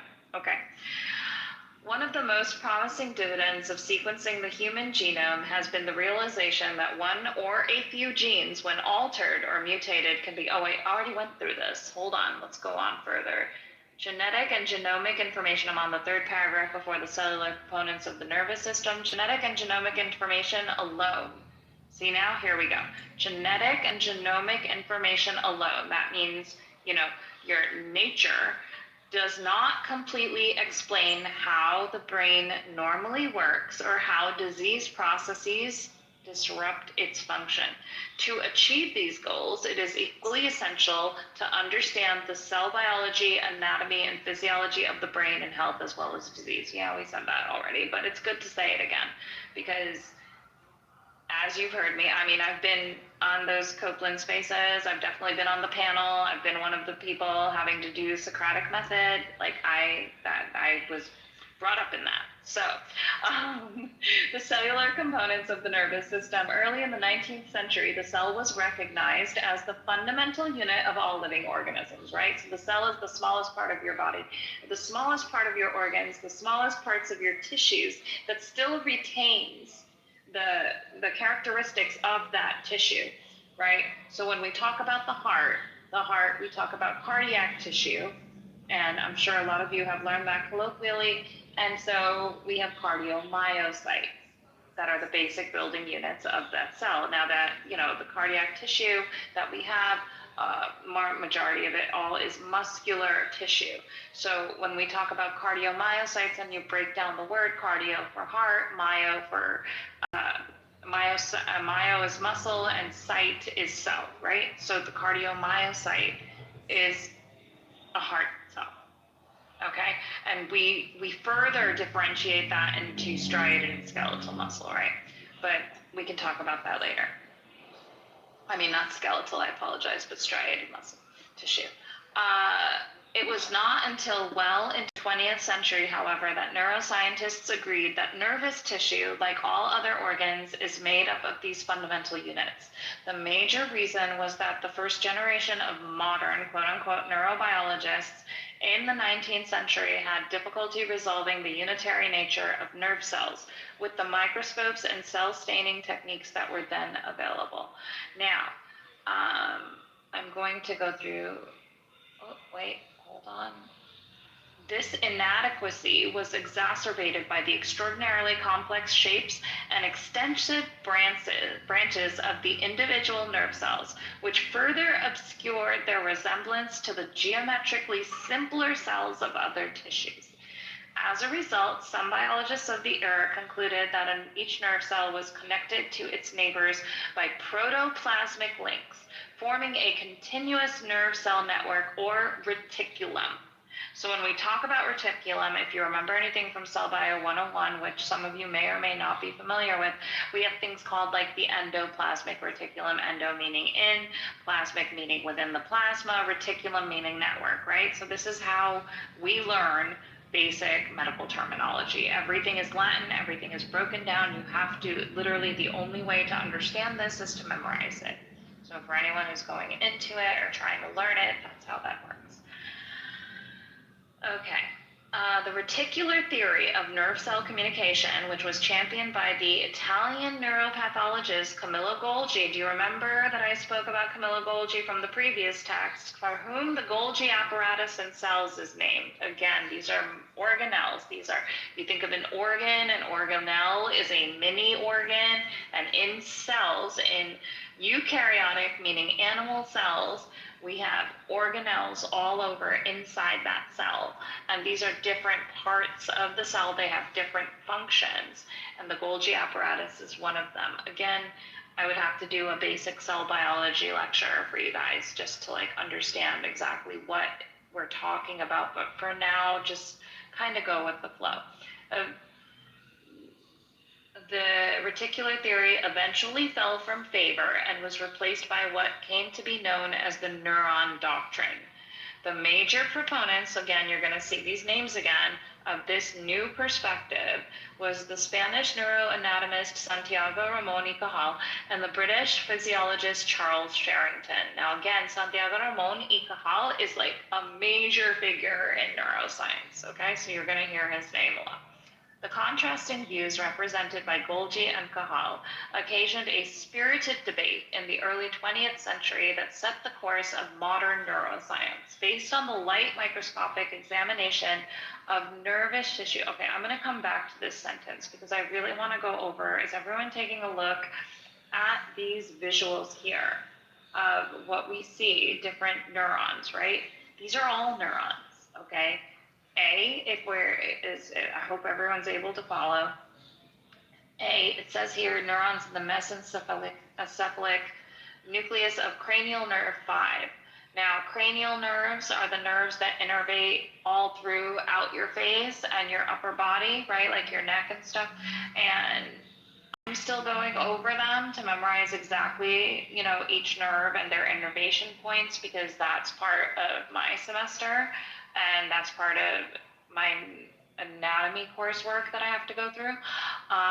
But again, you know, you have 1 through 9, and the neurons in the mesencephalic nucleus of cranial nerve 5, you can see how they have cell bodies. So that's a body, which is also known as a soma, S-O-M-A, which also forms somatic when we talk about somatic symptoms in the body. So if you go ahead and zoom on that guy, there's a little star next to it where, what's going on with that star? Let me see. I don't see a footnote for it. All of them, no, not all of them have stars. I'm not really sure what that denotes at this moment. But if you zoom in, which is great because I kind of love, like this is the one thing that I can say about a digital version versus the version that I like holding in my hand.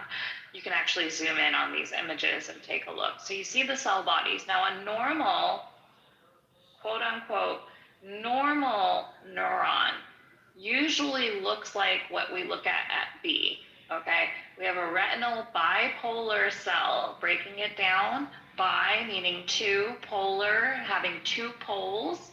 We see that the cell body is in the center, and then you have an axon, which is the long part of the cell, and then you have so you have an axon terminal, and you have dendrites, and the dendrites take in the information. So these little fingers here on the top, you can think of, they're catching the neurotransmitters. They are propagating, meaning, you know, transversing the signal and the information from the dendrites through the cell body, and it goes all the way down to the axon. Dendrites. And the axon, yes, dendrites. And the axon releases the neurotransmitters in a vesicle to the next neuron.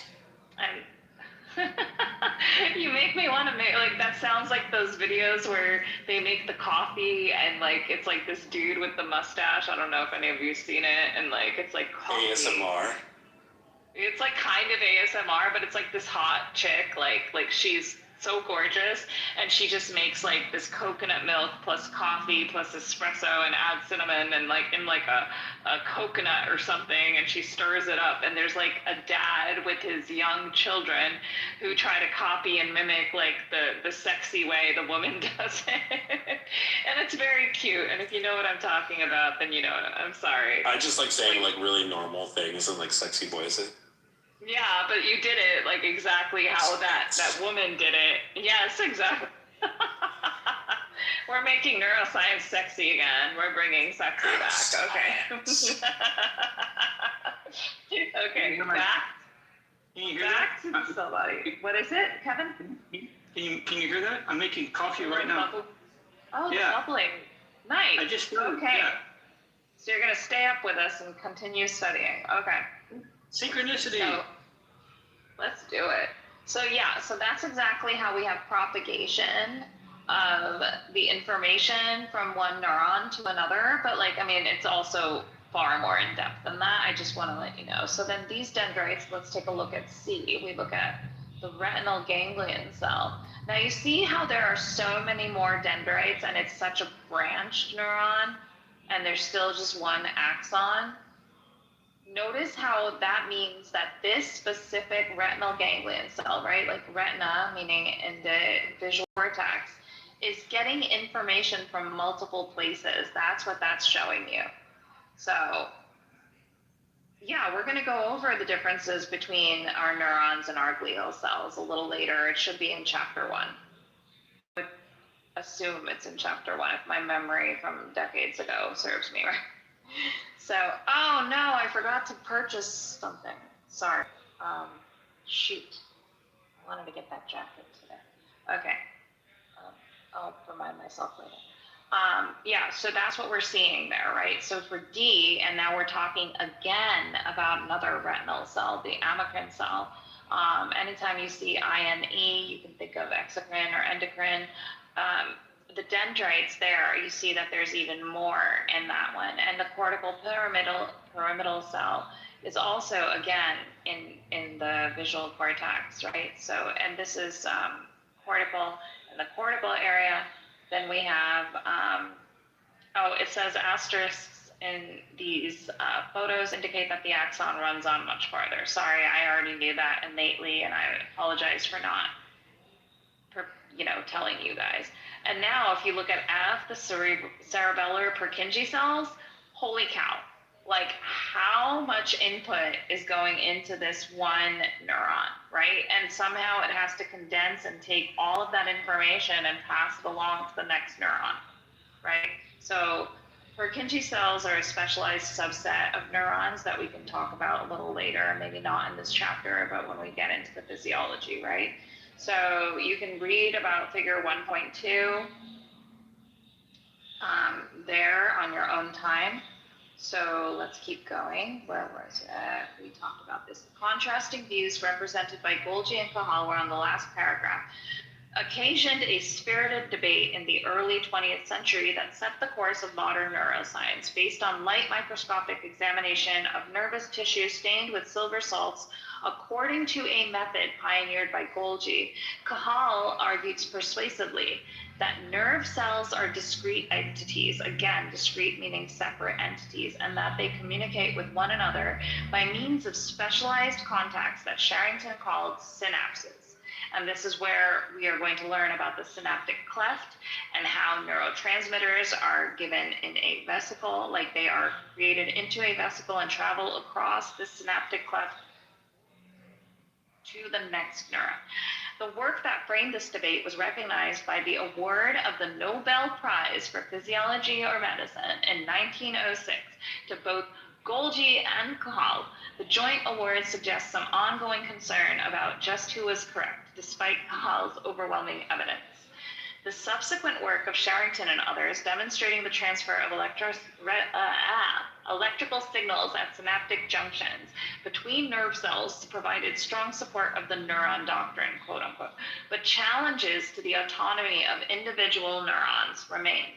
It was not until the advent of electron microscopy in the 1950s that any lingering doubts about the discreteness of neurons was resolved.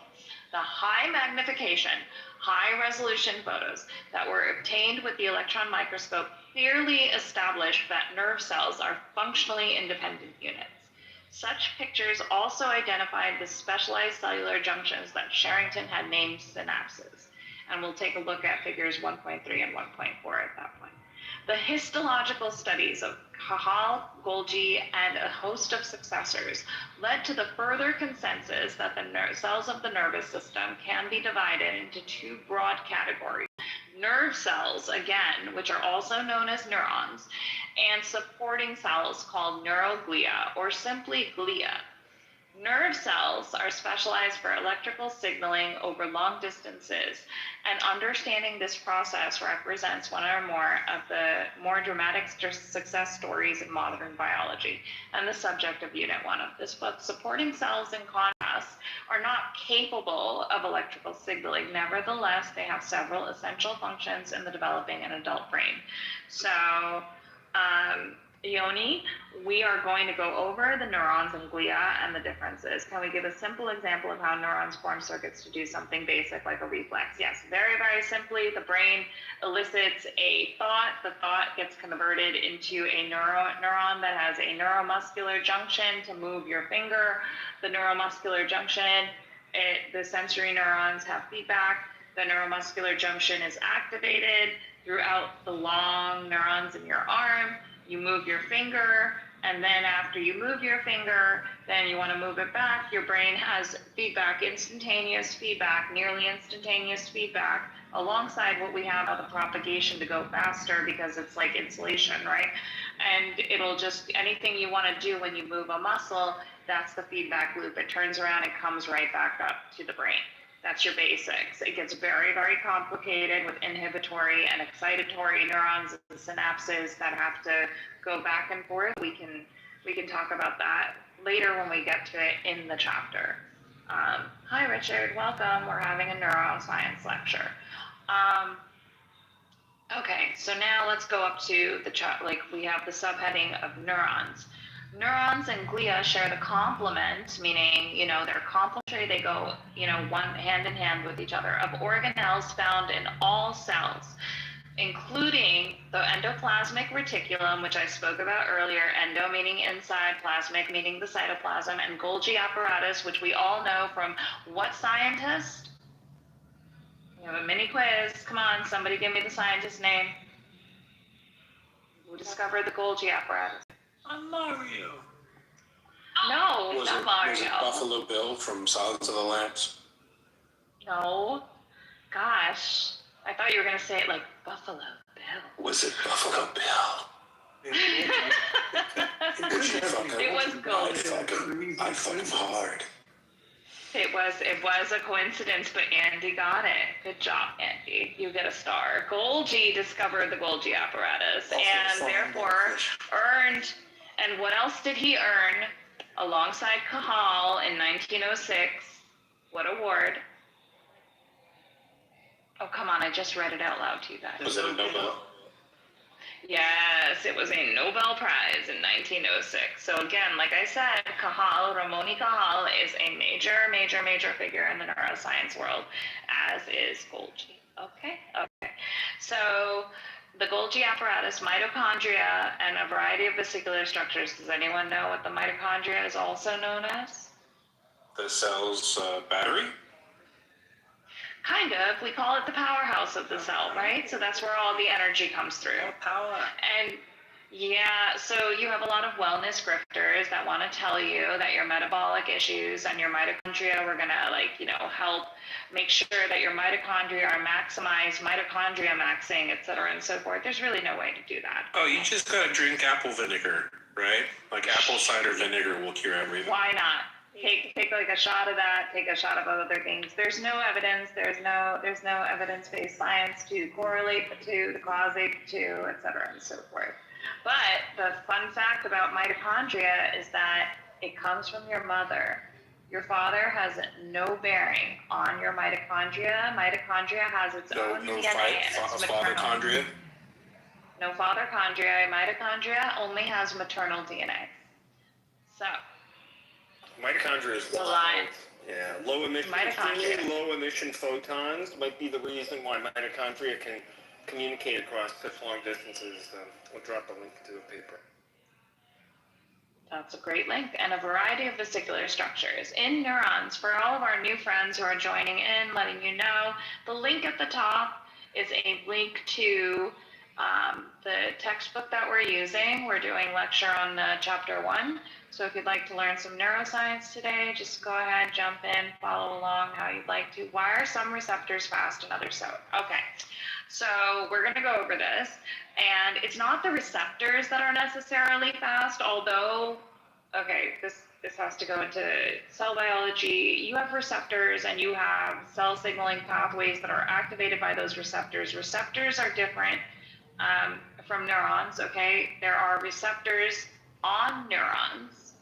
So just to let you know, basic physiology.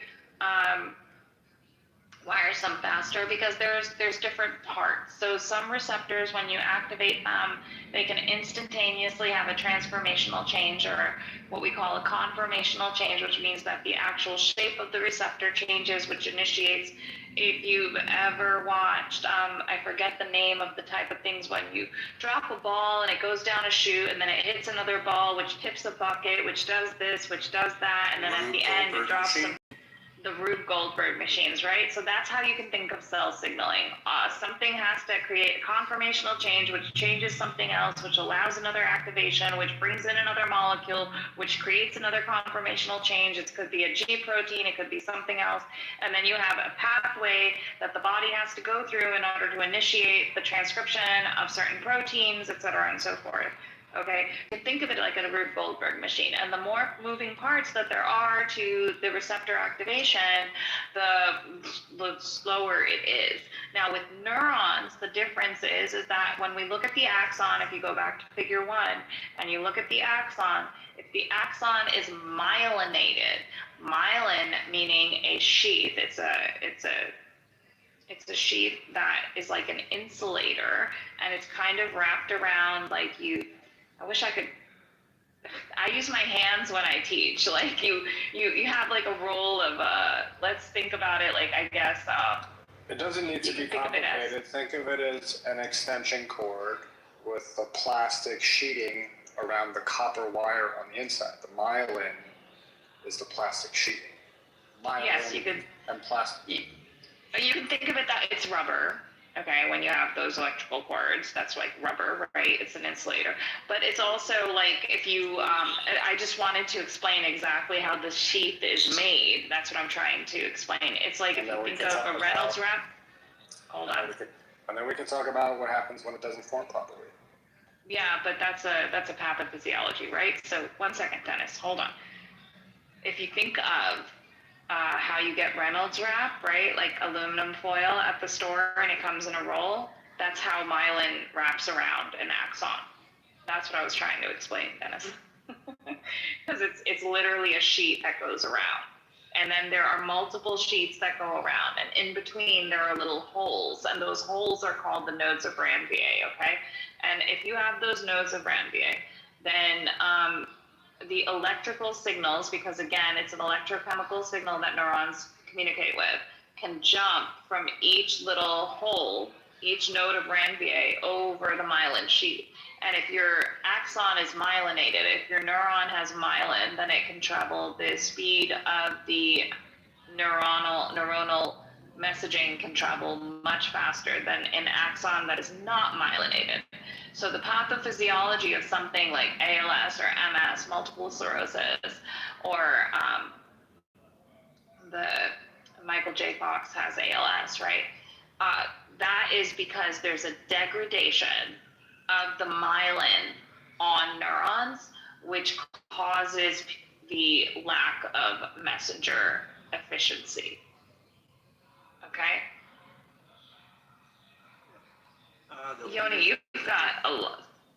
She got a lot of questions here. Okay, why are ionotropic receptors do less complicated tasks than metabotropic? Well, there are two different types of receptors, and if you look at the terms, the ions and the metabotropic, you have to have an actual metabolism event occur. So I will answer that at a later date because that's basic cell bio, and we're going over neuro, and I want to continue on with the textbook and the rest of this lecture, right? So, okay.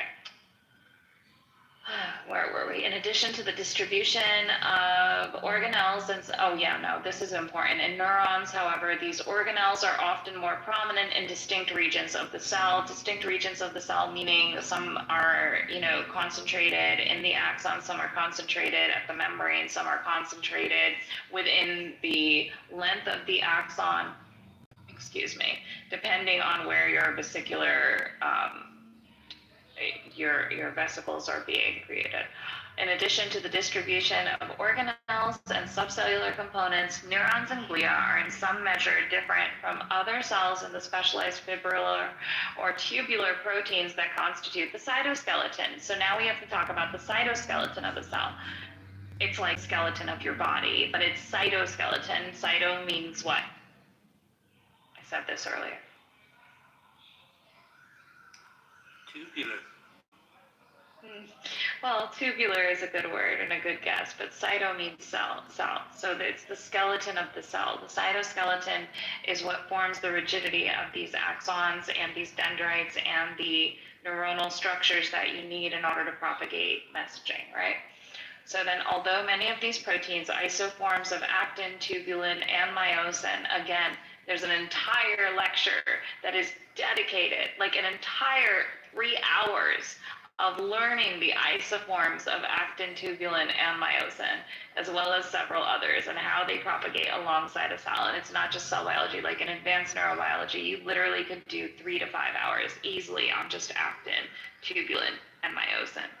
And especially what their functions are throughout the body physiologically, because it's not just neurons that use actin, tubulin, and myosin. You see it in neuromuscular junctions, you see it in the muscle cells, and they're found in other cells. Their distinctive organization in neurons is critical for the stability and function of neuronal processes and synaptic junctions. This is important. The filaments, tubules, vesicular motors, and scaffolding protons of neurons orchestrate the growth of axons and dendrites. Now, that's a really, really heavy sentence, right? But the filaments, tubules, vesicular motors, and scaffolding proteins, these are all separate. They all come together to do one function, which is to create the stability of like a basic skeleton for the cell, but they have multiple functions and they're created out of different building blocks, okay? And then they orchestrate the growth of axons and dendrites. So while your brain is forming in utero, when a baby has a brain forming, this is what's happening.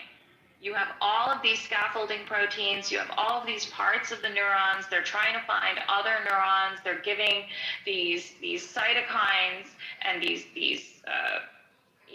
ways of trying to find other cells. They're emitting all of these basic finding, like it's like almost like pheromones, right? Like if you've ever heard of pheromones, which are like scents. But they're signaling components, right? Like they signal that, hi, I'm here. Like there's like an axon on one side, there's like a dendrite on the other. They're trying to like have like these homing mechanisms in order to find each other, right? So let's see, the trafficking and appropriate positioning of the membrane components, organelles, and vesicles, and the active processes of exocytosis and endocytosis. Again, if I'm talking about cytosis, what's the basic meaning of cyto? Again, come on, I asked this like 5 minutes ago. So. Yay! Thank you, Romero. Thank you, Kevin. Okay, so exo, when we talk about something exo or extra, we are talking about something that is outside. And endo means inside. So anytime I speak of something like the extracellular fluid or the or the intracellular fluid, it means outside and inside, right? Endo meaning inside. If we're talking about the endoderm, we're talking about skin tissue that is inside. Okay, so this is how you break down specific things in order to understand what they mean. So if you know the basic Latin root words, you're going to be able to figure out what the words might mean. And this is like the basics of medicine, of wellness. So the exocytosis and endocytosis, what do you think that means? If I'm talking about something outside and inside, what do you think exocytosis is? Outside the cell. There we go. So it's a method of allowing vesicular transmission outside the cell. It's exocytosis. It's moving something outside the cell. And endocytosis is moving something inside the cell. And that underlies synaptic communication. What was the synapse again? It's okay if you don't know. Yes, it's the cleft. When we talk about the cleft, it's a space The gap. between. Mind the gap. Yes. It's mind the gap. It's absolutely mind the gap between two different neurons, okay? It's between the dendrites and the axon. Sometimes it's an axonal integration, but we'll talk about that later. Okay, understanding the ways in which these molecular components are used is to ensure the proper development and function of neurons and glia. That remains a primary focus of modern neurobiology. If something goes wrong there, that's where you have neurodevelopmental challenges in utero, right? And not only in utero, you have pathophysiology that occurs otherwise. The basic cellular organization of neurons resembles that of other cells. However, they are clearly distinguished by specialization for intercellular communication. This attribute is apparent in their overall morphology. Morphology just means how they're built, right? In the specific organization of the membrane components for electrical signaling and in the structural and functional intricacies of the synaptic contacts between neurons. The most obvious, again, we're going to go over figures 1.3 and 1.4. The most obvious sign of neuronal specialization for communication via electrical signaling is the extensive branching of neurons. We went over this in figure 1, right? The extensive branching of neurons when we looked at the branching of the dendritic aspects of the cell. The most salient aspect of this branching for typical nerve cells is the elaborate arborization. Notice how it says arborization, arbor is another term for tree, right? And you know how the dendrites can look like tree branches. So the elaborate arborization of dendrites that arise from the neuronal cell body, remember I told you that it is also called the soma? So these dendritic branches, again, we are talking about the arborization. We talk about it like it's a tree. It's a dendritic branch or dendritic processes. Processes is another term for all of the branches. Dendrites are the primary target for synaptic input from other neurons and are, oh gosh, look at this electron there. Okay, hold on. And 1.3, 1.4, also distinguished, we're skipping over to the next page, 2 pages down, also distinguished by their high content of ribosomes as well as specific cytoskeletal proteins that reflect their function in receiving and integrating information from other neurons. So if you remember when I went over figure 1, I pointed out where the dendrites were, where the axon was, how a cell can actually go from one point to the other. I mean, it's highly specialized, but okay, let's take a look at figures. Let me take a look at figures 1.3, electron microscopes. Okay, so this is beautiful here, and I want everyone to take a look at figure 1.3a, if you'd like. I want you to understand when we say soma, that means cell body. So you can see all the way on the right for figure 1.3a, you can see the soma, you can see the nucleus. What's held inside the nucleus of the cell?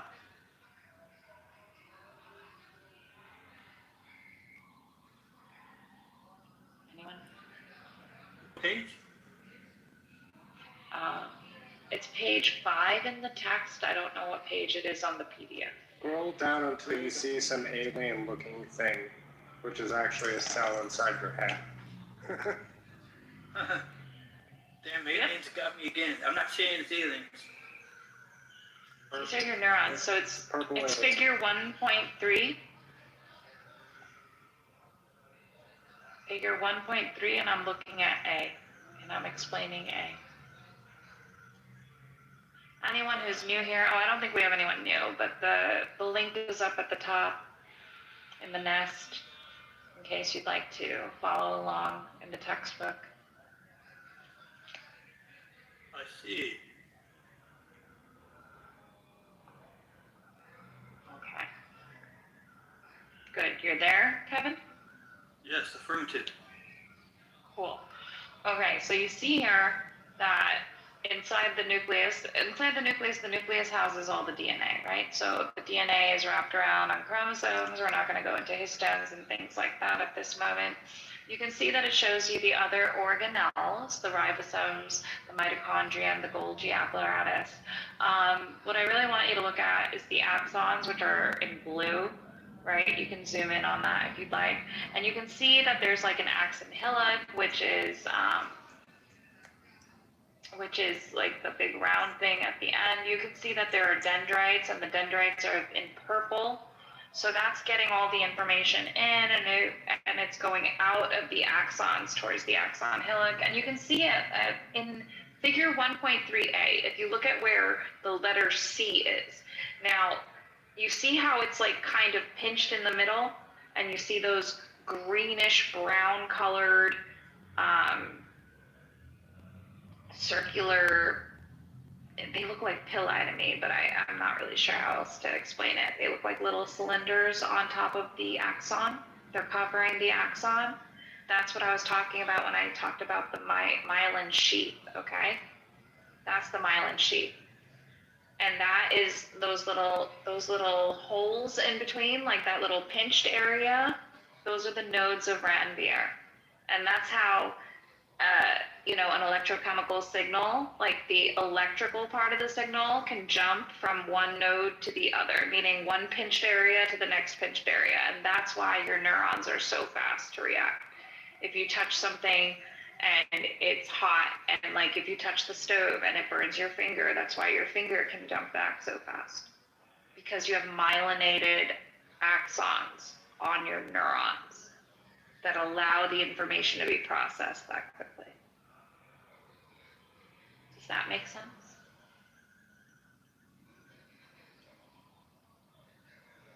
That was in the, I lost connection looking at it, so I'm going to transfer another device. But yeah, the part I heard makes sense. Yeah, I saw the diagram. Yeah, I had to open it up on my laptop in order to read and hang out with you guys at the same time because it wasn't working too well on my phone. I could have opened it up on an iPad. Okay, let's see. I'm looking at figure G, the actual node of Ranvier. I have not seen this photo before. Well, you can see the indentation, right? Yeah. So you see that greenish brown area? Those are that's the myelin. That's like the sheets of myelin on top of the axon, which is, in blue. And then it's got two little bumpies on the outside of it, but that's the node. And that is where so what happens when the electrical pulse goes through is when you depolarize the membrane at that point. So there's a membrane there. Then those ion channels can get activated. And that's how you propagate the electrochemical signal. So those ion channels have a huge aspect, like a huge part to play as well. Again, we'll have to go into it in lecture 2, but It also reminds me of the way that a tomato plant will put up nodes. Like this looks vaguely enough like a microscope slide of a tomato plant stem. And I don't know what that looks like. Yeah. It looks like this. That's what I'm telling you. And so, okay, calm down. out of those nodes would be growing actual roots, potentially, if it was below the soil line, or if the plant was stressed enough that it was trying to put out roots above the soil line. But yeah, it looks like this. Okay, I'm just scanning through the rest of the chapter real fast. How are we doing? Do we need a break? It's been a while. Yeah, I don't know. How are you feeling? Because it seems like. Oh, I just shifted. I see some hands. Okay. Oh. Yeah, you're the one doing all the heavy lifting. I'm fine. I don't know about anyone else. I made my coffee like you heard right before you talk. You guys were talking about. Les, I'm trying to let you up. I don't know. I keep sending you the invite. I'm not sure if you have to leave the room and come back or anything. Hanson, hello. Hey. So just I'm curious about the nodes of Ranvier, because it must be different from the other neuron, the mechanism in other neuron without mounting. It seems it should be something that's not just conduction. It should be triggered by the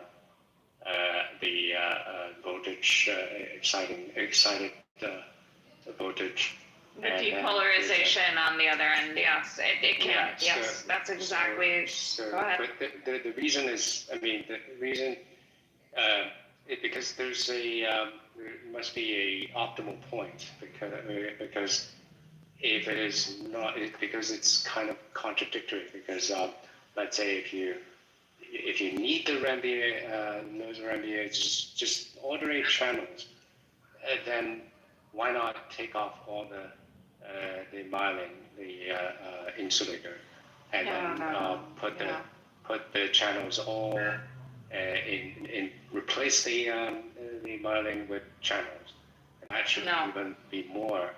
No, it's not. Okay. Well, it's not. It won't, because so here's the situation, right? The nerve conduction jumps. Yeah. But so why? It jumps because of the myelin sheath. I know, but so why? It will not. It will take longer, because when you propagate the electrical conduction across a membrane, you have to open every single ion channel. So the transmembrane proteins that are the ion channels, right? They're in the membrane of the axon. And what happens is that it's a lipid bilayer, and it's actually, it's liquid. It's actually mobile, okay? So it changes, believe it or not. There are structural connections, right? Like we said, the skeleton, the cytoskeleton, and all the filaments and tubules and kinesin and everything that has to create the structural. So it doesn't move nearly as much as something else like a lipid cell. But if you have to propagate the electrical conduction, in order for it to go through, it would go through every single ion channel, and there are thousands of ion channels, right, that are going across that lipid bilayer. What the myelin sheath does is that it covers up those ion channels, and it only needs to hit one small area that's not myelinated, the node of Ranvier, and then it will jump on the myelin sheath. It will actually propagate over the myelin sheath, skipping all of the other ion channels, and go directly to the next one, which is faster than going through like another 100 ion channels. Yeah, but why? Do you want housing? Do you want electrical wire in your housing to have holes in it? Well, that's the point, right? If that's the case, then cover up all replace all the Rambier node with the insulator. Well, you need the nodes because you still need. Things don't work. Yeah. Yeah. So that's the point. It won't jump. It won't jump. It won't jump from one end completely to the other. Exactly. Because you also have different innervations, right? So different axons also are innervated. Like it's a whole system. Physiologically, anatomically, it's an entire system. So you're getting inputs. Yeah, you're getting inputs from other neurons. It's not just one set of neurons. You have excitatory neurons, you have inhibitory neurons. When you have nodes of Ranvier, they have to get inputs from different neurons at the same time, right? So let's say that your body decides, wait, hold on, like I'm about to hit a pothole, but I've got to avert the pothole, right? And then suddenly there's something else on the side of the pothole, and you're going to have to jump over it, right? Those are all different innervations that are going to change the motion of you running or walking or whatever it is, right? For you to avoid danger. And that's why you have nodes of Ranvier, because there are different positions and points that these other neurons are going to innervate. Does that make sense? No, it doesn't make sense, because make it simpler, right? I mean, we have just one neuron, like a cable, right? Basically you can model it with a cable, and the voltage and resistance and or if there's an inductor. when you have insulator, obviously there are two things at work, opposing things at work. I mean, you wanted the insulator, and then the conductor. I mean, and also conduction could be different forms. One is diffusion, the other is actually current going through. So depending on what kind of the materials is that. Well, myelin is lipid, right? Like it's fat. It's what? Fat. Okay, fine. It's fat, and model whether it's resistive, resistance,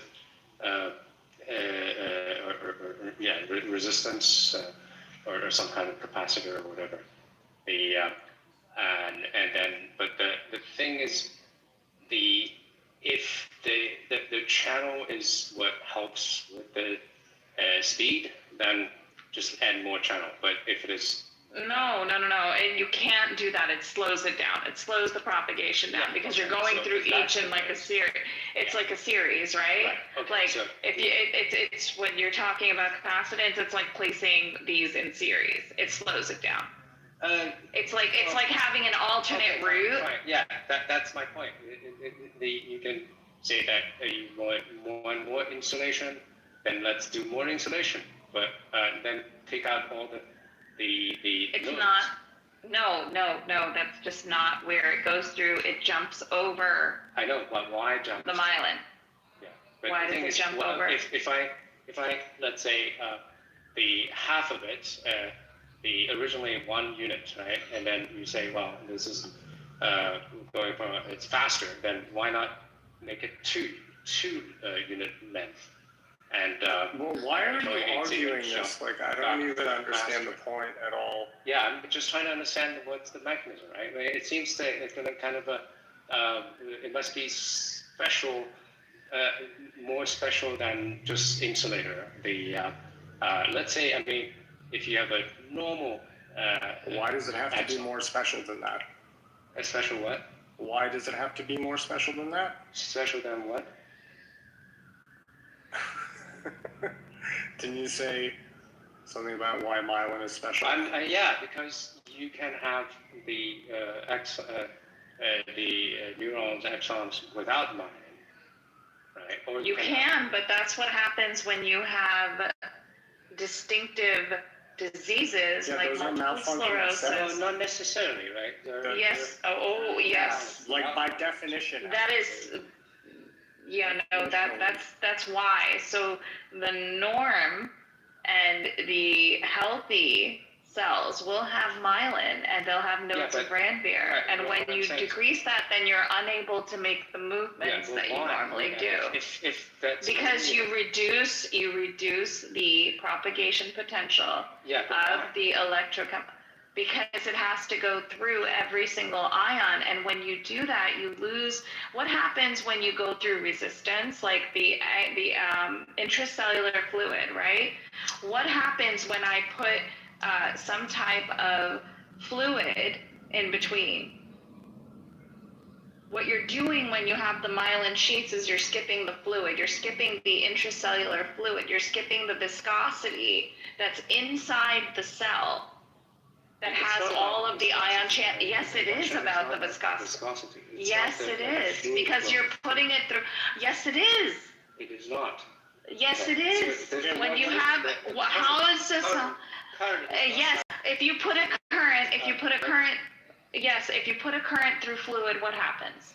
Slows it down. Current is moving faster than the fluid. No, the current is not moving faster than the fluid. The fluid slows it down, So you're saying doesn't that it? if it is solid, if the conducting is a solid, the current will not. I'm saying that when you have this lipid bilayer, it allows the current to jump from one set of ion channels to the next. Why are you talking conducting, right? The fluid is on the inside of the cell. The myelin sheath is on the outside of the cell. So you're saying that the current moves because it's fluid, and then the current No, I'm saying the current speed.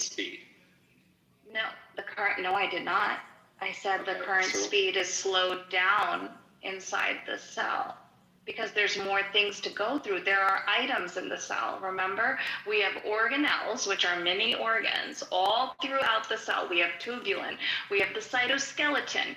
The inside of a cell, especially of a neuron, is filled with other mini organelles. It's filled with barriers. There are more barriers within the cell. In order for the propagation to occur, is it easier to drive on a road with a lot of cars, or is it easier to drive on a road faster with no cars? No cars. Hanson, the nodes of Ranvier allow for faster transmission. Yes, Quite but simple. why? Why are you arguing with her? I'm saying that. Like, I don't understand why this took 10 minutes. What's the mechanism, right? What's the mechanism? And then the car's analogy doesn't The mechanism is the changes in sodium and potassium hyperpolarization and depolarization of the membrane potential on the outside of a neuron. No, we did not go over it yet. Yes, there's a lot of physics to it. Yes, there's a lot of electrophysiology to it. If you'd like me to start doing the actual mathematical equations, I can do that. But what I'm trying to explain to you very simply is that inside the cell, there's a lot more things. Like it's like putting a tree in front of you. If you're running a race, you've got a tree, you've got hay bales, you've got a fence, you've got a bunch of stuff. Or is it easier for me to run as fast as I can on just plain grass? Or is it easier for me to run when I have a way to jump over certain areas? Well, it's easier if I'm jumping, I'm covering more ground. If the speed does not depending on the trees, it's not about the cars moving, then it doesn't matter. But the speed is impeded. But can you go? Can you really go as fast as you would be able to on an empty highway versus a highway that's filled with traffic? Because, I mean, if the carriage. Because what? Right. And then, but it is about the cars. It is about the fact that you have different organelles and different blockages. Yes. The electric current in the metal, which is a solid. It's not a metal. This is.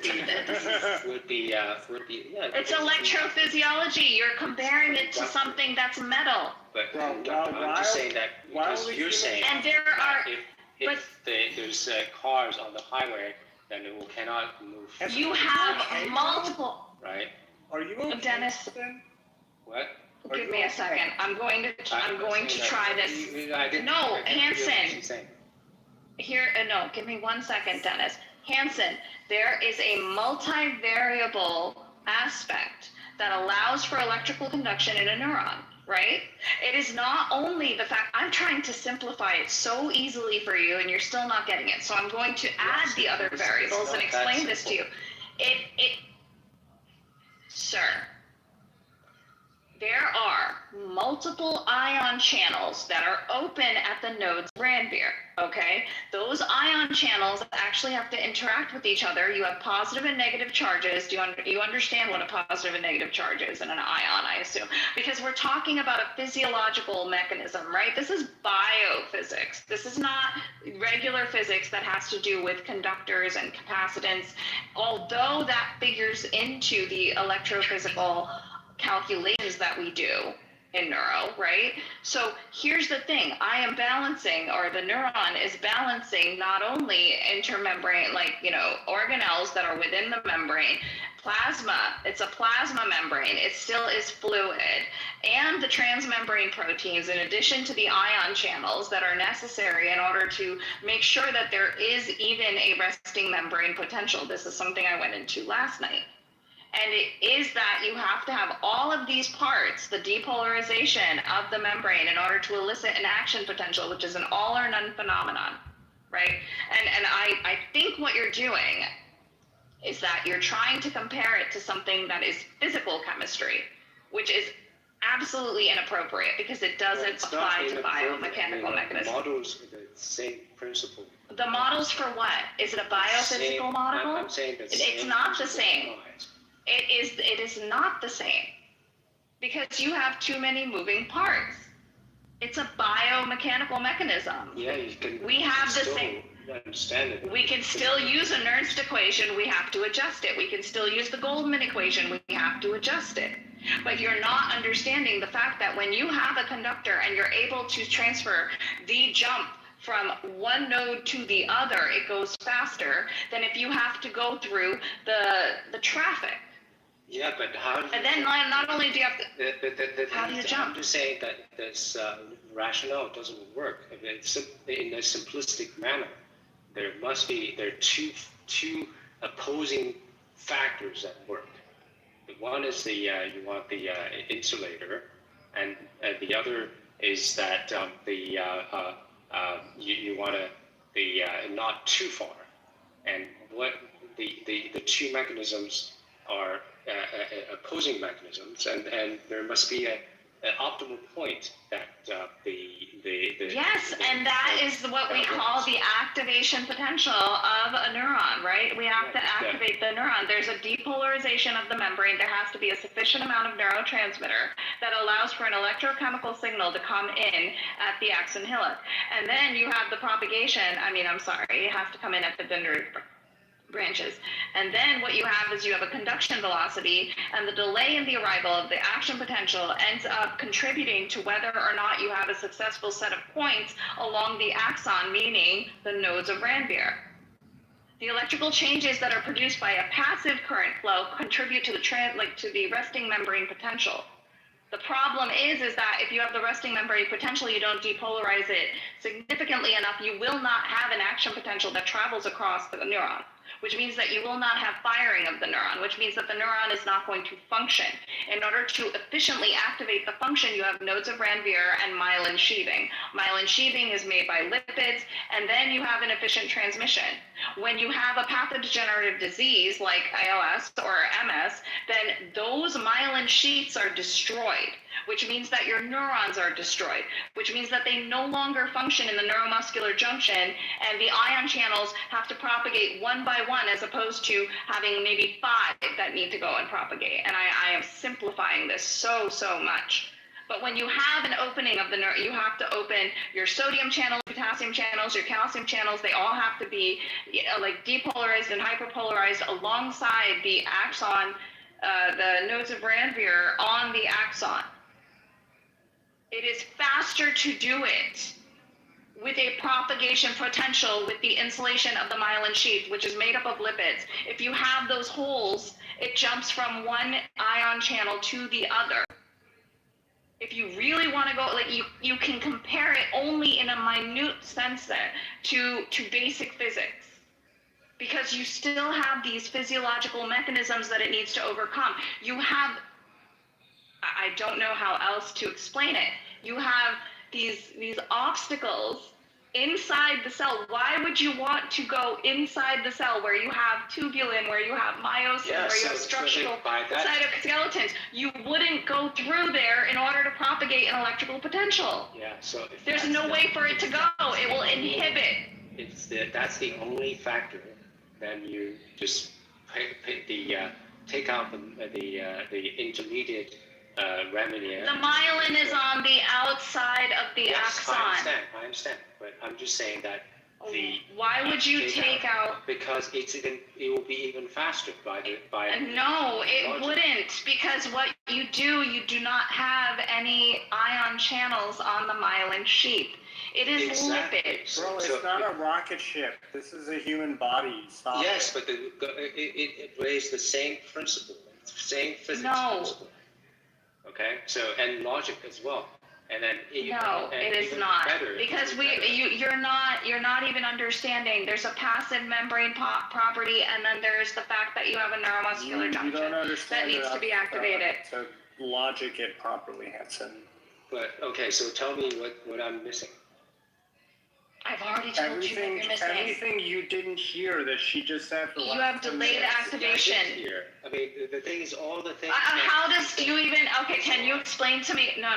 Let's try it this way. Can you explain to me how the sodium and the ion channels work in order to propagate an electrical signal? Can you explain that to me in any way, shape, or form? Because every time you have I was about to do it for you. Tell me how that works, and then explain to me why it would be faster to not have, if you are going through 20 ion channels versus 3.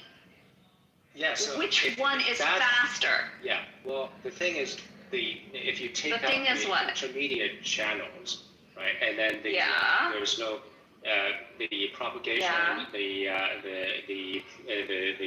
voltage difference is going to be small, going to be less. No. And then No. why the same? If we do No. the same token, then we take out the whole connecting axon, and you can have You're thinking of it.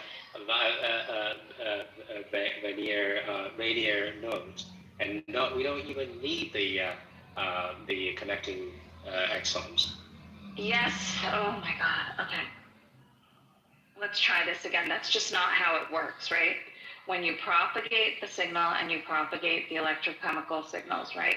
Each ion channel contributes to the depolarization of the membrane, okay? Each ion channel has to do it, and it only does it in the location that it's in.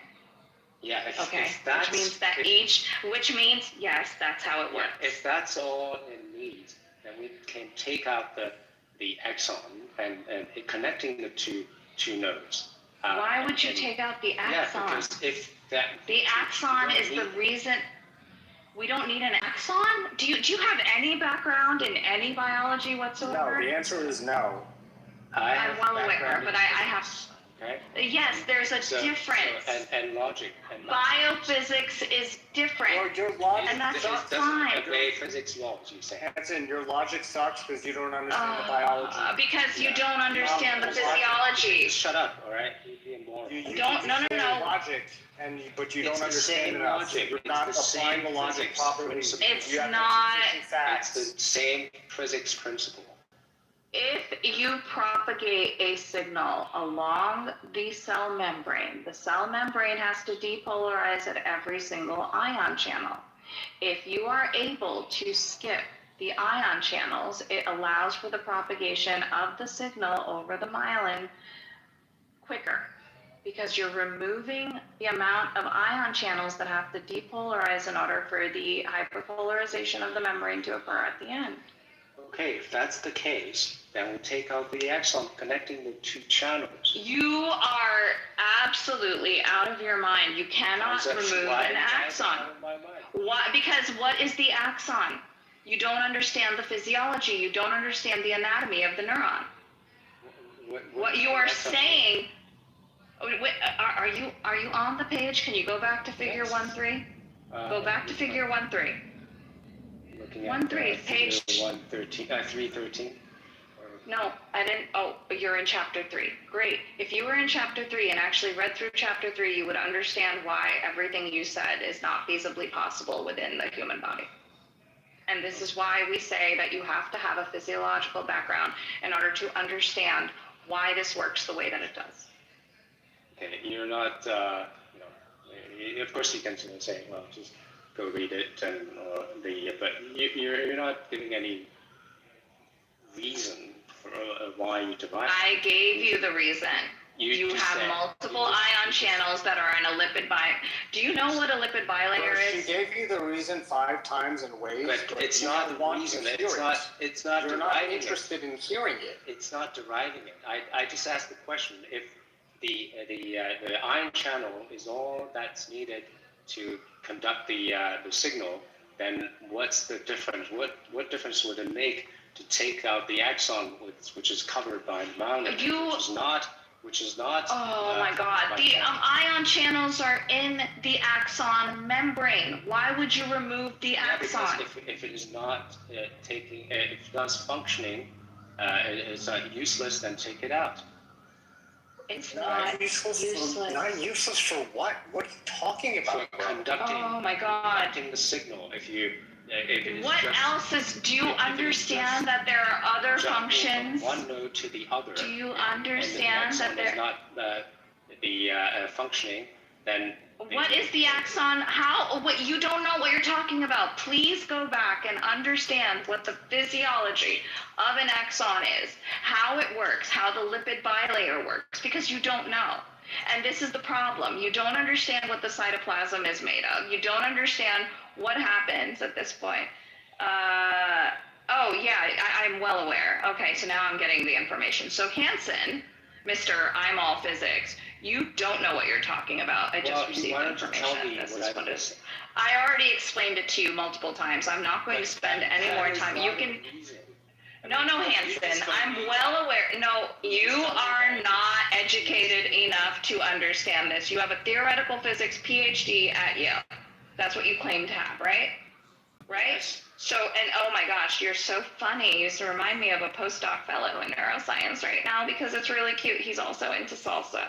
And what you don't understand is what's happening on the inside of the cell. You don't have you don't understand the physiology. It's really cute that you have a PhD from Yale because this is indicating how absolutely ignorant you are in the field of physics. PhD in theoretical physics is indicating. Theoretical physics is ignorance in biophysics. Yeah, I said it.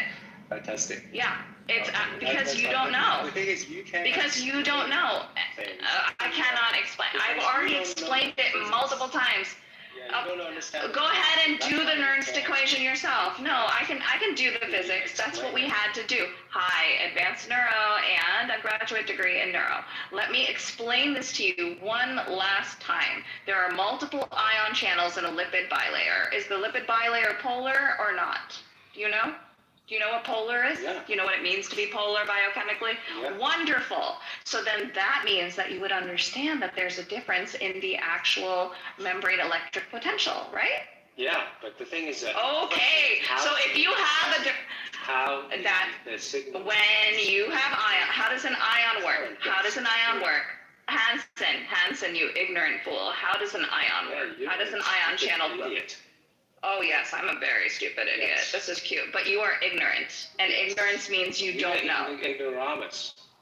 No, I'm not an ignoramus. I know how this works. You are. Oh my gosh, you're so cute. It's adorable when a doctorate. It's adorable when a doctorate doesn't have the balls to actually admit that they are ignorant. Ignorant just means you don't know. You don't have balls.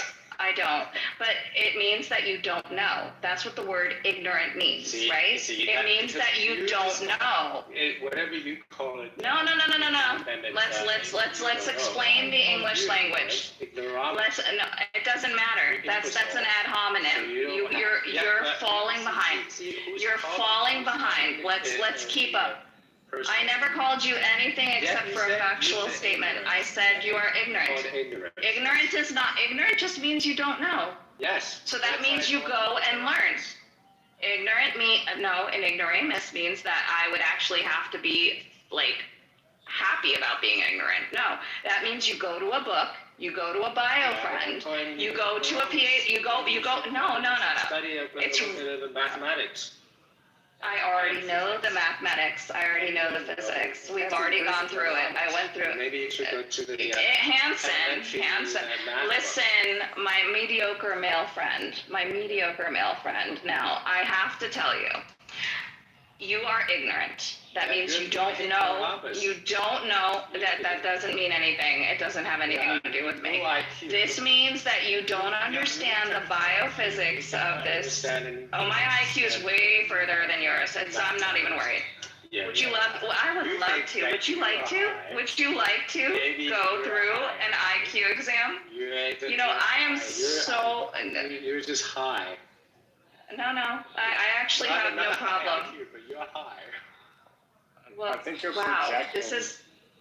He's been projecting. He actually doesn't know what he's talking about. That is what ignorant means. Try looking up the English dictionary. You're speaking for yourself.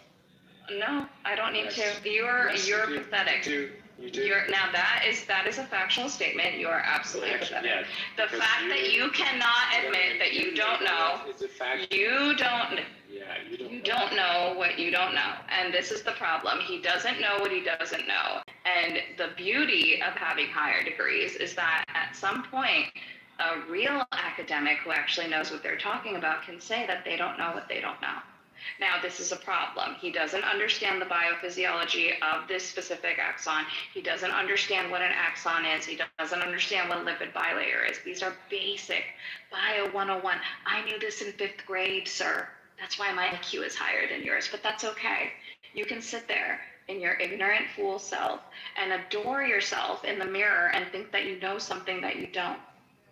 I would never go and try to speak in a theoretical physics. Actually, no, I probably would, because I would be able to understand it far better than you. We already went over the Nernst equation yesterday. And for that, good sir, you and your mediocre inability to understand that you don't know what you don't know. So, and just make your way right back to the audience. Have a seat. Jesus, if you don't understand the propagation of the potential through the ion channels, especially when you have sodium channels, potassium channels, calcium channels that have different ions that work. No, Hansen. Oh, it's cute. Well, I'm not triggered. I'm totally fine. Thanks, Z. Okay, I didn't know. I wasn't checking the chat. I engage in good faith all the time. Sorry, Davey. How was your shower? No, this wasn't about religion. Sorry about that. Yeah, so there's an ignorant fool in the audience right now, and ignorant just means he doesn't know, so maybe he'll study some biology and come back and then be able to sit there and discuss an Nernst equation with me. Theoretical physics doesn't understand biophysics. There's thresholds, there's resting potentials. We went over this yesterday. You have to depolarize the axon and continue, and removing an axon means that you're not going to function. That is literally creating death. So anybody who tries to tell you that you don't need axons is an absolute idiot. All right, so continue onwards, because if you have no axons, then you don't even have a functioning body. Now, let's just quickly increase conduction velocity. Now, when you have myelin, you're able to improve the passive flow of electrical current. As I was saying, when you insulate the axonal membrane, then you're able to increase the distance upon which that specific current moves. And I was trying to explain this. So you have your oligodendrocytes, which create the lipid bilayer, not the lipid bilayer, the lipid in the myelination of axons. And then you have an electrical insulator, and it allows, again, to speed up the action potential conduction, because you need to be able to depolarize the membrane and then hyperpolarize the membrane afterwards.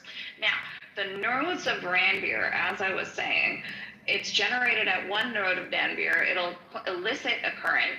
Again, we can go to chapter 3, and you can go to page 63 and follow along. So it'll elicit a current to, apologies, I lost my place, by acting as an electrical insulator. Myelin greatly speeds up the action potential conduction. For example, whereas unmyelinated axon conduction velocities range from 0.5 to 10 meters per second, myelinated axons can conduct at velocities of up to 150 meters per second. Not sure if a PhD understands the difference in that speed, but just letting you know. The major reason underlying this marked increase in speed is that the time-consuming process of action potential generation occurs only at specific points along the axon called the nodes of Ranvier, where there is a gap in the myelin wrapping. If the entire surface of an axon were insulated, there would be no place for the current to flow out of the axon, and action potentials could not be generated. This is what we talk about when we talk about having ion channels, because the ion channels is how you generate your action potentials. When you have a change in the positive ions and the negative ions on both sides of the lipid membrane, that is what creates your resting membrane potential that needs to be depolarized in order for an electrical current to pass through the cell. And it becomes electrochemical when you have the vesicular transfer. And that's where you have your neurotransmitters that are encased in an exocytosis in a vesicle in order to elicit the same reaction and the same depolarization of the next neuron in the process. If the entire surface of an axon were insulated, there would be no place for the current to flow out of the axon, and action potentials could not be generated. This is what this person was trying to make a statement about. As it happens, an action potential generated at one node of Ranvier elicits current that flows passively within the myelinated segment until the next node is reached. That's basic insulation. This local current flow then generates an action potential in the neighboring segment, and the flow and the cycle is repeated along the length of the axon. Because the current flows across the neuronal membrane only at the nodes. This type of propagation is called saltatory propagation, meaning that the action potential jumps from node to node. Not surprisingly, loss of myelin, as occurs in diseases such as multiple sclerosis, causes a variety of serious neurological problems. This is what happens when people step out of their scope of practice and try to talk about things that they don't know about. You wouldn't go to a neurologist when you're having a problem with a broken bone. You'd go to an orthopedist, right? So this is what we talk about when we talk about scope of practice. So if you go to page 64 in the text, I'm sorry, I don't have the PDF page, you can take a look at what happens with a myelinated axon and the nodes of Ranvier and the oligodendrocytes that create the myelin in order to wrap around the membrane of the axon, the lipid membrane of the axon. You instead have the easiest action potential that goes through with just a few ion channels having to be activated. So saltatory action potential, saltatory is just the term for going from one node of Ranvier to the next. And if we go further, I'm sorry, I had to skip into chapter 3. We're going to go to box D on page 66. Dennis, do you know what the PDF page is? Again, you can go to the top of the page. 86. And 86. So if anyone's following along, we're going to go through box D. I'm going to go over multiple sclerosis at this point. It's characterized as a disease of the central nervous system characterized by a variety of clinical problems arising from multiple regions of demyelination and inflammation along the axonal pathways. Now, only an ignorant person would say to remove the axons, right? Because this is part of the problem. The disorder commonly begins between the ages of 20 and 40, characterized by the abrupt onset of neurological deficits that typically persist for days and weeks and then remit. The clinical course ranges from patients with no persistent neurological loss, some of whom experience only occasional later exacerbations, to others who progressively deteriorate as the result of extensive and relentless central nervous system involvement. The signs and symptoms of MS are determined by the location of the affected regions. Particularly common are monocular blindness. Again, let's break down the word monocular, right? It's one eye. Due to lesions of the optic nerve, motor weakness or paralysis due to the lesions of the corticospinal tracts, which is again another aspect of having back and forth communication within the body. And then abnormal somatic sensations due to lesions of somatic sensory pathways, often in the posterior columns. Double vision due to the lesions of medial longitudinal fasciculi, and dizziness due to the lesions of vestibular pathways. And again, vestibular pathways are located where? In your ears, right? With your eustachian tubes and tiny little crystals that I've spoken about before. Abnormalities are often apparent in the cerebrospinal fluid, which usually contains an abnormal number of cells associated with inflammation and an increased content of antibodies. A sign of an altered immune response. Again, this is an autoimmune disease. It attacks your own axons and the myelin that's on top of it. The diagnosis of MS generally relies on the presence of a neurological problem that remits and then returns at an unrelated site. Confirmation can sometimes be obtained from the magnetic resonance imaging, MRIs, or the functional evidence of lesions in a particular pathway by abnormal evoked potentials. You can continue to read about this if you'd like on your, but it's right here, the paragraph where this is one pathology, right? The concept of MS as a demyelinating disease is deeply embedded in the clinical literature, although precisely how the demyelination translates into the functional deficits is poorly understood. The loss of the myelin sheath surrounding many axons clearly compromises action potential conduction, and the abnormal patterns of nerve conduction that result presumably produce most of the clinical deficits of disease. However, MS may have effects that extend beyond the loss of the myelin sheath. It is clear that some axons are actually destroyed. Wait, here we go. We have to address the fact that axons are actually destroyed probably as a result of the inflammatory processes and the overlying myelin and the loss of trophic support of the axon by the oligodendrocytes. Thus, Axon loss also contributes to the functional deficits in MS, especially in the chronic progressive forms of the disease.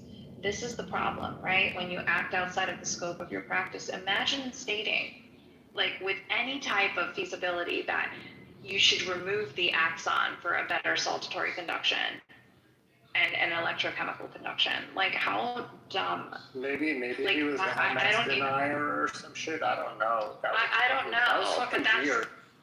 that is what we call ignorance. That is literally just not knowing. Now, if he decided to go back and decided to learn about the physiology and anatomy of basic neurons, right?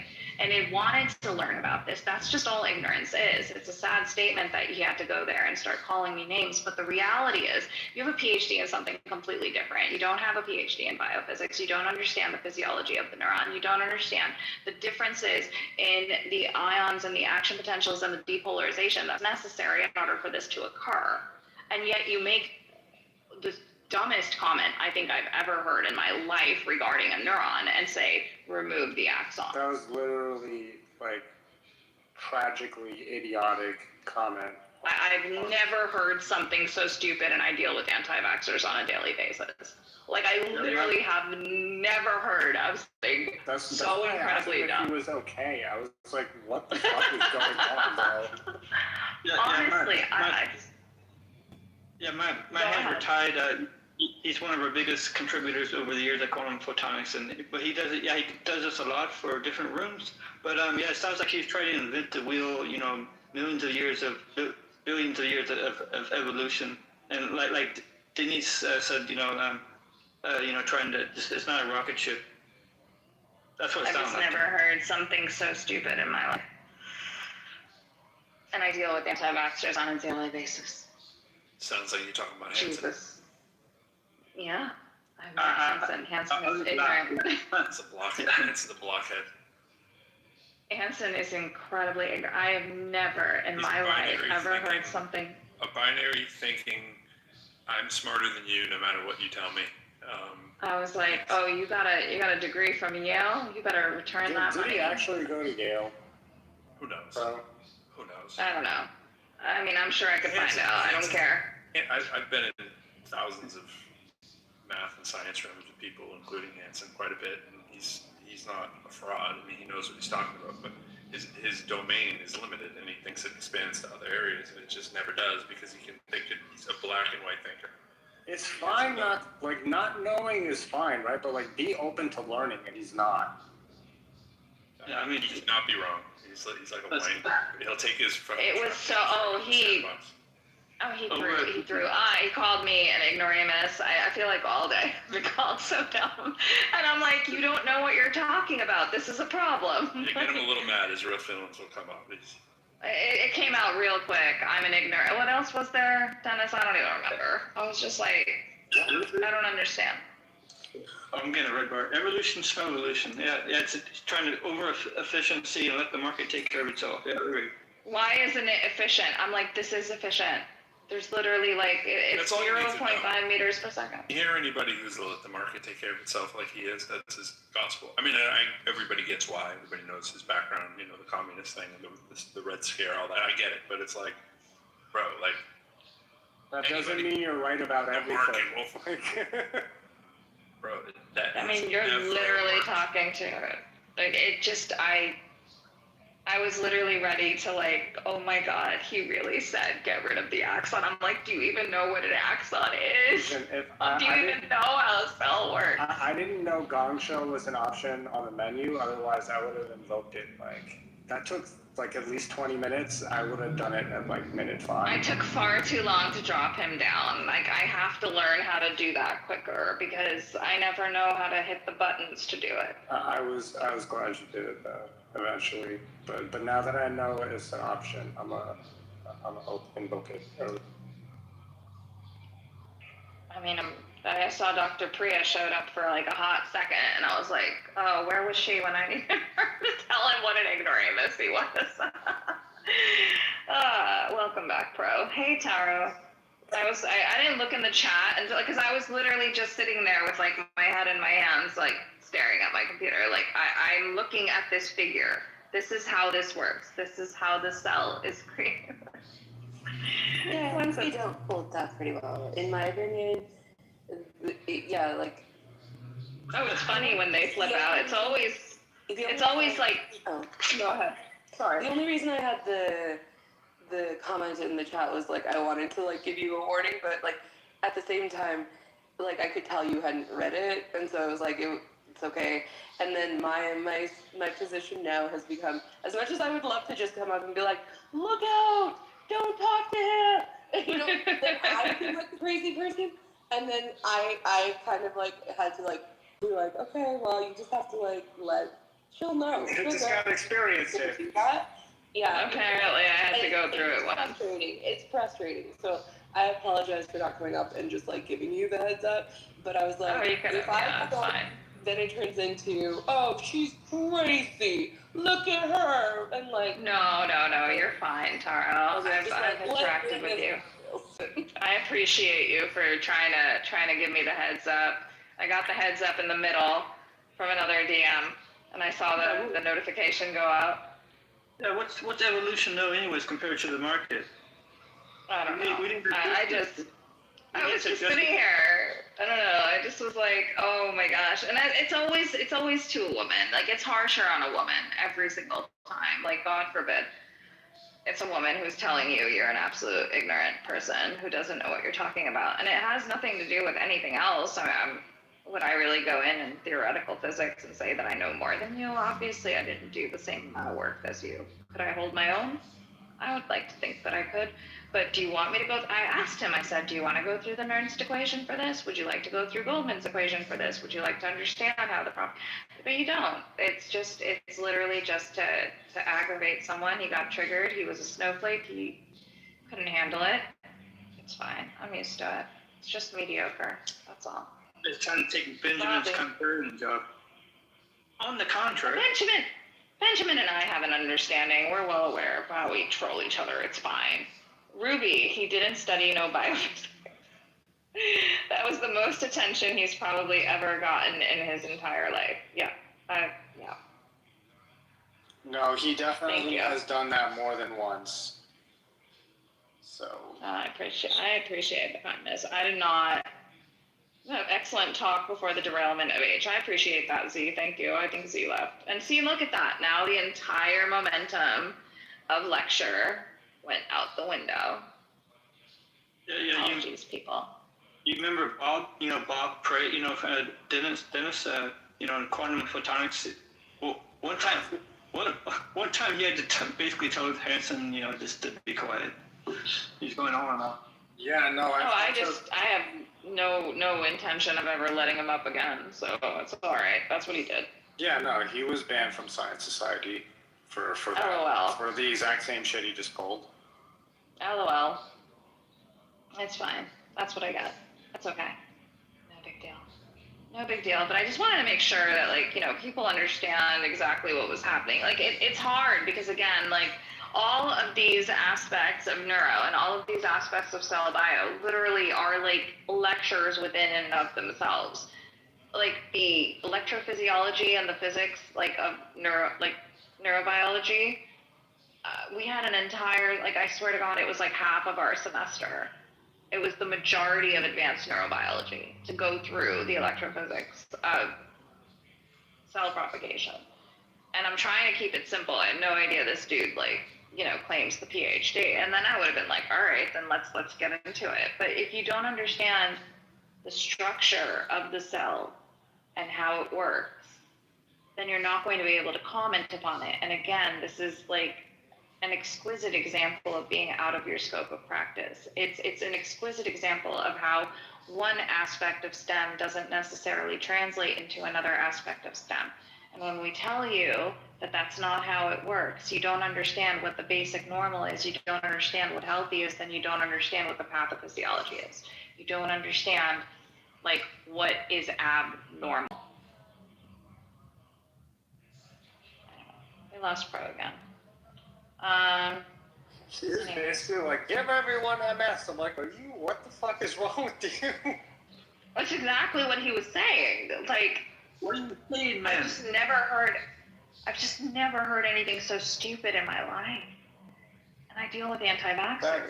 That's definitely up there and dumbest. I think that's up there. For at least 6 months.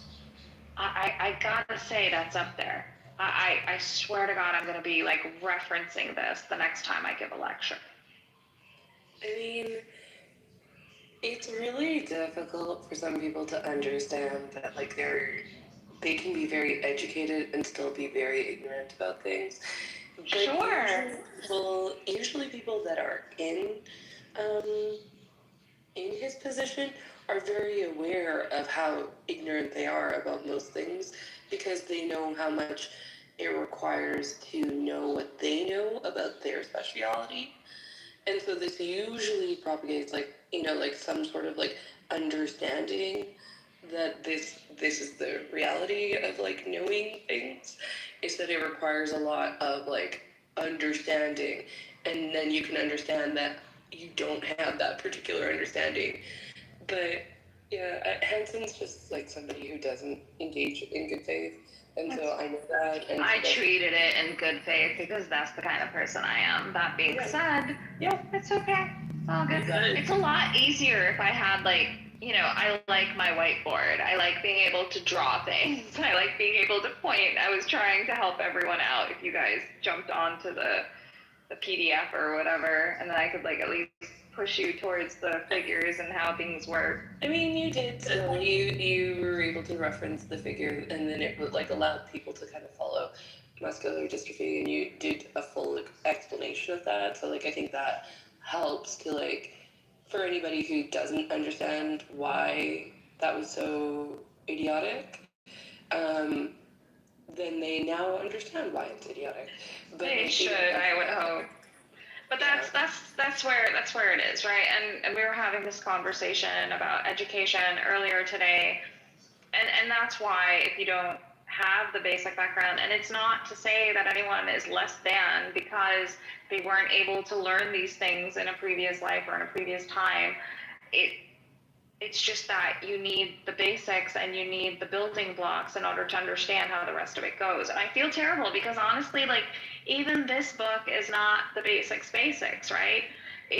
You already need to have a foundational a fundamental understanding of cells and how it works. And I'm hoping that I give like some kind of, understanding as we're going through it, and I don't mind, but and it's helpful to me because at least it's getting, I kind of miss lecturing, not gonna lie, but these, this idiot, like, I'm like, it's just, it's clear that you miss lecturing. But I don't mean to say that in a way where I'm just saying, clearly you're on Clubhouse, like, teaching. Clearly, you need to be back in a space where you're teaching. And I hope you get there. I don't know if you're taking some time away from that right now. I just couldn't do it. They did ask me to do another adjunct position, but it's unfortunately the same time as my semester starts. So I can't. I literally I just don't have. Like it takes a lot.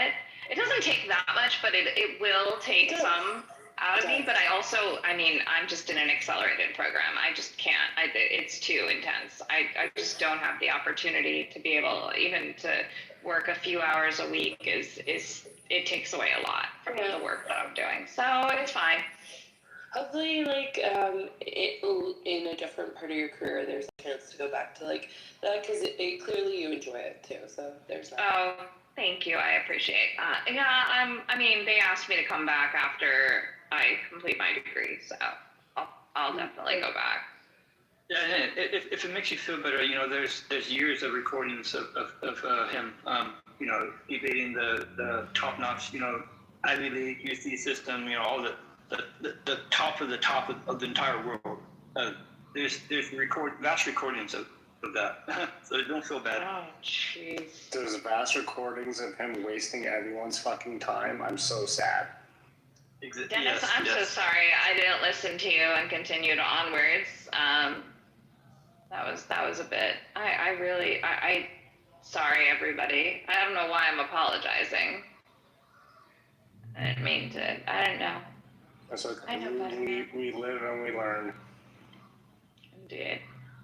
He's like, he wants to talk about capacitance. I sometimes like, so it's funny because these pages in my actual textbook, there are so many highlights, so many notes in the margins and things like that, like going on. So like I can actually, my memory comes back anytime I see these things. So it's not, yeah, my brain works in a certain way, and I can like remember all of my notes and my highlights and things like that, even if they're not here. All right, now. Anyways, we get it. We get it. It's not that. We get it. It just makes me like madder that I was like, I can't understand how you don't understand, and you claim to understand capacitance and all this. Like, it's all coming back to me, and I'm like, why? No, I was just teasing, but it's also It's fine. We love a little humble flex there, okay? Yeah, there's some real work that goes into knowing what you know. We get it. No, I'm just teasing. Oh, good. I appreciate you, Tara. Thank you. Hi, David. Welcome back. My lecture got derailed.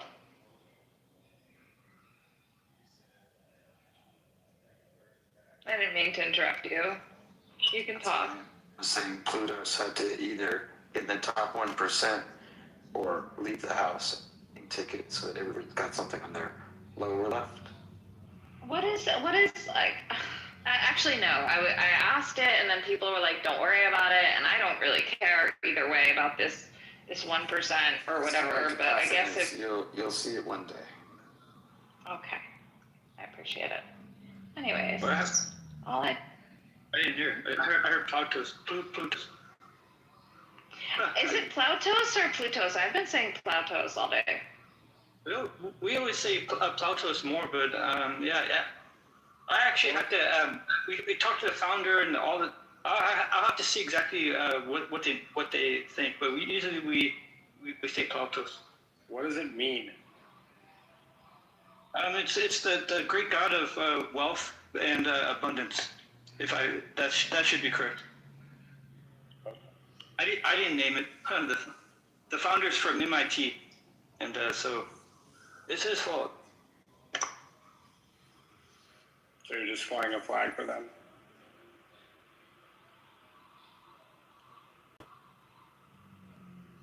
Yeah. Just well, quantum photonics. That's how it happened. I was so then that transferred. That's a polymath, club invited on me. So then it went to everything's AI. So then Cecile joined Plautos, and then so I naturally they invited me. So that's it. It was just a natural progression. Cool. And then AI literally covers everything. So that's polymath as well. So yeah, just totally organic. I'm concerned about the sustaining of polymath when you relinquish your thinking to a machine. Okay. Before we go on. Oh, that's so cool. Viv, I can't play drums. I think it's amazing that both your hands can do different things at the same time and keep a beat. I think that's phenomenal. So, do we want to continue onwards with our neuro, or shall we continue onwards with normal clubhouse shenanigans at this point? How It's do a you? vote. Okay, so it sounds like you want to continue. Well, no, I mean, I can't. There's a difference. Like, I mean, if I'm in the middle of an overnight shift, I'm happy to do my work. It's totally fine. No, the question is, do you want to also, in addition to, do other people want to? No, I'm letting it up to a vote, whatever people vote. Okay. And on page 41, I don't know what is on the PDF. I've been talking about this giant squid axon, okay? I started to talk about that last night. That is a picture of the giant squid axon. So in case you are curious about it, you can look over that. We can always do another lecture tomorrow. I could make a room or something. Benjamin is working on his own project. That is why I was able to have a lecture. Benjamin's been begging me to do like a specific lecture. And the poor man is in the middle of his own project that he's been pushing off. Is it in this text that his request? I think he wanted to go over stem cells. Oh, okay. He wanted to go over hematopoietic stem cells, or I forget exactly what he wanted to. This is just, sorry. It just makes me mad. Like. Okay, now I know what kind of person that person is. Also, and I was good like, job at observing that it has caused that trigger in you. Like, because I know you said you didn't get triggered, but like, and I don't think you reacted in a way where you were emotionally triggered, but like what he was saying was triggering. It's rude. Well, what he was being rude. Not that. And it was his stupidity. Stupidity triggers me. Okay. well, it is his stupidity, but he weaponized his stupidity, right, to be rude. That's what he was doing. It's always the stupidity. I don't care about the rudeness. I deal with men like that all the time. This man probably is the most obnoxious looking person in the room. It's like always. You very rarely have people who actually have like legitimate self-respect, self-esteem, and confidence who need to devolve into that. So it's fine. Also, I mean, if you survive the modeling world, you can survive anything. It doesn't matter. I couldn't care less. You can say anything you want. It's stupidity that triggers me. It's actually like that in the video game industry as well. You get everything thrown at you, everything you can imagine. You know, because you go to the rooms, you know, and they have nothing to do except sit around and debate, you know, and show how smart they are. We have to defend our interests and our knowledge. I believe that. Somewhere like that. I believe that. I mean, there's been enough times that I've been in the middle of these rooms. I think the first time that I was sitting, one of the first times that I was sitting in a clubhouse room, like literally some dude decided to come up and tell me that he wanted to anally rape me. And I was like, I'm sorry, excuse me, huh, what? And I didn't know, and I still feel so silly sometimes because I don't know where to click in order to kick them out or block them or whatever. And I had to like ask everybody, how do I block this person? How do I like, you know, unfortunately, these attacks on women are just very common, and especially in academia, and especially when they make you look dumb. Yeah. I'll drop a book in the chat around that particular topic. Feel free. Yeah, you might enjoy it, actually, because there's several writers in there that I think will be very relatable. But, like, yeah, like, there's also, it is, like, amplified in academia, and then obviously the beauty industry as well. Well, it's everywhere now, right? Because Epstein and all of that stuff, and we've been talking about that, you know. But largely all media is dominated in this way, and that's why, like, there is an argument to be made around how the patriarchy kind of rears its head in these spaces like this way. And so that's why it's like a necessity to kind of point it out when it happens, because then it's like helpful so that others can like learn from it, even though they might find it really like annoying to have to hear about like how that was very misogynistic. And then people might be like, oh my god, she's such a feminist. And it's like, not really. Like, that's not really what that was a very like easy to explain kind of thing that happened in that space. And you did a really good job explaining it. You've already explained like a large quotient of like what is necessary to understand how that happens. But yeah, he's like that in a lot of spaces. He doesn't understand economics, and he'll be in economics conversations all the time, espousing the most like ignorant information available. I mean, it's armchair expertise, right? Everybody's an armchair expert about everything when they know nothing. He's the poster child for Dunning-Kruger. That shit is wild. I was not I want to go get a Twinkie now. Excuse me, everybody. Just a moment. I'm going to get myself a Twinkie. Eat if you're hungry, people. Let the market take care of itself. Twinkies will save themselves and ho-hos. The market is at Twinkies are amazing. 50,000. Twinkies. I'm a big fan. Twinkies. Actually, I have gotten a Valentine's Day present of Twinkies on socks. So, just an FYI, I like Twinkies. So Twinkies and green tea. BRB, everybody. Twinkies and green tea sounds like a... Arizona green iced tea. I love this stuff. I just bought a bunch of it from Costco yesterday. I think I've gone through half of it.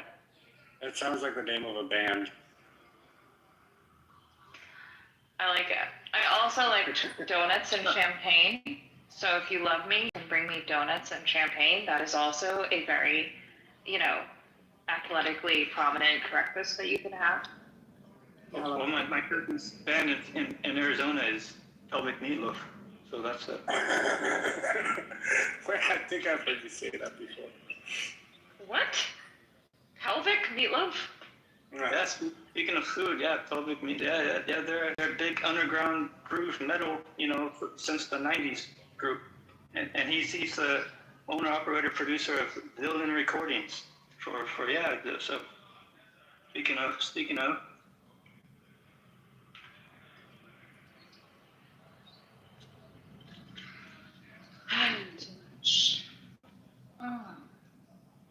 Okay.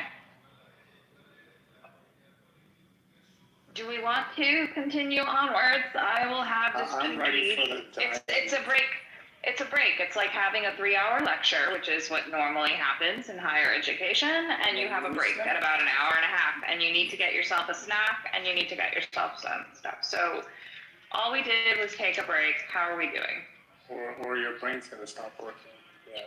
Well, this is what, okay, do you know what your brain runs on? As we are going through a neuro lecture, glucose, and glucose is sugar, and therefore I am putting some more sugar back into my brain. This is your brain. This is your brain on drugs. Any questions? This is your brain on sugar. All right, just a moment. I have my Twinkie, which actually was a semi-Valentine's Day present as well. Sugar is a drug. Many scientists, nutritionists. Actually, if you watch the South Park episode about Ozempic, it is fantastic. It is so good. It's not an episode. It's like a whole thing.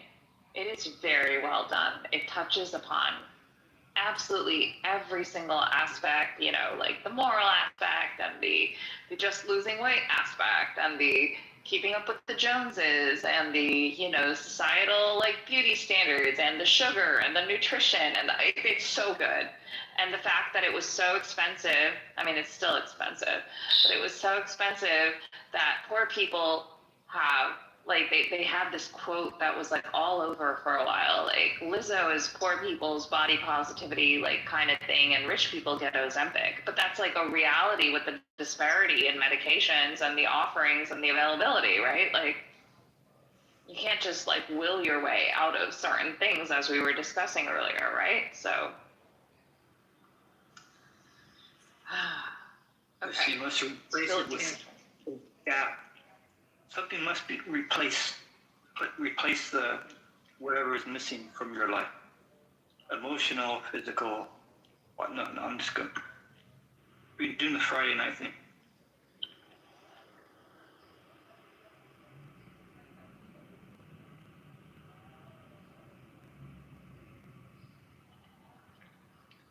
Well, I appreciate you, Viv.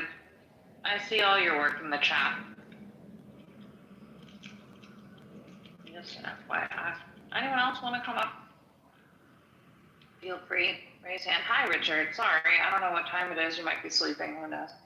We got Twinkies. We got a book. And I miss Nancy. Is probably, well, she might be up. I have to shout out Miss Nancy. Beautiful PDF. It's huge. What? A huge, beautiful PDF. It explains everything. No, you've got. True.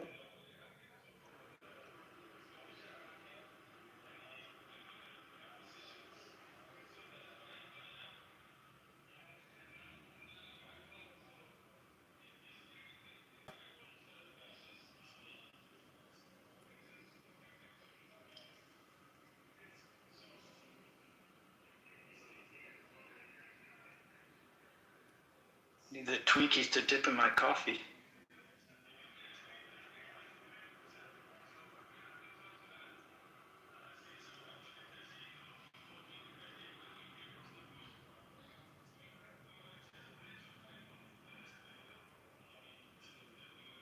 I may or may not have purchased like 100 Twinkies last semester. I may or may not. You know, I crave Twinkies about once a week. And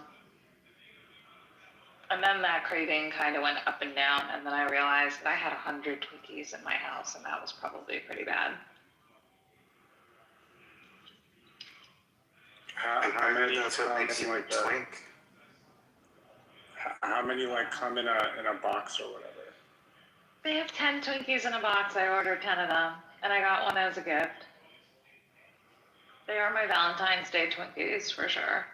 And unfortunately, this green iced tea has 35 freaking grams of carbs. 34 of them are sugar. So this is a really bad thing for me to be drinking. But anyways, okay. So I'm revived. Here. Welcome back, Pro. Hey, Pro. I just want to tell you that I almost didn't take my kids tonight so that I could hear you grill JB. Oh man, That would have been child abuse, but I thought he might talk him. Yeah, man. Or Jabaco. I heard word about this JB character, Pro. Oh, you don't even know him? Yeah. Yeah, I got a message in the back channel. He didn't have my number, so he said, "Oh man, sorry, I did tell him I was going to give him some harder questions." So I was like, "Well, everything needs to be on the table, right?" And he said, "Yeah." And then I just kind of, after I got like a whole other bunch of conversations with a lot of people, mostly women, were like, "Yeah, can you like not interview him?" And blah, blah, blah. You know what I'm saying? I was just like, "Look, there's a lot of concerns out there, JB. I'm just saying. So gonna come with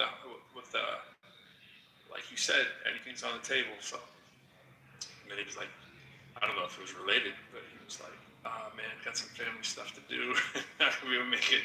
So Aya was very vocal earlier.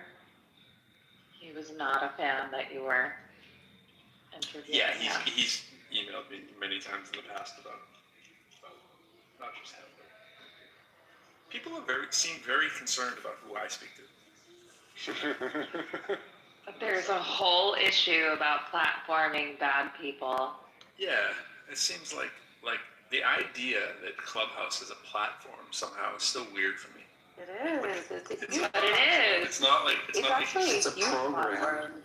it's an internal platform. No, dude. I don't buy it.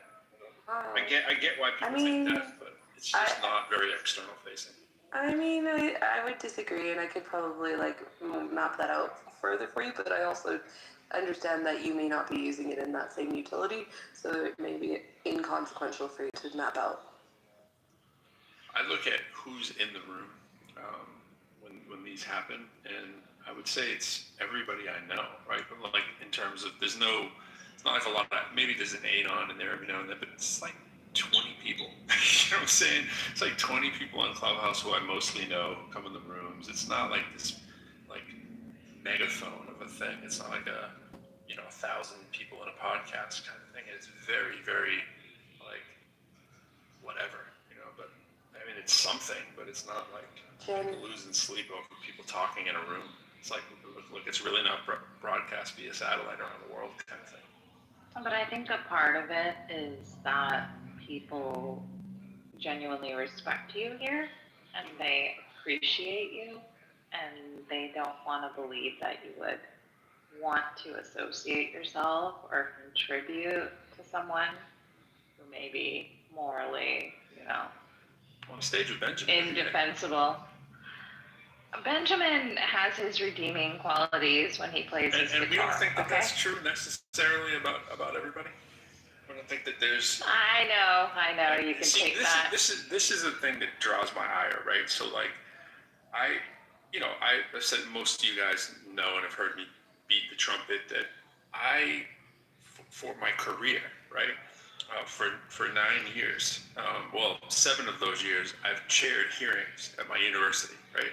Like, I am the voice of reason, or at least I'm put in that position to listen to the grievances of students versus their faculty, and I deliver the verdict to the dean, who writes up her final verdict, which is 98% of the time exactly what I say, right? So ultimately, I'm hearing a story, which is just like if you were to email me and tell me, so I don't mean you I should, but anybody. If they were to tell me a story about something that has happened, it is almost never as the way that they say it's happened. Never. There's never been a case where I've read a student or a faculty presentation of the facts, and those have been the facts, right? It's just like if someone says, it's just like, and it's a learning thing, right? And I'm not saying that, I'm not casting judgment on whether or not the person's bad or not. I'm doing the interview to determine whether or not the person's bad. You know what I'm saying? So it's like, if someone said right now, Pro just came in and busted the door down, and then another person's looking at that same thing and someone goes, Pro just saved this kid from a fire. Those could be the same things. And from somebody else's point of view, it's completely different. I did one yesterday, right? And you look at it on paper, and the faculty come in who are part of the committee, because I put the committee together too, my 5-person team. They see what's going on, they go, God, this is going to be a wrap. Like, this is slam dunk. No, bro, it's almost never a slam dunk, you know? So because someone hears this person has this past, or this person said this to this person over here, or because you trust the source, even though you didn't hear the person say it, it's not the same as, you know, everybody having the exact same story and everybody witnessing the same thing. And there's this high school vibe of like, oh my God, can you believe blah, blah, blah on this app? And that's not a good way, I don't think, for society to function. I think if you're gonna run a room and there's an interesting character in it and people are losing their shit over it, get the fuck out of the room. If you can't deal with it, don't come in the room, right? But I'm gonna find out. And because if that person's coming in my room, I'm gonna find out if Hermes is a fucking pedophile, and I'm not gonna find it out from what you tell me. I'm gonna consider it, what you tell me, because it's a piece of evidence, but it's not the final story. So it's not like, oh my God, Pro's platforming a fucking pedophile. No, you don't fucking know. You heard it from somebody else, right? And you're not man enough or woman enough to say some shit when the person comes in the room, but I am, right? And so it's like, I'm the one who's gonna go, wait, hold the fuck on. What's going on? Like, speak the fuck up when the person comes in if you got something to say, instead of sitting there on your hands and being like, oh my God, can you believe the person came in? That's what happens on Clubhouse, and it's frustrating as fuck. That's what happens in real life too. I don't know. I thought you were. I would also put out there though, Pro. Sorry, I'll be quick. That every time like I pointed out to people that like there's a problematic person here, and I can like map that out for you. People think that I'm the crazy person, so that's why I know now to just take a back seat and let the person find out for themselves. I'll try here and there because if I have a personal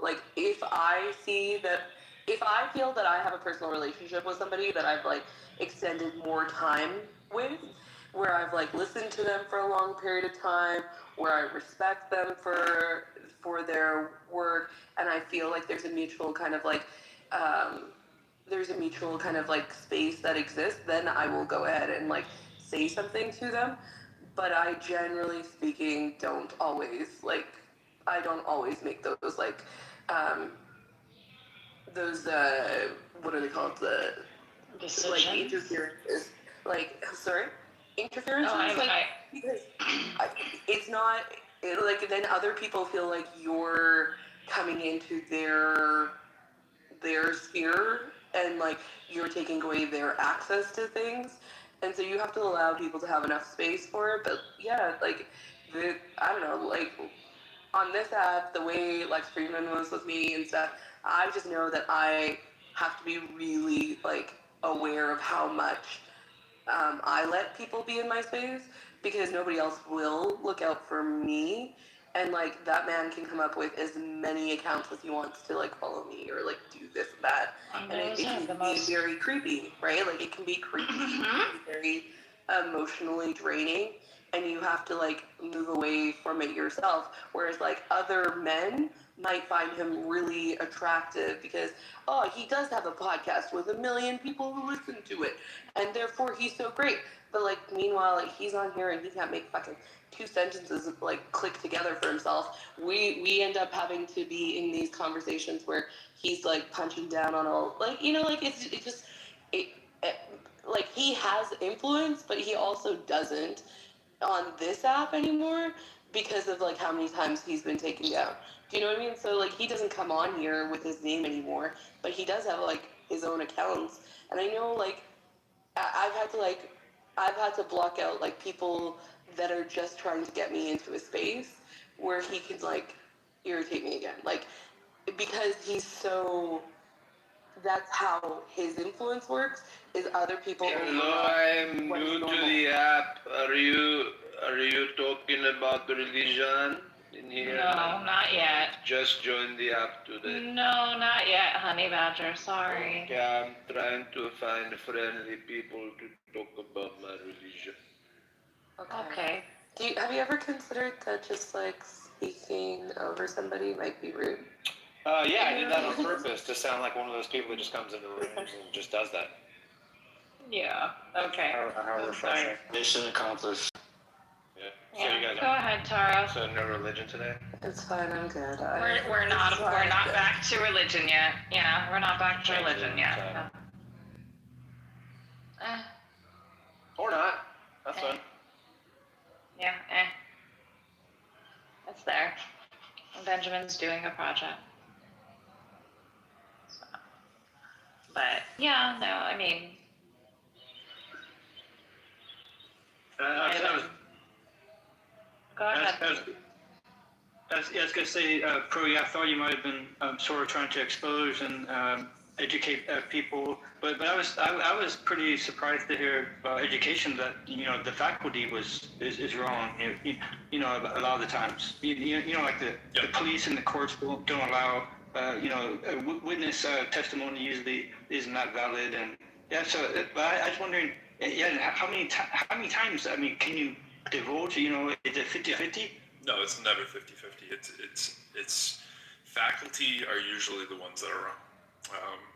Oh my God.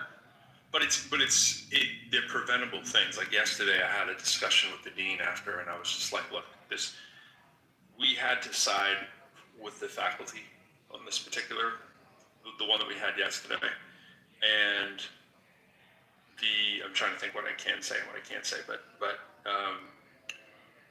it was irritating because it didn't need to happen. So the student ultimately failed, and the student appealed, and they weren't even appealing for an A. They were happy with a C. And the student's average at the time of the, let's just say the not being able to complete the rest of the assignments or whatever, was like an 83, right? And there is a very, very, very good reason, which the faculty was aware of, the advocates for the student were aware of, everybody knew the reason that was on the table.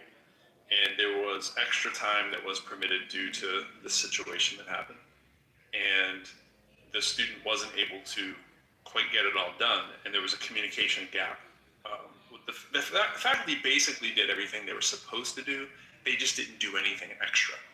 And everyone knew that this was a situation that would have demanded extra. Any reasonable person in this situation would have both provided the extra time and probably preemptively done a little bit more, I think. And so the faculty didn't bend over to do anything. They said, just the facts, ma'am.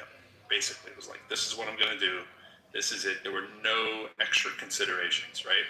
And the faculty doesn't have to do anything else. But the deal is, you can't be in meetings at a university where we're trying to say, what can we do to remove potholes for students, and then not remove one that was very, very simple, that was not the student's fault. It wasn't the faculty's fault, but it was technically by the book, the faculty's not at fault, but the faculty also has a grading scheme that's out of 271 points. Like, are you fucking trying to fuck up with the student? Like, you make your grade out of 271 points, and the student has to figure out what each, like, there's like a million assignments, right? 5 points, 7 points, 2 points, 1, 8, 62, 74. It's like, what are you doing? Like, that's not pedagogically a sound thing to do, right? Is to do it. But that's a whole nother issue because they can't, right? They're in charge of their stuff. It was in the syllabus. It wasn't like the faculty did anything particularly wrong in this case. They just didn't try to do anything extra because they said, that's not my job, right? And in a very, very big situation that if it would have happened to you, you would have wished something would have worked out for you. So that is kind of like the closest thing to a 50-50, but that was just that one case. And I can't say the faculty was wrong on that, but most of the time it's a faculty miscommunication.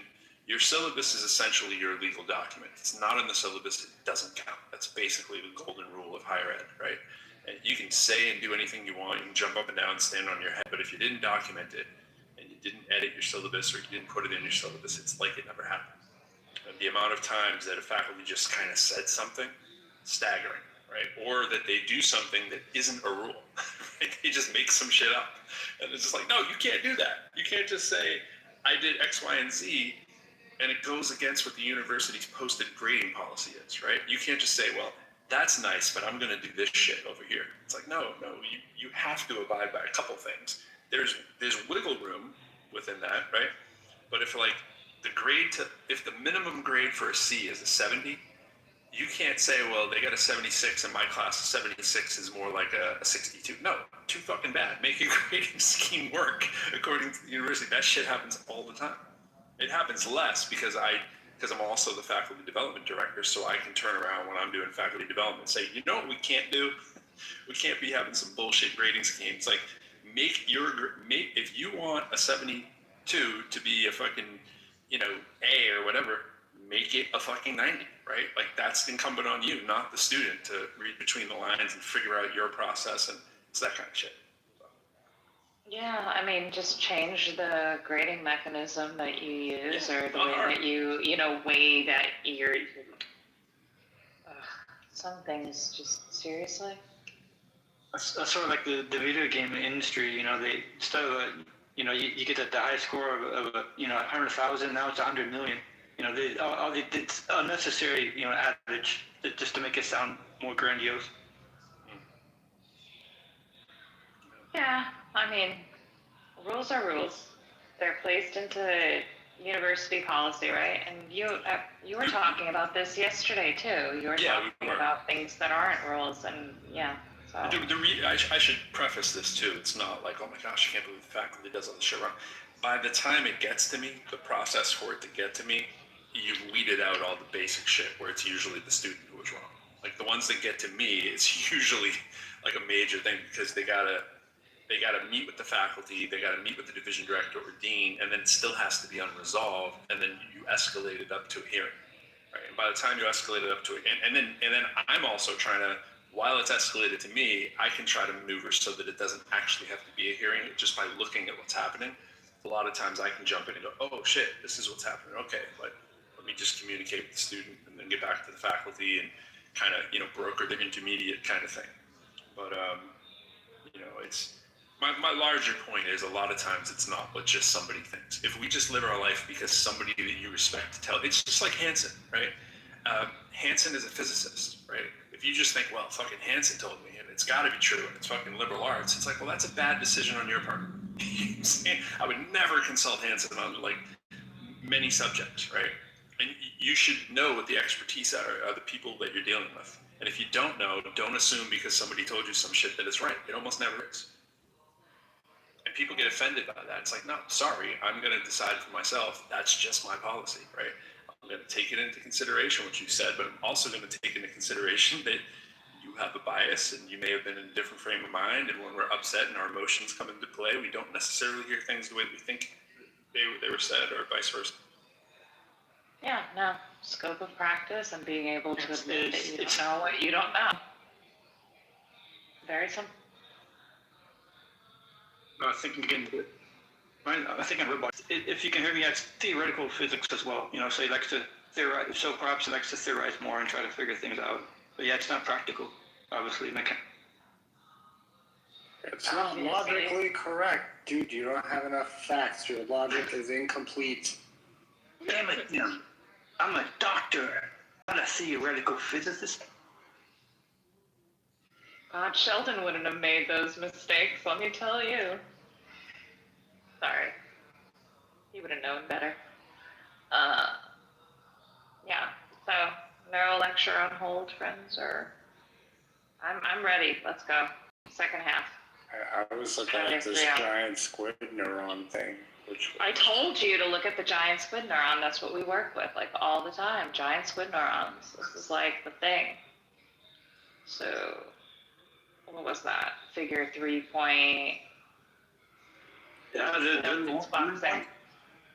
only ones with no optical nerve behind their eyes, so they're the only ones without a blind spot. Them and octopi.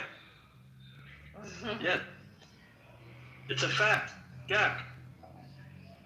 Well, I'll take your word for it. But that's one of the aspects, like that's what's exciting about those neurons, right? Is that like they're analogous to what we see when we have like the development of the human embryo, right? Like we can actually like have a way to understand what's going on. And the neurons are actually, that giant axon is so much easier to deal with when you're looking at the propagation that we were talking about with the electrochemical stimulus. Like it's so much easier to do the experiments on that giant. The size.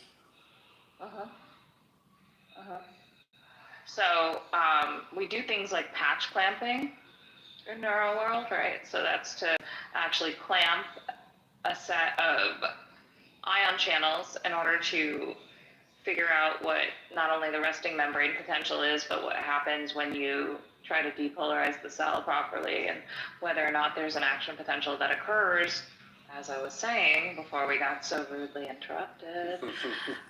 And yeah, so then if you go to, well, I mean, we're gonna have to get to it because this is chapter 2, right? So like the receptor potentials and the action potentials and recording them, and the depolarization that's required in order for the hyperpolarization to occur at the end. It's all fantastic and wonderful. And then if you add in the ion channels, which I was trying to explain, in addition to the different receptors that are activated, you have your NMDA receptors, you have glutamate, you have all these other receptors that get into it. Yeah. So again, there's just a multi-variable amount of things that happen and go on in order to affect the physiology and the electrophysiology of what's happening in the cells. And it's so amazing. The human body is absolutely amazing, regardless. Chapter 2 is where we go over active and passive transport, and then obviously the resting membrane potential is a passive aspect as well. But where did we leave off? We left off right before I got to get to glia, right? Because we talked about. Okay, so yeah, we were literally on our way to go through like motor reflexes and specific reflex arcs, which would have brought us to receptor potentials and synaptic potentials. So. But then like around like 885 or something on the PDF? I didn't hear, I was in the matrix. No, you're fine. I didn't say where we were. Let me see, I gotta find. We were looking at figure 1A and whatnot. No, we went over figure 1A, didn't we? We finished figure 1A. Yeah, but oh, that's when we got. We were around 1A when we got derailed. Yeah, so we were at 1A, and then I was talking about the node of Ranvier, and we were on 1,3G with the myelinated axon and the node of Ranvier. So everyone learned a little bit more about the node of Ranvier and how that works and why that happens to propagate the electrical potential across the cell. So 1,4, figure 1,4, you guys can just go over that on your own if you'd like. any questions about that, you can go through it. So we are back on track. Sorry, I know it's not about religions and cultism right now, Honey Badger. I apologize. But someone did try to ask whether or not your thoughts can change your DNA, and that was a good question, because I was talking about nature versus nurture and the fact that epigenetics exists. So, okay, where were we? We're on page 7 actually, because 2 pages worth of. We were talking about the arborization of dendrites. So remember how we were talking about how dendrites can look like trees and there are so many branches and that's where you're getting intake. So let's see. So we have the elaborate. So the last sentence we're going to go from page 4 all the way to page 7. So what's the PDF versions of that, Dennis? Page 4. Yeah. It would be 27. Hold on. Yeah, sorry, it doesn't show me the PDF thing. On my 24. computer. 24 and then over to 27. Okay, so the bottom of page 24 on your PDF and 4 on the actual text is the most salient aspect, last sentence, well, the second to last sentence, the most salient aspect of this branching for the typical nerve cells is the elaborate arborization of dendrites that arise from the neuronal cell body, also known as dendritic branches or dendritic processes, right?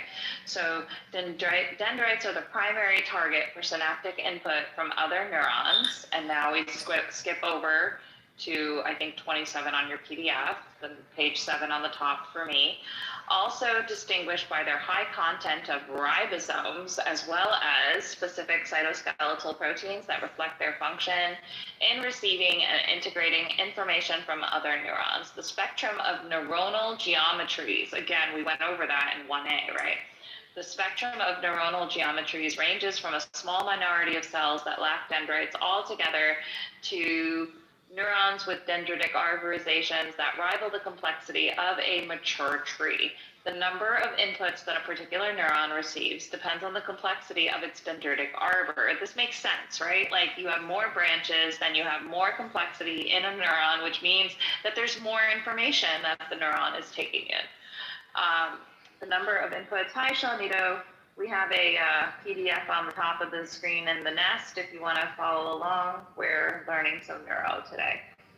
Taro, go to bed if you have to then. No biggie. Okay, so the number of inputs, I already said that. Nerve cells that lack dendrites are innervated by, thus receive electrical signals from, of course, if that man wanted to continue onwards in the conversation, in the lecture, that just one or a few other nerve cells, whereas those with increasingly elaborate dendrites are innervated by a commensurately larger number of other neurons. So this is also what I was trying to say. When you have these electrical conductions and these depolarizations that contribute to an action potential in a neuron, we also have different nerves that are integrating and innervating on the axon, on the axonal body, right? So there are many inputs that are happening, and this is the problem with not understanding the physiology, the basic physiology and anatomy within not only just a neuron, but like basic anatomy, right? So welcome back, Liz. I'm gonna try to bring you up again. I hope it works. Yeah, I totally sent you an invite. Hopefully it works. If it doesn't, hopefully the next time we hang, you can come up and keep your questions or whatever. I don't know. It bums me out that it's not working.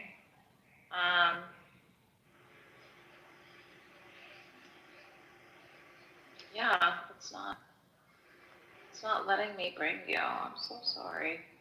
Okay, we're back to the page. Oh, there you are. Hello.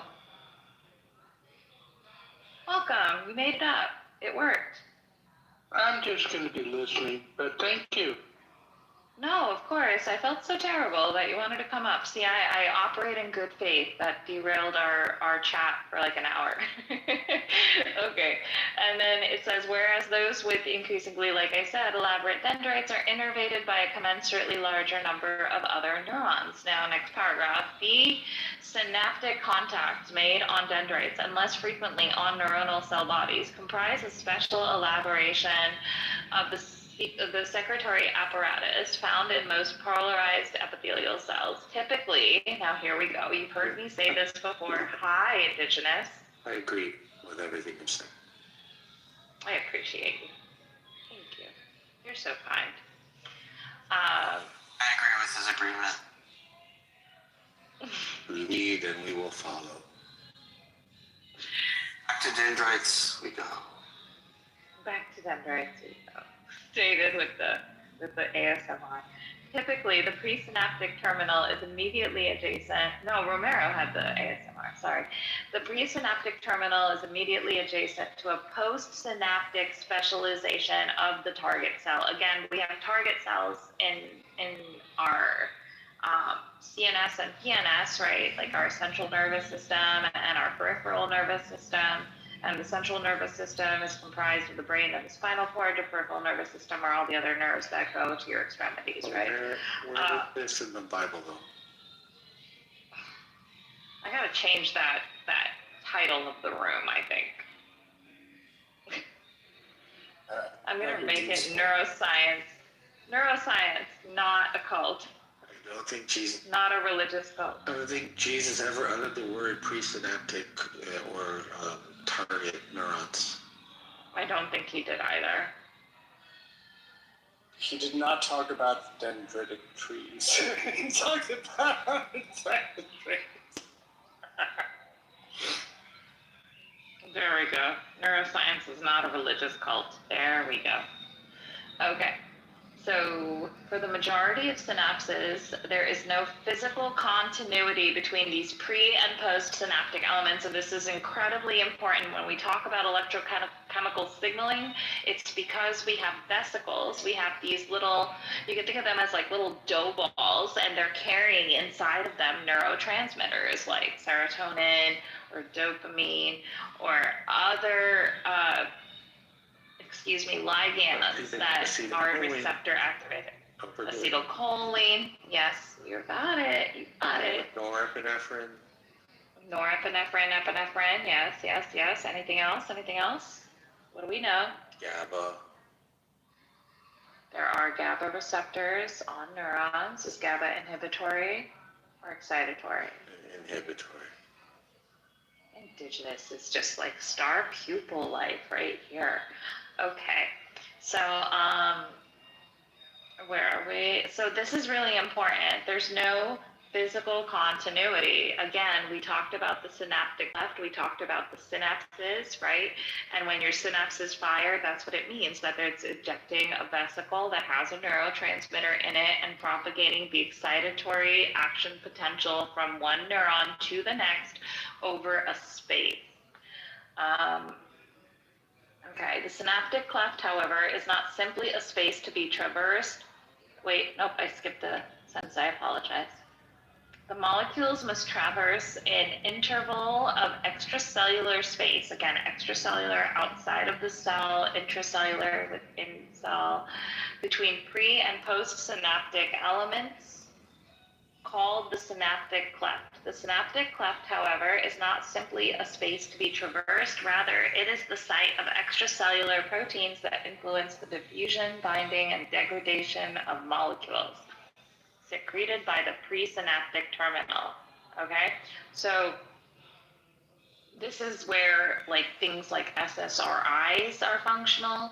When you think about antidepressants and you want to increase the amount of serotonin within the synaptic cleft, you want to increase the amount of serotonin on the receptors, you want to increase and decrease the degradation of something like serotonin within the synaptic cleft, so you would inhibit anything that metabolizes the serotonin. There are so many methods with which you can actually allow for a neurotransmitter to remain within the synaptic cleft and able to continue to activate the certain neurons that you needed to activate, right? So certain types of depression, certain types of OCD, certain types of what's the other one that I was just about to mention? Anxiety can be mitigated by what we call selective serotonin reuptake inhibitors, right? Because it gets there's a reuptake. Your cells are going to endocytose the serotonin again, and then it will get broken down. But instead of having that happen, it wants to, antidepressants will keep that within the synaptic cleft and allow it to continue, right? So hold on one second. I'm just taking a different seating arrangement on the bed. And here we go. So we talk about what influences the diffusion, the binding, and the degradation of the molecules. The number of synaptic inputs received by each nerve cell in the human nervous system varies from 1 to 100,000, okay? Seriously. Realize that there are so many different things acting upon your neurons that being able to regulate it, this is huge if you're able to regulate it, especially with medication and pharmacology. This range reflects a fundamental purpose of nerve cells, namely to integrate information from other neurons. The number of synaptic contacts from different presynaptic neurons and onto any particular cell is therefore an especially important determinant of neuronal function. The information conveyed by synapses on the neuronal dendrites is integrated and read out, quote unquote, at the origin of the axon, the portion of the nerve cells specialized for signal conduction to the next site of synaptic interaction. See figures 1, 2, and 1, 3. We already went over them. The axon is a unique extension from the neuronal cell body that may travel a few hundred micrometers. And you can see how micrometers is abbreviated. It's usually called microns or much farther, depending on the type of neuron and the size of the species. Moreover, the axon also has a distinct cytoskeleton whose elements are central for its functional integrity. Many nerve cells in the human brain, as well as that of the other species, have axons no more than a few millimeters long, but a few have no axons at all. Notice how it says a few have no axons at all. What happens if you don't have an axon? And I know I went over this ad nauseum just earlier with the troll. You just don't have propagation among the axons, the axon hillock. Relatively short axons are a feature of local circuit neurons or interneurons throughout the brain. The axons of projection neurons, however, extend to distant targets. For example, and this is where it's really important that we talk about, things like MS where the myelin sheath is degraded. The electrical event that carries signals over such distances is called the action potential, which is a self-regenerating wave of electrical activity that propagates from its point of initiation at the cell body, called the axon hillock, to the terminus of the axon where the synaptic contacts are made. The axon hillock, you've heard me say it a couple of times. So that's where the axon connects to the cell body, otherwise known as the soma. And to the terminus of the axon, the target cells of the neurons include other nerve cells in the brain, spinal cord, and autonomic ganglia, and then cells of the muscles and glands throughout the body. The chemical and electrical process by which the information encoded by action potentials is passed on, again, it's a chemical and electrical process. It's passed on at synaptic contacts to the next cell in a pathway called synaptic transmission. Presynaptic terminals, also called synaptic endings, axon terminals, or terminal boutons, again, it's French, bouton, and the postsynaptic specializations are typically chemical synapses, the most abundant type of synapse in the nervous system. Another type, the electrical synapse, is far more rare, and the secretory organelles in the presynaptic terminal of the chemical synapses are synaptic vesicles. So it's a secretory organelle. Again, an organelle is a tiny little organ, and they are generally spherical structures. It's so funny. I use my hands to try to explain it to you guys, not like you can see me, right? I'm creating little spheres and trying to point, and yeah. Anyways, so Oops, I lost my space. Apologies. The secretory organelles in the presynaptic terminal are synaptic vesicles, which are spherical structures filled with neurotransmitter molecules. The positioning of synaptic vesicles at the presynaptic membrane and their fusion to initiate neurotransmitter release is regulated by a number of proteins either within or associated with the vesicle. The neurotransmitters released from synaptic vesicles modify the electrical properties of the target by binding to neurotransmitter receptors, which are localized primarily at the postsynaptic specialization. Reread over that again. It makes sense. I know it's overwhelming right now, but definitely it's from presynaptic to postsynaptic. There's a whole series. Go ahead. Oh, what page Kevin? do you know? Or around where you may be? 28 on the PDF, 8 on the regular, page 8 in the book. Are you there? I'm trying to get there. I finally transferred to my to my laptop. 28. Okay, good. My laptop isn't showing the 28, it just shows the 8.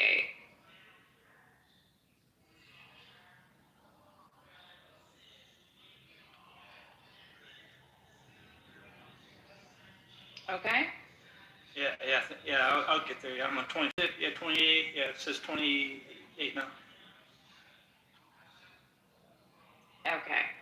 So the intricate and concerted activity of neurotransmitters, receptors, related cytoskeletal elements, and signal transduction molecules are all thus the basis for nerve cells communicating with one another and with effector cells of muscles and glands. So next time, because excuse the yawn, also my computer is dying and I don't have the charger in here. Next time we're going to start with the glial cells, and we're going to talk about the cellular diversity in the system. Feel free to read ahead and try to figure out what's being said, but we can go over it. How's that? And then we're going to go over coronal planes and sagittal planes and horizontal planes, and you're going to be able to understand your MRIs better. Sounds a lot We're good going to to go me. over some neuroanatomy. And the neuroanatomy is rough. I've learned It's a so rough much. thing. Thank you. Oh, you're welcome. I'm so happy that you're learning stuff.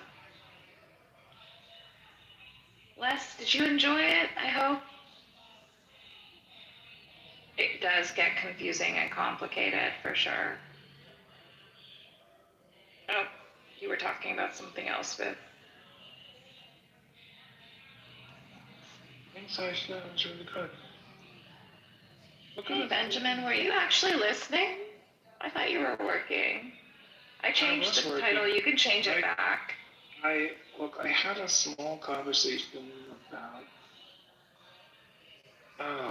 AI and fusion, and I did some work, and things happened, but it was good. No, I didn't even change the title. I changed. Like this time of night. Yeah, I changed it because people kept thinking we were still talking about it. Like Honey Badger came in and was like, "Are we talking about religious cults yet?" And I guess he wants to do that. My real life conversation was about Bremsberg radiation. Well, that sounds interesting. But It has ions in it. Ooh. Those little guys show up Physicists all do over not the understand. They do. Just barely. Anyways. That was great. Thank you for reading the discussion. Yeah, for sure. I mean, I don't mind. We'll go through the next part next time. Oh yeah, no, I would love to come talk to the scouts. It's so important. Sport is so important. I appreciate it. How are you doing, Richard? I'm happy you enjoyed it. I mean, I really appreciate that. What is it? Dennis found the textbook. I mean, this was my basic neuro book, right? And I know it's anything but basic for anyone who may not have like a background in biology at all. It's probably super overwhelming. Maybe we'll have to do a cell bio class too. We can do that. I'll have to find that text. I mean, my basic cell bio book was really, it was, I probably sold it back to the bookstore. I didn't keep all my books. If it was simplistic, I kind of gave it back. If it was liberal arts, I definitely gave it back, with the exception of the stuff I liked reading. I stopped giving it back because they were paying out like a tenth of the purchase price, and I'm like, you know what? Two things. Number one, fuck you for being cheap. I'm keeping it just in spite. And two, like, I'm sad to my library. Here's a fun bit of trivia about ions. Dennis might appreciate this. Okay. So we have cat ions, but we don't have dog ions. I love it, Benjamin. That was great. That was great. That was exactly what we needed to close out class. Yes. And here's the bit of trivia. Would you ever guess that a cat ion is just an accidental? What's the word for things that sound the same? Anthony? No. What is it? They sound the same. They don't mean the same. Phone. Homophone. Homophone, yeah. There you go. So you would think that cation is just like a partial homophone, and the cats have nothing to do with cations, right? But here's the trivia. Cations are named cations because of cat. Isn't that crazy? Well, because, cats are positive in people's lives, so cations are positive ions, and anions are like onions, and onions are gross and negative because they make you cry. It's not a way of remembering it has nothing to do with how cats feel. But that's the whole point. But it has something to do with cats. Is there really something to do? There are. How is a cat ion connected to a cat?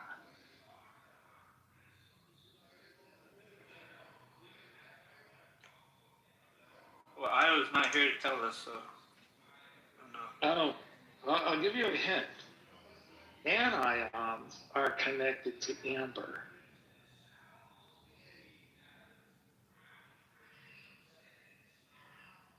No clues? Okay. I have no clue. This is new to me. Back in the whatever century it was that they were playing around with these things and established this nomenclature, and noticed that there was one group and there was a second group, and that sort of like the behaviors of charged particles were either thing A or thing B. There was no thing 3. The things were denoted as being cat hair. This becomes cathode. This also becomes cathode. Cat hair and amber.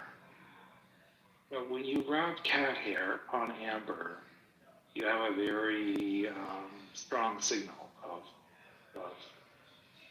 wiping off the electrons and creating 2 charged objects. The amber is charged and the cat hair is charged, and they attract.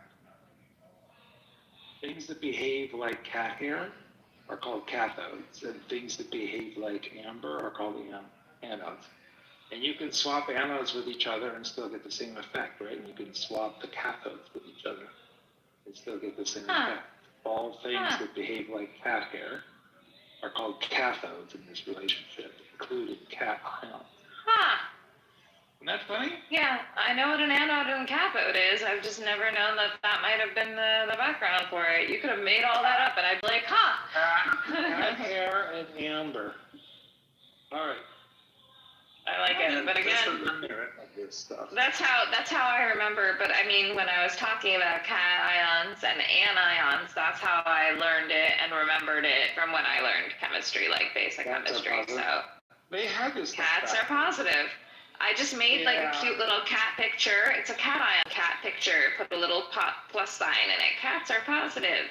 And then anions are like onions, and onions are negative because they make you cry. It doesn't matter what you use, whatever mnemonic or method you use to memorize things. Yes, it's easier. What are the other things?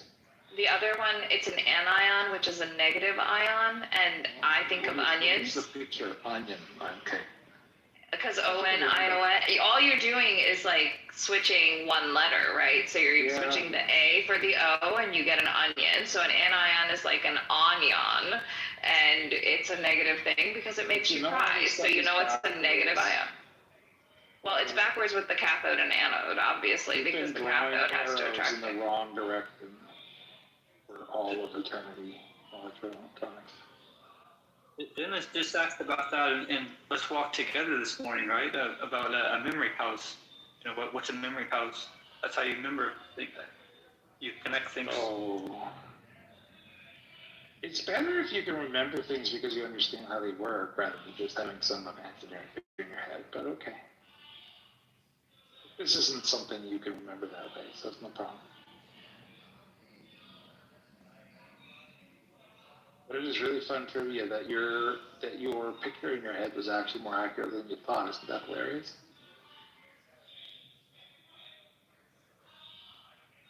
I'm a fan. I like the pictures and. All right. Richard is here. We got to hear that beautiful voice before we go to bed. Davey is here. Someday we're going to hear Dave's voice. Hey, Benji. What's up, guys? Love the class. Love the class. I'm in New York, man. Soaking up the ice cold. Doing my usual 5 miles every morning. I don't care, snow or whatever. Got to keep the fitness going, you know. Because I got to show up on these scouts, man. You know, I lead by example every time, so I got to be better than them. I was going to go for a nice walk outside in the park near me, and all the snow was melting, so I figured I was just gonna ruin all my sneakers trying to get in. I'm pretty sure nothing was, cleared away from the snowstorm, and I was like, oh, that's a bummer, because it was actually a really nice day outside today. Really nice. Yes, sunny. Yes. Oh, you Jamaicans. You have a different world down there. Yeah. And a Jamaican bobsled team that I got to see all the commercials for during the Olympics. I didn't talk to you at all during the Olympics. Oh, yeah, I saw the commercials. Was it for, who was it? Airbnb, I think. Was it an Airbnb? Yes, it was an Airbnb commercial for the Jamaican bobsled team. Cool Running. I remember Cool Runnings? Yes, John Cannon. Is the Olympics over? I didn't see this closing ceremony announcement. Yeah, no, it's over. It's been over for 5 days. It's okay. I mean, she sounds so mad. Well, I mean, I think that everyone could learn a lesson from Alyssa Liu, who won the gold medal for figure skating, a U.S. American athlete, because she left the sport. She actually retired at 16 and then returned back at 20. She was she was at the top of the sport at 16, could have gone to the Olympics, et cetera, and so forth. She left, she retired, she said, I'm done. And she had lost the joy. She didn't, they were directing and demanding to control every moment of her life, her coaches, her parents, her father, what she ate, how she slept, what she wore, what kind of music she was choosing. And she lived her life. She just hung out. She climbed, I feel like she climbed mountains. She just did whatever she wanted. She made friends. She didn't care. She didn't think anything about skating until at one point, I think maybe a year or two, a year ago, she decided maybe she wants to check out the ice again. She gets on the ice. She's like, okay, everything came right back to her. She contacted her coaches. Her coaches are like, you're going to fail miserably. Don't do this. She's like, no, we're just going to do it my way, which means she ate whatever she wanted. She chose her own music. She could choose when she wanted to train. She was going to choose how she was going to train, and the coaches had to be on board with it. They tried to talk her out of it, but they didn't, and they acquiesced. And when she got back on the ice, it was like nothing had changed except for the fact that she chose joy. And one of the biggest aspects of sport is to choose the joy. Once you lose the joy, it's a problem, you know. The passion must melt the ice. Yeah, didn't she got inspiration from Lucy Liu, I think, movies, and the U.S. Hockey team won for the first time since 1980, right? The gold medal. Yeah, but like, I mean, if anything you're gonna watch that gold medal performance by Alyssa Liu, because all you feel is the joy. It's extreme.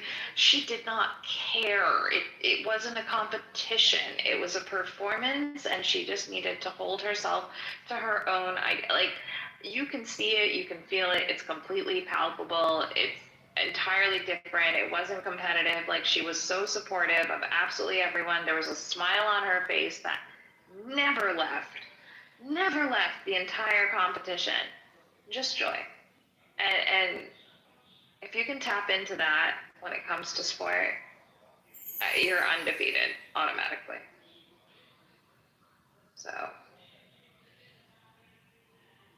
follow your passion. I think learning that happens too. You have to, something has to have salience to you for you to actually learn it. It has to have meaning of some sort.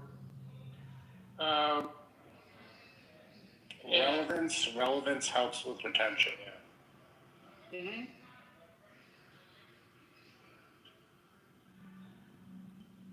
Yeah, didn't you write some of the operating? I think I remember you in the industry, Les. Didn't you write some of the operating programming, operating systems?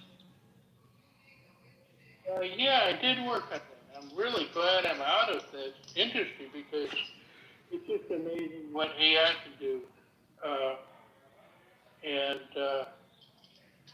But yeah, I worked on that, and I also taught. And one thing I think made it tough for you, Aisha, was all the interruptions you were getting while you were trying to teach, and there are people that have all these sideline questions, and it's just very tough, So it really made it, I think, much harder to teach. I know you're trying to be helpful to people, but I think it also, it's just so much harder, and it's not that this one guy's questions were bad, but they weren't, they were kind of side trades, and there are 20 people that you're trying to teach. But yeah, appreciate that you're doing this, and so it's just very interesting stuff. well, thank you so much for those kind words. Benjamin has been trying to get me to do random lectures here and there. He wanted to, so I'm happy he gave me the chance to be able to do that today. Everyone got to make that choice, and it helped because he had work to do. Otherwise, probably would have started to ask questions like, "Okay, I'm bored of this. I don't know, Benjamin, would you?" I can try to maybe open some rooms when I have time. Not neuroscience. Wow. Well, thank you for the time. Absolutely. So it's okay. I do appreciate the ability or the opportunity to be able, and I've spoken about this to Taro too, to like test my patience and see how much of I have as well while I'm in the middle of these things. About the other people Distress and interrupting. tolerance training. Well, there's nothing wrong with it. It's just like teaching a lecture in the classroom as well, because students are going to raise their hand, they're going to ask questions, or something's going to happen. So addressing those things, this is normal. Yes, And yes. if it wasn't, Yes, stress testing is fundamental, obviously, in software and video games, of course. love that. I like the analogous nature of all the video games. So thank you guys for having me. Benjamin, what do you want to do next? And thank you, Les, for the for the input. I hope it helped. People feel free to grab the link and learn on your. I'm done. We can just say good night. I'm done. I'm done. Tomorrow's another day. Yeah. Maybe we'll do a different subject.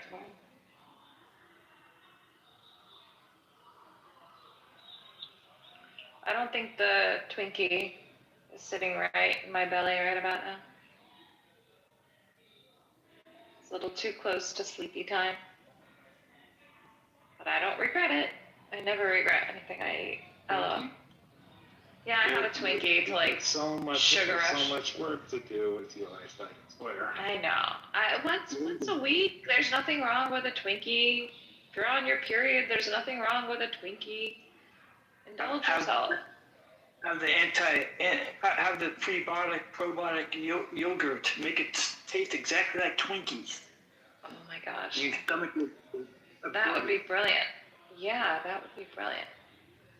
I used to love Twinkies, but I've been staying away from sugar. Rightfully so. My diet is such a huge distance away from Twinkies. Like if you well, for 5 years, yes, the thought of eating fast food or a Twinkie or something that's wrapped in plastic and has been sitting on a shelf for like 17 months. Yeah. Doesn't even enter your mind. I agree. When I'm in training and I am on my training diet, quote unquote, whatever that was, it's the same thing. Once you start eating cleaner and you get used to it and your body gets used to it, it's very helpful to make you want to crave those types of foods. And it doesn't feel very good when you do introduce foods like a Twinkie. I very rarely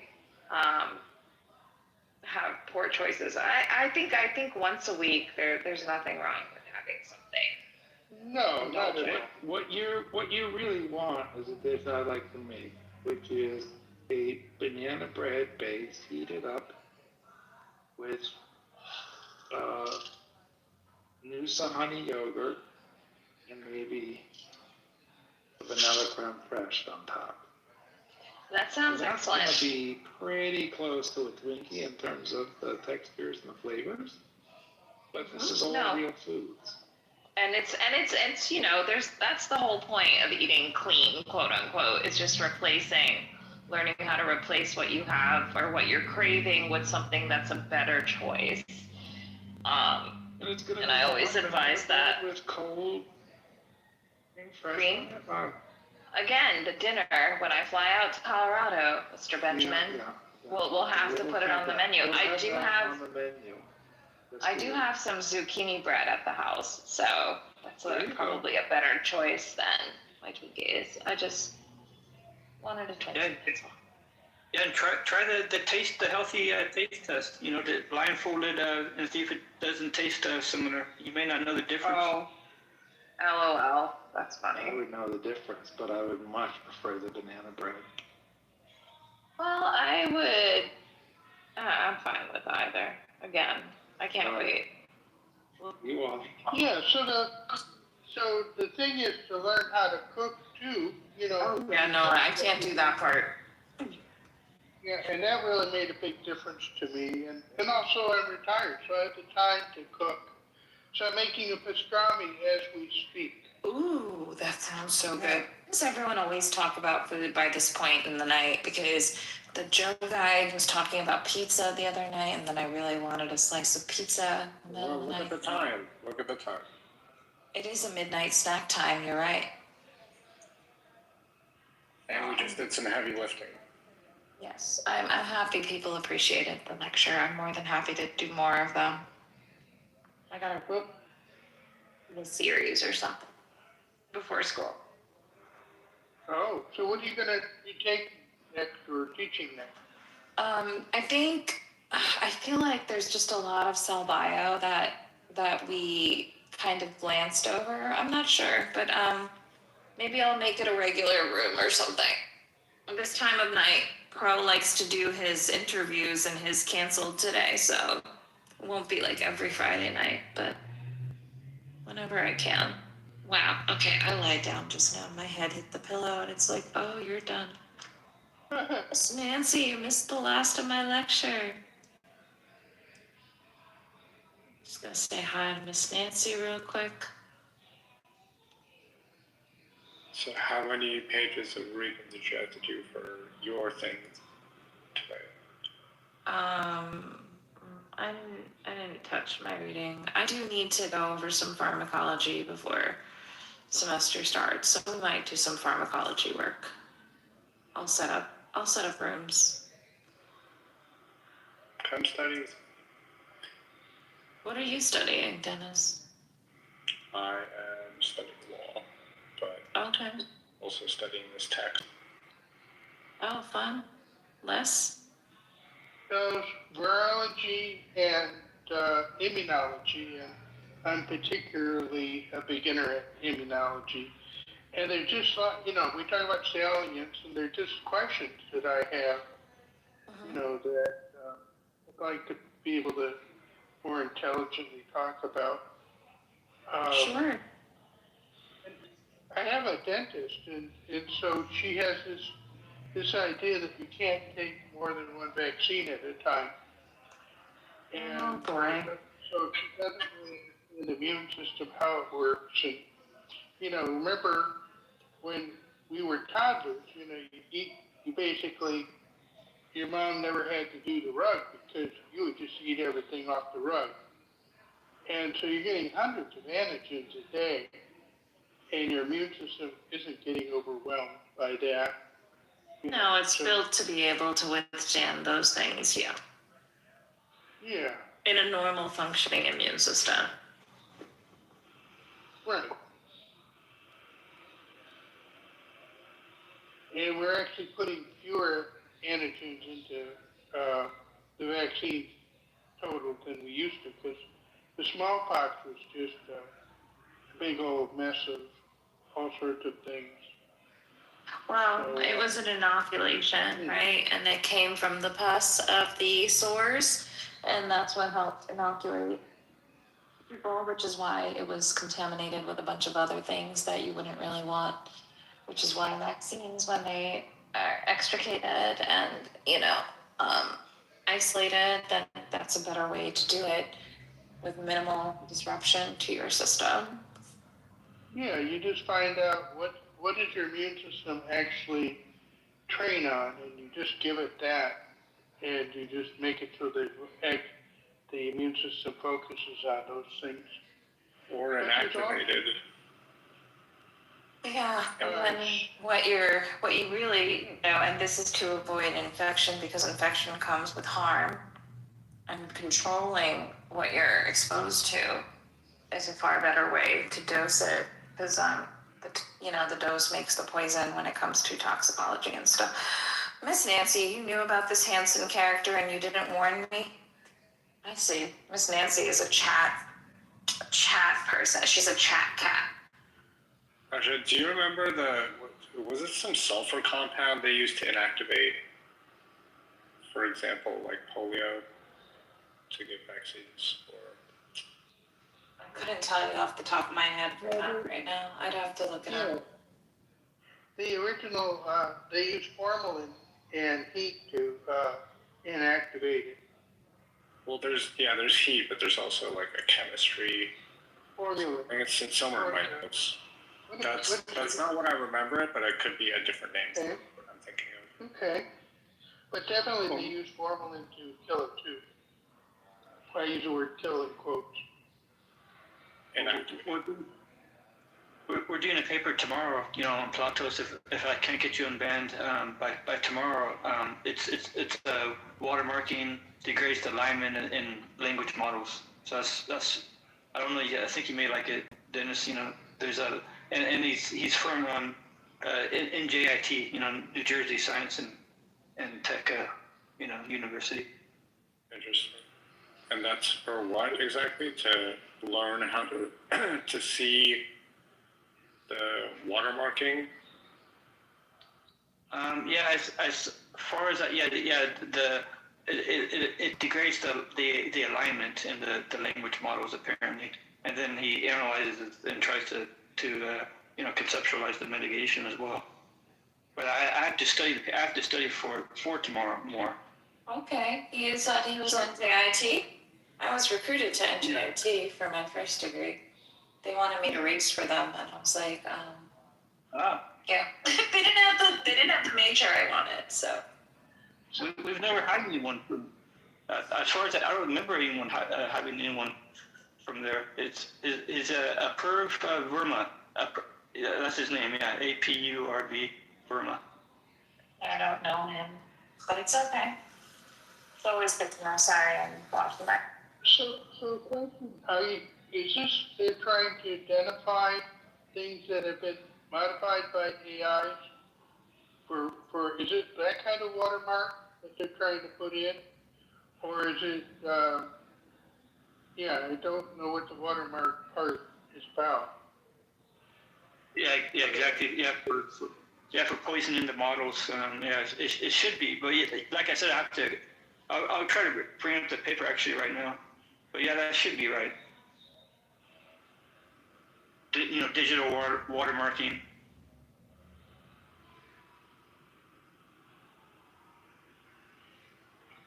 Is it about applying them, removing them, or detecting them? Well, apparently it's he analyzes it and then proposes how to mitigate it. What?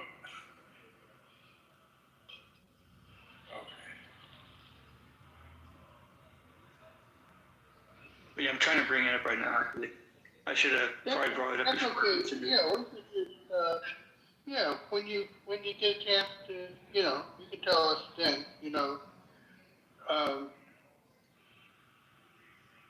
I don't need to know about it in real time right now. Another day would be just as fine for that. Oh, okay. So the question in neurology, all these diseases, and are all the misfolded proteins that seem to be at the scene of the crime. The prion diseases, and they think they might be involved in other neurodegenerative diseases as well. And, and there are just so many problems with coming up with a treatment. By the time someone's demented, it's too late to treat them because the damage has been done. And it's like an iceberg. You want to catch it when it's starting. And, how do it might take a long time to figure out if the treatment's working because these are really disease processes that go over a long period of time too. I'm putting the. You're right, Les. I mean, the protein misfolding, that's a definite reason for things. You're right. I'm sorry. Go ahead, Plutos. Oh no, sorry. I might have interrupted, but I'm in the matrix. But I'm putting the archive paper in the chat, and here I can read. Here's the abstract is I can read that. It's watermarking has become a practical tool for tracing language model outputs, but it identifies token probabilities at inference time, which were carefully tuned by alignment training. This creates a tension. How do watermark-induced shifts interact with the procedures intended to make models safe and useful?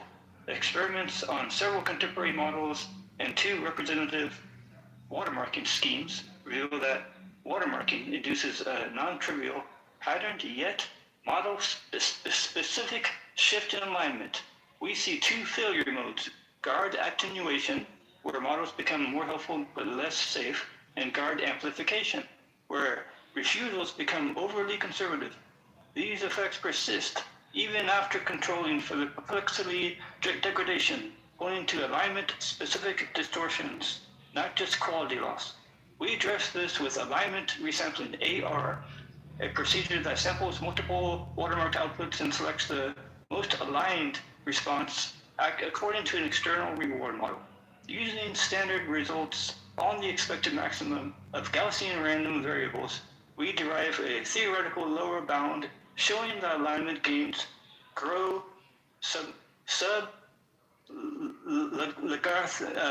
algorithm of logarithmically with sample size. In practice, sampling as few as 2 to 4 candidates largely restores unwatermarked alignment, performance, and truthfulness, safety, and helpfulness, without some good comedy, without hurting watermark detection. Since this is the first empirical study of watermark and alignment interactions, it shows that a simple inference time fix can recover alignment. That's the abstract. Okay, so I'll put it in the chat. yeah, basically what I heard is they're trying to, this is at the model level, like in terms of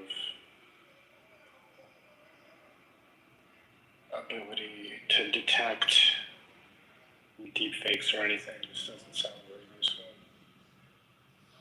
Well, About model. not all abstracts are easy to understand, especially if it's out of your whatever. Well, good. Did you say that you were going to finish law school, or you're? Were you implying that this is out of my scope? Because it's definitely. I don't know. I was just saying. Yeah. I was just asking about you were saying about law school, so that's cool. Can we just take out the axiom cell molecule? I have to read it. I have to read it. Oh yeah. Sorry, I just heard that.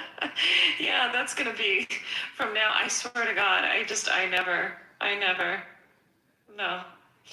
Just give everyone MS. Yeah. I'm never gonna giggle so hard again. I'm never gonna giggle so hard again. Like Brilliant plan, Hanson. Brilliant. Well, one thing I was thinking was like, let's say if you put all the signal, you put it through the cell itself. It's like that would disrupt what's happening in the cell. You know, you would kind of, yeah. But that's. I don't know anything about neurology. No, you were listening just fine. It would disrupt, but it's also a controlled disruption when you depolarize the cell at one end and then it hits the axon hillock, and then you have the continuous depolarization, meaning the initiation of the electrical stimulus, right? And it goes across the axon, which again is one part of the neuron and one part of the nerve cell. And so the problem happen. There is a problem when you will disrupt the cell, and that's the whole point. It's not a problem to do that. The problem happens when you need it to go faster, and the myelin allows it to go faster. And as we saw, it was 0.5 meters per second on a regular neuron that doesn't have any kind of myelin or oligodendrocytes to create that lipid bilayer and insulation, just like an electrical cord, versus 150 meters per second for an axon that does have myelin sheath on it. And the myelin sheath is the normal, and the lack of myelin is abnormal. And there's only a couple of different neurons in the body that can go, that you can handle having a slower conduction rate. So, and this is just my simple model, but, you couldn't, like if I was going to handle a electric current, I mean, you wouldn't have it going through your ribosomes, it's very crowded in there too. You see these pictures that artists draw, but it's incredibly crowded in there. Exactly. Yeah. Um, and they just make it simple so the pictures look nice and are understandable. Um, and actually, everything that's getting around inside the cell, it's not just random diffusion. There has to be pathways to make it happen, which is kind of interesting. But so I have a quick question, and that is, you have these signals, right? And but the signals aren't going through the cytoplasm, right? No. They're just yeah. That otherwise that would make no sense. Yeah, so there's a lot of things that are done in the cytoplasm. You're creating proteins in the cytoplasm, your mRNA is being translated in the cytoplasm. There's a lot going on in the cytoplasm, yes. But an electrochemical signal, the electrical aspect of the signal has to happen propagated along the axon. Right, and because if you noticed in the pictures that you have ion channels, and we didn't really get into the ion channels very much, but they're in the membrane. That's why we call them trans, meaning across the membrane. That's the definition of transmembrane ion channels, and some of them are voltage gated, some of them are passive. There are different types of channels, but the reality is, like, you need the ions to go back and forth across the membrane because they are charged, and then the changes in the charge when you have a signal come in is what allows the electrical conduction to go down the axon. Does that make sense? Yeah, it does. And unlike standard computer memories, we just have the memory cells, and then everything has to go to a central, go into Sure, you can think of it that way. Yeah. No, but I'm saying no, that's not how it works. In this case, you've got each of these things independently in parallel, are connected, and there's not just one connection, but there's maybe 1,000 connections. You're getting there, yeah. Evolution is as much in the network as it is in this, individual cell. You could cut out an individual cell and really wouldn't tell you very much, but it's a network that has the smarts. You're good. And I mean, the computer analogy does work for when we talk about the brain itself. So hold on to it. It's not necessarily like the neuron, but it is how the brain is arranged and what we know functionally. It's all fascinating. It's fabulous. The human body is amazing. I can't wait to know more. I don't feel like I'm ever going to know everything, and that makes me sad. But, yeah. And it was built by a tinkerer, right? And sometimes... Now we can bring it back to God, or the back of a god, or whatever. Yeah, we can do that. They can get their religious chat back up. Okay. Well, I'm not a religious person, but because there isn't, it's just the way it's developed. You have things that are good enough, but the sophisticated thing, especially in the immune system, is a feedback loop, and the fact that you don't have a strong immune system that's going to kill you, but you have a balanced one. And, you have to know not only when to turn it on and when to turn it off, and that sort of thing. So that makes it more complex than you would think it would have to be, but it has to be that way to,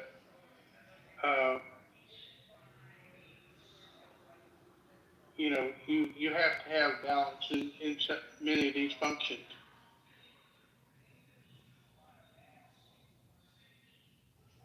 I appreciate you, Taro. All right, my friends, I'm going to go wander off to Pro's music room if anybody wants to join. Benjamin, do you want to walk up? It's up to you. Yeah, we done? Yeah, I'm good. I'm gonna go over to Pro's room and hang out with music. Yeah, homeostasis. Okay. Good night, everybody. No.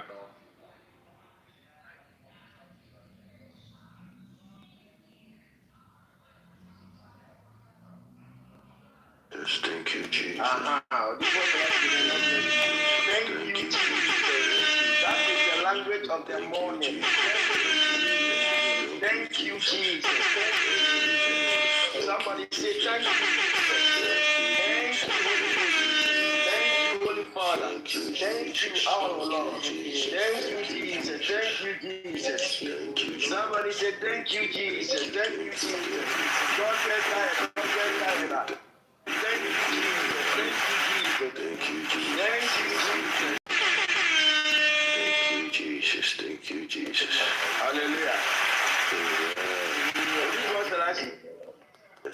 When it comes to Jesus, we don't get tired. No, sir. No, you are a father. When it comes to your child, you will not joke. You say, after my child, you have a baby so. What do you want? My child, you have a baby so. I'm drawing attention, right? When it comes to your wife, you joke. When it comes to your children, you don't. When it comes to your properties, you don't joke. Jesus Christ is not our property; it is our inheritance. Yes, sir. And it is a spiritual inheritance. And Jesus Christ is not a normal inheritance. He's a God. God. We have inherited God. My God. Oh, yes. Your thanking Jesus is opening me up. I love when I hear warriors' voices, especially in the morning. It's early in the morning. I will wake up. There are transactions in the morning. So Satan will even speak to your flesh and tell your flesh that your flesh is doing too much. You are abusing yourself. He knows that when you say no to your flesh, the spirit wins the war ahead of time. My God. You know that's when you are able to wake up in the morning and you position your spirit well. You overcome, you overrule. You say no to things that are about to take you down. You say no in 5 minutes, 10 minutes, 15 minutes, 30 minutes, whatever Satan is preparing towards you. When you position yourself well in the morning, you overcome them, you oversee. Yes, sir. So if we don't joke with our children, how much more Jesus? How much more Jesus? Yeah. Linda, you say, before you wake up in the afternoons, there are millions and billions of Christians that have gathered in the morning giving praise to God. So your praises will be late. God is a God of order. He's a God of order. He said early in the morning when the angels of the Lord aroses, the angels aroses in the morning. Kings aroses in the morning. Night watchers aroses in the morning. We all aroses in the morning and we connect to the transactions. Both good and bad. That is how you know what is about to happen. So your thanksgiving and your voice is needed in the morning, not in the afternoon. Now the one dama about one consua so besiwo aye bibiga pass out in the power bedware sa. Yen brema o anopa no. Now the wiano waba ne do wiano so na wano ye de obeye dede. So please na we ane. Jesus. Tamani ye change na no pano na we. When the warriors wake up in the morning and they took their garment down, showing their back, the mark and the scars at their back. Where were you? When they receive their rewards, you wake up in the afternoons and in the evenings, and then you come and make noise to God. Somebody say unnecessary noise. Unnecessary. So only some of the prayers that we pray in the afternoons and the evenings are unnecessary. Yeah. And noise making. What? Noise making. It is good in Christians. It is good for every warrior to be up in the morning. In the morning. The morning is the beginning of the day. And the day is like thousands. So the way we wake up in the morning can affect days ahead of you. Your 5 years, your 10 years, and your 20 years is in the morning. Joy comes in the morning. His messages are new every morning. Can't you tell? Are you here with me? If you are here with me, I don't see you. If you are here with me and you are not sleeping, go to the comment section and say, I am here. So therefore, the morning is a breakthrough. Your breakthrough is in the morning. Yes, sir. Yes, sir. The way you start the morning brings your breakthrough.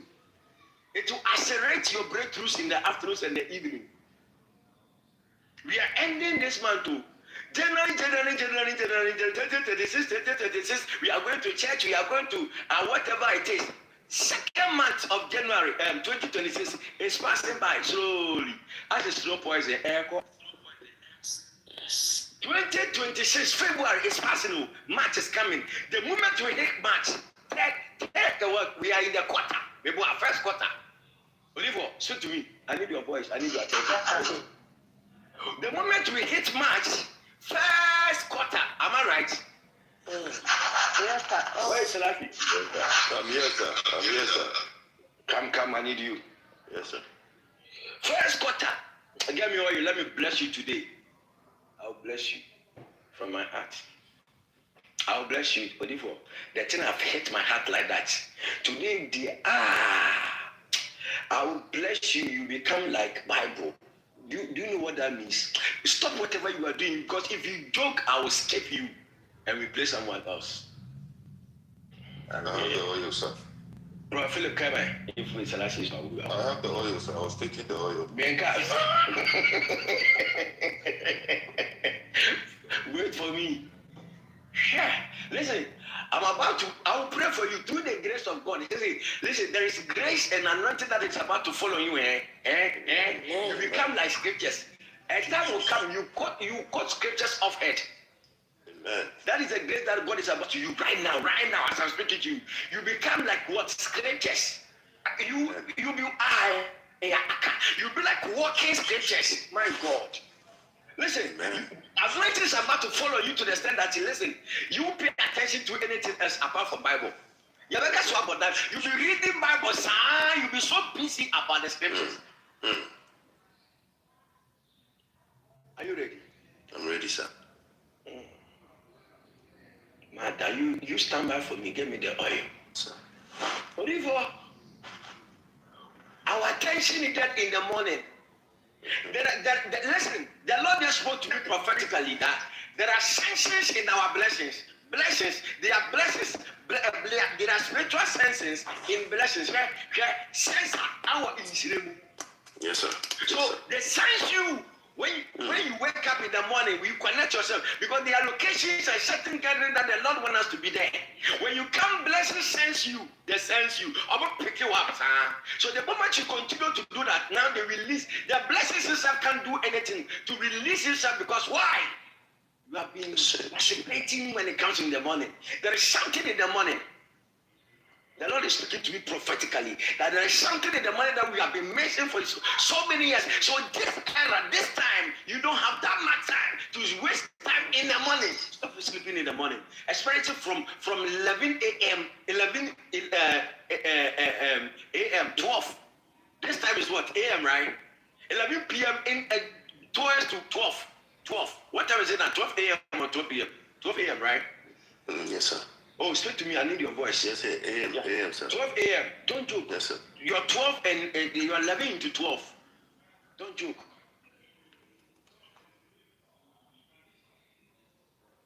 I said don't do what? Don't joke. Don't joke. Don't play. Don't play. You need to be present. Your mornings. Forget about what is going on. Forget about how you are breathing. Forget about what is threatening you. Forget about what is saying you know. Forget about the competitions that they are giving you. Forget about your competitors. Forget about them. They are distractions. They are distractions. They are distractions. Oliver, they are distractions. Yes, sir. Yes, sir. They are what? They are distractions. Who is that? They are distractions. In the morning, we need to be, our voices need to be activated in the morning. We live by voices. We speak, it got to pass. I can't see you, but I can hear me. I hear you when you speak. Your voice is so powerful. If you don't know. Yes, sir. You underestimate the power in your voice. Life started by what? By voice. The first person that spoke is God. God spoke and it was life. The moment he spoke, life started. I'm telling you. So there is something in your voice. And there are times that you need to speak and there are times that you don't even bother to speak. You need to be serious and connect to this. You need to know time and differentiate time. This morning, wake up. Since yesterday, the Lord has been doing something great. He always, not since yesterday, he has been doing it, but yesterday was different. And I know by the grace of God upon this house and upon my head and your head. Yes, sure. Let me tell you, I don't service you. Some of you, your voices and your presence alone pushes us to dive deep. So the anointing upon your head and the grace upon my head, I know heavens will move in our behalf. I didn't hear you. I know the heavens will move. The heavens will move, and there shall be a shift. There shall be a shift. Oliver, yesterday the Lord pointed out 4 mistakes in my life to me. Yeah. I didn't pray. He spoke through my vehicle. He spoke 3 great things in my vehicle to me. The enemy will trouble you for you to be frustrated. In my frustration, he was speaking to me in my frustration. In my anger, he was speaking to me. Jesus. After everything, I sat down and said, I thought God doesn't speak to you, but he speaks. I thought he speaks when I'm praying alone. I thought he speaks when I want to prophet. No, he speaks every time. Just that I don't pay him mind. And what he said to me, I've now come into understanding to his voice. By Odivo, this voice has been activated for some time. Yes, sir. Oh, yesterday to me. I didn't pray yesterday, but I was so blessed. Wow. After that, there was a continuous revelations again in my life and connected to books. So I need to buy the books. Jesus. You can't just tell God that you want to grow and grow anyhow. Grow by his voice. And then live by it and make sure you obey when he speaks to you. Today, I know the Lord he will bless us. Amen. Amen. We underestimate the blessings of God. The message that he gave me is small, but it has changed my heart. I'm telling you. I've started reading the book, so I'm already blessed because my mindset is already made that those things I won't do it again. Impatient. One of it is impatient. You are impatient. So, when was the last time you prayed for patience? Be patient. Don't rush. Don't rush. Society will give you pressure. Yes. Men will throw their pressure out. Yes, they say your ways are not my ways. Even twins have a different names. But it was twins that came out from the same womb. They were in the same belly. The same thing, whatever it is, but they have different names. Yes, sir. Their tongue print is not the same. It's different. It's different. So don't allow people to give you pressure like that. Be patient. Somebody say be patient. Be patient. We need to be patient. Be patient. Yamisha. Amen. Yamisha. We have to be patient. Yes, sir. Patient.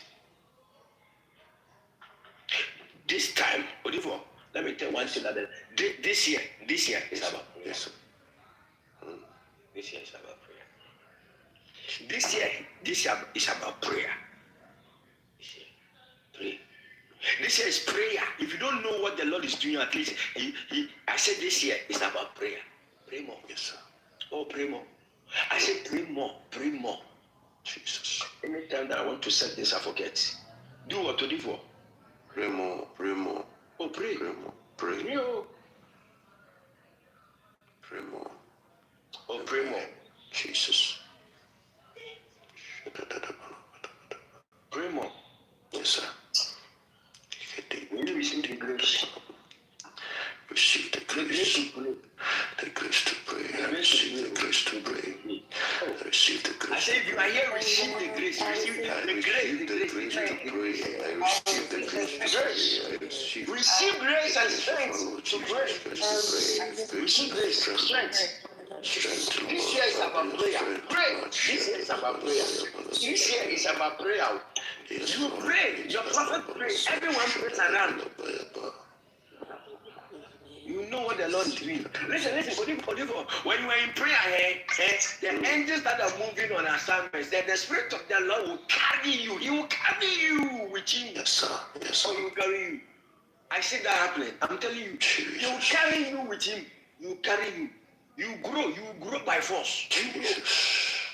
You grow. Because there are vessels needed.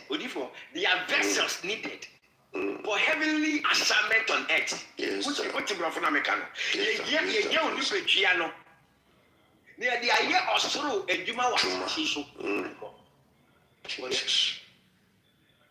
The only thing that will make you qualify is prayer. Yes, sir. Righteousness, purity, holiness, immunity. Holiness is there. I can never go a day without talking about holiness. Holiness, be holy. Be holy, oh. Be holy. Because the body doesn't belong to you. Jesus. It belongs to a God. It belongs to God. Yes, sir. Father, forgive me.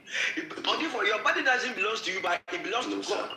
It doesn't belong to men. It doesn't belong to millionaires and billionaires. It doesn't belong to celebrities and kings and queens. It belongs to God. Yes, sir. So keep it holy. And the God that belongs to him is holy. Yes, sir. Be holy and pray. You see life in a different dimension. Jesus. The Spirit of God is here. Amen. I feel him when I speak. I know when the Spirit of God is. I know. Jesus. How can you just wake up? I set my alarm 5 minutes before the platform, and then I wake up 5 minutes before my alarm. I just jump on the platform and I'm speaking like this. I'm not telling you that I can identify the Holy Spirit upon my life. Amen. Yes. Can we pray? Yes, sir. Can we be proud of ourselves? But if you're waking up every day on commanding the morning, it's not a joke. No, sir. Every morning, I know the grace of God will wake us up. There are so many people that the Spirit of God and even angels are waking them up. They are still dead. They are dead. They are dead. Some of them will wake up later. Some of them will be dead forever. They are dead. Some of them, they slept. They are not waking up again.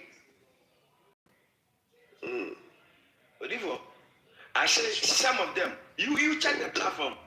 Later you see people joining like that. Then we keep on increasing. Some of them, they wake you up, you are up. You think like it's normal. It is not. It depends the kind of how you have built yourself. Yes. So you are growing in how to connect to the things of the spirit. So they must want to touch you now. You are up. Yes. You are addicted to commanding the morning to the extent that when you are sleeping, you don't sleep. Nothing wake you up. Yeah. And some to they love it, wow. But for them to wake up, unless you wake them up, that's alarm grandfather.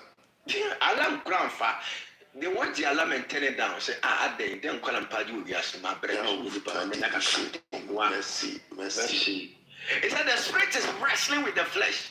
Yes, sir. And the flesh is wrestling with the spirit. I'll come to that. First match, I'll start talking about this. Yeah, how to work in the spirit. I will start mine on first. I think you and General and Prophet, this thing have already started. May the Lord bless you for your teachings, but maybe by the grace of God, I will start mine on first match. How to work with the Holy Spirit. How to work with the Holy Spirit. So I will start, God willing. By the grace of God on first match, maybe I pray. Hallelujah. Amen. Before you make money. Amen. I'm telling you that you make money. Yes, Lord. Amen. I say you make money. I will make money. Yeah, you make money.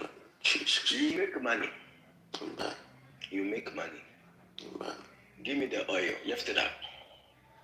Father, in the name of Jesus, Lord, I activate this oil. Before something happened yesterday, the Lord spoke to me and He showed me certain things to do.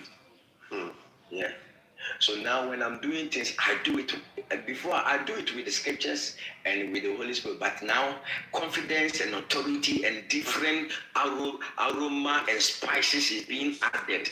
And even what I don't even know what to say. I said, "What if we actually want the actual one after the wounds? One must stand. Yeah, one must stand. It's the oil now. I pay down the wind. Soon you ask me, yeah, they were oil. And if I can bomb by a cake, but I'll do be a doom tea. Amen. Yami be a dream. Yaning and Copa Yonko Fano on any day. Sing in America. Giving yourself to God, avoiding certain things like that. Wonderful. Running away from women that you are still single now. When you are covered, now money, but now Johnny. Now, and you remember me, but now singing yet, Yaminti. And when I'm not in Bowso, amen. Yes, I'm not top myself. Yes, sir. Yes, sir. True, sir. Yeah, I'm telling you. Why did he say we should keep ourselves? Because he knows that it's not easy. Living sacrifice. Live it as a sacrifice. As a living sacrifice. Yes, sir. Holy and acceptable. Holy and you see, if you move like this, that's it. You open up my spirit. Holy and acceptable. Jesus. God created us like that. So for you to live like this, it's not easy. So don't kill yourself. Don't underestimate yourself. When you wake up in the morning, the first thing you have to do, go on your knee and thank God. And after that, open the heart. The heart is everything to Him. Offer Him your heart. Offer Him your heart. And then He will move with you. Oh, you are doing great too. United Kingdom is so cold. America is so cold. But still, we want to be on command in the morning to start our day. Yes, sir. Having a watching a youth, we have monetary spirit. Where did they copy from? From the scriptures. Satan is copied everything from the scriptures. He was one there, he knows. So if monitoring spirit, demonic spirit are monitoring us, how much more divine spirit? They are watching us as well. They are watching us. They are in your motion. Oh, this yes, they are doing well. Hey, they are doing well. Every morning we are here. This is the 3rd year. And they are always here. Wow. So you think these are not talking about us? Yes, sir. Yes, sir. Hey. Everything that we are doing, we copy from the heavens. He said, as it is in heaven. So as it is in heaven, gradually we are learning the things of heaven. But sometimes, I'm telling you. Yes, sir. Oh, yeah. Yes, sometimes God will make you even confused. Like you don't even see what you are doing. Before you realize you have done something good. And that's what you are doing. Don't give up. Don't give up. Don't give up. Osubeba arehobeba ohani adwendwen beba neso da yes obekama ye yes Lord. Yes, Lord. Temptations, frustration, anger, pain, but please you are doing great. I'm telling you, don't judge yourself. Don't crucify. Some of you are your own crucifixion. You crucify too much. Don't. What I told you one day, you have been crying. You're making it seem like God doesn't love you. If God doesn't like you, He will never wake you up in the morning. Therefore, if God could tell a prophet to prophesy on a dry bone to come back alive, how much more us that we are living? I love those scriptures. What do you see? Dry bone. And can that dry bone live again? Dry bone live it much more us. What do you for? Thy word. So that's why I'm not scared of cancer and certain things. So what are you talking about? Really crying. Dry bone live again. So what is cancer? What do you for? Dry bone live again. What is diabetes? What is heart attack? Unless God said I'm done with you. Me, that is my faith. When it comes to those areas, my faith are more than I don't know. You can't percentage my faith. What do you for? What the prophet say? You can't percentage my faith, not as want to mean fire into on born the crime on percentage at the man. To me measure, you can't to me measure no yen if you because a pro standard in there one but when it comes to certain things about God, my faith, by other ways, I have not faith, we kakra. Oh, nobody one can correct. Tell the truth, we live by the truth. I'm telling you. But when it comes to certain things that I read from the scripture, dry bones came back again and live. And you say you will kill me. me, I'm not scared. No, I'm not. I don't know which demon can kill me. I'm telling you, for Selassie. Sure. Waking up every day by the grace of God, praying. Oh no, you can't kill me. No power can take me down except the power of the Holy Spirit. I'm telling you. You see, you are so scared, you can't even receive, you can't even connect with. Listen, even if you are scared, by declaring this message, just connect. The love of God will bless you. Listen. Spiritual blessings are inherited. Do you understand? So faith alone, if you don't have it and you connect, you can receive impartation from my faith that you shall not die. You will not die. Me, I'm not scared. Me, catch on what to me, Muslim, so me, you'll be coming on by it. You'll be coming on by it. Yes. The dean people woman. Yes, Christ, I go with you. I don't tell them to climb my junior man. And it's something we want to know. Oh, thank you, Jesus. The dean people woman didn't pass a moment prono. Yes, I go up. I went to me. And not tell them, see. I push my woman fear me, take ready. I mean, the put my bitch. My family won't do a check down. And I'm saying, so. To me one soon, to me one assassin, to me one from me when I say for name me want to be a blue to me in our soul. I don't know who are inside the nursery today. Was I sorry? If you, I'm a little class as a sword, as I saw some fracostro. Yes, sir. I be in your young when you know, and your Yamakunim. Jesus. Now the number 7 years, so I am brapo, I'm a me bonus. Yes, I'm a young papa, dear, or send papa and sit Yamano. Now the end of the other papa magic, no one's not so damn. Jesus. I was at the Pebia, my friend, make keep him home. No, me didn't cramano. No, me who bonny, I make us a bonny, and who papa, I can papa, papa. The Mendian dancing crew and chantro. I'm a man, you have a copet. No, my son, the wind, saying, I mean, I made them a woman, I'm saying, dignity. My God, Jesus. And the mamma, what papa, what any, and 20 money, Jesus.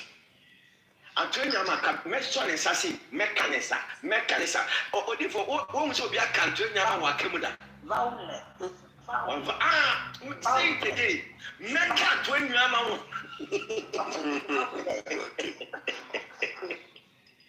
Mamma say, Mamma say, sure, Antonio Kumi, Mechanamo Wakem Wonsa, one was ready to Wakamuda.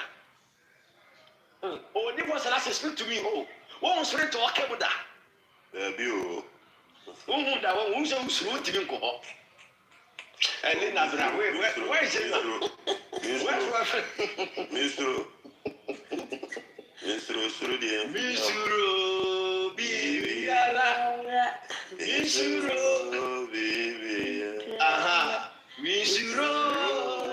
Bibiara. Mr. Bibiara. Misuro,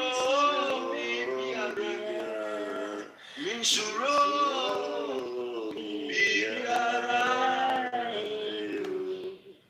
Oh, if he said, he ought also say, now warriors, Misuro,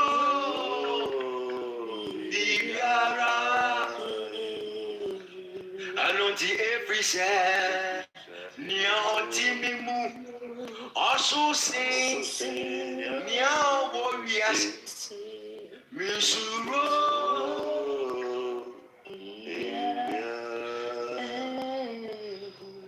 Can we take it one more time? Misuro Bibiara. Misuro Alamasakatalaba. Misuro. Oh Jesus. And on the every side, that is the reason why I'm not scared. Oh, no warriors. Misuro. Ellen. Linda. Ellen, so the warriors. To me big to me move. To me say. To me big to me move. To me be to me at me. Yes. What do you want? Jesus. Yes, sir. Yes, sir. And Sarah McCain, but you are not aware. Preaching is warfare. Thanksgiving is warfare. Everything concerning Christ is warfare. In my name, they will hate you. When you read the scriptures, it is warfare. That's why, hey, you can do everything and get away. You can watch movies, but the moment you lift out the scriptures, you feel peace. You feel asleep. It is warfare.